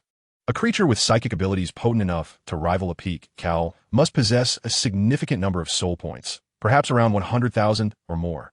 Zhou Yuan rested his chin on his hand, feeling a sense of anticipation. Whenever a new insect species emerged, the Federation would issue orders to capture a few specimens for research. Yet, now that the new species was the brainworm, encountering one would mean certain death. However, he needed to be cautious. Brainworms were not to be trifled with. In the original storyline, Sergeant Sims of the recruit camp managed to capture a brainworm after a year. But that particular specimen had willingly allowed itself to be captured to establish contact with human authorities and brainwash a few to serve the insect faction. A fully unleashed brainworm, on the other hand, could obliterate an entire squad in an instant with a mental onslaught. After a moment of contemplation, Zhou Yuan accessed his personal panel to review his gains. He intended to purchase some insurance against the brainworm's psychic abilities in the marketplace. Host, Zhou Yuan. Identity, Federal Second Lieutenant, 18-year-old male, enhanced human. Attributes, Strength 4, Speed 35, Jump 35, Agility 25, Endurance 3, Defense 3, Self-Healing 4, Skill 15, Brain Function 55. Skills, Rapid Memory, Quick Learning, Telepathy. Items, Miniature Plasma Spark Device, Heavy Atomic Flight Wings, Infinite Bullet Saw. Title, Berserker, increases Strength by 1, Speed by 1, Jump by 1, Self-Healing by 1. Soul Points, 457, 125. 457,000? Zhou Yuan exhaled, neither elated nor disheartened. That morning's excursion had netted him around 280,000 soul points. His estimation had been between 200,000 and 400,000. While 280,000 fell significantly short of the upper limit, it was still several thousand above the lower threshold. He deemed it a modest success, at least not a loss. After organizing his gains, Zhou Yuan entered the marketplace in search of items to counter the brainworm. Intelligent drones? Too large. Nano-combustible? Too expensive. What the heck? Transformers? As he scrolled, Zhou Yuan's eyes lit up upon discovering an exceptionally cool item. Laserbird. C. Military-grade transformer. Outstanding espionage warrior and communications officer, equipped with various disguise forms, armed with 2 precise lasers. The more he scrolled down, the more satisfied he became. The primary form of this device resembled a raptor and could transform into a laptop, television, printer, satellite phone, and other electronic devices. Moreover, once it transformed, it could still utilize the functions of its current form, showcasing high practicality. Simultaneously, with 2 miniature laser cannons and 2 micro-wing guns, combined with its high-speed flight capabilities, it possessed commendable combat abilities. At a price of 60,000 soul points, he decided to purchase it. After a moment's hesitation, Zhou Yuan spent 60,000 soul points to acquire the Laserbird. The price was somewhat steep, considering that its firepower was inadequate, and its effectiveness on the front lines paled in comparison to a set of grenade launchers. However, it possessed high intelligence and was a living, metal bird of brilliance. Should he encounter a brainworm and find himself outmatched, the Laserbird would serve as his ally. Even if it proved unnecessary this time, there would surely be occasions in the future when it would come in handy, especially since the Laserbird was portable, functioning as a multifunctional intelligent combat device. Gentlemen, I need to use the restroom. After purchasing the C-type Laserbird, Zhou Yuan bid farewell to his teammates and headed to the nearest restroom. With a click, the freshly acquired Laserbird resembled a cassette player. It trembled slightly and began to transform, ultimately assuming its raptor form. Great master, the Laserbird serves you. The Laserbird alighted on the toilet lid and saluted Zhou Yuan with its wings. It looked quite presentable. Zhou Yuan examined it from head to toe, nodding in satisfaction before saying, "From now on, you may address me as Sir. By the way, aside from electronic devices, what else can you transform into?" "Sir, while maintaining my combat form, I can morph into any object of similar size. If combat capability is not required, and only basic mobility is needed. I can transform into a small civilian transformer. The laser bird promptly responded. You need not become a large object. Can you transform into the combat instruments and helmets I use? Zhou Yuan inquired further. Sir, I can. However, considering the reduced weight and pressure, I would advise against you carrying me in my small electronic device form. That is not a concern for you. I have a task to assign you. Sir, the laser bird is at your service. A short half-hour later, Zhou Yuan returned to the transport aircraft. To prepare for the imminent emergency missions, many teammates were resting, conserving their energy. Zhou Yuan quietly returned to his seat, opened the magazine box of the big pineapple, and placed a magazine inside his work tablet. Sir, the laser bird is in position. As Zhou Yuan closed the magazine box, the laser bird's voice resonated in his headset. Zhou Yuan smiled, but remained silent, gently tapping the magazine box. He hoped to capture that brain bug. Otherwise, he would feel rather uneasy, especially after just earning and spending 60,000, reducing his balance to 400,000. By the way, I haven't checked my achievements. Not long after sitting down, Zhou Yuan suddenly remembered something he had overlooked and quickly opened the achievement panel. Are you racing? Kill 10,000 soldier bugs within an hour. Reward. Insecticide title. Destroy tank. Kill tank beetles. Reward. 100 soul points. Bigger than Monopoly. Soul points balance reaches 200,000. Reward. 1,000 soul points. The Flash. Kill 10 within an hour. He had not paid attention to the system notifications during battles and had not checked the achievement panel for several days. He had only just recalled that he had activated many achievements in recent days. What a treasure! After claiming the soul points sequentially and reviewing the rewards, Zhou Yuan clenched his fist in excitement. The best achievement was the Flash, which granted him a powerful insecticide title upon activation. Powerful insecticide. Soul points gained from killing arachnid bugs increased by 20, speed 3. This was an experience title in his understanding, essential for farming monsters. In the future, when exterminating bugs, he could equip this title to gain an additional 20 soul points. The speed 3 was also valuable, useful for quick escapes. Overall, that morning's endeavor was exceedingly worthwhile. Chapter 68. Losing Team 3, descending to Pluto again. Wake up, everyone. I have an announcement to make. At 2 o'clock in the afternoon, Buck returned from a brief stint outside the transport aircraft and waved at the teammates who were not asleep. Come on, get up. Zhou Yuan nudged his neighbors. The recycling station and storm. Buck's tone was serious, indicating a new mission was at hand. Once all the team members were awake, Buck removed his skull helmet, exhaled heavily, and said, the latest news, Team 3 has not returned, and Teams 4 and 8 have each lost 2 members. What? Upon hearing Buck's words, the teammates were stunned. They had expected a mission notification, only to receive the tragic news of 14 fallen comrades. This was the battlefield. Zhou Yuan placed the magazine box he had slung over his shoulder down, feeling contemplative. In truth, he had anticipated this outcome upon returning in the morning, realizing that this operation might result in casualties.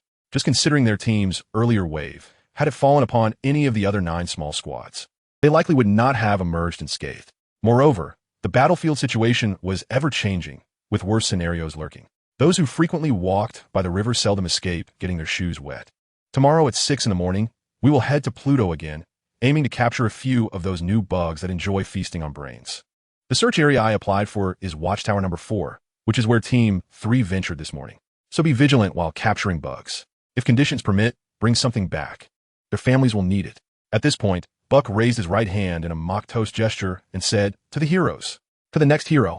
The others promptly removed their combat helmets, mimicking Buck's gesture. The following morning at 6 o'clock, all 87 members of the Hunter Corps gathered at the launch site and boarded a medium-sized transport aircraft. Today's mission primarily focused on locating and capturing new bugs. The areas requiring search were numerous, and the mission time would be extended, greatly increasing the likelihood of encountering swarms of bugs. Therefore, the entire Hunter Corps would mobilize, as would other units. This is going to be challenging. As they checked their gear, Zhou Yuan wore a pained expression. With so many people moving together, the likelihood of brain bugs seeking them out was low. They might well be hiding in their nest to avoid trouble. Pluto's surface area spans over 16 million square kilometers. Searching such a vast expanse for a bug intent on hiding, capable of shifting positions at any moment, was akin to searching for a needle in a haystack. Listen up, everyone. Following yesterday's bombardment by the Starship forces, the number of bugs on Pluto has significantly decreased, but that does not mean we will avoid swarms. Bugs that survived underground and those outside the bombed areas together could easily crush an entire squad. We have already lost 14 heroes yesterday. and I do not wish to see a 15th hero fall today. So, keep your eyes wide open, report any findings immediately, and do not fall behind. Once the transport aircraft took off, Buck clapped his hands to capture everyone's attention, emphasizing the need for caution. The Hunter Corps was his unit, and each member had been meticulously chosen. The losses from yesterday weighed heavily on his heart. Yes, Commander. The team members responded earnestly, their hearts racing. Before long, the transport aircraft landed smoothly. They disembarked in a high mountainous area with Watchtower number 4 in sight. Unlike research centers, watchtowers are observation bases established directly on the ground to monitor bug movements, albeit on a smaller scale, roughly the size of sports stadium. Damn it. This is the work of the tank beetles. A small squad cannot withstand so many of these damned big stinking bugs. As they approached Watchtower number 4, a chorus of curses erupted among the team. The defensive wall of Watchtower number 4 was severely damaged. The side facing them had numerous large circular holes, evidently smashed through by tank beetles. At the base of the defensive wall lay several soldier bug corpses, indicating that Team 3 had engaged in battle there the previous day. Team 10. Buck gently raised his hand, signaling a small squad to scout ahead. Team 10 stepped forward, leaping through a large hole into the watchtower, checking the surroundings before turning back with a safety signal. Damn it! Upon entering the watchtower, the entire group halted. Beneath the staircase of the defensive wall lay a pool of vivid crimson liquid, accompanied by a rifle adorned with the emblem of the Green Phantom. Teams 7 to 10 ascend the defensive wall. Teams 5 and 6 patrol the open area. Teams 1 to 4 follow me to inspect the interior structures. Buck inhaled deeply, slinging his rifle over his shoulder before retrieving the rifle marked with the Green Phantom, issuing his orders in a cold tone. Yes, sir. The 9 teams dispersed in place, adopting tactical formations to establish a defense. Team 4 proceeded to the armory to retrieve all usable weapons, while Team 2 headed to the operations hall to inspect communications and surveillance. Team 1, accompany me. The remainder of the area is ours. After leaving the defensive wall, Buck dispatched 3 teams to act independently. In every direction, the corpses of insects littered the ground, yet he recognized them all. There were no signs of new insects. Thus, he resolved to review the surveillance footage to ascertain what transpired the previous morning. If no new insects were present, once the fate of Team 3's members was determined, he would lead his team away from the outpost to conduct a search outside. In the following 10 minutes, Team 1 thoroughly searched all buildings except for the armory and operations hall. Team 2 completed their review of the footage from the previous morning. No new insects had appeared at Outpost 4. It had been breached by tank beetles and soldier insects. The tank beetles not only smashed through the defensive wall, but also dug numerous tunnels within the outpost, collaborating with soldier insects to conquer it. As for Team 3, they had arrived too late. Though they evaded the initial wave of the insect tide, they were caught in the second wave, with no time left for evacuation. Not a single person survived. Only some fragmented remains could be found. The team gathered what they could, consolidating the identifiable remains for proper handling, taking only non-essential items. They were unable to retrieve the bodies, adhering to the operational protocols of the Special Forces. Take all the ammunition we can carry. The mission continues. Following a simple funeral ceremony for the fallen members of Team 3, Buck gestured towards the armory crates that Team 4 had transported to the center of the training ground. Chapter 69, Traces of the Brain Insect. The armory at the outpost was substantial, containing dozens of boxes of conventional weaponry ammunition, along with a complete stock of 20 tactical nuclear warheads. These were the remnants, given the scale of yesterday's insect tide. The outpost defensive forces must have unleashed their full firepower.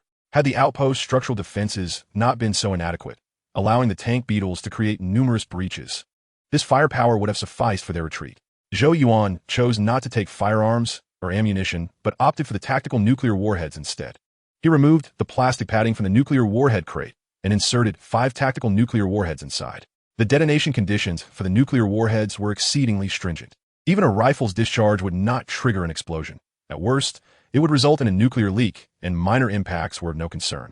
After a brief respite, the team resumed their advance. They circumvented the outpost, descending from its left flank. The insect tide had moved in this direction, so they intended to follow the trail and see if they could glean any rewards. Stop. Shortly after beginning their descent, Buck halted unexpectedly, signaling for everyone to maintain vigilance. He stood still for a moment before using his headset to inform the team, "Gather around me. We are changing our operational area. The transport aircraft will arrive shortly." "Sir, is something wrong?" "Boss, is it a distress signal?" Many team members inquired upon hearing of the change in mission area. We are heading to Mine 4, where a team reviewing footage discovered the new insect we are searching for. That insect departed Mine 4 just an hour ago and should not have strayed far. At this, all teams began to converge in that direction. Buck explained patiently, though his demeanor belied a sense of unease. The strategic department had informed him that this newly emerged insect species possessed the ability to command ordinary insects and might possess exceptional intelligence, potentially indicating a high-ranking member of the insect hierarchy. Consequently, the strategic department mandated their utmost efforts to capture this insect alive. It was well known that those within the strategic department considered themselves the most intelligent beings in the world. If they deemed this new insect species to be exceptionally intelligent, it certainly was not of trivial significance. Captain, do you have any images of the new insect? I suspect it might be a combat insect. Otherwise, it wouldn't be so elusive. I share your sentiment. It may be akin to the plasma insect, lacking in direct combat capabilities. Upon hearing Buck's words, the team buzzed with excitement, engaging in lively discussions. However, Zhou Yuan felt somewhat discontented. He found a spot to sit, his enthusiasm considerably diminished. The news of the brain insect was promising, but the mobilization of all special operations teams was disheartening. With so many eyes present, should he encounter the brain insect, executing a direct attack would be challenging, unless he wished to forsake his own future. For now, he could only take it one step at a time. 2 minutes later, the transport aircraft arrived, picking up the hunter team and flying toward the area surrounding Mine 4. Mine 4 was situated far from Outpost 3, and the aircraft took nearly 10 minutes to arrive. By the time they reached, Mine 4 was already bustling with activity. It was a vast canyon, resembling an oval-shaped cliff, with Mine 4 positioned at its base. Several medium-sized transport aircraft were stationed there, and new ones arrived at regular intervals. You all wait here for me. Buck did not allow his team to roam freely, but instructed them to remain on standby around the transport aircraft. After surveying the area, he approached 2 fellow captains, and together they entered the main control room carved into the mountainside. What do you think the new insect looks like? Hawk inquired, sidling up to Zhou Yuan. Having witnessed Zhou Yuan's marksmanship and having engaged in friendly banter, Hawk had grown considerably closer to him. Strategically speaking, Zhou Yuan replied, as an experienced veteran, you should have a better grasp than I do. If it were merely an ordinary new insect species, the Federation wouldn't dispatch such a large contingent of special forces here. The Federation, at present, resembles a fisherman who has stumbled upon a hidden lake. Initially intending to merely explore a nest, they unexpectedly discovered a large base, and now they refuse to depart without reeling it in. I share your thoughts. Ordinary insects do not consume brains, nor are they so picky as to avoid eating flesh. This one must be a remarkably rare specimen, encountered only once in many years. Hawk nodded in agreement, clearly in accord with Zhou Yuan's assessment. Ding! At that moment, the team's combat devices emitted a notification sound, not just for their team, but for the surrounding members as well. Upon opening the message, they found a video clip accompanied by several images. OMG, what the hell is that? This insect is revolting. I feel like I'm going to vomit. Gasps of shock filled the mine as everyone was taken aback by the content displayed on their devices. TSK. Foolish locals. I knew this all along. Zhou Yuan bit his lip, feeling rather unimpressed. The footage was straightforward, depicting a horde of sand beetles transporting a brain insect away from Mine 4, flanked by numerous soldier insects for protection. The accompanying images showcased high-definition photographs of the brain insect. One cannot help but comment on the fact that the brain insect was, indeed, quite grotesque. The brain worm stands approximately 3 meters tall and stretches around 7 to 8 meters in length. It resembles an oversized, blood-sucking tick, adorned with a deep red, fleshy visage, upon which a row of fist-sized black eyes are situated. Its legs are exceedingly short, insufficient to support locomotion. Hence, the brain worm relies on a cadre of sand beetles to transport it. This is the evolutionary path of the brain worm. Possessing a unique ability to absorb intelligence, it perfectly assimilates the cerebral tissues of sentient beings it consumes, thereby enhancing its own intellect. The majority of its mass, 7 tons out of 10, comprises its brain. This is why it has evolved into an expert in telepathy, a talent honed over countless years in its pursuit of cerebral function. After waiting for approximately 3 minutes, Buck finally emerged from the control room of the mining area. Board the craft. Without waiting for inquiries from his team, Buck commanded them to embark and hurried into the cockpit to converse with the pilot. It was not until the transport aircraft descended and departed Mine No. For that, Buck returned to the cabin. You have all seen the surveillance footage and photographs. Indeed, our target is this hefty creature. The Federation discovered the arachnid species a decade ago, yet this particular breed capable of commanding combat insects has only now made its appearance. This implies it may possess a high level of intelligence, potentially serving as a general within the arachnid hierarchy. Thus, we must capture it at any cost. If we cannot secure it alive on the spot, we shall report its location and allow it to escape. We must not fire upon it. Chapter 70. I must confront it, allow it to escape? Zhou Yuan scoffed, disregarding the statement entirely.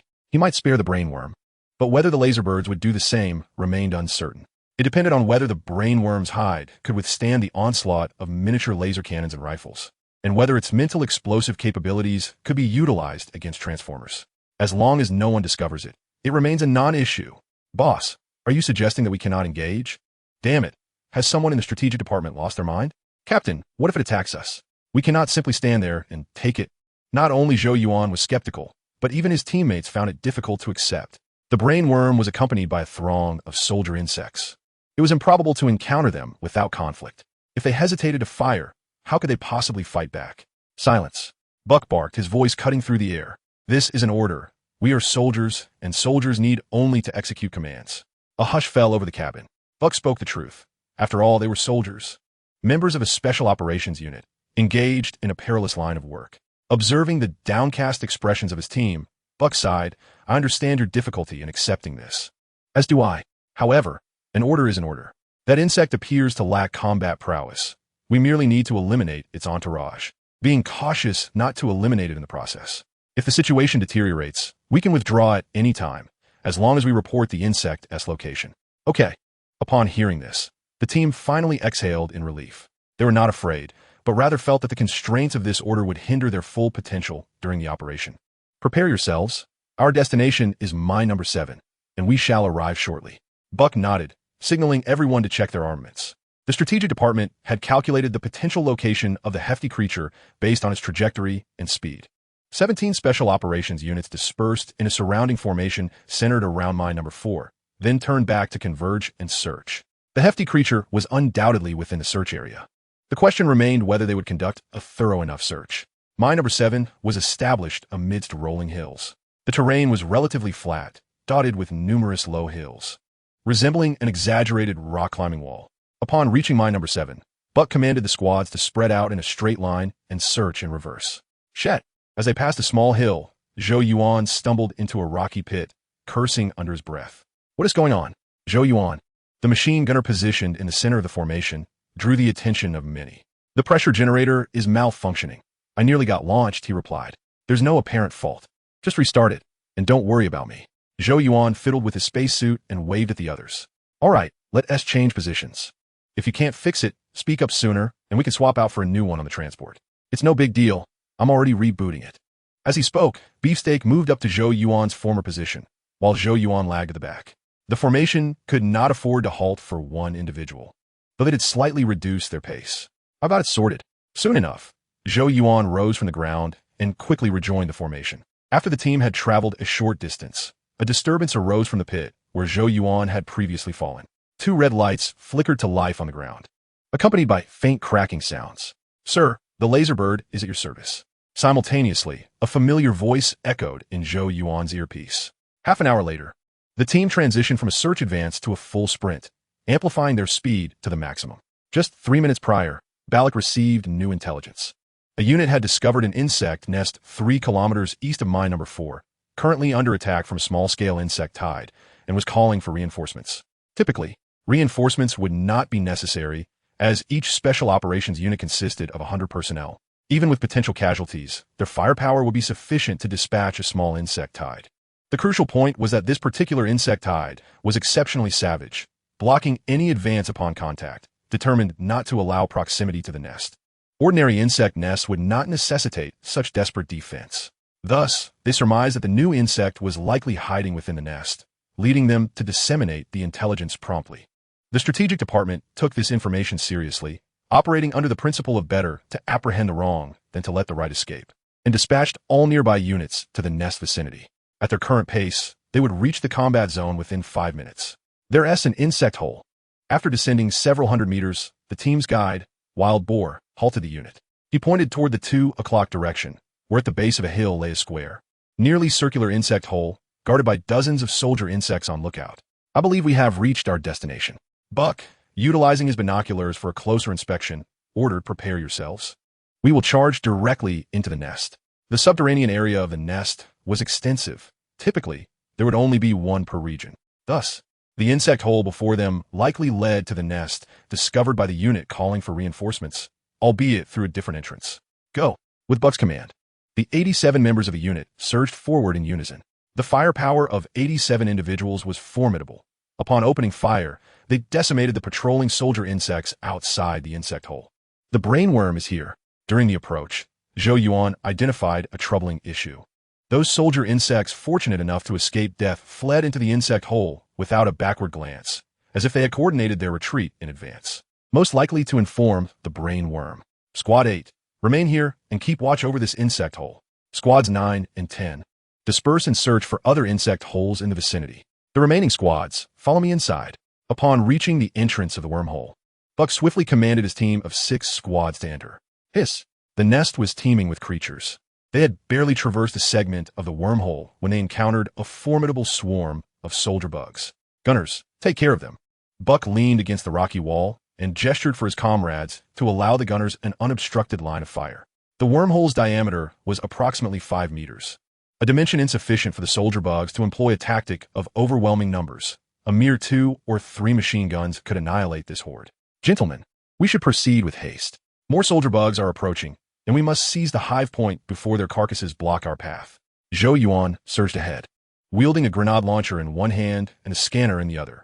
The hive point referred to a cavern connecting numerous wormholes, serving as a strategic transit hub within the nest. Securing this hive point would effectively seal off the insect's movement in this region. Chapter 71. Found you. Oh dear. I nearly forgot. After expending an entire magazine, Zhou Yuan recalled that he had yet to change his title. Powerful insecticide. Kills arachnous bugs, granting an additional 20 soul points and a speed boost of 3. He arranged to switch from the Berserker title, although his strength and self-repair abilities diminished by 1 point. His speed increased by 2. Nonetheless, the impact was negligible, as his fundamental attributes remained formidable, particularly given his body had been enhanced with Super Soldier Serum. 1 minute later, the swarm of soldier bugs was driven back by a barrage of gunfire. The team pressed on relentlessly, maintaining their firepower as they advanced to the hive point. This hive point was expansive, covering at least 400 to 500 square meters, with a height of approximately 20 meters and over 30 wormholes carved into the rock face. The nearby soldier bugs had converged due to the incursion of the hunter unit, emerging from the wormholes to reclaim the hive point. Eliminate them, Buck commanded nonchalantly, merely waving his hand. Compared to the open ground, this confined subterranean nest offered the most advantageous terrain for mobile infantry. Such absurdity. Both humans and insects excelled at combat on each other's territory. Sir, the laser bird has infiltrated the underground caverns and is now searching for the mission target. Zhou Yuan received a report while exterminating bugs. The laser bird had located another wormhole and entered the nest through it. Zhou Yuan was in high spirits. Although he could not respond to the laser bird at that moment, it mattered little since he had already instructed it on what to do the previous day. 2 minutes later, the soldier bugs at the hive point were completely eradicated. Hawkeye, notify the temporary command center that the mission target may be in our vicinity. Puff. Utilize the sonar detector to assess the terrain. We need to continue our descent. Buck swiftly issued commands. Then, based on the terrain feedback, he led the last 4 squads into a steeply descending wormhole. For the next 10 minutes, the team continued their descent. As they ventured deeper into the nest, they encountered an increasing number of insects. Initially, they faced only soldier bugs, but soon they encountered armored sand bugs and tank bugs. Fortunately, the team's numbers and firepower were sufficient. Rifles, machine guns, and grenade launchers were deployed in rotation, and with the advantage of the terrain, they sustained no casualties. However, after traversing about 10 wormholes and passing through 2 or 3 hive points, they still failed to catch sight of the brain bug, not even a shadow. Calling. This is the ultrasound unit. We have discovered a new insect species in Sector West 5, currently moving towards Sector West 6, requesting immediate interception from nearby units. We are blocked by bugs in Sector West 5 and require assistance. Suddenly, a message crackled through the earpiece. This news was a mixed blessing. The good news was that the ultrasound unit had located the brain bug and relayed its precise location. The bad news was that they were targeted by the bugs. They were utilizing a wide-area emergency call channel, which necessitated activating the small communication window on the communication soldier. The radio wave signal from the communication window was exceptionally strong, even a miniature version, which would attract all nearby bugs. Typically, the small communication window was only employed during evacuation to contact transport aircraft or to relay messages to the command center. This illustrated the dire situation the ultrasound unit was currently in. Either they would receive support swiftly or be overwhelmed by a greater number of bugs shortly. Boss, this is Sector West 9, directly ahead of Sector West 6. Upon receiving this information, the guiding voice of the route expert rang out among the team. Sector West 9? Buck felt a surge of excitement and hastily commanded Squads 6 and 7, withdraw from a nest and rendezvous with Squads 8, 9, and 10. Move at full speed to Sector West 5 to support the ultrasound unit. The rest of the squads, follow me. We will cut off that damn fat bug. Guide us. Yes, Commander. The team's morale soared as they surged through another wormhole following Buck. Who wouldn't want to capture an insect potentially endowed with extraordinary intelligence? Perhaps even the bug general? The glory of this achievement belonged to the hunter unit. Brain bug, wait for me. Zhou Yuan silently cheered for the brain bug, determined to be the first to lay eyes upon it. While he could not kill the brain bug, the laser bird could. The laser bird was linked to his combat network, receiving communication channels while tracking his position. As a weapon purchased with soul points, any bugs the laser bird killed would yield soul points for him. Wait a moment. As Zhou Yuan pondered, a sudden realization struck him. Indeed, the system imposed no restrictions on obtaining soul point from this aspect, so why not procure more weapons? Ammunition was an issue, but this idea held promise. Once he amassed sufficient wealth, he could consider acquiring something akin to a blood cow, capable of generating soul points solely through its presence. 10 minutes later, the team arrived at Sector West 6, halting at a hive point. We are nearly there. Zhou Yuan leaned against the entrance of a wormhole, awaiting the terrain assessment from the guide using the sonar detector. He was now certain that the brain bug was nearby. During this 10-minute interval, several swarms of soldier bugs had approached the team. Although their numbers were not overwhelming, they proved quite tenacious. Aware of their impending doom, they fought fiercely, evidently buying time for the brain bug to escape. Having been struck by a strategic nuclear bomb the previous day and now pursued by such a multitude of special operations units, the brain bug's guards were overwhelmed, sacrificing themselves to protect it. Undoubtedly, there were more soldier bugs on Pluto, but that was of little help at the moment. Sir, we have located the target. It will soon pass by the cave to your right. It is heavily guarded, obstructing all lines of attack, making a successful assassination impossible for the time being. Zhou Yuan, lost in thought, was jolted back to reality and quickly turned to glance at the wormhole on his right. This wormhole was approximately 100 meters deep, littered with the corpses of soldier bugs. Peering past the remains, he spotted a large group of bugs passing through the end of the wormhole, heading towards the left side of the nest area. Among them was the brain bug. The brain worm was being carried by a swarm of sand beetles, its corpulent body quivering with each movement. At such a close range, both the brain worm and its retinue must have detected the team within the hive point. However, preoccupied with its escape, the brain worm dared not seek trouble. Target identified. Follow me. Zhou Yuan bellowed, charging into the wormhole without the slightest hesitation, wielding his massive weapon. Chapter 72. The laser bird achieves great feat. The words target identified detonated like a strategic nuclear bomb, rousing everyone within the hive point from their stupor. Like Zhou Yuan, no one hesitated at that moment. All surged forward as if fueled by a potent stimulant, brandishing their weapons and racing into the wormhole, disregarding whether Buck had issued any orders. Yet Buck, too engrossed in the chaos, was swept along with the tide, his mind singularly focused on the charge. Forward they went. As they plunged into the wormhole, the brainworm's entourage reacted swiftly. A contingent of soldier bugs detached from the main group, flooding into the wormhole to obstruct the pursuers, while others maneuvered to flank them from behind. Eliminate them. Damn those wretched bugs. With both paths blocked by the swarm of soldier bugs, a chorus of curses erupted from the team. They could not allow their hard-won glory to escape. Without further ado, they unleashed a torrent of firepower. The four squads combined their might, particularly effective in the cramped confines of the wormhole, scarcely 5 meters in height. Countless bullets erupted from their firearms, enveloping the wormhole in a metallic barrage, shredding the soldier bugs that stood before them. Yet, despite being utterly overwhelmed, the soldier bugs did not falter. They pressed forward in relentless waves, one after another, as if determined to plug the wormhole with their bodies. Calling. This is the ultrasonic unit. We have discovered a new insect species in the underground hive of Sector 6, requesting nearby units to seal all hive exits. Repeat. New insect species located in the underground hive of Sector 6. Please seal all hive exits. As the advance was stymied, Buck finally regained his composure. He activated the team's small communication window to relay the brainworm's message, though this might preclude them from claiming the primary credit. It was better than allowing the target to escape. Exactly. Just so. However, one individual in the team was particularly elated, Zhou Yuan. The more soldier bugs obstructed their path, the more his spirits soared. With the brainworm's guards preoccupied, its own defenses would be significantly weakened. Furthermore, the brainworm had now vanished from sight. By the time it reappeared, it would likely be lifeless or completely obliterated, leaving not a trace behind. The laser bird was cunning and had received its orders ahead of time, ensuring minimal evidence would remain. Truly, it was a case of speak of the devil. In the next moment, Zhou Yuan tightened his grip, nearly squeezing the trigger of his weapon. Sir, the target has lost the majority of its guards. I am currently seeking an opportunity for assassination. The specific location has been transmitted to your combat instrument, allowing for real-time tracking. The voice of the laser bird resonated in his ear. It had assumed its position, and success was within reach. 5 minutes later, the skirmish concluded. The combined firepower of the 4 squads had effortlessly dismantled the rear guard of the brainworm. This should not have taken so long. The delay arose from the blockage created by the fallen soldier bugs, making it no simple task to clear a path. Damn it! Squad mode activated. Find that fat worm. Buck cursed vehemently after scanning the area. The scanner revealed not a single living bug, yet ahead lay a hive point with more forks than they had personnel. They would have to split up and see if they could encounter the new insect again. Go!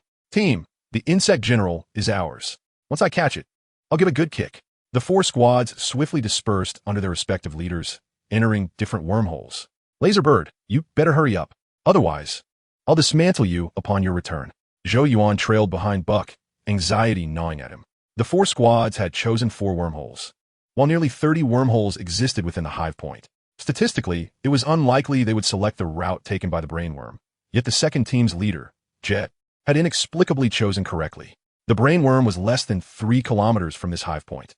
If the laser bird couldn't swiftly deal with the brainworm, the second team would soon catch up. Buzz. Just as Zhou Yuan contemplated slowing down to position himself at the back of the formation, quietly issuing commands to the laser bird, he suddenly felt a heaviness in his head, followed by a jolt of excruciating pain, as if his brain were colliding with his skull, rendering him nauseous and faint. Not only he, but his comrades nearby experienced the same. Everyone halted, hands pressed against their helmets, wailing in agony. Several collapsed to the ground, consciousness slipping away. Damn it! Zhou Yuan braced himself against the rock wall, gently shaking his head, feeling as though he might vomit inside his helmet. Sir, the mission is complete. The target has been eliminated. I will destroy this segment of the underground cavern within 10 seconds to conceal all traces. Mission complete?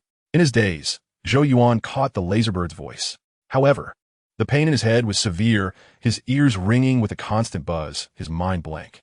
Fortunately, the pain did not intensify, but began to ebb gradually.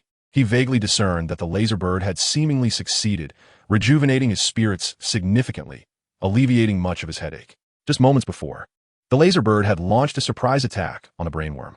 To counter the multiple specialized combat units within the hive, the brainworm had dispatched its entire retinue, leaving only a handful of soldier bugs with combat capabilities by its side. The laser bird seized this opportunity. It stealthily maneuvered to the brainworm's front, exploiting its standby state to remain undetected, clinging to the ceiling of the wormhole like a spider. As the brainworm passed beneath, both its micro-laser cannons and micro-wing guns unleashed a barrage of fire. The brainworm's defenses were woefully inadequate, lacking even a shell, its exterior as fragile as tofu. Despite the laser bird's modest firepower within mere seconds, it had reduced the brainworm to a pulpy mass of red and white flesh. The headache that Zhou Yuan and the others experienced was a consequence of the brainworm's psychic explosion. At the moment of the laser bird's assault, it instinctively entered a defensive state, unleashing a powerful psychic shockwave. Until that point, it had refrained from employing such tactics, wary of depleting its mental energy and losing the capacity to call for aid or protect itself in an emergency. Now, it resorted to this in a desperate bid for survival. Yet, it had not anticipated that the transformer would be impervious to this tactic. The laser bird dispatched it with ease, so swiftly that the surrounding soldier bugs were caught off guard. By the time the soldier bugs began to retaliate against the laser bird, it had already set about its cleanup, continuing to fire its micro-laser cannons at the surrounding rock walls, collapsing the wormhole before making a hasty retreat. Some might consider this approach hasty, but the brainworm was truly formidable. It would not be so in the future, and the protagonist would take center stage. Chapter 73. Balance surpasses 500,000. Truly ferocious. Zhou Yuan took a considerable amount of time to fully recover, patting his skeletal helmet with lingering trepidation. He was certain that what he had just experienced was the brain worm unleashing its ultimate ability. The telepathic prowess of the brain worm was explosively potent, capable of incapacitating individuals in an instant. Those with weaker mental fortitude could even suffer immediate cerebral rupture. Fortunately, he had been forewarned. Otherwise, he might have been severely injured this time around. How much was a brain worm worth? The next moment, Zhou Yuan opened his notification panel. Kill a brain worm. Gain 100,000 soul points. Congratulations, host. You have unlocked the explosive headshot achievement and may claim the title of intellectually outstanding. Congratulations, host. You have unlocked the pinnacle achievement and may claim the title of novice collector. Congratulations, host. You have unlocked the elite player achievement. Merely slaying a single brain worm had resulted in a flurry of notifications on the panel. The insect nest was hardly a safe haven, so he had no time to peruse the details, only glancing at the price of the brainworm. A staggering 100,000. Indeed, the rarer the creature, the higher its value. Regrettably, the laser bird S-kill did not account for title bonuses. Otherwise, it would have equated to 120,000. Zhou Yuan exhaled in relief, a smile gradually illuminating his face. Before encountering the brainworm, he had only dispatched 4 types of insects, with prices as follows: Soldier Bug, 1 point; Sand Armor Bug, 1 point; Locust, 3 points; Tank Armor Bug, 100 points. From these patterns, it was evident that insect pricing was not determined by size. Otherwise, Locust would not surpass Soldier Bugs, nor would Sand Armor Bugs share the same value as Soldier Bugs. He had previously harbored concerns that the brainworm might be worth merely 10,000, or even just a few thousand. Now, however, it was confirmed at 100,000. In truth, that sum was not excessively significant for him at present, especially considering that obliterating an insect nest could yield several tens of thousands. The primary objective was to ascertain the brainworm's value, enabling him to make informed decisions should he encounter one again. If the price was high, he would eliminate it. If low, he would capture it for military merit. That 100,000 price tag could be considered moderate. Henceforth, he could decide in real time whether to kill or spare based on his soul point balance. However, in the case of this single worm, he had undoubtedly struck gold. He had essentially obtained a laser bird for free from the shop and additionally pocketed 40,000 soul points, which was immensely beneficial for his current situation. How are you all doing, comrades? After a brief glance at his gains, Zhou Yuan shifted his attention to his teammates. There were a total of 11 individuals, and his condition was the best among them, having fully recovered. The others appeared to be in a worse state, with only Buck and the wild boar still conscious, gently rubbing their heads while the rest lay prostrate. Mifina. Check on the others and wake them up. Buck waved his hand and immediately called out in the team channel. I'm the hunter, calling all squads. Report your current status. He was unaware of the events that had just transpired, but judging from the widespread headache, it appeared that everyone had been affected. The squads without any insects nearby were faring better, having time to wait for recovery. However, for those currently engaged in battle, Falcon, Storm, wake up. Guys, don't sleep. Get up quickly. As Buck contacted the other squads, Zhou Yuan and the wild boar began to rouse their teammates. The situation was not as dire as they had feared. Those who had collapsed were merely unconscious. The ones in better condition could be awakened with a couple of calls, while those in worse shape required a bit more effort. Nevertheless, compared to the 3 who had not fainted, the downed teammates seemed considerably more lethargic, awakening in a dazed state akin to that of a hangover. On the other side, Buck felt a sense of relief. Squads 6 through 10 had located the ultrasonic unit, and numerous other teams had joined in support. They had successfully repelled the insect tide and were currently sealing off the insect nest's exit. Squads 2, 4, and 5 were faring slightly worse, having all experienced inexplicable headaches, with only 4 or 5 members among the 3 squads remaining conscious. However, the insect population in the area had largely been eliminated, preventing any unforeseen complications. Let us move out and regroup with the other squads. After Zhou Yuan and the wild boar had awakened their teammates, Buck personally led the way forward. To guard against the potential recurrence of headaches, he intended to consolidate their forces, thus mitigating the risk of unexpected incidents. 3 minutes later, the 4 squads converged at an insect nest point. The squads had not been separated for long, and given their proximity, they quickly found each other. In the few minutes that had elapsed, everyone's condition had markedly improved, and they were no longer affected by the previous headaches. However, The current team had completely lost track of the brainworm. Let us hear it. What's the situation? Buck sought out another wormhole, while simultaneously questioning the squad leaders. Squad 2 had no gains. We encountered a cave-in the wormhole, likely caused by a giant bug to shield the insect general. Squad 4 had no gains. We were blocked by soldier bugs, but fortunately, the cables and rockets remained unaffected. Otherwise, we would have been doomed. Squad 5 also had no gains. Shortly after entering the wormhole, we began experiencing headaches. The squad leaders reported in succession. For them, that wave of headaches had felt like the Grim Reaper had arrived. Fortunately, the subsequent encounters with insects had been minimal. Otherwise, none of them would have survived. Cave-in, Jet, you lead the way and navigate around the collapsed wormhole. Upon hearing the squad leader's reports, Buck formed a hypothesis. He believed Jet was onto something. The collapsed wormhole had likely been a deliberate act by the insects to protect their objective. Following that route might still yield a chance to catch up. Even if they could not pursue it further, he had at least transmitted the location of the objective, and the remaining forces would handle the rest. Moreover, the wormholes on the ground had nearly all been sealed, preventing the objective from escaping. Meanwhile, Jet glanced at the combat log and then waved his hand, leading his team forward. Eradicate the evidence. Well done. As Zhou Yuan followed the team, he silently commended the laserbird. Host, Zhou Yuan. Identity, Federal Second Lieutenant. 18-year-old male augment. Attributes, Strength 3, Speed 55, Jump 25, Agility 25, Endurance 3, Defense 3, Self-Healing 3, Skill 15, Brain Function 55. Skills, Quick Memory, Rapid Learning, Telepathy.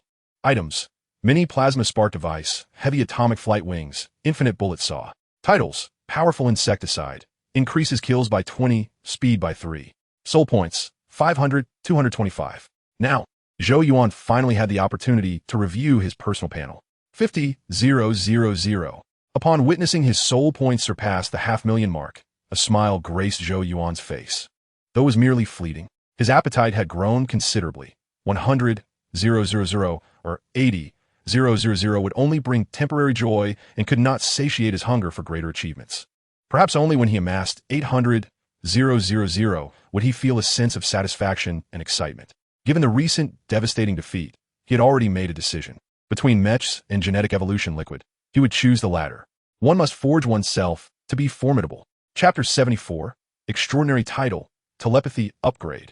In the following hours, everyone remained within the insect nest, searching for the brainworm. Once it was confirmed that the brainworm resided within this nest, all special operations units from Pluto were summoned by the temporary command center.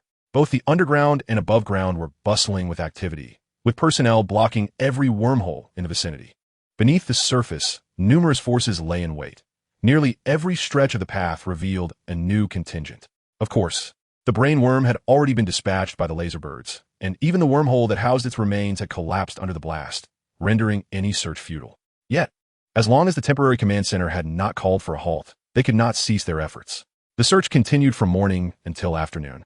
And just as dusk approached, Buck finally received a new directive from the temporary command center. Withdraw the starship and stand by. This was not a sign of the strategic department conceding the capture of the brainworm. Rather, they were changing tactics. A genuine military force had been dispatched.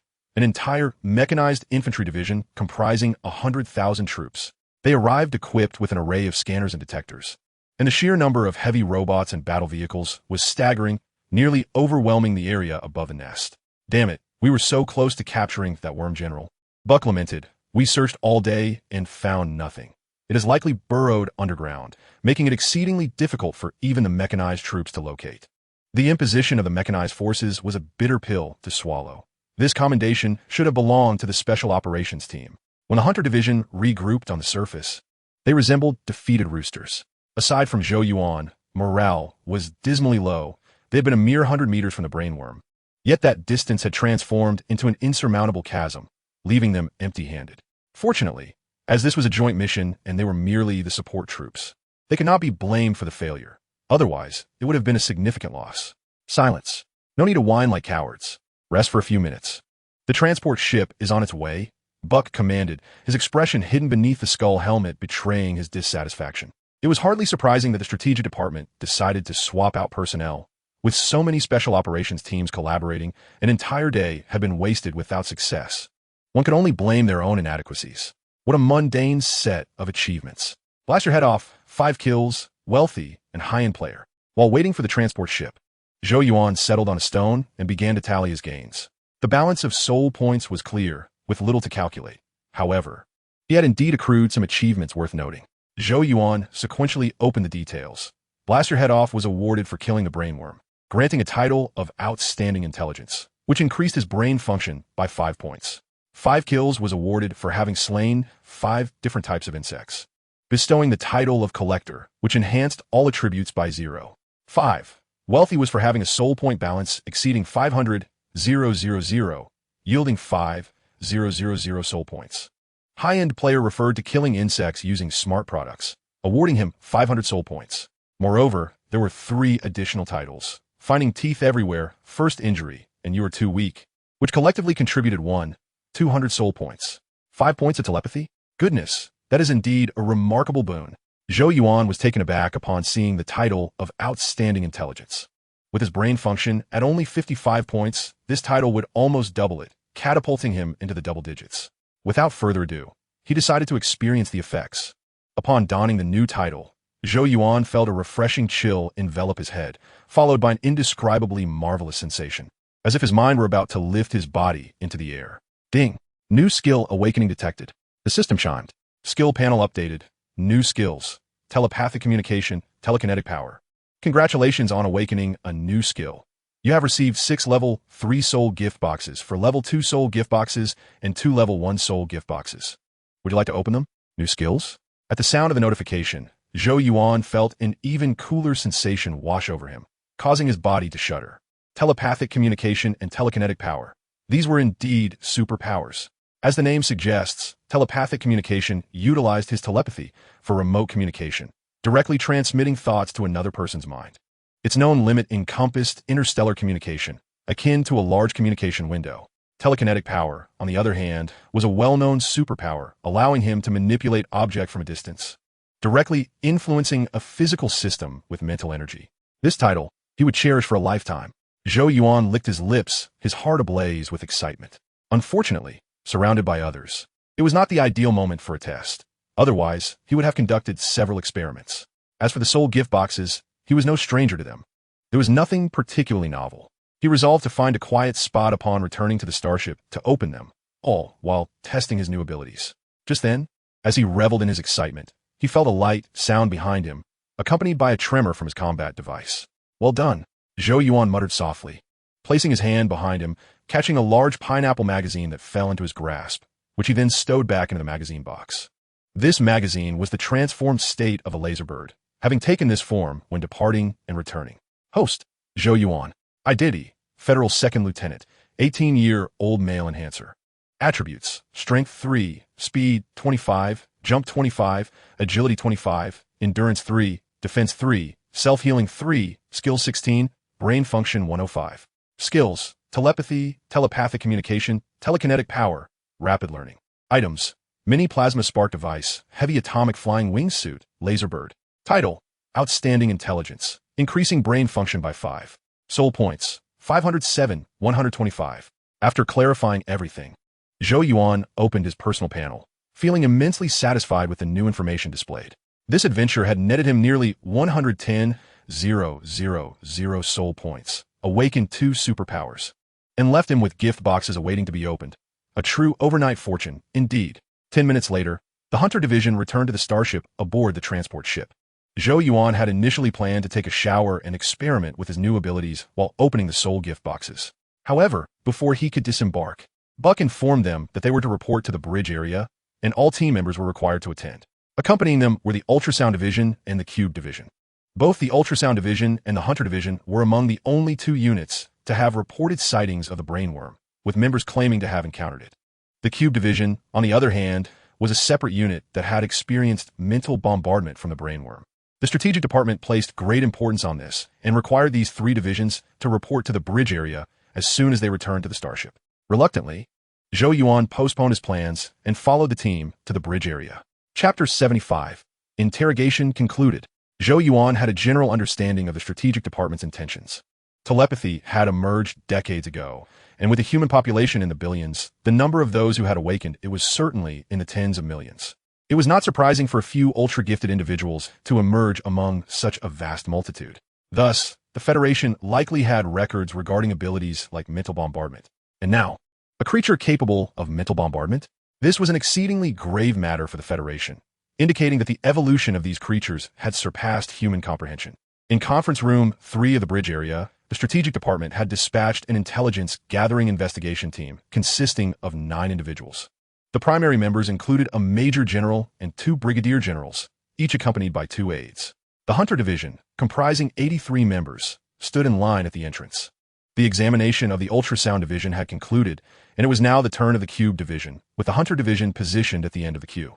Indeed, the number of personnel has dwindled from 87 to 83.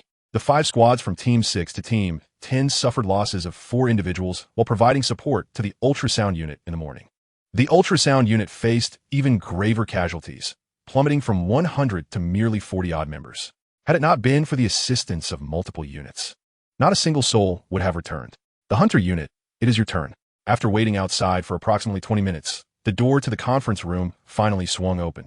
Members of the Cube Unit emerged in succession, followed by a colonel from the Strategic Division who waved, summoning the entire Hunter Unit inside. Such formality? Upon entering the conference room, Zhou Yuan immediately furrowed his brow. The room was filled with an array of apparatus, all of which he recognized as instruments designed to assist in the development of psychic abilities. Furthermore, these devices shared a common function: lie detection. Clearly, this inquiry was not a mere routine investigation, but rather a formal and intensive interrogation. However, this was not a matter of grave concern. He was well acquainted with these instruments, aware of how to evade the red lines, and moreover, with a brain function score of 105, he was confident that no device could discern the veracity of his words. To take a hypothetical step back, he did not slay the brain insect. He merely had to speak the truth. He indeed had seen the brain insect, but the subsequent team had failed to pursue it, as he had remained with his squad throughout, never acting alone. Lieutenant Buck, please take a seat. The general at the head of the conference table motioned with a hand, indicating for Buck to sit down. The others were left standing. Although the room was spacious, it was not large enough to accommodate nearly 100 chairs. Yes, sir, Buck replied and sat down, removing his skull helmet. Observing this, the others followed suit, shedding their helmets and forming a line behind Buck.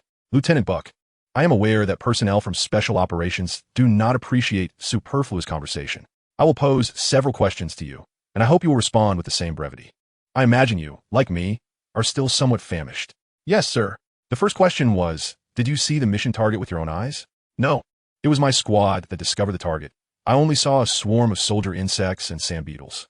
For the duration that followed, the general continued to inquire, while Buck responded consistently. The questions pertained to the specifics of the brain insect mission, including approximate times, locations, and sudden headaches encountered. Moreover, one round of questioning was insufficient. During the second round, lie detection instruments were employed. However, after Buck's questioning concluded, the general's pace noticeably accelerated. He did not interrogate the ordinary members of the Hunter Unit, but instead questioned each squad leader in turn, asking the same identical questions. 20 minutes later, the inquiries of the squad leaders concluded. The process was smooth, with the instruments consistently displaying green lights, without any mishaps. Just as everyone assumed they were nearing the end, the general glanced toward Zhou Yuan, gesturing lightly. Ensign Zhou, please join me beside. Yes, sir. Zhou Yuan was somewhat taken aback, but complied and seated himself. The data indicates that you possess psychic abilities, correct? Yes, sir. Then we shall need to alter our method of inquiry. The general nodded and signaled to his 2 aides. Ensign Zhou, please relax. The 2 colonels positioned themselves on either side of Zhou Yuan, placing their index fingers above his eyes. The general then asked, have you seen the mission target with your own eyes? Yes, sir. After it left your sight, did your commanding officer immediately order a pursuit? The order was to pursue immediately, sir. During the pursuit, did you encounter any obstruction from soldier insects? Yes, sir. With each answer Zhou Yuan provided, the general would glance at his aides. Only after one of them nodded in affirmation would the general proceed to the next question. After posing a series of over a dozen questions, the general finally nodded in satisfaction. His contentment did not stem from the truthfulness of the responses, but rather from the critical intelligence they represented. The insects they sought were likely still nestled within that nest. They had merely yet to locate them. This interrogation has concluded. Thank you for your cooperation. The general appeared somewhat anxious, standing promptly to salute, signaling that the Hunter Unit could depart. For the Federation, the group returned the salute in unison and then filed out of the conference room. Once outside, everyone exhaled in relief, though they had committed no errors. The pressure of facing a personal inquiry from a general was undeniably tense. Was that it? Zhou Yuan thought it fell a bit hasty. He had prepared numerous statements, but ended up utilizing less than a tenth of them. As for those questions posed, he had spoken nothing but the truth. Curiously, the general had not inquired about any matters that he could not discuss. He had even felt a slight unease, worried that the two individuals with psychic abilities behind him might possess talents of the caliber of Carl, capable of probing into his emotions. However, upon reflection, it was entirely reasonable. The inquiries were undoubtedly grounded in reality, and speculative questions would not be entertained. Folks, our holiday has commenced. However, I must caution you that I have yet to receive orders for our return to Mars, which implies that we may still have tasks ahead, such as locating that corpulent insect. Therefore, do not stray too far from the landing pad. If possible, I would prefer to maintain yesterday's state and sleep directly on the transport aircraft. As they made their way to the cafeteria, Buck spoke somewhat sheepishly. Boss, that is precisely what we're here for. Captain, we are already accustomed to it. It's all good, as long as I don't end up sleeping on Pluto. The team members waved their hands in dismissal. The holiday aboard the Starship hardly constituted a true respite. There was little opportunity for leisure, and it would be preferable to endure until their return to Mars, where they could enjoy themselves thoroughly. Seeing that his team had no grievances, Buck raised his hand and swung it down with gusto, grinning. Now the first mission awaits. Full speed ahead to the cafeteria for a grand feast and revelry. With no restrictions. Go. Yes. Cheers erupted instantly as the 80-odd individuals jostled and pushed each other toward the cafeteria. Chapter 76. Jumping Frog Mech, Testing Superpowers. In the dead of night, Zhou Yuan exited the transport ship and found a private shower room. Due to the absence of beverage restrictions, the previous meal had extended over several hours, resulting in most individuals becoming intoxicated by the end and just recently being placed onto the transport ship. Now, he was about to open the soul gift boxes. 6 level 3 soul gift boxes for level 2 and 2 level 1. All in. Opened level 1 soul gift box. Obtained dark energy, standard messen, string ring X1. Open level 1 soul gift box. Obtained jumping frog X1. Open level 2 soul gift box. Obtained mini superluminal particle drive X1. Open level 2 soul gift box. Obtained infinite bullets SM rifle X1. Open level 2 soul gift box. Obtained bionic spider battle car X1.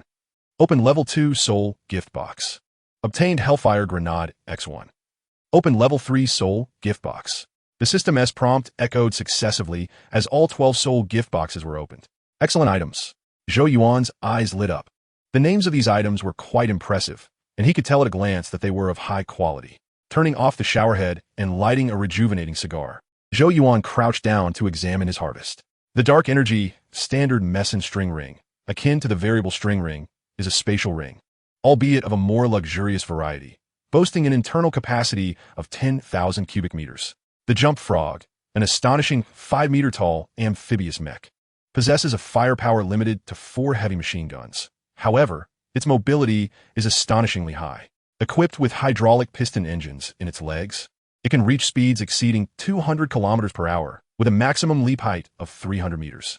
A compact plasma engine and a time matrix generator on its back enable low-altitude, gliding, and short-range jumps within 100 kilometers. Remarkable. This device could prove invaluable for survival.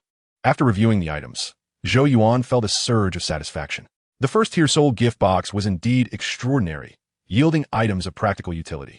With the acquisition of the Jump Frog, he was even more resolute in his initial plan. Once he amassed 800,000 soul points, he would prioritize purchasing the Foundation Evolution Liquid. The mech could wait. The Jump Frog was immediately usable. In comparison, the second-tier gift box was slightly inferior. The Micro Superluminal Particle Drive was commendable, a superluminal engine that pairs perfectly with the Micro Plasma Spark device. Yet, it was currently of no use and would merely gather dust. The Infinite Bullet SM, a rifle that essentially embodies the latest model of the AWM. The Bionic Spider Battle Tank, as its name suggests, is a tank with 8 spider-like legs, somewhat lacking in firepower, yet boasting remarkable maneuverability.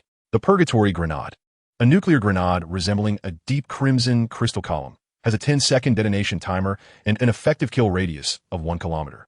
10 seconds for a kilometer. He wouldn't dare use it even if he had 2 lives. The remaining 6 third-tier gift boxes yielded nothing noteworthy, producing only conventional military equipment. Host, Zhou Yuan. Identity, Federal Second Lieutenant, 18-year-old enhanced male. Attributes, Strength 3, Speed 25, Jump 25, Agility 25, endurance 3, defense 3, self-healing 3, skill 16, brain function 105. Skills: telepathy, mind communication, telekinesis, rapid learning. Items: jump frog, heavy atomic flight wingsuit, laser bird, purgatory grenade. Title: exceptional intelligence, increasing brain function by 5. Soul points: 507. 125. All in all, a commendable inventory. After organizing everything, a multitude of thoughts flooded Zhou Yuan's mind. He had amassed numerous items, both individual components and complete sets. If he were to disassemble the complete sets into individual components, combined with his existing individual pieces, he could assemble a superior single-soldier mech. However, before that, he needed to find a way to elevate his rank and delve deeper into military technology. Upon returning to Mars, he could ascend to first lieutenant. Yet such a rank still felt insufficient. To achieve his mech assembly goal, he would need at least the rank of major. A major could command a watchtower, affording him both private space and time, allowing him to pursue whatever he desired. Of course, he had no immediate plans to depart from the Special Operations Unit. He merely set a modest goal of achieving the rank of major. After his shower, donning his gear, Zhou Yuan did not exit the bathroom, but instead retrieved some bullets from the ring, scattering them on the floor. Rise!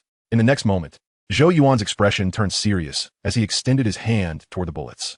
Clinking sounds resonated as the bullets began to move, bouncing and colliding on the ground before slowly ascending into the air.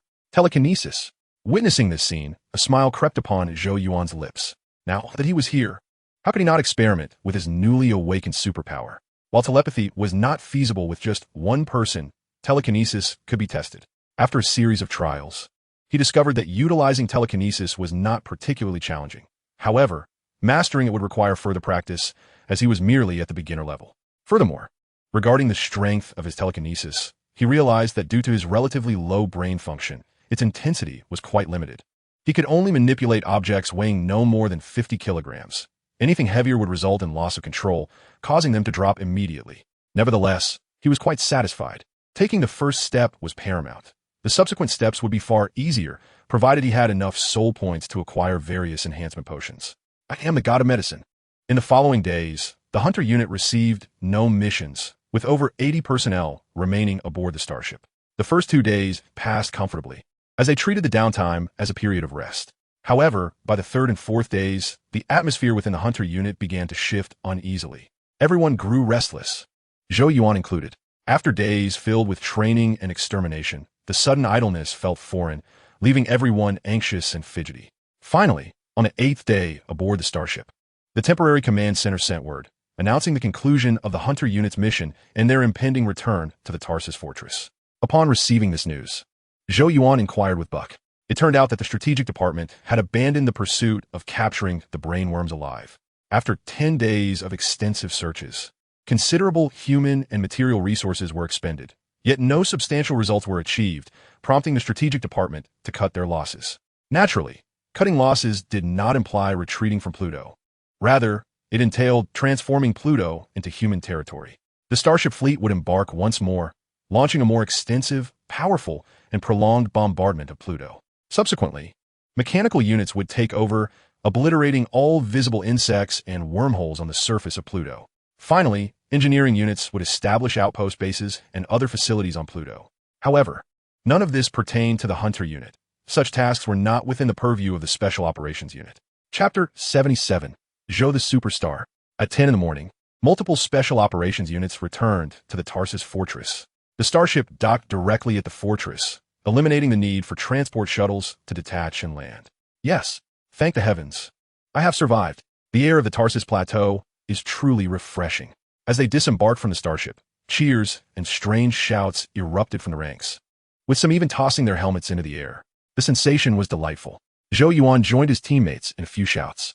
After spending 8 days aboard the starship, the sudden return to solid ground felt rather surreal, instilling a profound sense of security. Guys, something feels off. Sheesh, they seem to be staring at us. What's going on?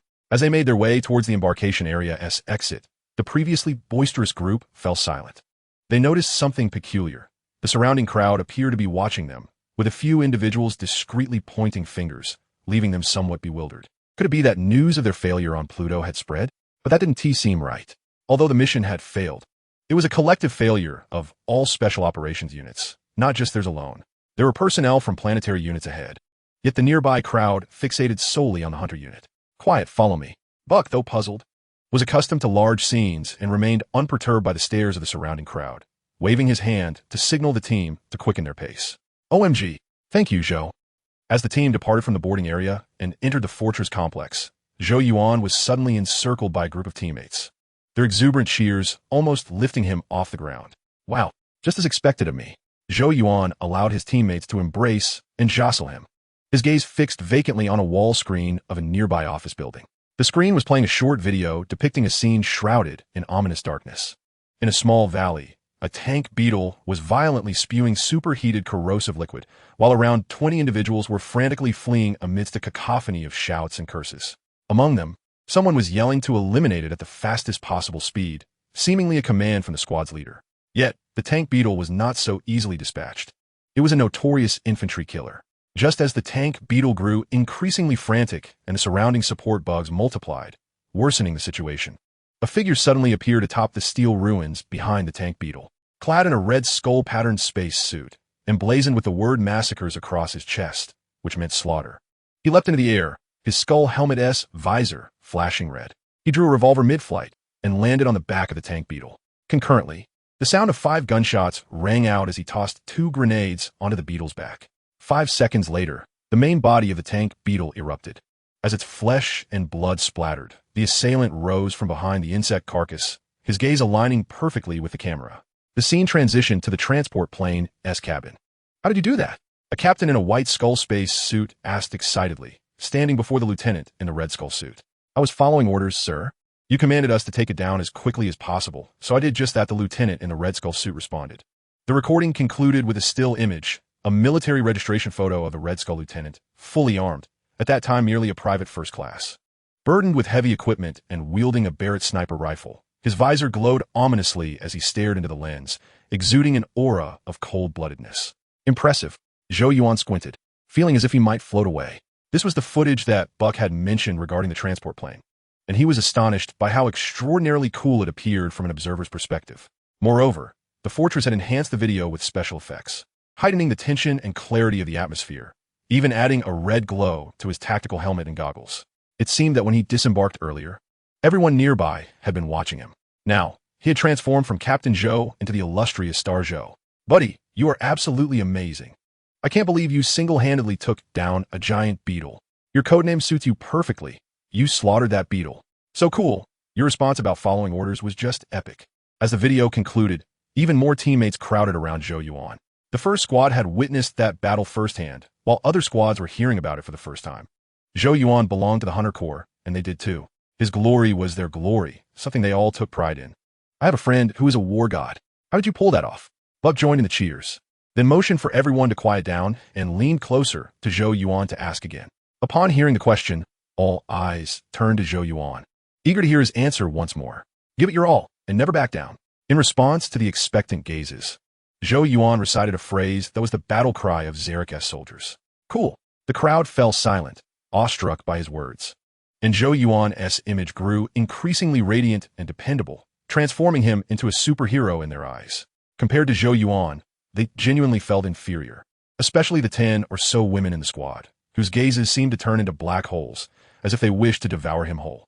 Amidst the laughter, the Hunter Corps entered the number 1 strategic zone, returning to the underground 13th level. The journey back took a bit longer.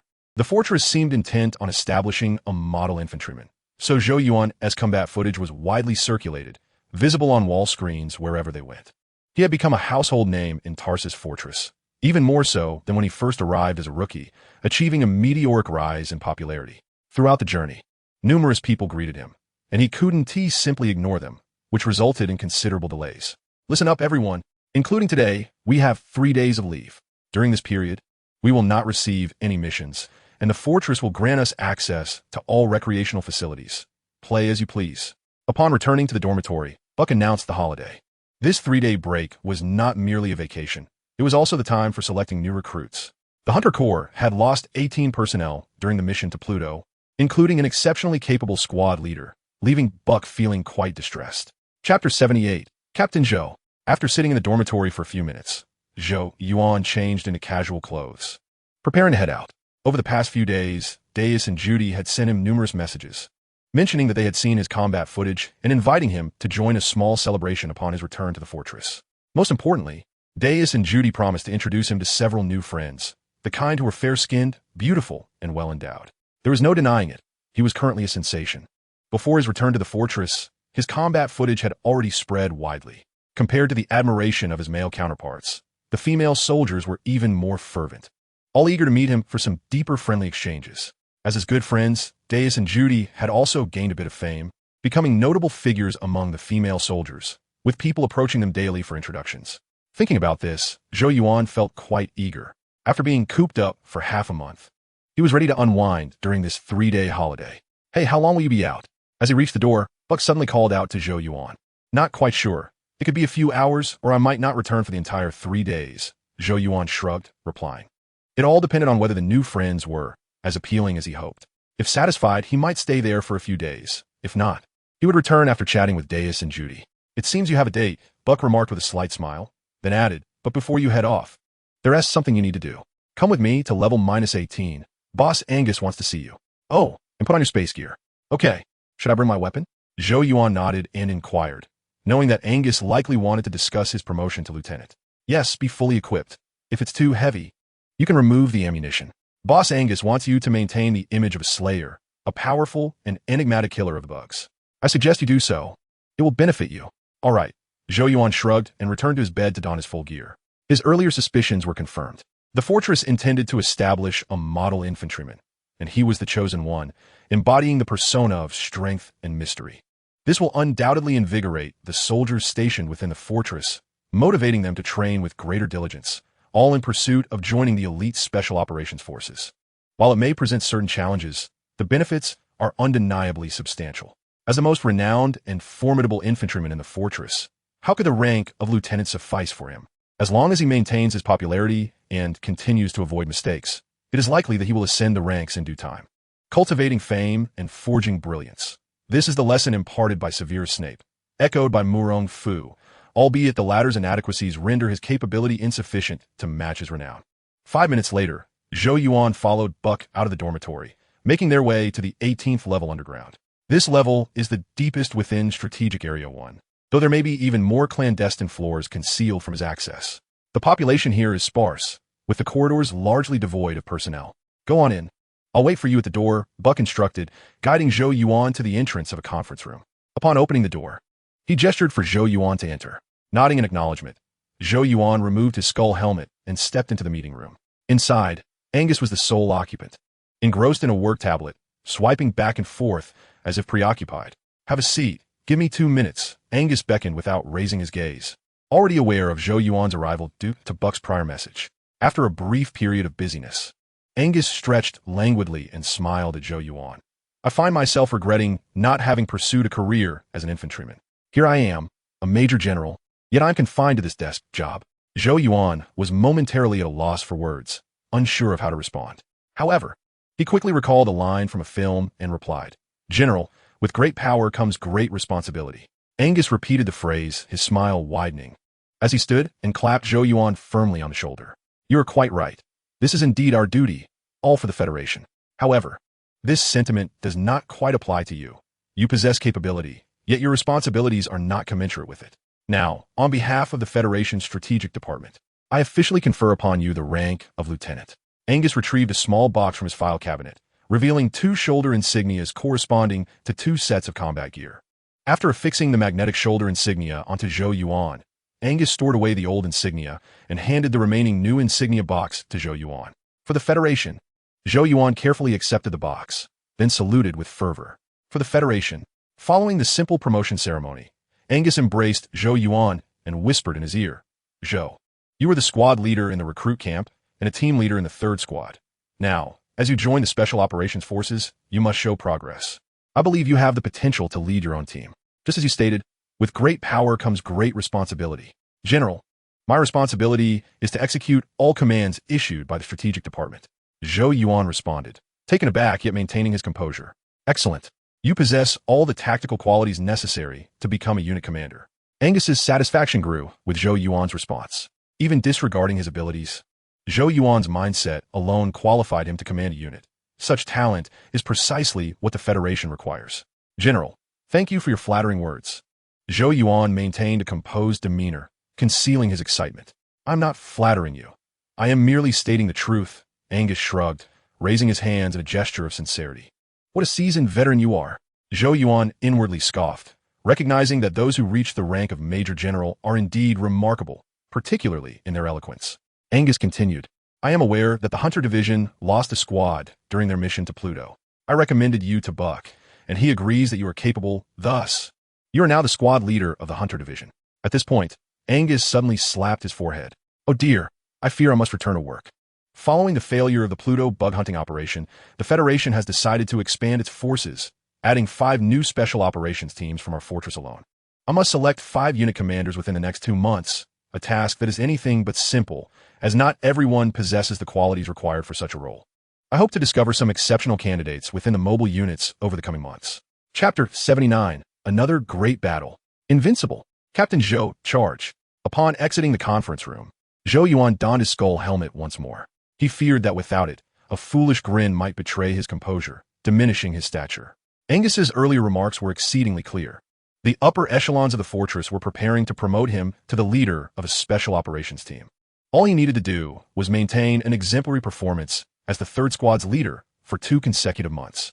Provided he avoids errors and demonstrates some leadership abilities, he would soon ascend to the position of commander of the Slaughter Division. Lieutenant Slaughter, Commander, Machine Gunner. Young man, you are rapidly catching up to me.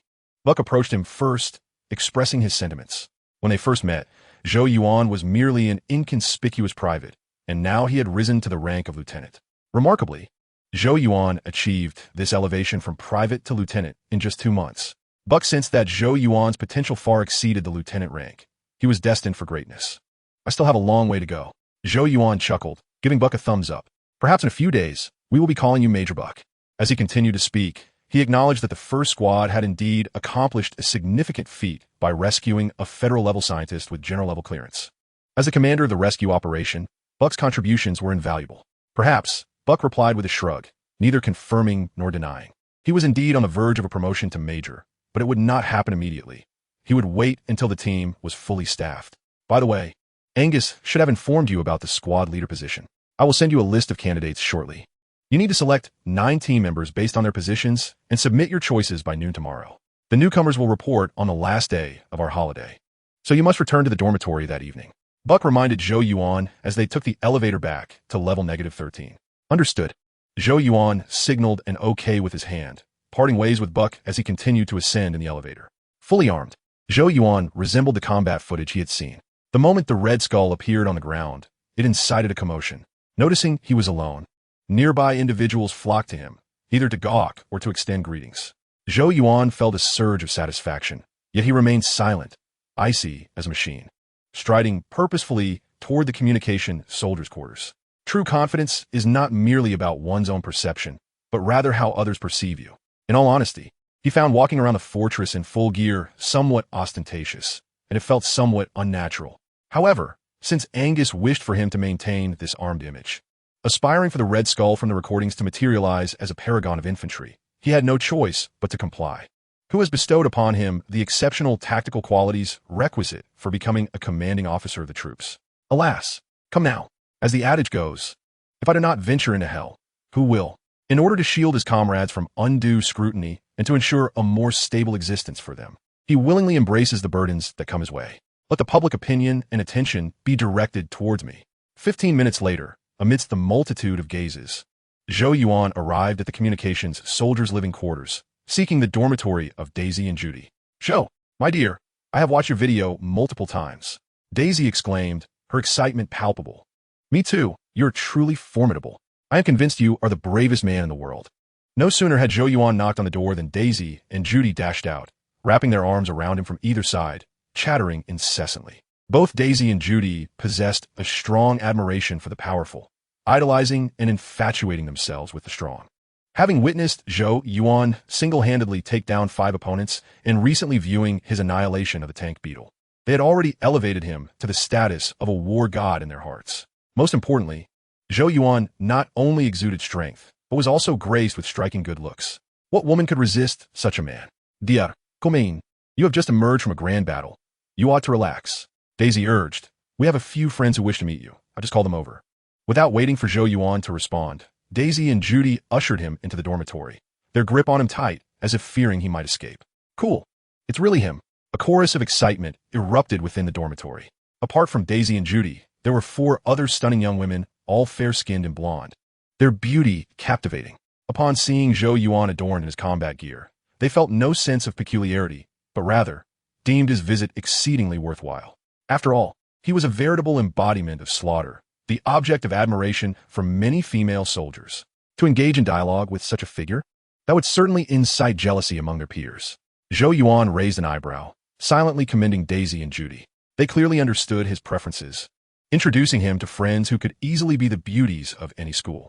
It seemed these 3 days of leave would be filled with merriment.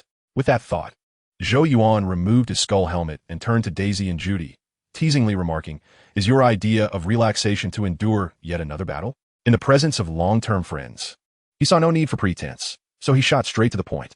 Those present in the dormitory were all there with intentions of camaraderie. There was no need for unnecessary pleasantries. In such moments, he could not afford to be like Morong Fu. He had to embody the spirit of Yun Zhangyi. I knew you would like it. Ladies, let the festivities commence. Daisy, recognizing Zhou Yuan's satisfaction with the friend she had found for him, stood on her toes and planted a kiss on his cheek, then waved to her new companions. They were equally thrilled, especially after Zhou Yuan removed his skull helmet to reveal his true visage. Upon hearing Daisy's words, they sprang into action.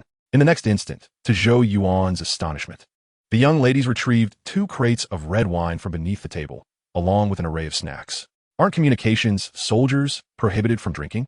Zhou Yuan inquired, glancing at Daisy. This is a special occasion.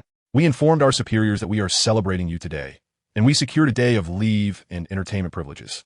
Judy and I have made many new friends these past few days, with several others unable to join as they are on duty, Daisy explained with a smile. She and Judy assisted Zhou Yuan in shedding his gear, leading him to sit at the table. As he settled in, the young women immediately flocked to him, pouring wine and offering snacks, requiring him to lift a finger. However, to prevent any of them from becoming overly intoxicated and falling, he kindly wrapped his arms around 2 of the ladies. And thus, the gathering began. Chapter 80, This is My Squad. Time passed swiftly in joyous revelry. 2.5 days vanished in the blink of an eye. On the final afternoon of his leave, Zhou Yuan departed from the communications soldiers' quarters, preparing to return to the Hunter Brigade's dormitory. He had indulged in wild merriment over the past 2.5 days. By day, he was accompanied by 4 new friends, and by night, 3 more joined him, alongside Daisy and Judy, totaling 9 good friends. These 9 companions were particularly warm-hearted, and in the spirit of camaraderie, he reciprocated their enthusiasm.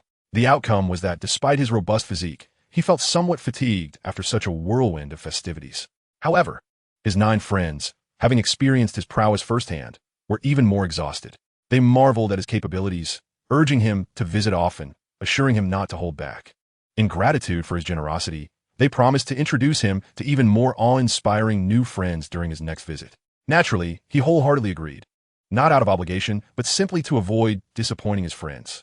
The communication work in the operations hall was rather monotonous. He felt it was essential to bring them some joy and warmth. However, he knew he must take his leave. Tomorrow, he was set to embark on a mission to locate the insect nest, and it was imperative that his team had at least seen his face. This was not negotiable. 20 minutes later, in the first strategic zone, underground training facility, level 13. At ease, Zhou Yuan paced back and forth, scrutinizing the 9 individuals standing before him. These 9 comprised his squad, 7 men and 2 women, personally selected by him from the list provided by Buck.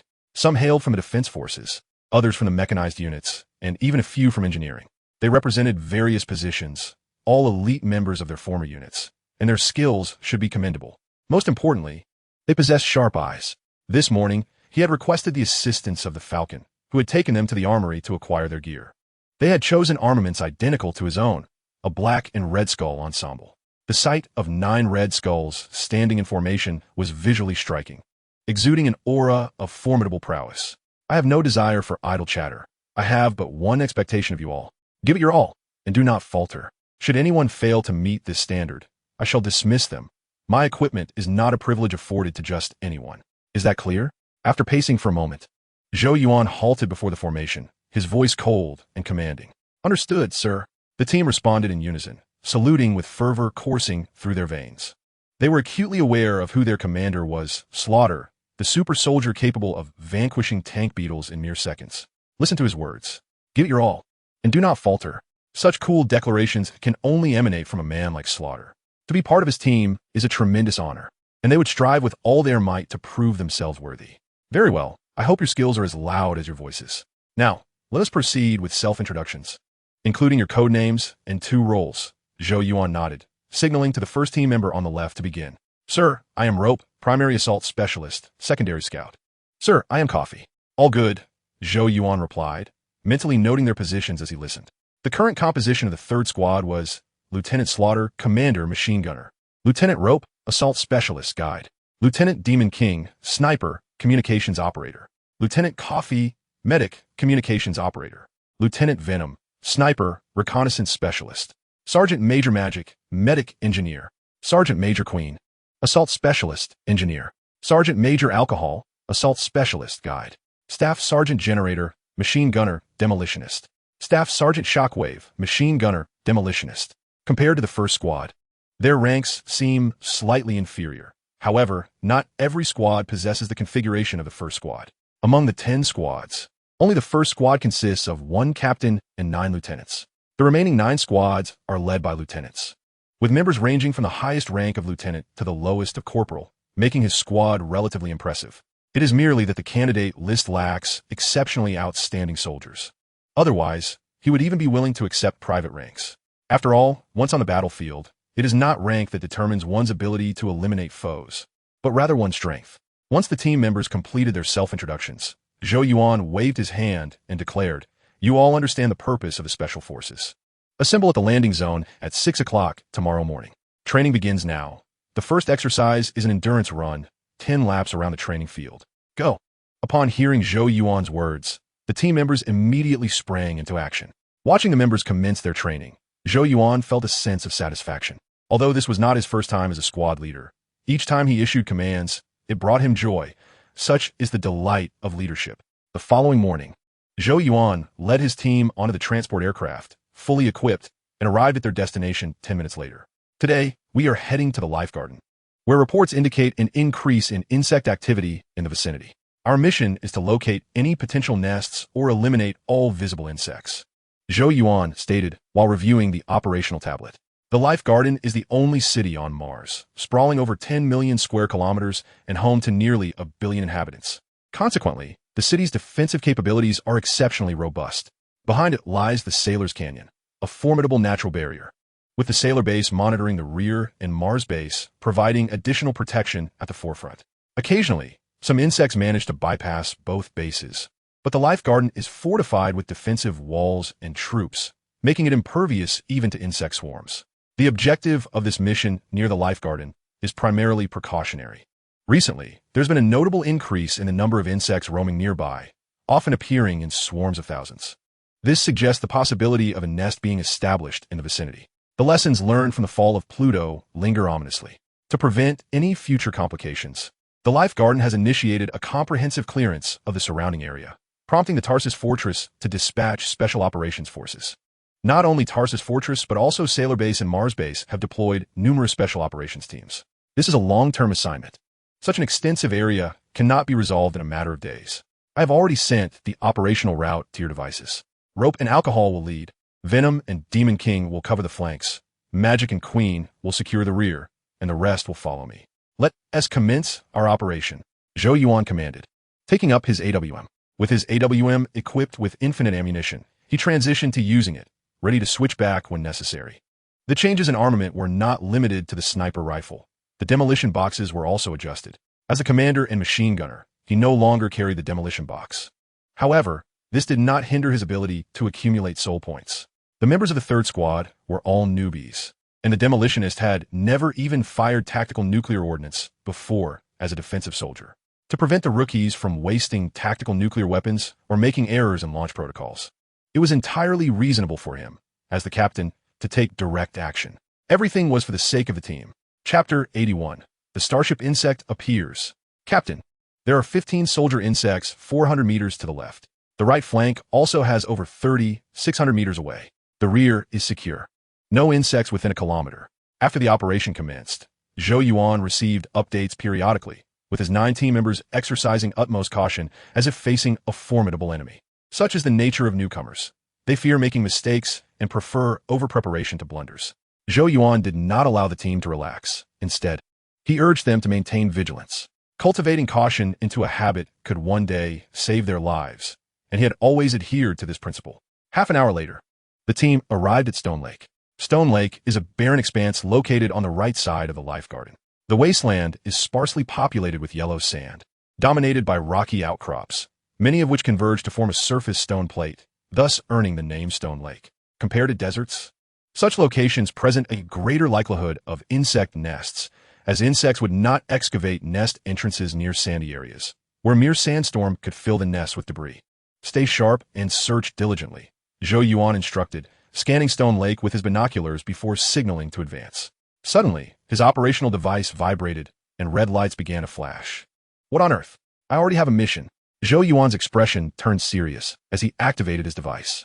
The red light signified an emergency mission, and the vibrations indicated that he had received critical information.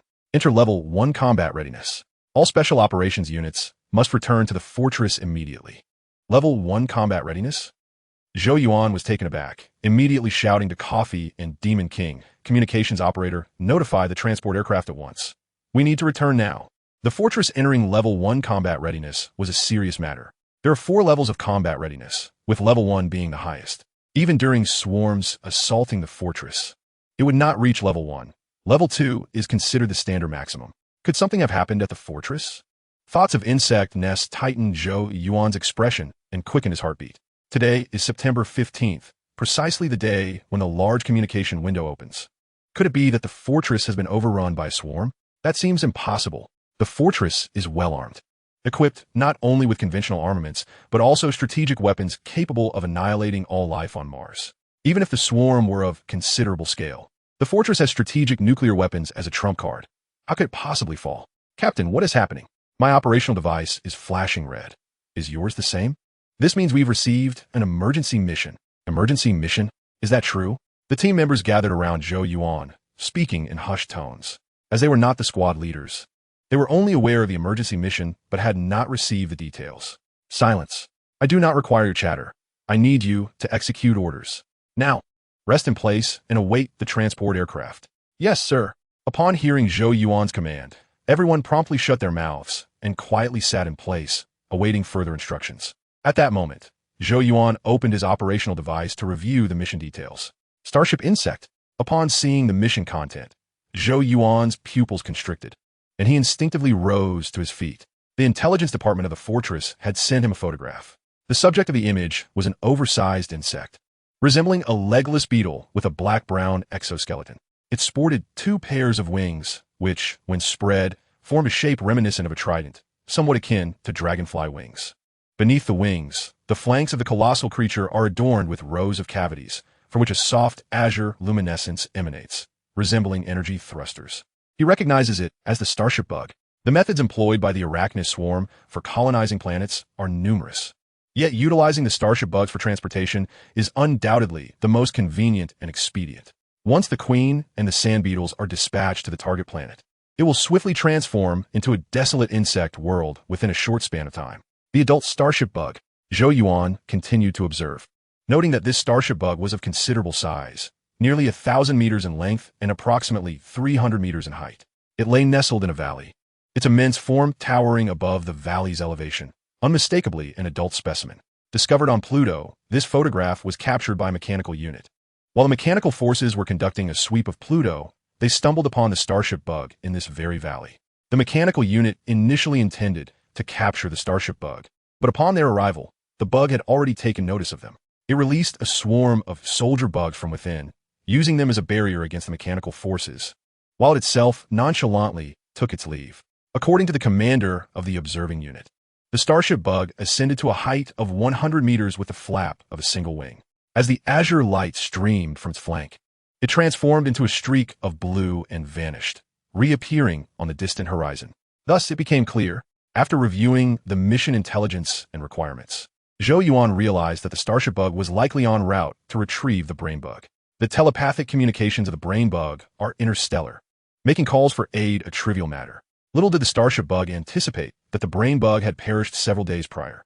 It not only failed to rendezvous with the brain bug, but was also discovered by the mechanical forces. Its emergence triggered a seismic upheaval within the Federation. The realization that these creatures possessed the capability for space travel raised alarms. Did this not imply that they could invade colonial worlds, even Earth, at any moment? The higher echelons of the Federation could no longer remain idle. For them, the capture of a single Starship Bug outweighed the conquest of 100 insect planets, as it represented a strategic asset of the insect race. Consequently, all Starship units not engaged in urgent missions were mobilized to track the Starship Bug. A web of surveillance was cast, and indeed, the Starship forces managed to locate it. The Starship Bug, seemingly fatigued from its journey, halted upon entering the GJ-1 star system, resting on a planet named Hydora.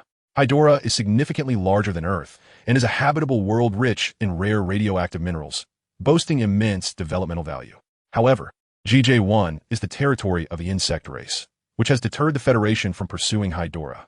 Given the strategic significance of the Starship Bug, the Federation's leadership overlooked the fact that Hydora might be an insect world. The Starship forces cordoned off Hydora, while the mobile units prepared for landing.